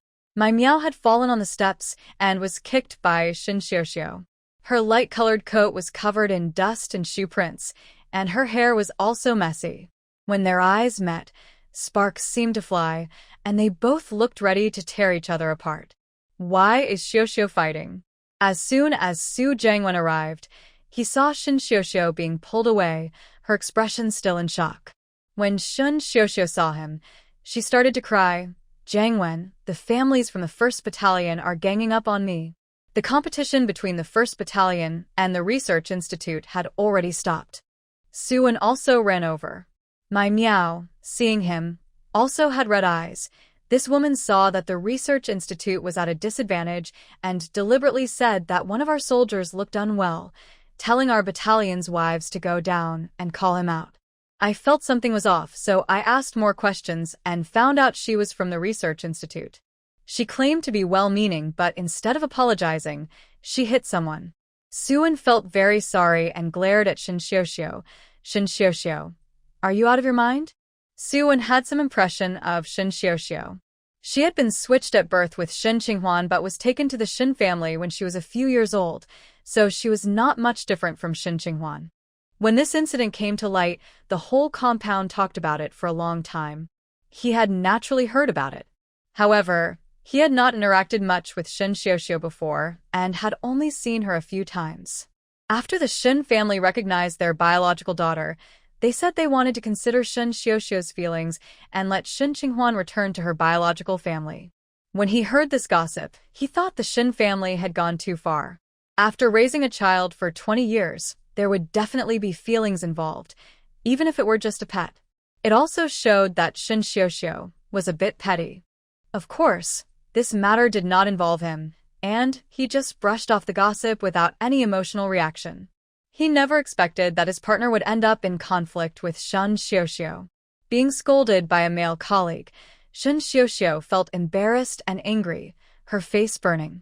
Suan was really lacking in class and grace. But this was not the time to criticize Suan. She quickly looked at Su Jiangwen. Jiangwen, I didn't mean it. I really noticed that the soldier looked a bit unwell, so I just spoke up. I didn't tell the families from the 1st Battalion. I only mentioned it to the wives. Who knew they would shout at me like that? Immediately, someone retorted, "You made sure we heard you, and then claimed you didn't talk to us. You were the one who started the fight. You're being too much." Su Jiangwen looked at Shin Xiuxiu with a serious expression. "Xiuxiu, when did you become a doctor?" Shin Xiuxiu didn't expect Su Jiangwen to question her in front of so many people. She was so angry that tears started to well up. "Someone in my family used to be a doctor. I know some medical knowledge." "Jiangwen, do you not believe me either?" When Shin Qinghuan heard the commotion behind her, she turned to look. She realized it was the spot where my Miao was standing, but she couldn't see her because everything was chaotic. Right. Ji Kaiyan was also there. Shin Qinghuan spotted her helping to pull people apart on the outskirts. Before she could react, Feng Ji reminded her, "Someone is already there trying to mediate. You don't need to go." Shin Qinghuan nodded, noticing that several soldiers had gone over as well. Suan also joined them. The hospital's women's team was still competing, unaffected by the crowd above. Feng Ji acted as a strategist for the hospital's team, putting in a lot of effort. Whenever he noticed something wrong from the sidelines, he immediately called for a break to make adjustments. He arranged everyone in the best positions to maximize their effectiveness. He analyzed the opponent's weaknesses and the areas that needed defense. He even took notes on paper, providing detailed analyses of each opponent's defensive flaws, which greatly boosted the team's confidence. His words were concise and to the point, and his strong presence inspired confidence and trust. Shin Qinghuan couldn't help but be drawn to him. It was no wonder he became a captain at such a young age. Under Feng Ji's guidance, the hospital's women's team scored repeatedly, surpassing their opponents, who had initially been tied with them. Their morale soared, and they gained momentum. As the match was nearing its end, someone ran over and asked, "Are you from the hospital? Is there a doctor among you?" "Yes, there is a doctor." "What's the matter?" A colleague replied, "Could you please help check on a patient?" The person said, "Is it an emergency? Where is the patient?" "It's not an emergency, just a simple checkup." The person pointed ahead. "Over there, there's a dispute. Someone insists that another person is ill, but they claim they feel fine." A colleague called Shin Qinghuan over. "Dr. Shin, you can check pulses. Let's go take a look together." Shin Qinghuan nodded. Feng Ji went with her. When they reached the indicated spot, a crowd had gathered, and they could hear Shin Xiuxiu's voice. "You all are in the same group. Even if you feel unwell, you would say you feel fine. What can I do about it?" "Make way, the doctor is here." When Shin Xiuxiu looked up and saw Shin Qinghuan, her expression changed to one of displeasure. Shin Qinghuan and her colleague were directed to check on a soldier who appeared energetic and didn't seem to have any issues. Shin Xiuxiu suddenly pointed at Shin Qinghuan and said, "She can't do it. She's just an intern and we have conflicts. I don't trust her." Earlier, they had asked her to apologize to the people in the 1st Battalion, but she stubbornly refused, insisting that the soldier she pointed out had issues. They called the soldier over to speak for himself about any discomfort he might have. He said he was fine. Shin Xiuxiu then argued that he was not in the same formation as her, so he might be lying. Someone suggested bringing a doctor over since there were medical staff at the competition. Shin Qinghuan, seeing Shin Xiuxiu's behavior, disagreed and said, "This soldier is healthy. Even if we are not doctors, we can all see that. What is there to argue about?" Her words received agreement from many, with people saying, "Exactly. It's obvious he looks healthy and strong. You are really being unreasonable." "Yes, it's just being stubborn. Even when wrong, you refuse to admit it. Where does this thick skin come from?" More people began to criticize Shin Xiuxiu. Su Jiangwen felt embarrassed and seriously looked at Shin Xiuxiu, saying, "Xiuxiu, apologize." Shin Xiuxiu had already cried once, and her eyelids were still a bit swollen. Hearing Su Jiangwen insist she apologize made her eyelids tremble. She bit her lip and looked at him. How could he not support her? Whose husband is he, anyway? She couldn't take it anymore and said, Su Jiangwen, do you only believe what Shen Qinghuan says? No matter what I say, it's wrong? Shen Xiuxiu's words surprised those around her. Why did she say it so ambiguously? Could it mean that her man likes Shen Qinghuan? Suddenly, many eyes turned to Su Jiangwen and Shen Qinghuan. Su Jiangwen was an engineer at the Military Research Institute, well-educated and refined, clearly someone with a good temperament. Shen Qinghuan, on the other hand, worked at a hospital as a doctor. She had a bad reputation before, being seen as spoiled, lazy, and proud, with rumors of eloping. She was not the kind of woman anyone would want as a daughter-in-law. However, some people who recently exchanged skin cream with her and visited her at the hospital found her to be quite nice, and her personality seemed good.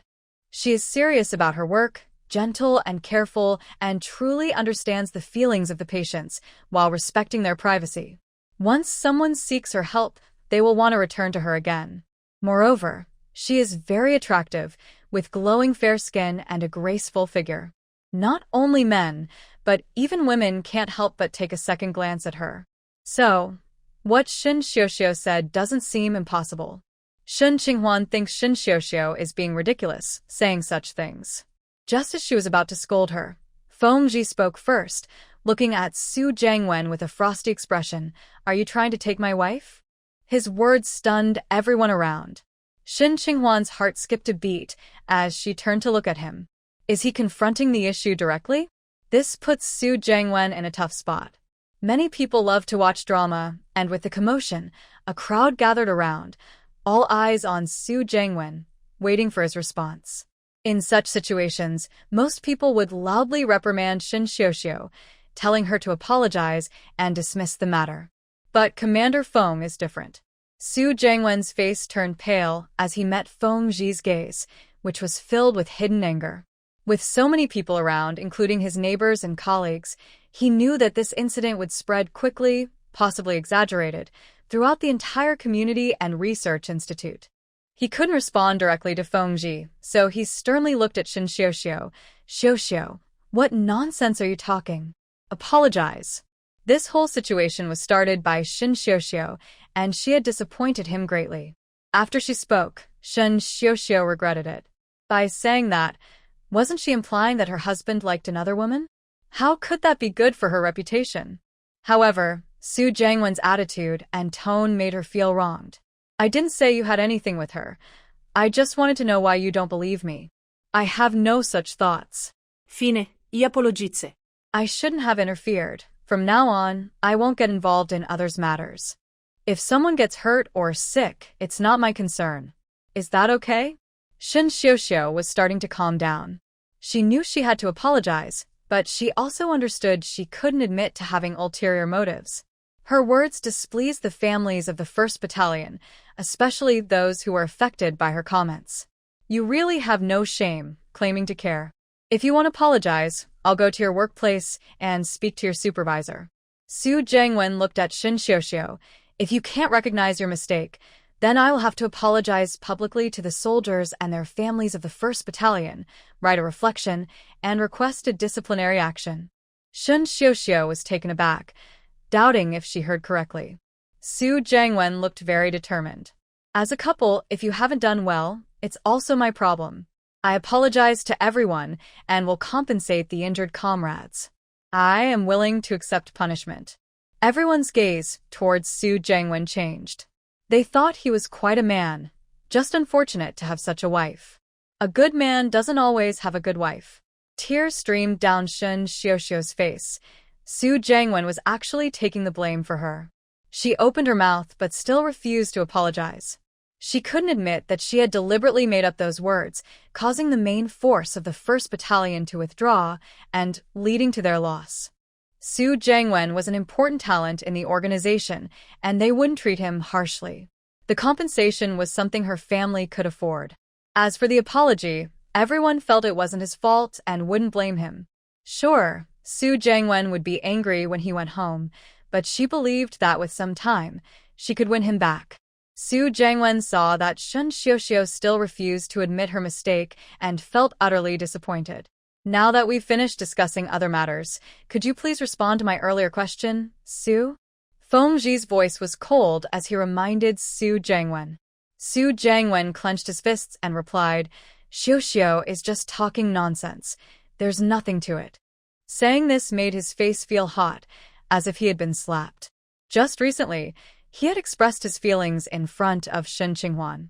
Now, to calm the dispute, he was contradicting those words, denying his own feelings. He knew that it was unlikely for him and Shen Qinghuan now that he was married to Shen Xiuxiu, and with Fengji closely watching Shen Qinghuan like a mad dog. But now, even his last bit of hope was extinguished, as if something inside him had been dug out, leaving him incomplete. Did you say or do something that caused your wife to misunderstand you like this? Fengji's stern voice rang out again. I hope you can clarify, Su. I've already said, there's nothing to it, Su Jiangwen replied with a stiff face. Do you dare to swear? Fire sparked in Su Jiangwen's eyes. Shen Qinghuan tugged at Fengji's sleeve, urging him to let it go. But Fengji held her hand firmly, pulling her to his side. His indifferent gaze swept over Su Jiangwen and then the people around them as he said, My wife is currently working in a hospital. As a doctor, she won't refuse to treat anyone or speak harshly to any patient. But don't think that just because she is kind to a patient and talks to them, it means she has any special feelings for them. Don't think that just because a patient visits her office a few times and asks her a few questions, it means they have any special connection with her. At this point, he glanced at Shen Xiuxiu, his voice cold and sharp. I don't want any more baseless speculations like this in the future, and neither should anyone else. Shen Qinghuan stared blankly at Fengji, who stood in front of her, blocking all the negativity aimed at her. He questioned Su Jiangwen, making him publicly admit he had no feelings for her to avoid future misunderstandings. Then he warned others to stop any rumors before they could spread. He wanted people to think Shen Xiuxiu's comments were just malicious assumptions because Su Jiangwen sought her help as a doctor. Even if Su Jiangwen publicly stated he had no feelings for her today, there would still be gossip about her and him later, or someone might bring up past events. Shen Xiuxiu felt her face pale under Fengji's gaze. There were leaders nearby who also reacted to Fengji's words, saying, It's normal for doctors to treat patients. Anyone spreading rumors should be educated. Dr. Shen is really great.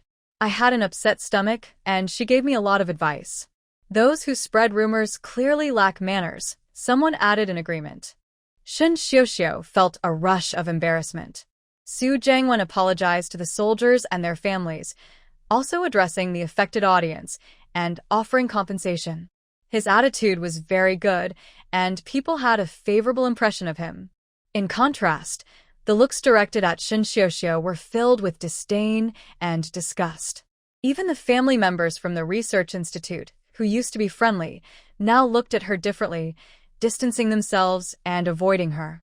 Even the parents of her classmate Xiao Su rolled their eyes at her when she glanced their way. Su Jiangwen's superiors also shook their heads in disappointment. Shen Xiuxiu felt her face burning with shame. My Miao glanced over at Fengji, who was quietly talking to Shen Qinghuan. His expression was very different from before, filled with warmth and affection. He and Suan came from the same neighborhood, so their backgrounds were likely similar. He was impressive, openly calling her my wife in front of everyone. She had never seen anyone so protective of their partner. Su Jiangwen apologized and offered to take the injured person to the hospital, but everyone said it wasn't necessary. Suan also asked my Miao if she was okay and if she needed to go to the hospital. My Miao shook her head. I'm fine. I was wearing multiple layers, so it's not serious. The only issue was that her dress was torn at the knee and would no longer be wearable. The coat also got dirty, and one spot has started to fray. There was a moment of gloom in my Miao's eyes. Then let Qinghuan help take a look later, Suan said, still feeling uneasy. My Miao agreed. Suan wanted to hit someone, but Shen Xiuxiu was a woman, so he couldn't. Su Jiangwen and Shen Xiuxiu were a couple, and he thought Su Jiangwen should take responsibility for her.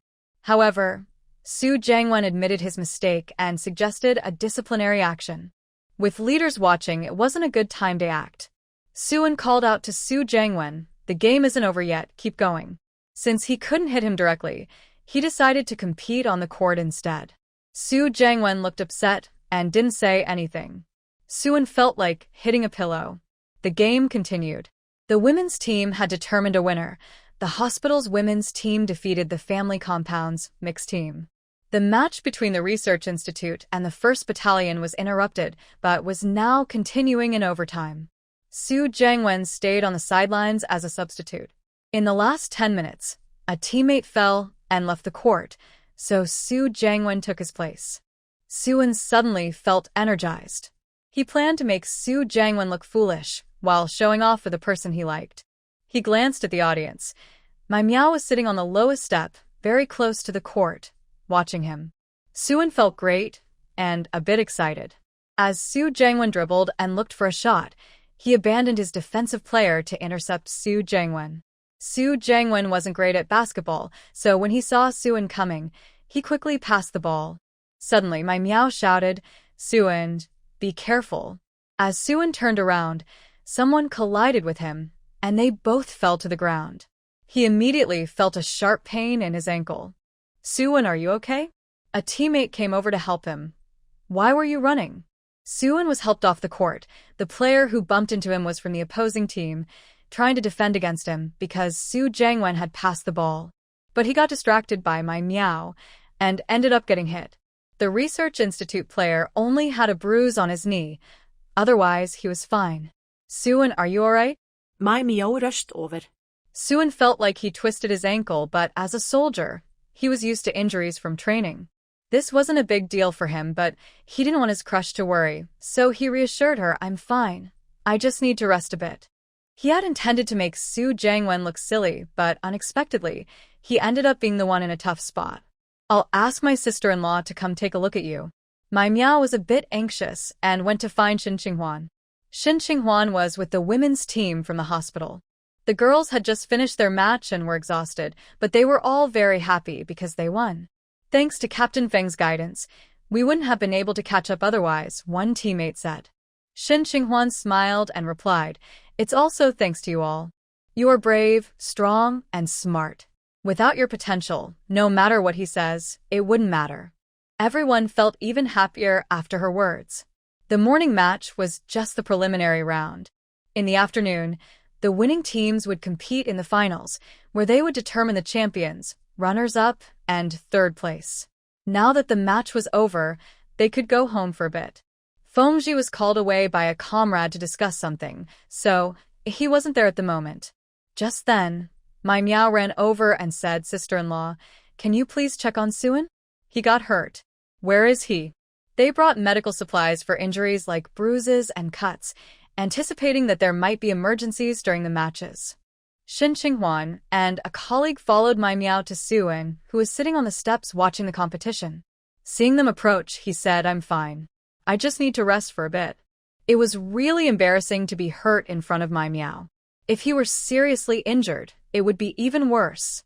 Suan wanted to rest for a while and then return to the field to regain his lost pride. But his ankle was still very painful. The match had ended. Falling while running can lead to serious injuries, possibly fractures. "It's better to be cautious and check it out," Xie Yuan said. "Could you please help take a look, doctor?"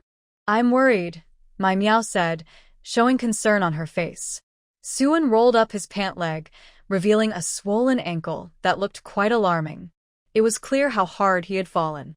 Xie Yuan examined it and exchanged glances with her colleague. "It feels like a fracture, but we need to go to the hospital for further checks to confirm." Her colleague also thought it looked serious. "Su, you should go to the hospital for an examination." "Fracture?" Suan's face turned a bit pale, and he hesitated to look at Mai Miao. "I feel okay. It's not too painful." "Suan, you should really go to the hospital," Mai Miao urged. Suan struggled to stand, so his comrades helped carry him to the hospital. Mai Miao followed along. Xie Yuan waited for Fengji to join her before heading to the hospital to see Suan. When Fengji arrived, he was chatting with his comrades.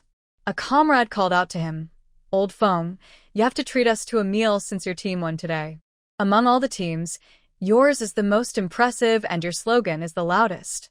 Feng Qi glanced at his comrade and replied, that slogan was given to me by my wife. What does it have to do with you? If you want that kind of attention, you can have your wife come up with one. The comrade was left speechless. Shen Qinghuan overheard and was a bit dazzled by his confidence. Shen Qinghuan felt her skin was not as thick as Feng Qi's. She felt a bit embarrassed hearing that. The comrade quietly walked away, feeling that Feng Qi's words were sharp. When Feng Qi came over, Shen Qinghuan asked him, "What were you just saying?" Feng Qi replied seriously, "I told him to go home and work on his marriage." Shen Qinghuan raised an eyebrow. "It seems I heard you say something different?" "Qinghuan, it's about the same." Fine, she would just accept whatever he said. Shen Qinghuan was in a good mood and didn't want to argue with him. Doing something for someone and receiving their approval naturally made her feel good. Suan got injured. Let's go visit him at the hospital. Feng Qi raised an eyebrow. How did he get hurt? He got injured on the court. He accidentally got bumped into. Feng Qi nodded, then instinctively helped her carry the things she was holding. She had brought a cloth bag with a banner, a bottle of water, and some first aid supplies inside. The hospital's basketball team and cheerleaders were also heading back, some to their dorms and others to the hospital. Seeing the two of them, several people greeted them. "Is Xiaoshen going back to the hospital?" Shen Qinghuan replied, "Yes." Then she joked, "Captain Feng is giving you a ride? We're just visiting an injured friend. Not going back to work." "Oh, I see. Thanks to your Captain Feng then." "You're welcome. This afternoon, our men's team might face your Captain Feng's team." "Which team are you supporting?" a colleague teased. Shen Qinghuan felt Feng Qi glance at her and confidently said, "As a woman, I support the women's team." "Does that mean you support Captain Feng's team?" "Isn't that obvious? Why would you even ask?" Yaoqin chimed in from the side, unable to hold back. An older colleague added, "Exactly. If she doesn't support her own man, who will she support?" Shen Qinghuan smiled and agreed. She felt Feng Qi looking at her again, so she turned her head and asked, "Am I wrong?" She didn't realize how much her cute demeanor caught Feng Qi's attention, making his fingers itch. He stopped in his tracks. "What's wrong?" Shen Qinghuan also stopped, looking at him in confusion. He reached out to tuck a few stray hairs behind her ear. She blinked. Did she ask for his help?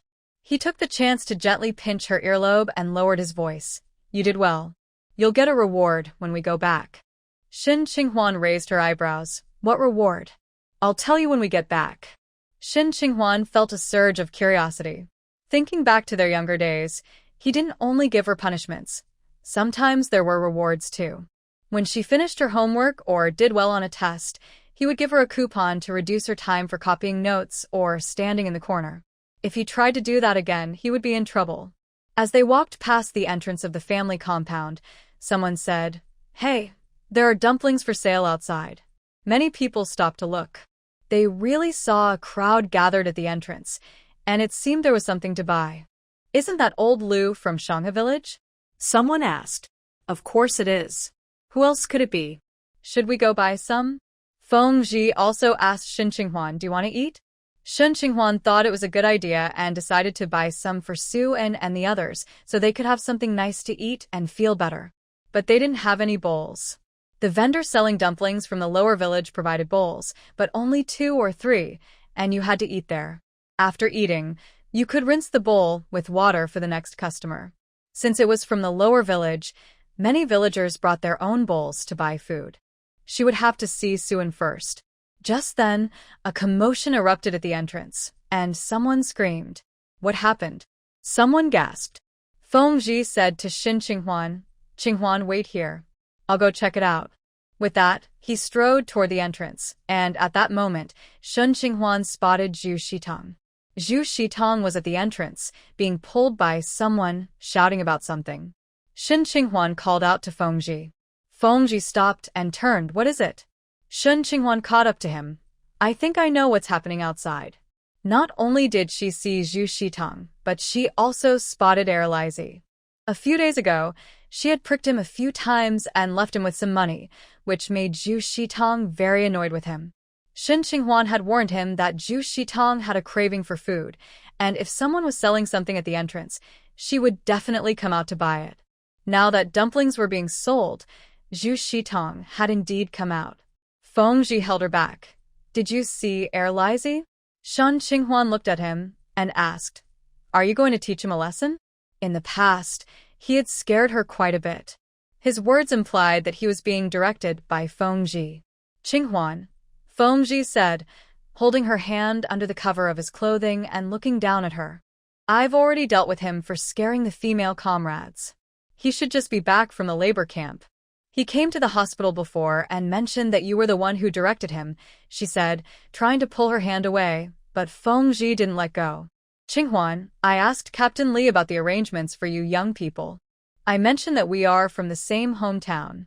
When we went to the production team to help with disaster relief, he wanted to do me a favor and asked if he should look after you." Shen Qinghuan shot him a glance. "You not only didn't ask Captain Li to take care of me, but you also gave me more trouble, didn't you?" "Qinghuan, Captain Li might have misunderstood me. I said not to treat you differently because it would be too obvious. I just wanted him to ensure the safety of the team and prevent any troublemakers from bothering you." Fengji continued, "There was a time when some commune officials came by, and I had spoken with him a few times. He thought he could chat with me and asked about my marriage, showing interest in introducing me to someone. I casually replied that I value revolutionary feelings and hope that couples can progress together, so I'm not considering personal matters for now. Captain Li was there too, so he might have misunderstood my intentions because of that. I asked about your situation a couple of times, and Captain Li thought I was concerned about you and had a preference for you. That might be why he arranged different tasks for you compared to the other young people. Laizi is related to Captain Li's family. He is clever and tends to be sneaky. He might have heard something from Captain Li's wife and used it to excuse himself in front of you. I'm sorry, Qinghuan. I didn't think it through enough. Even if you had rejected me at that time, I wouldn't have acted that way. We grew up together. How could I not have feelings for you?"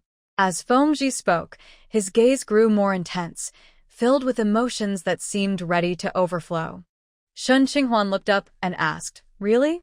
Fengji held her hand tightly. "Qinghuan, if you feel unsatisfied, I can have Laizi go through another round of reform." Shen Qinghuan turned to look at the entrance of the family compound and saw Zhu Shitong and Laizi still talking. She said, "Let's go outside and take a look." When she saw someone approaching, she added, "Let go of me. It won't look good." Fengji let go of his hand and turned his face. "Qinghuan, you can ask me any questions you have." Shen Qinghuan paused. "Really? So, about that letter from the production team, did you send it because of Feng Wei, or was it your own decision?" "It was my own decision. Did you like me back then?" "Yes." "Even when I used to annoy you all the time, you still liked me. Sometimes you were still quite cute." Shen Qinghuan's eyelashes fluttered, and her heart stirred with ripples of emotion. He actually admitted it this time. As they reached the entrance of the family compound, they heard Laizi shouting at Zhu Shitong, "You scammer, give me my money back. You told me Dr. Shen would treat me for free. I brought a few friends, and it wasn't free at all. You need to return our money." Zhu Shitong looked very angry. "You scoundrel. Everyone knows you're a troublemaker in your production team. You're used to scamming people. I've been feeling unwell and have been staying at home, yet you still managed to cause trouble." Laizi started to cry and pointed to the old man lying on the cart. "You scammed me, and now you're scamming an old man. You told me to go to Dr. Shen and spread rumors to get free treatment or money. I didn't want that. I just mentioned it at home, and my uncle misunderstood. He thought it was really free, so he rushed over. But when he found out it wasn't free, he didn't have enough money, and he fell on the way. He was already unwell, and now he can't even get out of bed. Today we have no choice. If we don't take my uncle to see a doctor, he will be in this condition. We don't know how much it will cost, but we borrowed around 10 yuan from relatives. However, someone told me that just seeing a doctor isn't enough. We also need to buy some nutritional supplements." Luckily, we saw Zhu Jiqing. The old man on the cart was covered with a quilt and coughed occasionally. His cheeks were thin, his eyes closed, and he seemed to be struggling to breathe, making him look pitiful. After Laizi finished speaking, Zhu Shitong quickly denied it. I don't know what you're talking about. Xin Qinghuan and I are not enemies. Why would I want to harm her? Don't drag me into this. He's just a scoundrel. If you don't believe me, you can ask around in Shirling village if he's not a troublemaker, always up to no good. After she said this, the onlookers turned their suspicious gazes toward Laizi, who indeed had a questionable reputation, with his eyes darting around. Laizi continued to wipe away his tears. Our village is 50 or 60 miles from this military hospital. We usually don't come here for medical treatment. We go to the local clinic instead. If you hadn't mentioned that Xin Jiqing became a doctor, I wouldn't have known. After Laizi finished speaking, everyone turned their suspicious gazes toward Zhu Shitong. Zhu Shitong and Xin Qinghuan used to be friends. They were both educated youth and had a good relationship, but recently, they had a falling out. Almost everyone in the family compound knew that Zhu Shitong might have encouraged Laizi to cause this scene out of revenge. Moreover, the elderly man lying on the stretcher was truly pitiful. Zhu Shitong was extremely angry. She had sent Laizi to find Xin Qinghuan to embarrass her, but it didn't make any impact. She didn't know if Laizi didn't go, or if Xin Qinghuan had calmed him down. Xin Qinghuan and Ji Kaiyan were together, making Zhu Shitong and Hongji lose face. It was only right for her to want Xin Qinghuan to feel embarrassed. Since nothing happened, and she couldn't think of anything else, she decided to let it go for now. After so many days, she was almost forgetting about it. Unexpectedly, Laizi suddenly came to stir things up. Zhu Jiqing, if you don't pay me, if anything happens to my uncle, I will definitely not let you off, Laizi said, his eyes red with obvious threats. What do people fear the most? They fear provoking these troublemakers. They have nothing to lose. Someone advised Zhu Shitong. Ask him how much he wants, pay him, and consider it a loss to avoid disaster. Zhu Shitong was so angry that her hands trembled. She looked around. Many people had come out to buy wontons and were watching her situation. Even Xin Qinghuan had appeared. No one was helping her. The soldiers on duty seemed indifferent. They didn't help her when she was being extorted. Zhu Daimai, hurry up. I don't think this old man can last much longer in this cold weather.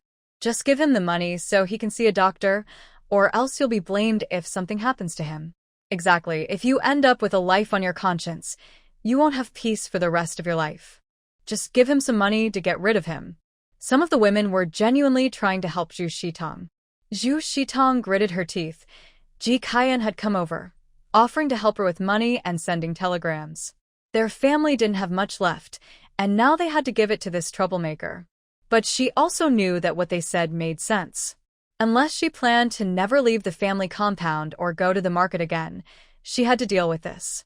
Xin Qinghuan stayed silent, just watching the drama unfold. Of course, if Zhu Shitong gained the upper hand, she would still pull her down. Zhu Shitong was clearly about to lose a lot of money. She glared at Laizi, saying, "Your uncle's fall is not my problem. I'm giving you money because I can't bear to see an elder like that. Take the money and leave. Stop making a scene here." Laizi quickly wiped his tears and replied, "Fine. Give us 50, and we'll leave right away." "What?" Zhu Shitong's face twisted for a moment. "No way, the most I can give you is $5. $50 was more than many people's monthly salary. The family's savings were less than $100. If she paid that amount, how would she survive? Zhu Shitong was furious, angry at this rogue, at Xin Qinghuan, and at Hongji, who sent half of his salary back home every month, leaving her struggling to make ends meet. "Then I won't leave with my uncle." Laizi started to cry again. "Everyone come look. There's a woman here who won't pay for the harm she's caused, and she's a military family member." His mention of being a military family member affected others in the area. Xin Qinghuan glanced at Fengji and said, "This Laizi really knows how to play his cards." By bringing up that topic, Zhu Shitong was bound to lose a lot of money. Fengji spoke up. He's quite clever and good at reading the room. He has used this to gain many advantages in the past. Shen Qinghuan asked, "How long has he been reformed?" 1 year. Shen Qinghuan felt a bit relieved. Even rural people had to face challenges when reformed. No wonder Laizi looked so worn out. Does he know you were behind his reform? Fengji replied, no, he has benefited too much and there are many who want him to go. Shen Qinghuan felt a bit more at ease and looked over at Zhu Shitang. Sure enough, there were already some wives urging her to pay the money, even bringing up collective honor. Zhu Shitang started to cry, saying she didn't have that much money. In the past, she was proud and wouldn't share her family's troubles, especially about money, but now she had no choice. She couldn't sacrifice her well-being for pride. Some wives, having seen her past hardships, felt sympathetic and began to negotiate with Laizi. After some back and forth, the amount was lowered from $50 to $30. Zhu Shitang still felt the pinch and cried. She didn't even know how many bowls of wontons she could buy with $30. Shen Qinghuan knew that Zhu Shitang was very stingy. Asking for her money was like asking for her life. This time, spending so much would be hard for her later. When Shen Qinghuan and Fengji arrived at the hospital, Suan had already finished his checkup. It was better than a fracture. It was a hairline, and he needed to stay in the hospital for a few days. Fengji asked Suan what happened. Suan replied, I was too anxious and careless. After saying that, he turned to my Miao and said, I'm sorry. I was supposed to take some time to help you get familiar with this place, but now it's turned out like this. My Miao shook her head. You didn't want this to happen. Don't be too upset. Anyway, I already took leave when I came, so I can go back a few days later. Suan looked at her in surprise. Really? My Miao smiled and nodded. How can I feel at ease going back with you like this? Suan felt the pain in his ankle lessen by half. My Miao stayed to take care of Su and Shen Qinghuan, and Fengji didn't stay in the ward for long. When they passed by the family area, the wonton stall was already closed. Fengji said, I'll make you dumplings when we get back. Shen Qinghuan shook her head, no need. You have a competition this afternoon, just eat at the cafeteria. As they passed by Sister Xingying's house to pick up Bin, Sister Xingying said, she's already asleep, all cozy in her blanket. Don't disturb her. Are you going out this afternoon? Shen Qinghuan thought about it and agreed, so she and Fengji went home. Fengji took a lunchbox to the cafeteria, while Shen Qinghuan opened the lid of the coal stove to get it burning and put a kettle of water on top to heat. She needed to pack her clothes and other things since she would be going to the provincial city for further studies in a couple of days. This trip would last at least a month, and by the time she finished her studies, it would be close to the new year. The hospital would arrange accommodation and meals, but she had to prepare her own clothes and other necessities. The weather was getting colder, so she needed to pack enough clothes. She also needed to bring blankets because the hospital wouldn't provide them unless she shared a room with the medical staff. But who would agree to that? Even if the hospital leadership allowed it, she wouldn't feel comfortable sharing a room with someone else. Fortunately, there were 3 blankets and a woolen blanket at home. She could take a woolen blanket and a cotton quilt. Just as Shen Qinghuan opened the wardrobe, Fengji returned with the food. As soon as he entered, he called out to her, Qinghuan. Shen Qinghuan was about to respond, but a quilt fell from the top shelf of the wardrobe, and instead of saying anything, she exclaimed, "Ah," and quickly reached out to catch the quilt. Fengji rushed inside and saw that only the blanket had fallen. He sighed in relief, reached out to help her put it back, and then asked, What do you need to get? I'm planning to take 2 sets of clothes, since I'm going to the provincial city. But let's not worry about that now, let's go eat. As she turned around, she bumped into Fengji's chest, and he took the chance to wrap his arms around her waist. Without warning, he leaned down and kissed her. Shen Qinghuan couldn't avoid it and found herself pressed against the cabinet, their lips entangled. She felt breathless and her heart raced. Fengji's hand on her lower back moved down a bit, pressing her closer to him. Shen Qinghuan immediately noticed the change in him. Suddenly, she remembered what Fengji had mentioned earlier about a reward. Could it be this? It seemed like something Fengji would do. She quickly struggled, not wanting that reward. She tried to pull away from his kiss. Fengji kissed her cheek and looked down at her, asking what's wrong. Shun Qinghuan pushed against his chest. I want to eat. The food is getting cold. Feng Qi pressed his lips to hers again. Let's eat first. When he let her go, Shun Qinghuan couldn't help but glance at him. He really was bold. In broad daylight, Feng Qi adjusted his pants before heading to the living room. The cafeteria served braised tofu and meat with cabbage, but there wasn't much meat. Feng Qi took a pan and fried a few eggs. After eating, Shun Qinghuan told Feng Qi to rest since he had a competition in the afternoon. She planned to read some books. She usually didn't have enough time, so she had to sacrifice her lunch break. Feng Qi went to take a quick shower and change his clothes. He looked at her and said, Qinghuan, let's take a nap together. Shun Qinghuan replied, I'm not tired. You don't need to worry about me. Then let's talk. You're going to the provincial city. How is the hospital arranged? Shun Qinghuan put down her book. I'm going with someone else, but I don't know who it is yet. The director will take us there, and the provincial hospital will arrange our accommodation. As she spoke and met Feng Qi's gaze, she thought about how long she would be away and that he would have to take care of the child alone. She felt a twinge of sadness at the thought of being apart from both of them for a while. She realized she wanted to spend quality time with her daughter in the next couple of days. She raised her arm. Help me up. I want to get back under the covers and read. Feng Qi smiled and bent down to pick her up. It felt rare to have just the two of them at home without their daughter. Shun Qinghuan found herself gently laid on the bed. She reminded him, Feng Qi, you have a competition this afternoon, so don't wear yourself out. Are you looking down on your man? Shun Qinghuan closed her mouth. Feng Qi leaned in to kiss her. Shun Qinghuan felt a bit crazy, both she and Feng Qi. It was broad daylight. With their daughter not at home, Feng Qi seemed unusually excited, and Shun Qinghuan felt like her spirit had been lifted. Shun Qinghuan didn't want to go to the basketball court in the afternoon. She didn't even want to get out of bed. Forget it if you don't want to go, Feng Qi said, kissing the corner of her mouth and pulling the blanket up tightly around her. But Shun Qinghuan still got up. They had promised to return to the basketball court. When Yaoqin saw Shun Qinghuan, she said, Qinghuan, did you just wake up? Your face is so red. Others nearby also looked at Shun Qinghuan's face. This made Shun Qinghuan feel a bit shy. Yes.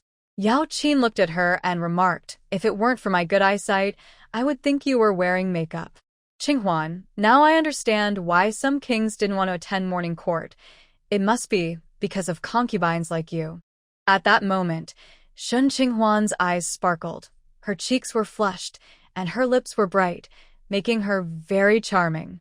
Shun Qinghuan quickly pulled her scarf up to cover half her face. Stop talking nonsense. You should go get ready. It's almost time for your game. In the afternoon finals, Feng Qi's team performed excellently, and he scored multiple goals. The spectators felt it was a visual feast. Shun Qinghuan admired him. She had indeed underestimated Feng Qi, as he was not affected by the competition at all. Even though it was cold, the athletes were sweating during the game. The sweat mixed with passion was truly impressive. Shun Qinghuan's gaze was on Feng Qi, captivated by his physique, face, and strength. While she watched, some people were secretly glancing at her.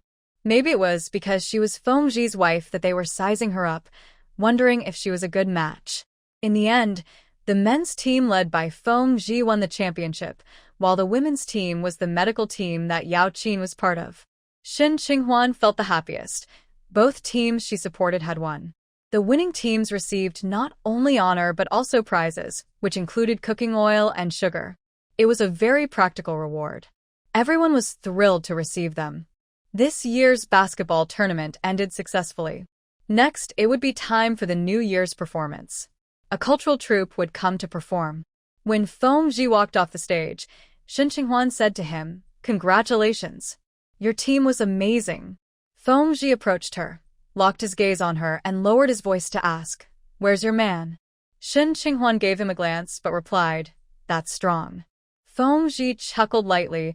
I have to go back to the camp to handle some matters, so I might be late for dinner. You don't have to wait for me.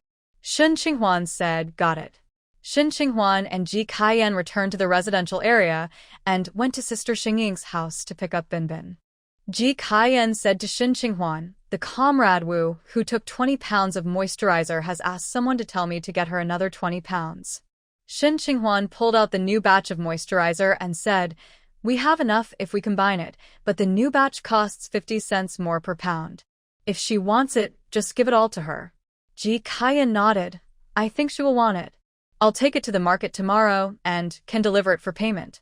After discussing the moisturizer, Ji Kaiyan hesitated and said, "Sister, can I write to you after I go back home?" Although she didn't know many characters, she would continue to learn and write the letter clearly. She had come here to marry her fiancé, gathering a lot of courage to do so. At that time, her friends envied her, saying she would enjoy a good life after joining the army and wouldn't have to work on the farm anymore. But upon arriving at the camp, she was hit with a shock. Her fiancé had married someone else. Her situation was very awkward. Even though it wasn't her fault, she would definitely face judgment when she returned home. She had thought several times that if she had known this would happen, she wouldn't have come. She should have realized that Hongji had never mentioned marriage after so many years, which was a sign something was wrong. But at that moment, she didn't regret it at all. Many kind sisters helped her, especially Shin Qinghuan and Yaoqin, who gave her advice on how to earn money. She also learned that there are other possibilities in life, and the outside world isn't as scary as she thought. Shin Qinghuan and Yaoqin were both important people in her life, especially Shin Qinghuan, who could be considered her benefactor. Shin Qinghuan smiled and said, "Of course you can. Kaiyan, just call me Qinghuan. You're not a wife in the camp, so you don't have to call me sister. We're friends, right?" Ji Kaiyan smiled and felt a surge of happiness. "Qinghuan." Shin Qinghuan then took out a box from the cabinet, which contained a plastic bag filled with local specialties from Qingcheng. She handed it to Ji Kaiyan. "Take this home with you. I'm afraid I might forget it later." Ji Kaiyan's eyes suddenly turned red. "No need. I can buy. Just take it. It's not anything valuable." When Ji Kaiyan returned to the guest house, she ran into Zhu Shitong. Zhu Shitong found that her family had run out of soy sauce and planned to go to the service station to buy some. Today, she unexpectedly lost 30 yuan, which made her feel very upset. Hongji got into an argument with her after finding out.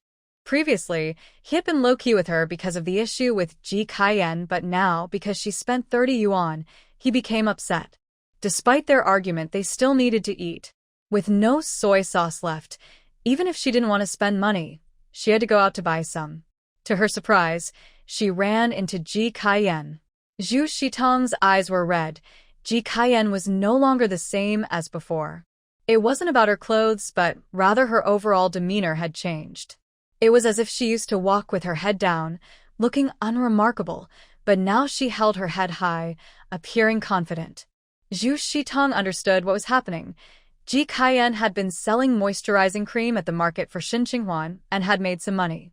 Every time Ji Kaiyan went to the market, people in the neighborhood discussed it, saying she could earn 10 to 20 yuan each time. Even though the cream belonged to Shin Qinghuan, the money she received from her was still significant. People also mentioned that she had bought many things recently, carrying large and small bags, spending money quite freely. Zhu Shitong felt a pang of jealousy, as if a cat was scratching her heart. Just then, she saw Ji Kaiyan carrying a bag of items that clearly showed she had been shopping. Unable to hold back, Zhu Shitong exclaimed, "You really know how to flatter, making our neighborhood's fake rich girl give you some leftovers so you can enjoy a taste of luxury." Fake rich girl? Ji Kaiyan didn't understand why she called her that but realized Zhu Shitong was mocking her for flattering Shin Qinghuan. She looked back at Zhu Shitong without backing down. "I heard you lost 30 yuan today. Hongji must be very angry, right?" Zhu Shitong never expected such words to come from Ji Kaiyan. If Ji Kaiyan had directly insulted her, she wouldn't have been surprised, as people from the countryside often use harsh language. But now Ji Kaiyan was mocking her and provoking her. Anger surged in Zhu Shitong's mind. "You shameless person." She raised her hand to slap Ji Kaiyan. Ji Kaiyan, used to doing farm work since childhood, was stronger than most women. She quickly grabbed Zhu Shitong's hand, then swung her around, throwing her to the ground. Zhu Shitong looked at her in disbelief. momentarily forgetting the pain, and shouted, Ji Kaiyan, how dare you hit me? Ji Kaiyan told her straightforwardly, I didn't hit you. You wanted to hit someone. Qinghuan is a doctor, not a fake rich girl. How I earn money is none of your business. After saying that, she walked away. Zhu Shitong was so angry she could hardly breathe, watching Ji Kaiyan's straight-backed figure. The change in Ji Kaiyan was all because she had made money, right? With money, anyone can stand tall. If that person can sell things, so can she. Feng Zhi returned while Shen Qinghuan was preparing noodles. He was carrying a package and a chicken. Dad, called Binbin, who was playing with toys in a small cart. After calling, she looked down and continued playing. Feng Zhi casually responded and looked at Shen Qinghuan. Why are you making noodles? Binbin likes to eat them too. The main reason is that these noodles are easy to prepare. Feng Zhi had bought a lot of noodles from the grocery store, and she could make them simply by adding some sesame oil, vinegar, and an egg, which made them very tasty. What do you have in your hands? Shen Qinghuan glanced at his package, which was about the size of a basin and seemed to be delivered. Feng Zhi placed the chicken on the ground and then put the package inside the house. He washed his hands first and then said, It's a reward for you. Shen Qinghuan was surprised. It turned out the reward wasn't what she thought. What is it? Just then, Binbin noticed the chicken outside. Her eyes lit up. She threw down her toy, quickly climbed down from the cart, and ran outside to see the chicken. Feng Zhi quickly grabbed the little one, worried she might slip and fall on the chicken droppings. He replied to Shen Qinghuan, You can open it and see. Shen Qinghuan took scissors to cut the string and open the bag, revealing a piece of clothing. Pulling it out, she discovered it was a long, maroon down jacket. Yes, it was a down jacket, not a cotton jacket. She could tell by the smell and feel. The jacket reached her calves, had a fitted waist design, and was well filled, looking great. She turned around in surprise. Feng Zhi, you bought me a down jacket? Down jackets are hard to find, and many people don't even know what they are. You can't find them in department stores now. They must be bought from other places. Feng Zhi moved the chicken so Binbin could see it and turned to see her happy expression, unable to help but smile. I had someone bring it from H City. You can try it on later and see if you like it. Shen Qinghuan tried on the outfit right away and looked in the mirror. Since she was wearing a thick coat, it felt a bit tight. If she took off the coat, it would fit perfectly. From now on, she wouldn't need to wear so many layers. She could just wear a thin base layer underneath and a down jacket on top. The color really suited her skin tone, making her face look brighter. She turned to Feng Zhi and asked, Does it look good? Feng Zhi replied, It looks great. Thank you for the gift, Feng Zhi. I really like it. Feng Zhi was in such a good mood that he couldn't help but keep looking at her. Suddenly, their neighbor, Bao Yu, exclaimed, Oh no, old Feng, your daughter is playing with chicken droppings. Feng Zhi looked down and saw that his daughter was indeed holding some droppings. He felt a wave of frustration and quickly picked her up, holding her arms to stop her from waving them around. Shen Qinghuan was puzzled. Wasn't he supposed to be watching the child? What was he looking at? She hurried outside, filled a basin with warm water, and added some cold water. Qinghuan, pour some water down, Feng Zhi said, rolling up his daughter's sleeves. He let her rub her hands on the ashes first before washing them. The little one didn't realize how troublesome she was being. She didn't want to wash her hands and struggled to go back to playing with the chicken. Feng Zhi held her tightly and washed her hands with soap several times. Afterward, Shen Qinghuan took her daughter and said to Feng Zhi, You should deal with that chicken quickly. I've never seen one that makes such a mess. Bao Yu laughed. Your Captain Feng was just looking at you and didn't even notice the child. Feng Zhi stayed silent and quietly took the chicken to handle it. Shen Qinghuan raised an eyebrow. Was it really that dramatic? But her little one was indeed quick.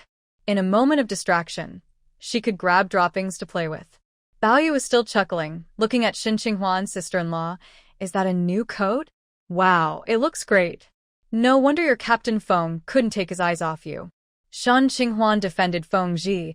It's not that he couldn't look away. He was talking to me, and he just didn't notice the chicken. It is a new outfit. It looks really nice. Where did you buy it? Fengji had someone get it in H city. No wonder. I was just in the city a couple of days ago, and didn't see anything like it. How much was it? Shen Qinghuan didn't know, so she asked Fengji and found out it was 400. Bao Yu exclaimed, "Wow, that's not cheap. Your Captain Feng really cares for you." Shen Qinghuan said to her, "This is a down jacket. The craftsmanship is quite complex, so it's more expensive." At this time, industry was not very developed and technology was still in its early stages. Industrial goods were generally costly and scarce, so often, even if you had money, you couldn't buy them. Not to mention a down jacket. Even a wool coat would cost dozens of dollars. Bao Yu knew that popular items were expensive, but one thing remained unchanged. Captain Feng spoiled his wife. He bought a jacket for $400, which was about half a year's salary. Her husband would never spend that much. Feng Qi prepared the chicken and added dried mushrooms to stew. He saved a portion for Xie Yuan and Mai Miao. After dinner, Feng Qi took a lunchbox to the hospital. When he returned, he brought news for Shen Qinghuan. Mai Miao agreed to marry Xie Yuan, so she wouldn't return to An City for now. They would get married here instead. Once Xie Yuan's foot healed, they would go register. Now, they were waiting for Xie Yuan's marriage application to be submitted. Shen Qinghuan was a bit surprised. "I thought she was still considering it." She agreed so quickly? Congratulations to Xie Yuan. Was it because Xie Yuan was injured, and she felt sorry for him? Feng Qi said, "Curious? I'll ask Xie Yuan tomorrow." Shen Qinghuan replied, "I can guess, no need to ask." Feng Qi saw his daughter climb onto his lap and carried her over to the cabinet to get an orange, planning to peel it for her. Shen Qinghuan glanced over and quickly said, "I'll peel it." "I'll do it. That way, you won't have to wash your hands later," Feng Qi said as he sat on the sofa with his daughter. Shen Qinghuan reached out. "Let me do it. It's not convenient for you to hold the baby." Feng Qi paused, raised an eyebrow at her. "Qinghuan, why don't you want me to peel it?" Shen Qinghuan placed her hand on his arm, looking down at Binbin and said, "Well, you just handled something messy, right? Qinghuan, I cooked the meal and you ate it. But that was boiled at high temperatures to kill germs, right? Your hands didn't go through high-temperature sterilization." You. Before Shen Qinghuan could finish, he pulled her onto his lap. Shen Qinghuan bumped into Feng Qi's chest and immediately became alert. "What are you doing?" Binbin saw them like this and got excited, thinking it was fun, and jumped onto Shen Qinghuan.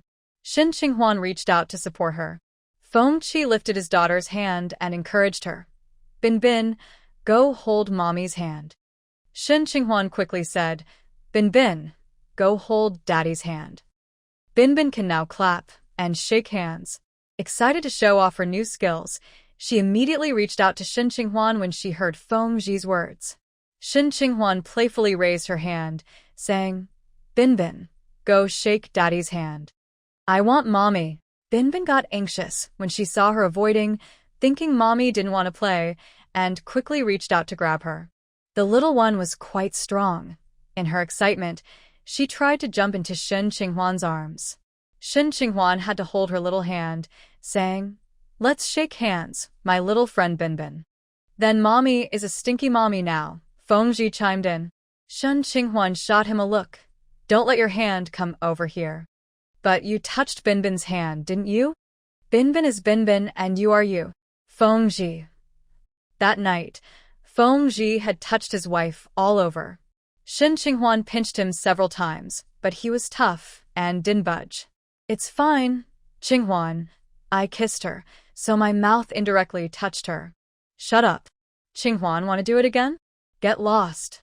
The next day, Shen Qinghuan returned to the hospital and ran into Mai Miao. Last night, Mai Miao wanted to stay and take care of Xie Yuan but was persuaded to leave because it was too cold and she wouldn't manage without enough blankets overnight. She returned to the guest house to rest and came over early this morning.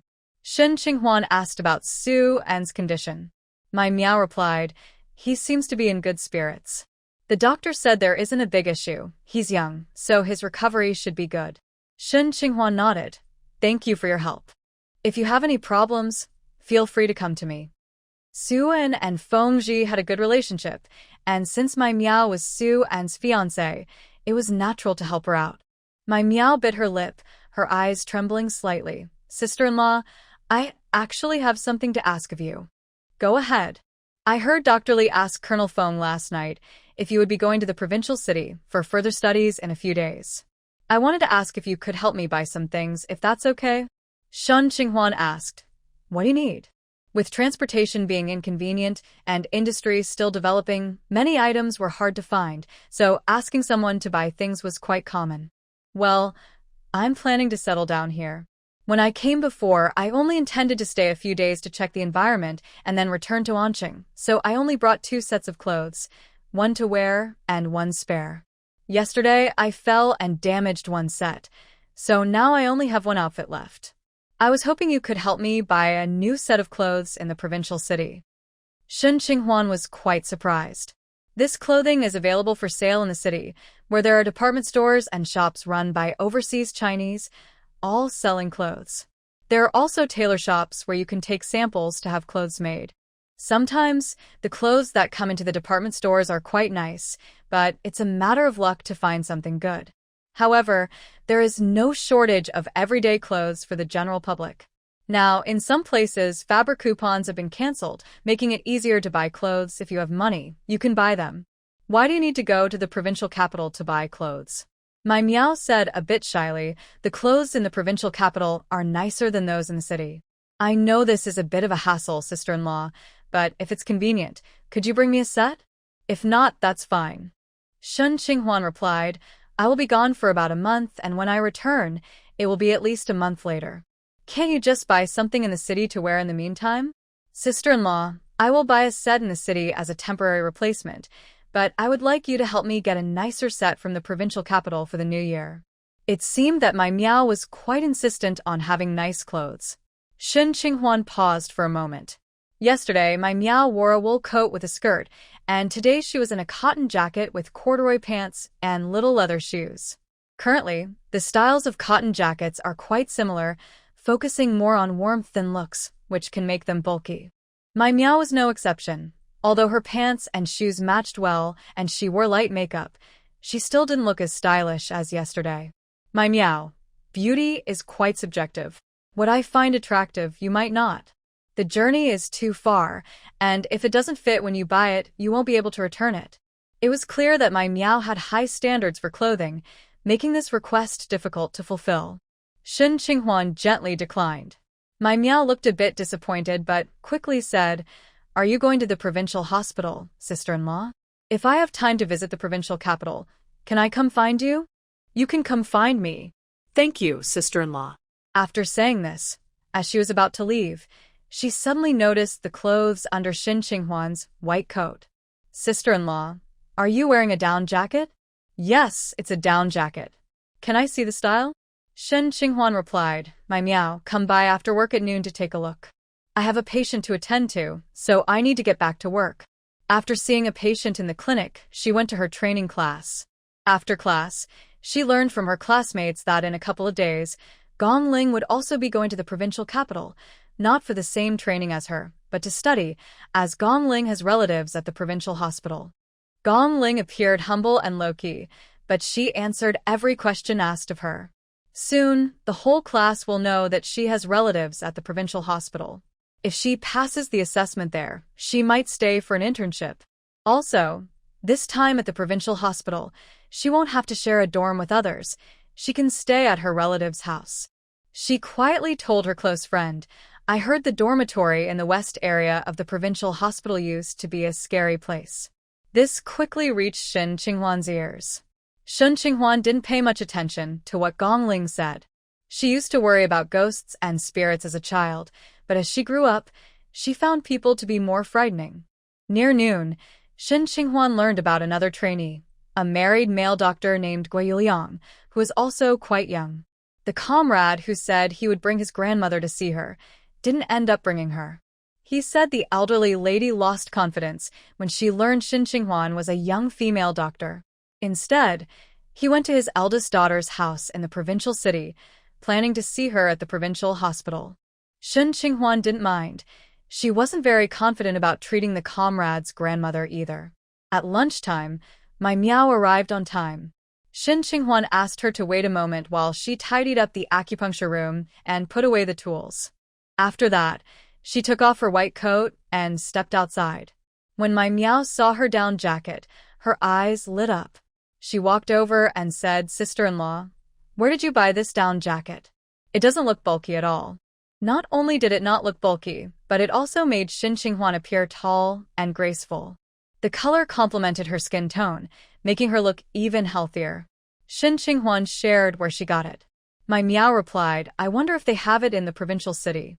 If you go shopping at the department store, please keep an eye out for me." Shin Qinghuan said, "My Miao, I'm going there for training, and I'll be eating and staying at the hospital. Plus, I'm not familiar with the area, so I'm not sure if I'll have a chance to go shopping. If I do, I'll keep an eye out for you. If I find a down jacket and someone is heading back to the camp, I'll let you know."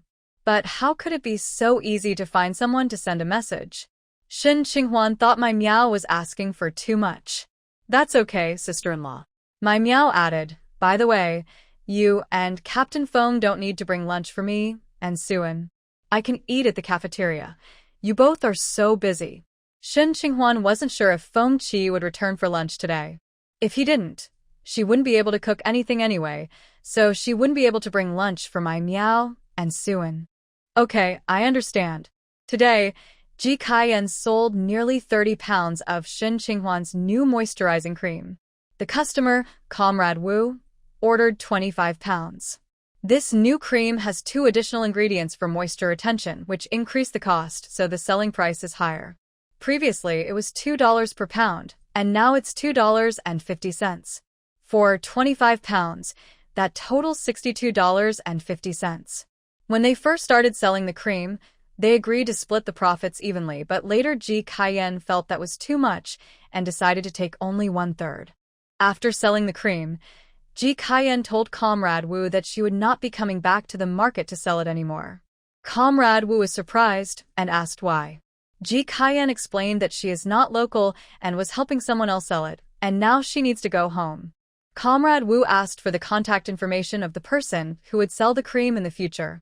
Ji Kaiyan did not provide it and said, "It depends on fate. If someone else sells it, they will come back to the market." Comrade Wu looked disappointed and said, "If I had known you were the last batch, I would have ordered more. Can you stay a couple more days? I can come back for another batch." Ji Kaiyan asked, "Are you selling it?" Comrade Wu admitted, "I brought some for my colleagues before. They liked it and started recommending it. So many people came to ask me for it. When I said I was out, they insisted on giving me some money to find more. I just wanted to help everyone out by ordering another batch, but now that you're leaving, I really can't find any for them." She looked regretful and tried to persuade Ji Kaiyan to stay. Ji Kaiyan felt reluctant, but knew she had to go back.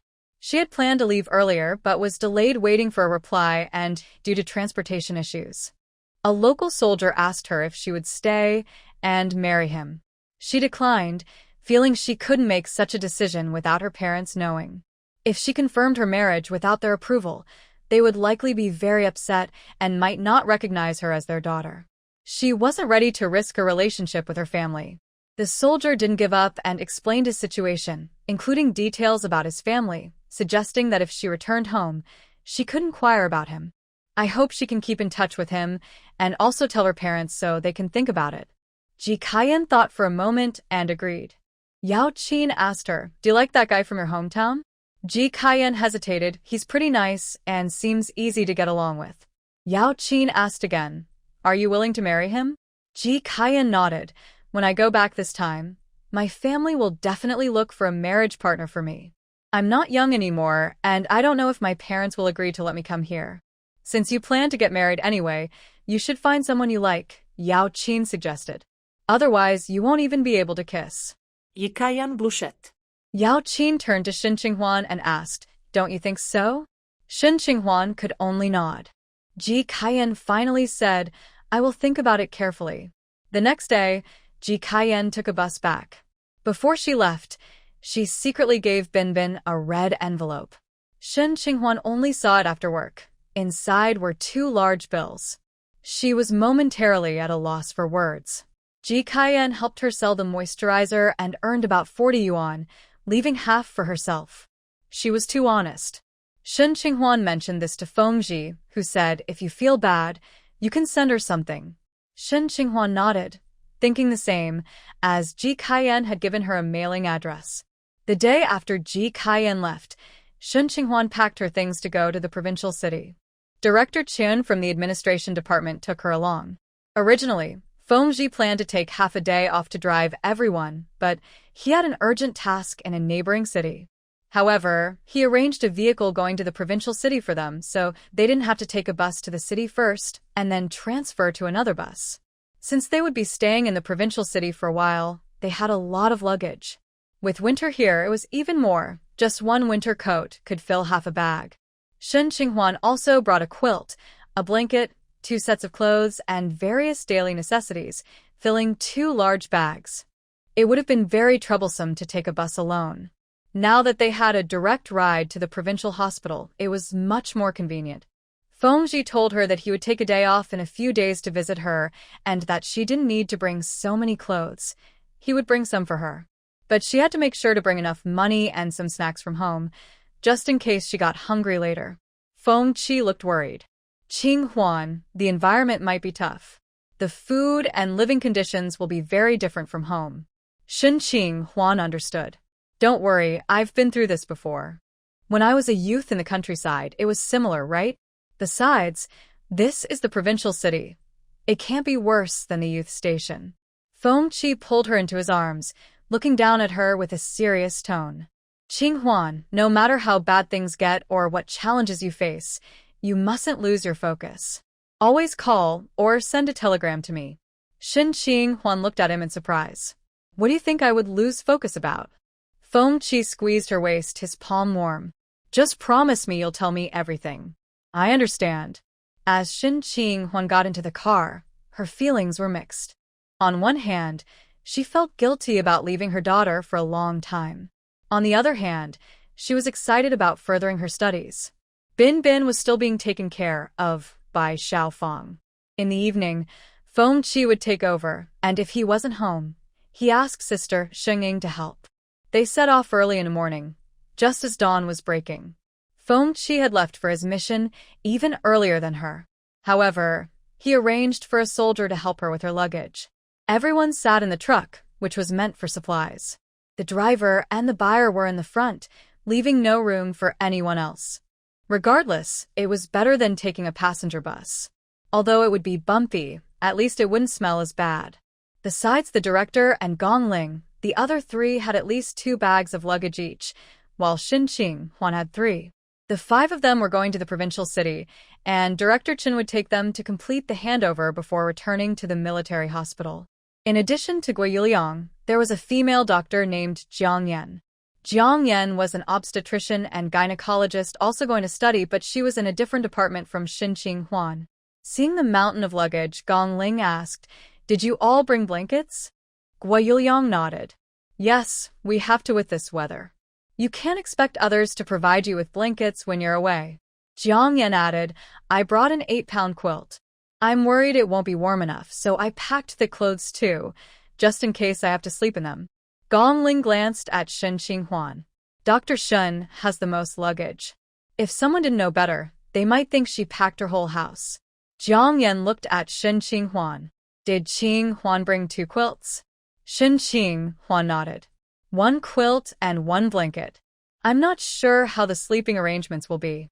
Gui Yuliang chimed in. At least you 2 have each other for warmth. If it gets cold, you can snuggle together. Jiang Yan smiled. You can also team up with the brothers from the provincial hospital. Gui Yuliang shook his head. As Xiaoshen said, we still don't know how things will be arranged. If we meet someone easy to talk to, it will be fine, but if not, we'll just have to tough it out. Director Chen took the opportunity to share some advice. When you get to the provincial hospital, remember to be polite, humble, and friendly. Avoid conflicts, and if there are disagreements, it's okay to take a step back and let it go. We're here mainly to learn and improve our skills, so don't worry too much about other things. The 4 of them naturally agreed. Jiang Yan glanced at Gong Ling. Xiao Gong, your luggage is so small. Are you planning to share a room with Xie Yuan? Since both were from the training class, Jiang Yan naturally considered them good friends. Gong Ling lifted her face. I'm staying at my relative's house. Sister Jiang, if you need to shower or get hot water, you can come to my place. Jiang Yan smiled back. Sure, I'll reach out if I need anything. Gong Ling looked at Guiyuliang Guoge. You can also ask me for help if you need it. Guiyuliang shook his head. I can't trouble you. Gong Ling replied generously. We're all from the same hospital. We should help each other, right? Guiyuliang nodded. Thanks in advance, Xiao Gong. Gong Ling glanced at Xie Yuan and smiled. No problem, we're all colleagues. Xie Yuan sensed Gong Ling's exclusion, but didn't mind. There was nothing to boast about staying at a relative's house. Unless that relative was her parents, any other relative wouldn't be very comfortable. It was just a bit more convenient than staying in a dorm. Xie Yuan didn't mind staying in a dorm either. As Director Chen said, they were there to learn, so they shouldn't worry too much about other matters. After about 3 hours of driving, they arrived in W City, the provincial capital. The car went directly to the back entrance of the provincial hospital. As they got out, they encountered doctors from other hospitals who were also waiting for arrangements from the provincial hospital. With so much luggage, they would definitely wait for someone to arrange accommodations before doing anything else. The group got out of the car and started unloading their luggage when a middle-aged man from another hospital approached them. Which hospital are you from? He asked. Director Chen replied, We're from the Qingcheng Military District Hospital. Are you here to learn at the provincial hospital too? We're from Shirxian Hospital, and we thought we would be the first since we're the closest to the provincial capital. We didn't expect you to arrive so quickly. We came directly from the camp's procurement, so it was faster without having to transfer at the station. Director Chen started a conversation with another director. After Xie Yuan took down her luggage, she stood with Jiang Yan in a sheltered spot. Gong Ling and Guiyuliang also came over. Guiyuliang said, The provincial hospital is really big. I wonder how many doctors from different hospitals are here to learn. Xie Yuan looked around at the buildings. This hospital was built during the revolutionary period, and it has expanded since then with a few new floors and buildings added. While she was observing, a group of people appeared on the street. Several of them were carrying luggage on shoulder poles, looking tired as they approached the hospital's back entrance. A man in his 30s asked, Is this the provincial hospital? Someone from the Shirxian hospital replied, Yes, brother. Are you also a doctor here to learn? Yes, we finally found it. We arrived yesterday, but it was too late to find a ride, so we stayed at a guest house for the night. Which hospital are you from? From the Sanyi District Hospital. A gust of wind blew, and Gong Ling covered her nose, whispering to Jiang Yan, If they didn't say they were doctors, I would think they were refugees. Jiang Yan scolded her. Don't say that. They're just like us. Doctors from Shirxian Hospital and Sanyi District Hospital were dressed simply, carrying their belongings in burlap sacks and baskets. Xie Yuan wondered where Gong Ling's sense of superiority came from. At least those people were official doctors, while Gong Ling was not. As she was thinking, Xie Yuan felt someone looking at her. She turned to see a few people from the two hospitals smiling at her when their eyes met. Xie Yuan smiled back. Before they could meet the provincial hospital staff, the sound of a car suddenly came from the entrance. A black sedan stopped at the door, drawing everyone's attention. Moments later, a man got out of the car, carrying an unconscious elderly woman from the back seat, and shouted, We need a doctor to help. It's an emergency. Director Chen spoke up. This is the hospital's back entrance. Why did you come this way? It's quite a distance to the emergency room. Director Chen had been to the provincial hospital before and knew the layout. The back entrance led to the inpatient department and staff dormitories. As soon as Director Chen finished speaking, the man in gray, running too fast, tripped on the steps. As he fell, he quickly shifted his weight forward to protect the patient behind him. The patient behind him fell to the muddy ground just as he was about to trip. The woman behind them sensed something was wrong, and after the fall, everyone, including the man in gray, felt anxious. Xie Yuan quickly stood up and ran over to help with the others. A male doctor in his 30s shouted, Quick, come help. Lay the person flat on the ground. The man in gray, ignoring his own pain, scrambled to check on the woman, calling out, "Aunt. Aunt." What happened to your aunt?" "We are all doctors here," Director Chen asked. The man in gray paused, glancing at the crowd. "You're not wearing white coats. We're doctors from the provincial hospital here to learn. Please tell us what happened so we can provide emergency care," a doctor urged. The man in gray felt a sharp pain in his knee from the fall and realized he couldn't carry her to the emergency room. He quickly explained, "I don't know. This morning, she planned to visit my cousin in the South District, and I was driving her there when she suddenly fainted." "It might be a," one doctor suggested. Another doctor added, "It could also be low blood sugar or heart disease." The man in gray said, "Can someone help me get a doctor from inside? I'll give 10 yuan for the trouble." "You don't need to pay. It's our duty," a young man in his 20s replied before running into the hospital. Director Chen called after him, "Don't get lost." Then he realized he knew the layout inside and told Xie Yuan and the others, "You stay here and see if you can help. I'll go find someone." He jogged ahead. Meanwhile, someone was already pressing on the elderly woman's pressure point, and an older male doctor was checking her pulse. Others were calling for chest compressions. Although there were many doctors, the scene was still chaotic. Xie Yuan saw someone starting CPR on the elderly woman and held back her words. She had wanted to call for a male doctor to do it since they had more strength. However, she quickly realized they could work together. The woman's condition looked serious, so she squeezed through the crowd, saying, "I can do acupuncture. Let me provide some acupressure first." With 4 or 5 people surrounding the elderly woman, she knew she had to speak up to get through. As she did, several pairs of eyes turned to her. The man in gray also looked up, his eyes showing a hint of surprise. He asked, "Are you a doctor too?" Xie Yuan replied calmly, "I am a doctor. The elderly lady is in critical condition and needs immediate help." Someone nearby remarked, "So young." An older male doctor asked Xie Yuan, "Did you bring needles?" Jiang Yan stepped forward. "Our Dr. Shun is good at acupuncture. Let her help." The man in gray nodded. "Then let her give it a try."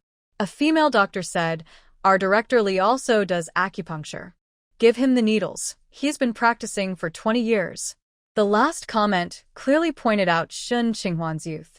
Director Li, a man in his 40s, looked at Xie Yuan. "You are Dr. Shun, right? Please give me the needles. I brought someone today and didn't bring my silver needles."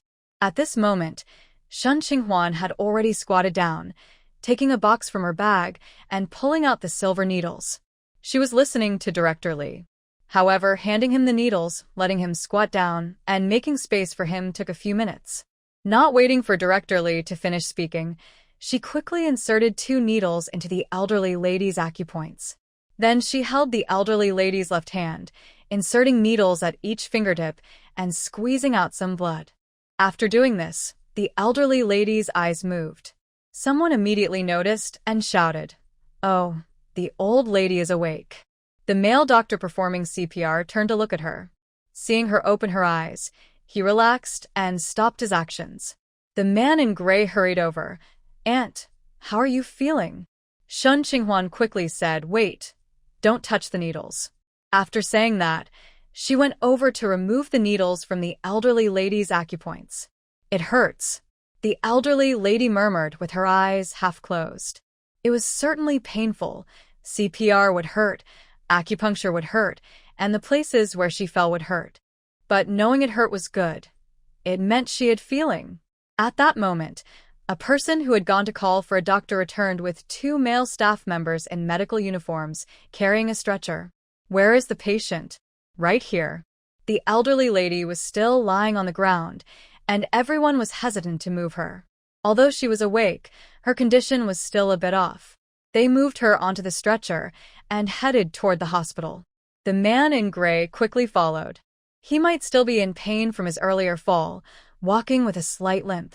He took a few steps, turned around, and said, "By the way, I mentioned giving money earlier. If anyone needs help, come find me later. My last name is Bai, and I will give a reward." Director Li, who had just talked about acupuncture, said sternly, "It is a doctor's duty to save lives. Why should there be money involved? You can leave. We don't want any money." The man in gray and the elderly lady who had fainted clearly looked wealthy, driving a nice car and dressed well. The man in gray glanced at Shen Qinghuan and said, "Consider it a consultation fee. Our Bai family doesn't like to owe favors." After saying that, he moved closer to the stretcher. Director Li scoffed and said disdainfully, "These capitalists think they are impressive just because they have some money. They act like everyone is a beggar. You cannot take this money." His last remark was directed at everyone, and he looked around with a stern expression, as if accepting the money would mean losing their dignity. Shen Qinghuan noticed that Director Li was from the Sanyi District Hospital. After he spoke, the people from their hospital seemed to agree with him. However, one male doctor who had gone to call for help hesitated to speak and eventually lowered his head. This male doctor was indeed from their Sanyi District Hospital. The male doctor who performed CPR on the elderly lady was from Shurxian Hospital, and he was also from their hospital. Then Director Li said to the male doctor who performed CPR, "Your technique is good. That elderly lady owes her life to you. If you have time in the next few days, please teach some of our younger staff." The male doctor replied kindly, "Sure, everyone can learn." He added, "My name is Wen Yan from Shurxian Hospital. Everyone come over to learn. We are all friends." Director Chen said, "Yes, let's introduce ourselves so we can get along and learn from each other. We are from the Qingcheng Military Hospital." He introduced Shen Qinghuan and the others. The director from Sanyi District complimented, "Your hospital has so many talented people. Young Dr. Shen can perform acupuncture and save lives at such a young age." Director Chen felt proud of Shen Qinghuan but remembered to be humble. He tried to suppress his smile and said modestly, "She still has a lot to learn. However, Dr. Wen from your hospital is young and composed, truly impressive in a crisis." "That's true. The elderly lady seems to have a heart issue, and Dr. Wen's emergency care made a big difference," said Director Li from Sanyi District. Shen Qinghuan keenly sensed that Director Li was excluding her because she didn't let him perform acupuncture. If that's the case, it's quite petty. However, she didn't want to argue with him. She felt no guilt about her actions.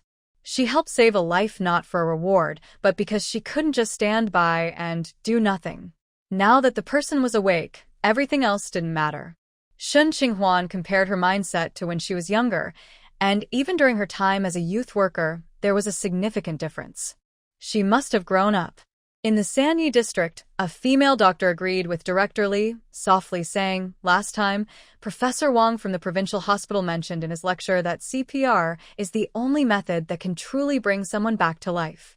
That elderly lady really needs to thank Dr. Wen." Wen Yan waved his hand, saying, "It's not just my effort." Just then, a staff member from the provincial hospital came out. 3 people appeared, and the leader looked apologetic. "I'm sorry for keeping you waiting. I got caught up with something.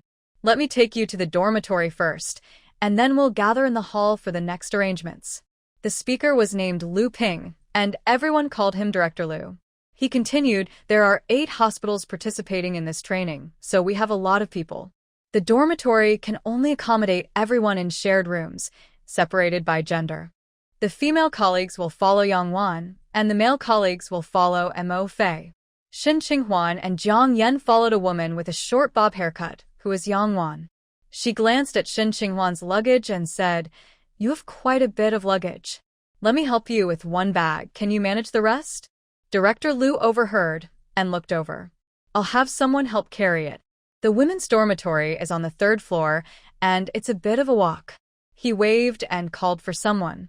"Come here." "No need." Director Chen instructed Gong Ling help Xiao Shen with a bag. Since she was staying with relatives and didn't need to go to the dormitory, it was fitting for her to help. Gong Ling hesitated slightly and said, "Director, I feel a bit dizzy from the ride. I want to rest here for a moment." Director Chen had to accept that. Hearing their conversation, several people turned to look at Shen Qinghuan. She realized that her luggage was the most. She had 2 comforters in 2 bags, plus other items, making 3 large bags, and she was also carrying a smaller one on her back. She really couldn't manage it alone. Initially, she thought about having the car go directly to the hospital and then finding someone to help carry her luggage to the dormitory, even if it meant paying someone. Now that someone has offered to help, She is very grateful. I'm sorry for bothering you, she said. Someone joked, did you ladies bring both a wash basin and a foot basin? Shin Qinghuan caught the underlying sarcasm. The male doctor was also from the Sanyi District Hospital, so she replied, did you gentlemen forget to bring a wash basin? She glanced at the buckets or basins next to the male doctors. The hospital provided nothing but beds. With the cold weather, you might skip a shower, but you can't skip washing your face, right? Many dorms are just places to sleep, with no kitchen, shower, or toilet, and you have to get water from a public water room. How can you manage without a basin? It sounded as if men were somehow more noble than women. Exactly, as if you men don't need a wash basin, a round-faced female doctor agreed with Shin Qinghuan. The male doctor wanted to say something, but Director Chen interrupted. It's good to prepare some extra luggage when you're out. Let's go, drop off your things early, and come to the lobby. The person called by Director Liu quickly arrived. He was a male colleague. Director Liu pointed to Shin Qinghuan's luggage and another smaller female doctor's luggage, saying, can you help carry these two? The male colleague agreed, and quickly took 2 heavier bags. Shin Qinghuan thanked him and picked up 1 bag to follow Yang Wan. Yang Wan also helped carry another bag.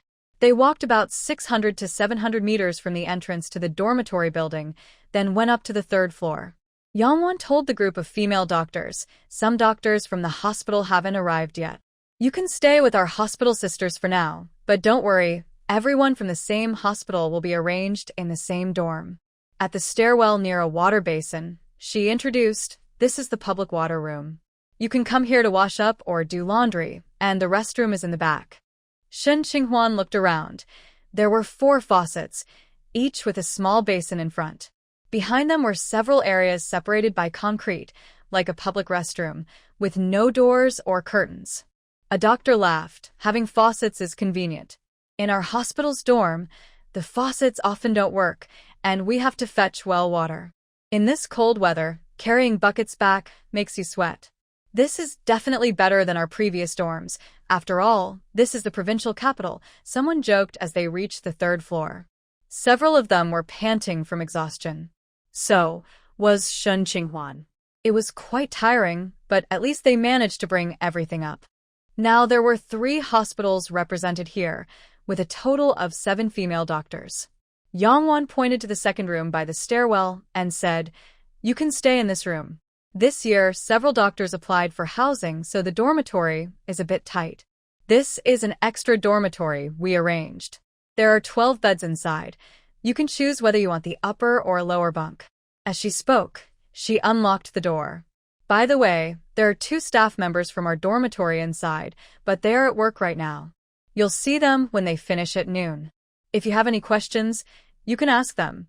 The dormitory looked small, about 14 or 15 square meters. The beds were the kind with 2 layers. On the right side, the beds were lined up one after another, and on the left side, there were 2 sets of 2 beds next to each other. Some people were eager and rushed to grab the lower bunks as soon as they entered. Out of the 7 female doctors, 5 chose the lower bunks, while 1 had to reluctantly take an upper bunk due to the lack of lower bunk space. Shin Qinghuan picked an upper bunk by the window. The lower bunk was easier since you didn't have to climb up and down, but Shin Qinghuan felt that the upper bunk offered a bit more privacy. Her lower bunk neighbor was a doctor from the Sanyi district named Guan Shufan, who had previously mentioned that CPR was the only method of emergency aid. Jiang Yan chose a lower bunk. She was in the bed right in front of Shin Qinghuan. The beds looked relatively new, though they had some dust on them. Yang Wan said, you can organize your luggage and take a break. I'll take you to the lobby later, where the director will introduce you to our hospital. Shin Qinghuan looked outside at the weather. It was a sunny day. Judging by the position of the sun, the dormitory corridor would get sunlight in the afternoon. She thought it would be a good idea to take the bedboards out, clean them, and let them dry in the sun. They should be dry by the evening when they brought them back in. She mentioned this to Jiang Yan, who agreed. Shin Qinghuan also asked Yang Wan, who nodded, yes, the corridor does get sunlight in the afternoon. Wow, you all really pay attention to detail, said a doctor from Shurxian. 2 others agreed, both from the Sanyi district.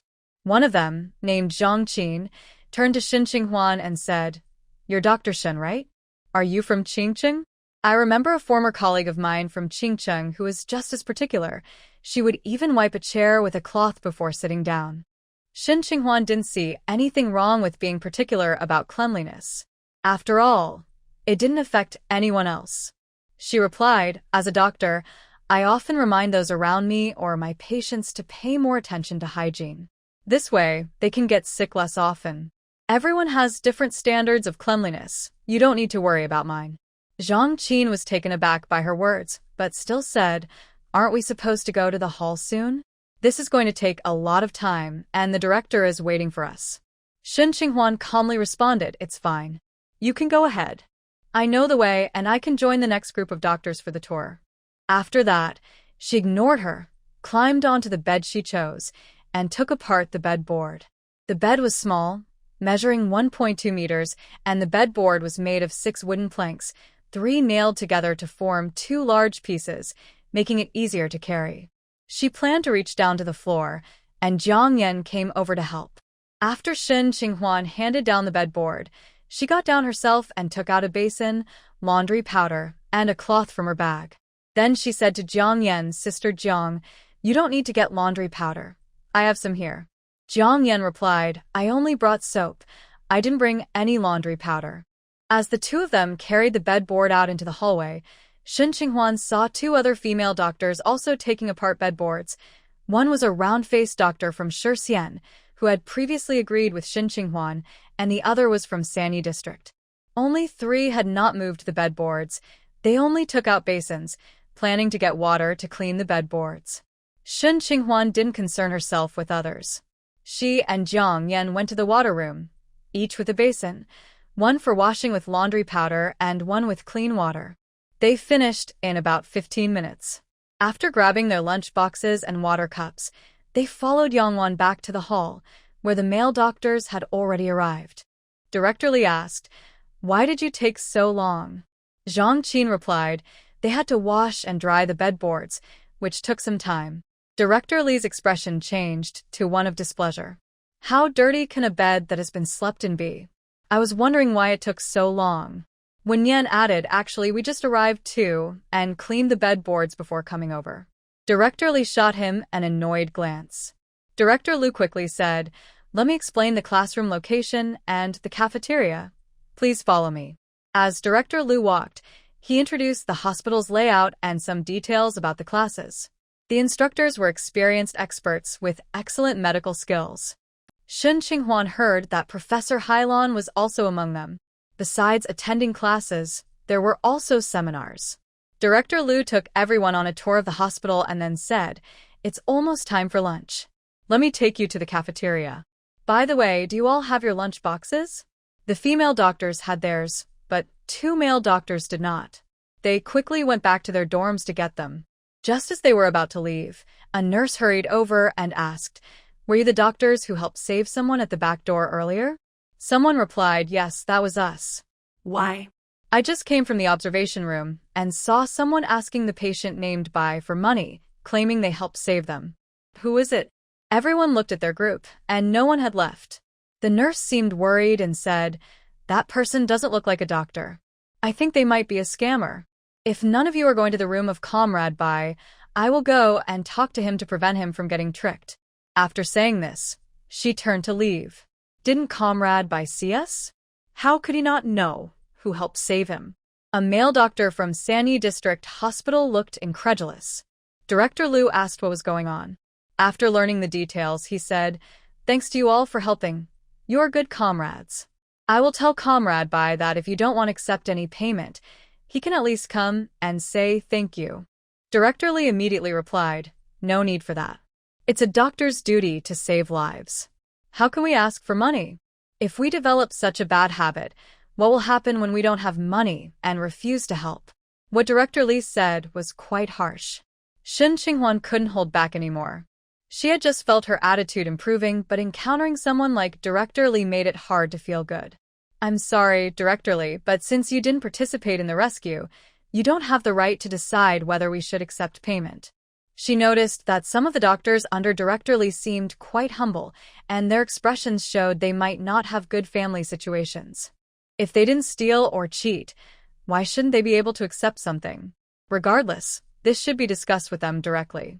It wasn't up to Director Lee to make decisions for others. After she spoke, everyone looked at her, and Director Lee's eyes nearly bulged out in anger as he shouted, "Which hospital are you from? Who is your teacher?" Director Chen quickly stepped in to mediate. "She is from our hospital. She's young and doesn't know how to express herself. Please don't take it personally, Director Lee." Director Lee became even angrier upon hearing Director Chen's words. What kind of talk is this? Does she think she can just say whatever she wants without any reprimand? So, he directed his anger at the seemingly clueless Director Chen. Is this how your hospital trains doctors? Teaching them to only care about profit? Director Chen waved his hand. "Hey, old Lee, calm down. We're getting older. We shouldn't let ourselves get so worked up." This statement only irritated Director Lee further. He was nearly ready to jump up, glaring at Director Chen. The directors from Shirxian and Lu quickly tried to mediate. Director Chen, unsure of what he had said wrong, quickly added, "Old Lee, don't be upset." Director Lu jumped in. "Old Lee isn't completely wrong. As doctors, we shouldn't only work for money. We must also have conscience, awareness, and a sense of justice. His intentions are good." Hearing this, Director Lee's anger subsided a bit. He looked at Director Chen. "Your way of leading is not right. Just because you know acupuncture, you think you're something special looking down on your seniors." Before Director Chen could respond, Shen Qinghuan spoke up. "Director Lee, I only said that the people involved have the right to decide whether to accept payment.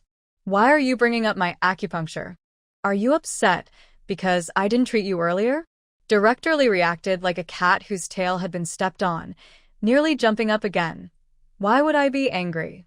You were lucky that your few needles didn't harm anyone. That elderly lady was saved by Dr. Wen. What does that have to do with you? All right, stop arguing. We don't want others to think we're fighting," Director Lu said, looking overwhelmed. "Xiao Shen, remember that Director Lee is a senior. You should say less." Director Chen quickly signaled Shen Qinghuan to hold her tongue. Seeing Director Lee still fuming, his face flushed and looking nearly 50 with some gray in his hair, Shen Qinghuan thought it might be best to avoid making him angrier. So, she obediently kept quiet. However, Gui Shufan from the Sani District Hospital said, "Dr. Shen, you should apologize to Director Lee.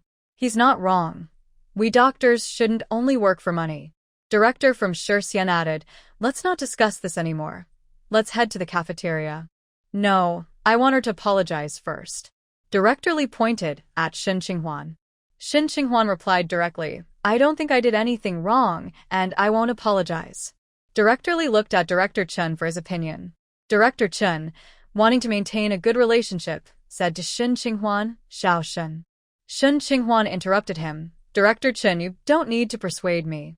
I won't apologize. Everyone has the right to express their opinions. It's unreasonable to demand an apology just because someone disagrees." Jiang Yan and Guo Yuliang also supported her, nodding in agreement. That's right. The staff at Sanya District Hospital remained neutral.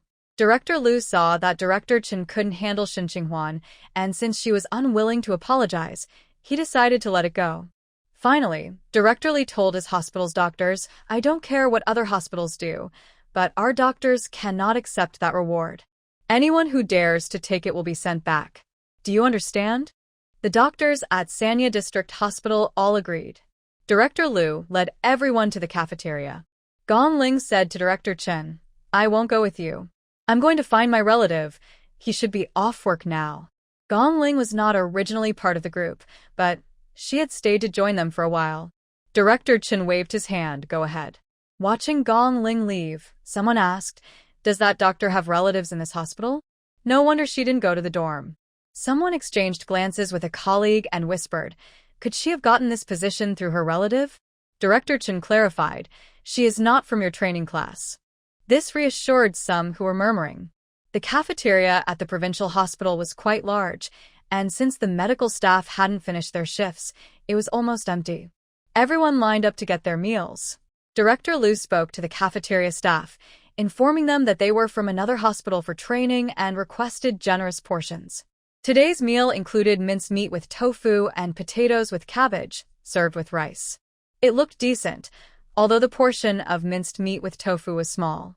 The taste was not particularly good, but it was acceptable, and Shen Qinghuan finished everything. Being full gave her energy and spirit. In the afternoon, everyone went to the classroom area to continue their visit and prepare for the next day's lessons. More doctors from other hospitals arrived, and Director Li arranged for his hospital staff to help carry luggage and show them to the dorms. After delivering someone to the hospital in Sanyue district, Director Liu approached and said, "If anyone has some free time, I need a favor. We are short-staffed in the herbal medicine section, and we just received a batch of herbs. I would like to find a few people to help organize them." Everyone said they were available. Shen Qinghuan also went to the warehouse with them. As they passed the break room, they heard someone say that Bai family is really generous. They even gave 2 packs of cookies for just bringing them hot water. "That's nothing. I saw a family member of a patient call for help, and they gave them $10. This conversation made everyone pause for a moment, but the nurse inside was called away and didn't continue speaking. They all continued to the warehouse, appearing unconcerned. Gongling, who had gone to find relatives, turned halfway and headed toward the observation room. When Director Liu had taken everyone on a tour earlier, she had roughly noted the layout of the hospital. Asking others could also provide information. "Hello, comrade. A lady with the surname Bai just entered the emergency room. Do you know where she is now? Are you a family member?" The nurse stopped by Gongling asked, sizing her up. Gongling was dressed quite well today, wearing her best clothes, thinking that she shouldn't be looked down upon in the city. But now, she sensed that the nurse was judging her, as if her outfit wasn't good enough to be related to the Bai family. "My family has connections with them. I came to the hospital for business and heard that Aunt Bai was in the emergency room, so I wanted to check on her." Seeing that Gongling spoke convincingly, the nurse pointed in a direction. "Over there." When Gongling arrived, she saw the man who had carried Aunt Bai and another man in a suit talking in the hallway. As she approached, both men turned to look at her. Gongling's heart raced. The man in the suit had charming eyes and a well-groomed appearance. He wasn't classically handsome, but he exuded an air of wealth and charm. Bai Benliang looked at the dazed woman and asked, "Are you here to collect money?" Gongling was taken aback and quickly replied, No. I just wanted to ask about Aunt Bai's condition." It was quite scary back at the hospital's back door. "Didn't my colleagues and I provide some first aid for Aunt Bai? They are eager to know if those measures were effective, so I thought I would ask." "She's fine." Bai Benliang had no impression of this woman and wasn't sure if she had helped earlier. She looked average, but that didn't matter. His aunt's family had plenty of money. Thinking this, he took out a wallet from his pocket, pulled out 2 large bills, and handed them to her. "Here, take this. Thank you for your help earlier." No. Gongling quickly waved her hands to refuse. She noticed the man in the suit beside him and said, "We are doctors. It's our duty to save lives." After saying this, she noticed the man in the suit frowned slightly, showing some impatience. "Do you have something else to do?" His words were directed at her, and Gongling felt her face flush with embarrassment at being dismissed. What was wrong with this man? Was this how he treated someone who helped his relative? Bai Benliang sensed his cousin's patience was running thin, put the money back in his wallet, and said, "My aunt is fine. You should go back and tell your colleagues." Then he remembered something. "By the way, is that female doctor who does acupuncture still at the hospital?" Gongling's expression changed slightly. Wasn't that Shen Qinghuan? What was he planning to do? Did he want to thank her specifically? Gongling didn't like Shen Qinghuan. Ever since she joined the class and surpassed her classmates, Gongling had disliked her even more, especially now that she had become a doctor. "Comrade, you might not know, but our director said that the only effective part of the emergency treatment was doctor when CPR. The acupuncture didn't have much effect. Also, Dr. Shen just started practicing acupuncture a few days ago. We didn't expect her to take such a risk to help. We were just saying we hope Idama didn't get hurt from her random needling." Random needling? Hua Cheng's expression changed as he stared at the woman in front of him. "Why didn't you stop her? What is her full name? Where does she work?" Bai Benliang was also surprised. He recalled the scene earlier. That female doctor seemed to know what she was doing and didn't look like she was being reckless. Plus, his aunt had woken up right after she finished the acupuncture. But it was possible he couldn't tell since he wasn't a professional. Gong Ling felt a surge of joy. From his tone, it sounded like he was going to confront Shen Qinghuan. She said, "Her name is Shen Qinghuan. She came from the Qingcheng Military District Hospital to learn at the provincial hospital." Hui Chun looked at her. "Are you her colleague?" Gong Ling's heart raced as she met his gaze. She nodded, "Yes, I also came from the Qingcheng Military District Hospital. My name is Gong Ling." "You seem to dislike her." Why? Hui Chun continued to probe. "She just takes too many risks at work. As her colleagues, we want her to learn from her experiences." Gong Ling was not foolish. She would never admit to disliking Shen Qinghuan in front of anyone. Admitting to such feelings would not benefit her. "Can you call her over for me?" Gong Ling's eyes flickered. From the man's tone, it was clear he wanted to confront Shen Qinghuan. If she went to get her, wouldn't that offend someone? Although her relationship with Shen Qinghuan seemed bad on the surface, they had not become enemies. "Excuse me, why do you want her to come over?" Gong Ling asked cautiously. "Didn't you say she needs to learn a lesson? I'm helping you, and you're not satisfied?" The impatience on Hui Cheng's face was growing. "Call her over, and I'll give you $30. Gong Ling hesitated before speaking. "I think it would be better if you asked someone else to get her. Otherwise, she might get mad at me. You can say that Bai Dejia is feeling unwell and needs her for acupuncture." Shen Qinghuan was sitting with several female doctors and staff from the provincial hospital, sorting through newly received Chinese medicinal herbs. These were sent by the pharmacy and needed to be recategorized because they were mixed up. Shen Qinghuan enjoyed this task. The smell of the herbs was pleasant to her, and the work didn't require much thought, just sorting. Plus, she got to see some herbs she had never encountered before, which helped her learn. If only there weren't so many people around, she would have enjoyed it even more. The other women chatted while they worked, discussing everything from the hospital environment to strange patients, and then to fashion and cooking tips. One staff member looked at her colleague. "Hey, Yanlian, I brought my dad here last month to pick up medicine, and your face didn't look like this. What did you use?" "It looks so smooth now." Yanlian, a woman in her 30s with a round face, had ordinary features but smooth, clean skin that made her look much better. Hearing her colleague, Yanlian couldn't help but smile, and her excitement grew. "Right? I had some skin issues before, redness and peeling. I wasn't sure if it was from being outside too much, but my skin was dry and rough." This caught the attention of the other women, and several immediately asked, "How did you fix it?" Yanlian replied, "I used some snowflake cream I bought at the Shuangshui street market." She then showed them her hands. "Look, I used it on my hands too. Don't they look smooth?" Her hands weren't particularly delicate, but they were shiny and smooth. "Did you really use the snowflake cream? How much is it?" Shen Qinghuan turned her head to look at Yanlian. Yanlian replied, "It's a bit expensive, 50 cents a box. I bought 2 boxes, but I'm not sure if there are any left."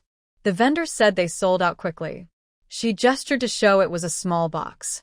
After she finished, Zhang Qin said, "Wow, 50 cents for such a little bit. With that money, you could buy almost a pound of meat." Yanlian's smile faded a bit at this. "But that meat is gone after one meal. I can use this box for a month and a half, and my skin won't be dry, itchy, or cracked. Isn't that better than meat that just turns into waste?" Several other women supported her. "That's true. Where is Shuangshui Street, comrade? Is it close to the hospital?" Yanlian said, "The market is the day after tomorrow. It's not far, about a 20-minute walk, or 15 if you walk fast. But I don't know if they still have any for sale." Several people were interested in checking out Shuangshui Street. However, some sensible women spoke up. "I think her skin improvement isn't just because of the snowflake cream. I've used it too, bought it at the department store for $3 a box, and it was just okay. Maybe changing your diet helped with your skin issues." Zhang Qin quickly agreed. "I think so too. If your hands are cracking, a cheap box of clam oil would last a long time. Only unmarried girls like you would waste money on snowflake cream. We married ones would rather buy 2 pounds of eggs for our kids." Guan Shufan spoke up, Sister Zhang, I'm not married, and I don't buy those things either. Zhang Qin immediately praised her. You're a good girl. Whoever marries you will be lucky. This offended several women. What? Buying snowflake cream makes you a bad girl? Shen Qinghuan thought Zhang Qin was being narrow-minded. Someone immediately countered. I'm married and I buy it too. I work and earn my own money. I can buy whatever I want. If men spend a few dollars a month on alcohol, what's wrong with me spending $1 or $2 on snowflake cream? I'm married too, and I buy it. My husband has no objections. Yan Lian disagreed with the idea that her snowflower cream was ineffective. She believed it worked for her. The food is about the same as before, and the only difference is I drank some honeysuckle tea for my dermatitis. I've had honeysuckle before, and it didn't make my skin smoother, she said. Anyway, if you ask me how my skin improved, I'll just tell you. If you don't believe me, that's up to you. Someone replied, I believe you. I'll find time to check out Shuangshui Street the day after tomorrow. Shen Qinghuan seemed to think about this. When she was done organizing and was about to leave, she called out to Yan Lian, Excuse me, do you have the snow flower cream on your hands today? Yan Lian glanced at her and noticed that Shen Qinghuan had been quiet and polite, which made her feel more favorable. She nodded, Yes, I have some on. Why? Shen Qinghuan hesitated. Can I smell the cream? I have a different one that works well for me, and I want to see if it's the same. I just washed my hands, so I'm not sure if there's still a scent, especially after handling the herbs, Yan Lian replied. That's okay, I'll give it a try. Yan Lian extended her hand, and Shen Qinghuan leaned down to sniff. Aside from the herbal scent, she detected a faint daisy fragrance. It was indeed the old version of her moisturizing cream. Thank you, Shen Qinghuan said. Yan Lian curiously asked, Is it the same one? Shen Qinghuan nodded, Yes. Yan Lian became interested. Where did you buy it? Shen Qinghuan replied, I also bought it at the market. Do you think it works well? Shen Qinghuan answered, Yes, it does. A female doctor who had been listening smiled. Just look at her face and hands. You can tell it's effective.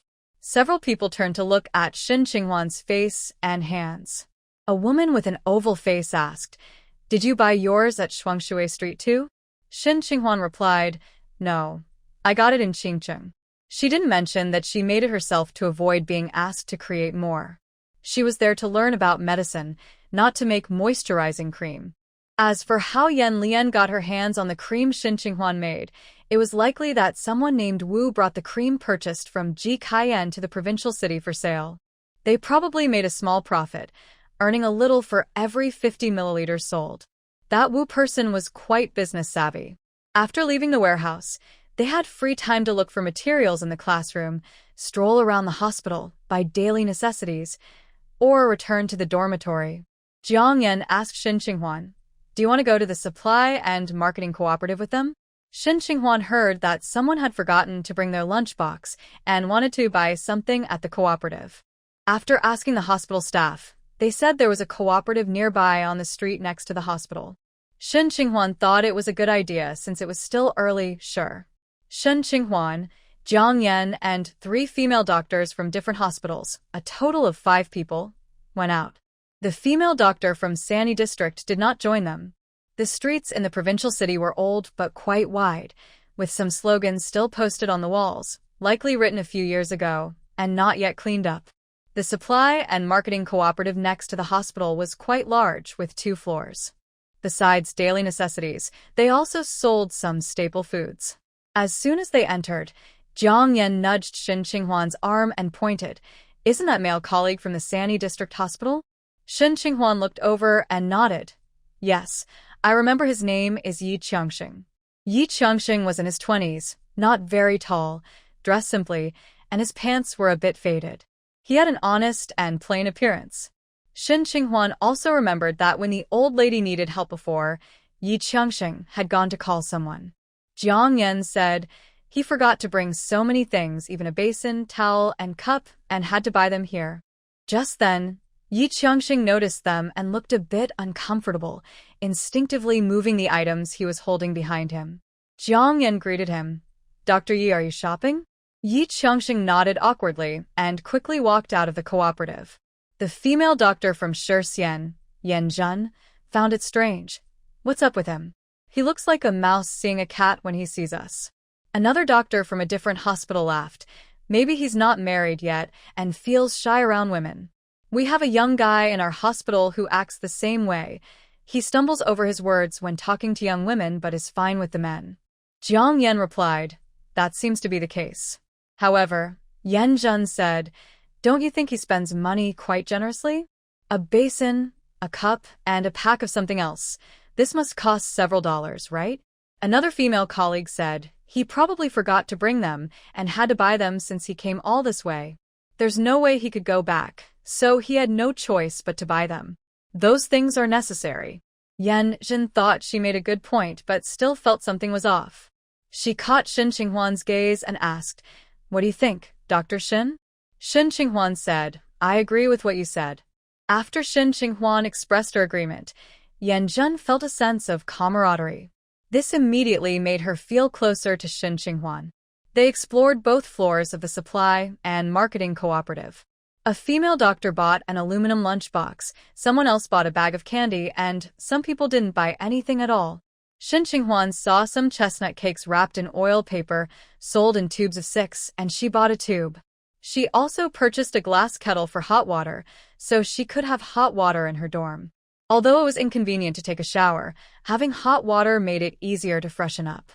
At this cooperative, many items could be bought without tickets, which was more relaxed than the one in Qingcheng. After leaving the cooperative, Shin Qinghuan noticed a family had some bamboo poles leaning against the wall, likely used for climbing plants. She told her companions and ran over. The family's door was open, and an elderly lady came out to ask what she needed. Shin Qinghuan asked, excuse me, can I buy 2 bamboo poles? Jiang Yan approached and asked, Qinghuan, what do you need bamboo for? Shin Qinghuan replied, I brought out a mosquito net, and I want to use 2 bamboo poles to hang it. She didn't have a mosquito net at home, so she brought it out. Jiang Yan was puzzled. With the weather now, there are no mosquitoes. Why hang a mosquito net? Shin Qinghuan whispered, I want to change clothes inside the mosquito net without being seen. The mosquito net was grayish-blue, and hanging it would provide much better privacy. In the past, she didn't have the means, but now that she did, she wanted to use the mosquito net. Jiang Yan shook her head. All the women can just change directly. Why go through this? Shin Qinghuan shook her head. She felt uncomfortable doing that. The elderly lady handed her 2 poles and asked if the length was too long and if she wanted them shorter. Shin Qinghuan declined her help and borrowed a hatchet to cut the 2 poles into 4. Even though the lady said she didn't need any money, Shin Qinghuan still gave her 20 cents. After returning from the cooperative, she went to the cafeteria for dinner, which consisted of steamed buns, pickled radish, cabbage, and tofu soup. Most people enjoyed their meals, while Shin Qinghuan swallowed her steamed bun with the soup. The buns were a bit hard and made with coarse grains. Others took 2, but she only took 1. Suddenly, she missed the meals made by Fengji. After eating, she returned to her dorm to wash up and sleep. Returning to the hallway, I saw that the bedboards we put out this morning had dried in the sun. Shin Qinghuan and Jiang Yan had carefully cleaned their bedboards with laundry detergent, and now they felt dry and smelled of fresh wood. Seeing everything so clean made me feel a bit better. Shin Qinghuan took out her bedding and laid it out. She put her clothes in a cloth bag at the foot of the bed and placed her other toiletries on the table by the window. She also hung up her mosquito net. After hanging the mosquito net, everyone in the dormitory looked over. Zhang Qin commented that it was quite fancy. Shin Qinghuan didn't argue. If they thought it was fancy, so be it. Earlier in the cafeteria, she had filled her thermos and military water bottle with hot water. Since there was no way to take a shower, Shin Qinghuan planned to wait 5 or 6 days before figuring out how to wash again, so she would just change her underwear and wear some comfortable clothes. Now, she changed directly on her bed, took her clothes to the washroom, and hung them on the small balcony at the back. After hanging them up, she ran into her dorm mate Guan Shufan, who was going out to hang up her towel. Shin Qinghuan nodded to her and stepped aside. Guan Shufan looked up and noticed the clothes hanging above, which were her personal items. Remembering Zhang Jie's words, she thought this girl was indeed quite particular. Xin Qinghuan returned to her bed, grabbed her hot water bottle, and poured the remaining hot water into it. Dr. Shen, you even brought a hot water bottle? Several people in the dorm were surprised. Jiang Yan was too. Xin Qinghuan replied, I'm more sensitive to the cold. Bringing the hot water bottle was a suggestion from Fengji. At the time, she thought she might not be able to get hot water, but Fengji said it wouldn't take up much space, so she brought it along. Once in bed, she took out her organized materials to review and grabbed some paper and a pen to take notes. Others were reading, while those without books chatted. To save electricity, they couldn't keep the lights on too late, so they turned off the lights and went to sleep around 9. Lying in her warm bed, Shen Qinghuan felt cozy under the mosquito net, but she couldn't help but think about the children and also missed Fengji a little. The next day, after breakfast in the cafeteria, they headed to the classroom for lessons. Xin Qinghuan and the other female doctors from her dorm arrived early, but there were already people in the classroom when they got there. 2 male doctors from another dorm entered behind them. Just after sitting down, a male doctor wearing glasses walked into the classroom and asked, Has anyone from dorm 201 seen my lost money? His question caught everyone's attention in the classroom. What? You lost money? How much is it? Where did you put it? The doctor with glasses looked a bit anxious. I put it in my coat pocket. When I went to wash up, I took off my coat and left it on the bed, forgetting to take the money out. When I went back, the money inside the coat was gone. How much was it? A few hospital directors entered the classroom and immediately took the matter seriously upon hearing about the missing money. It's not much, just $12.30, but it's my living expenses for this month. If someone finds it, please return it to me. The doctor with glasses glanced at the other male doctors in his dorm. If it went missing from your pocket, it must have been stolen, right? Who would be bold enough to steal something in the dorm? People began to discuss among themselves. When Nian, who shared the dorm with him, asked, Did you search carefully? Have you checked your bed? Did you forget where you put the money? The doctor with glasses replied firmly, I've checked everywhere, and it's definitely not there. I know I put it in my coat pocket. Seeing his certainty, the director said, If anyone sees it or has taken it, just return it, and we'll let it go. If not, and we find out who did it, it won't just be a simple dismissal. Xin Qinghuan also didn't expect something like this to happen. Suddenly, a male doctor looked at Yi Qiangxing and said, Dr. Yi, why did you buy so many things today?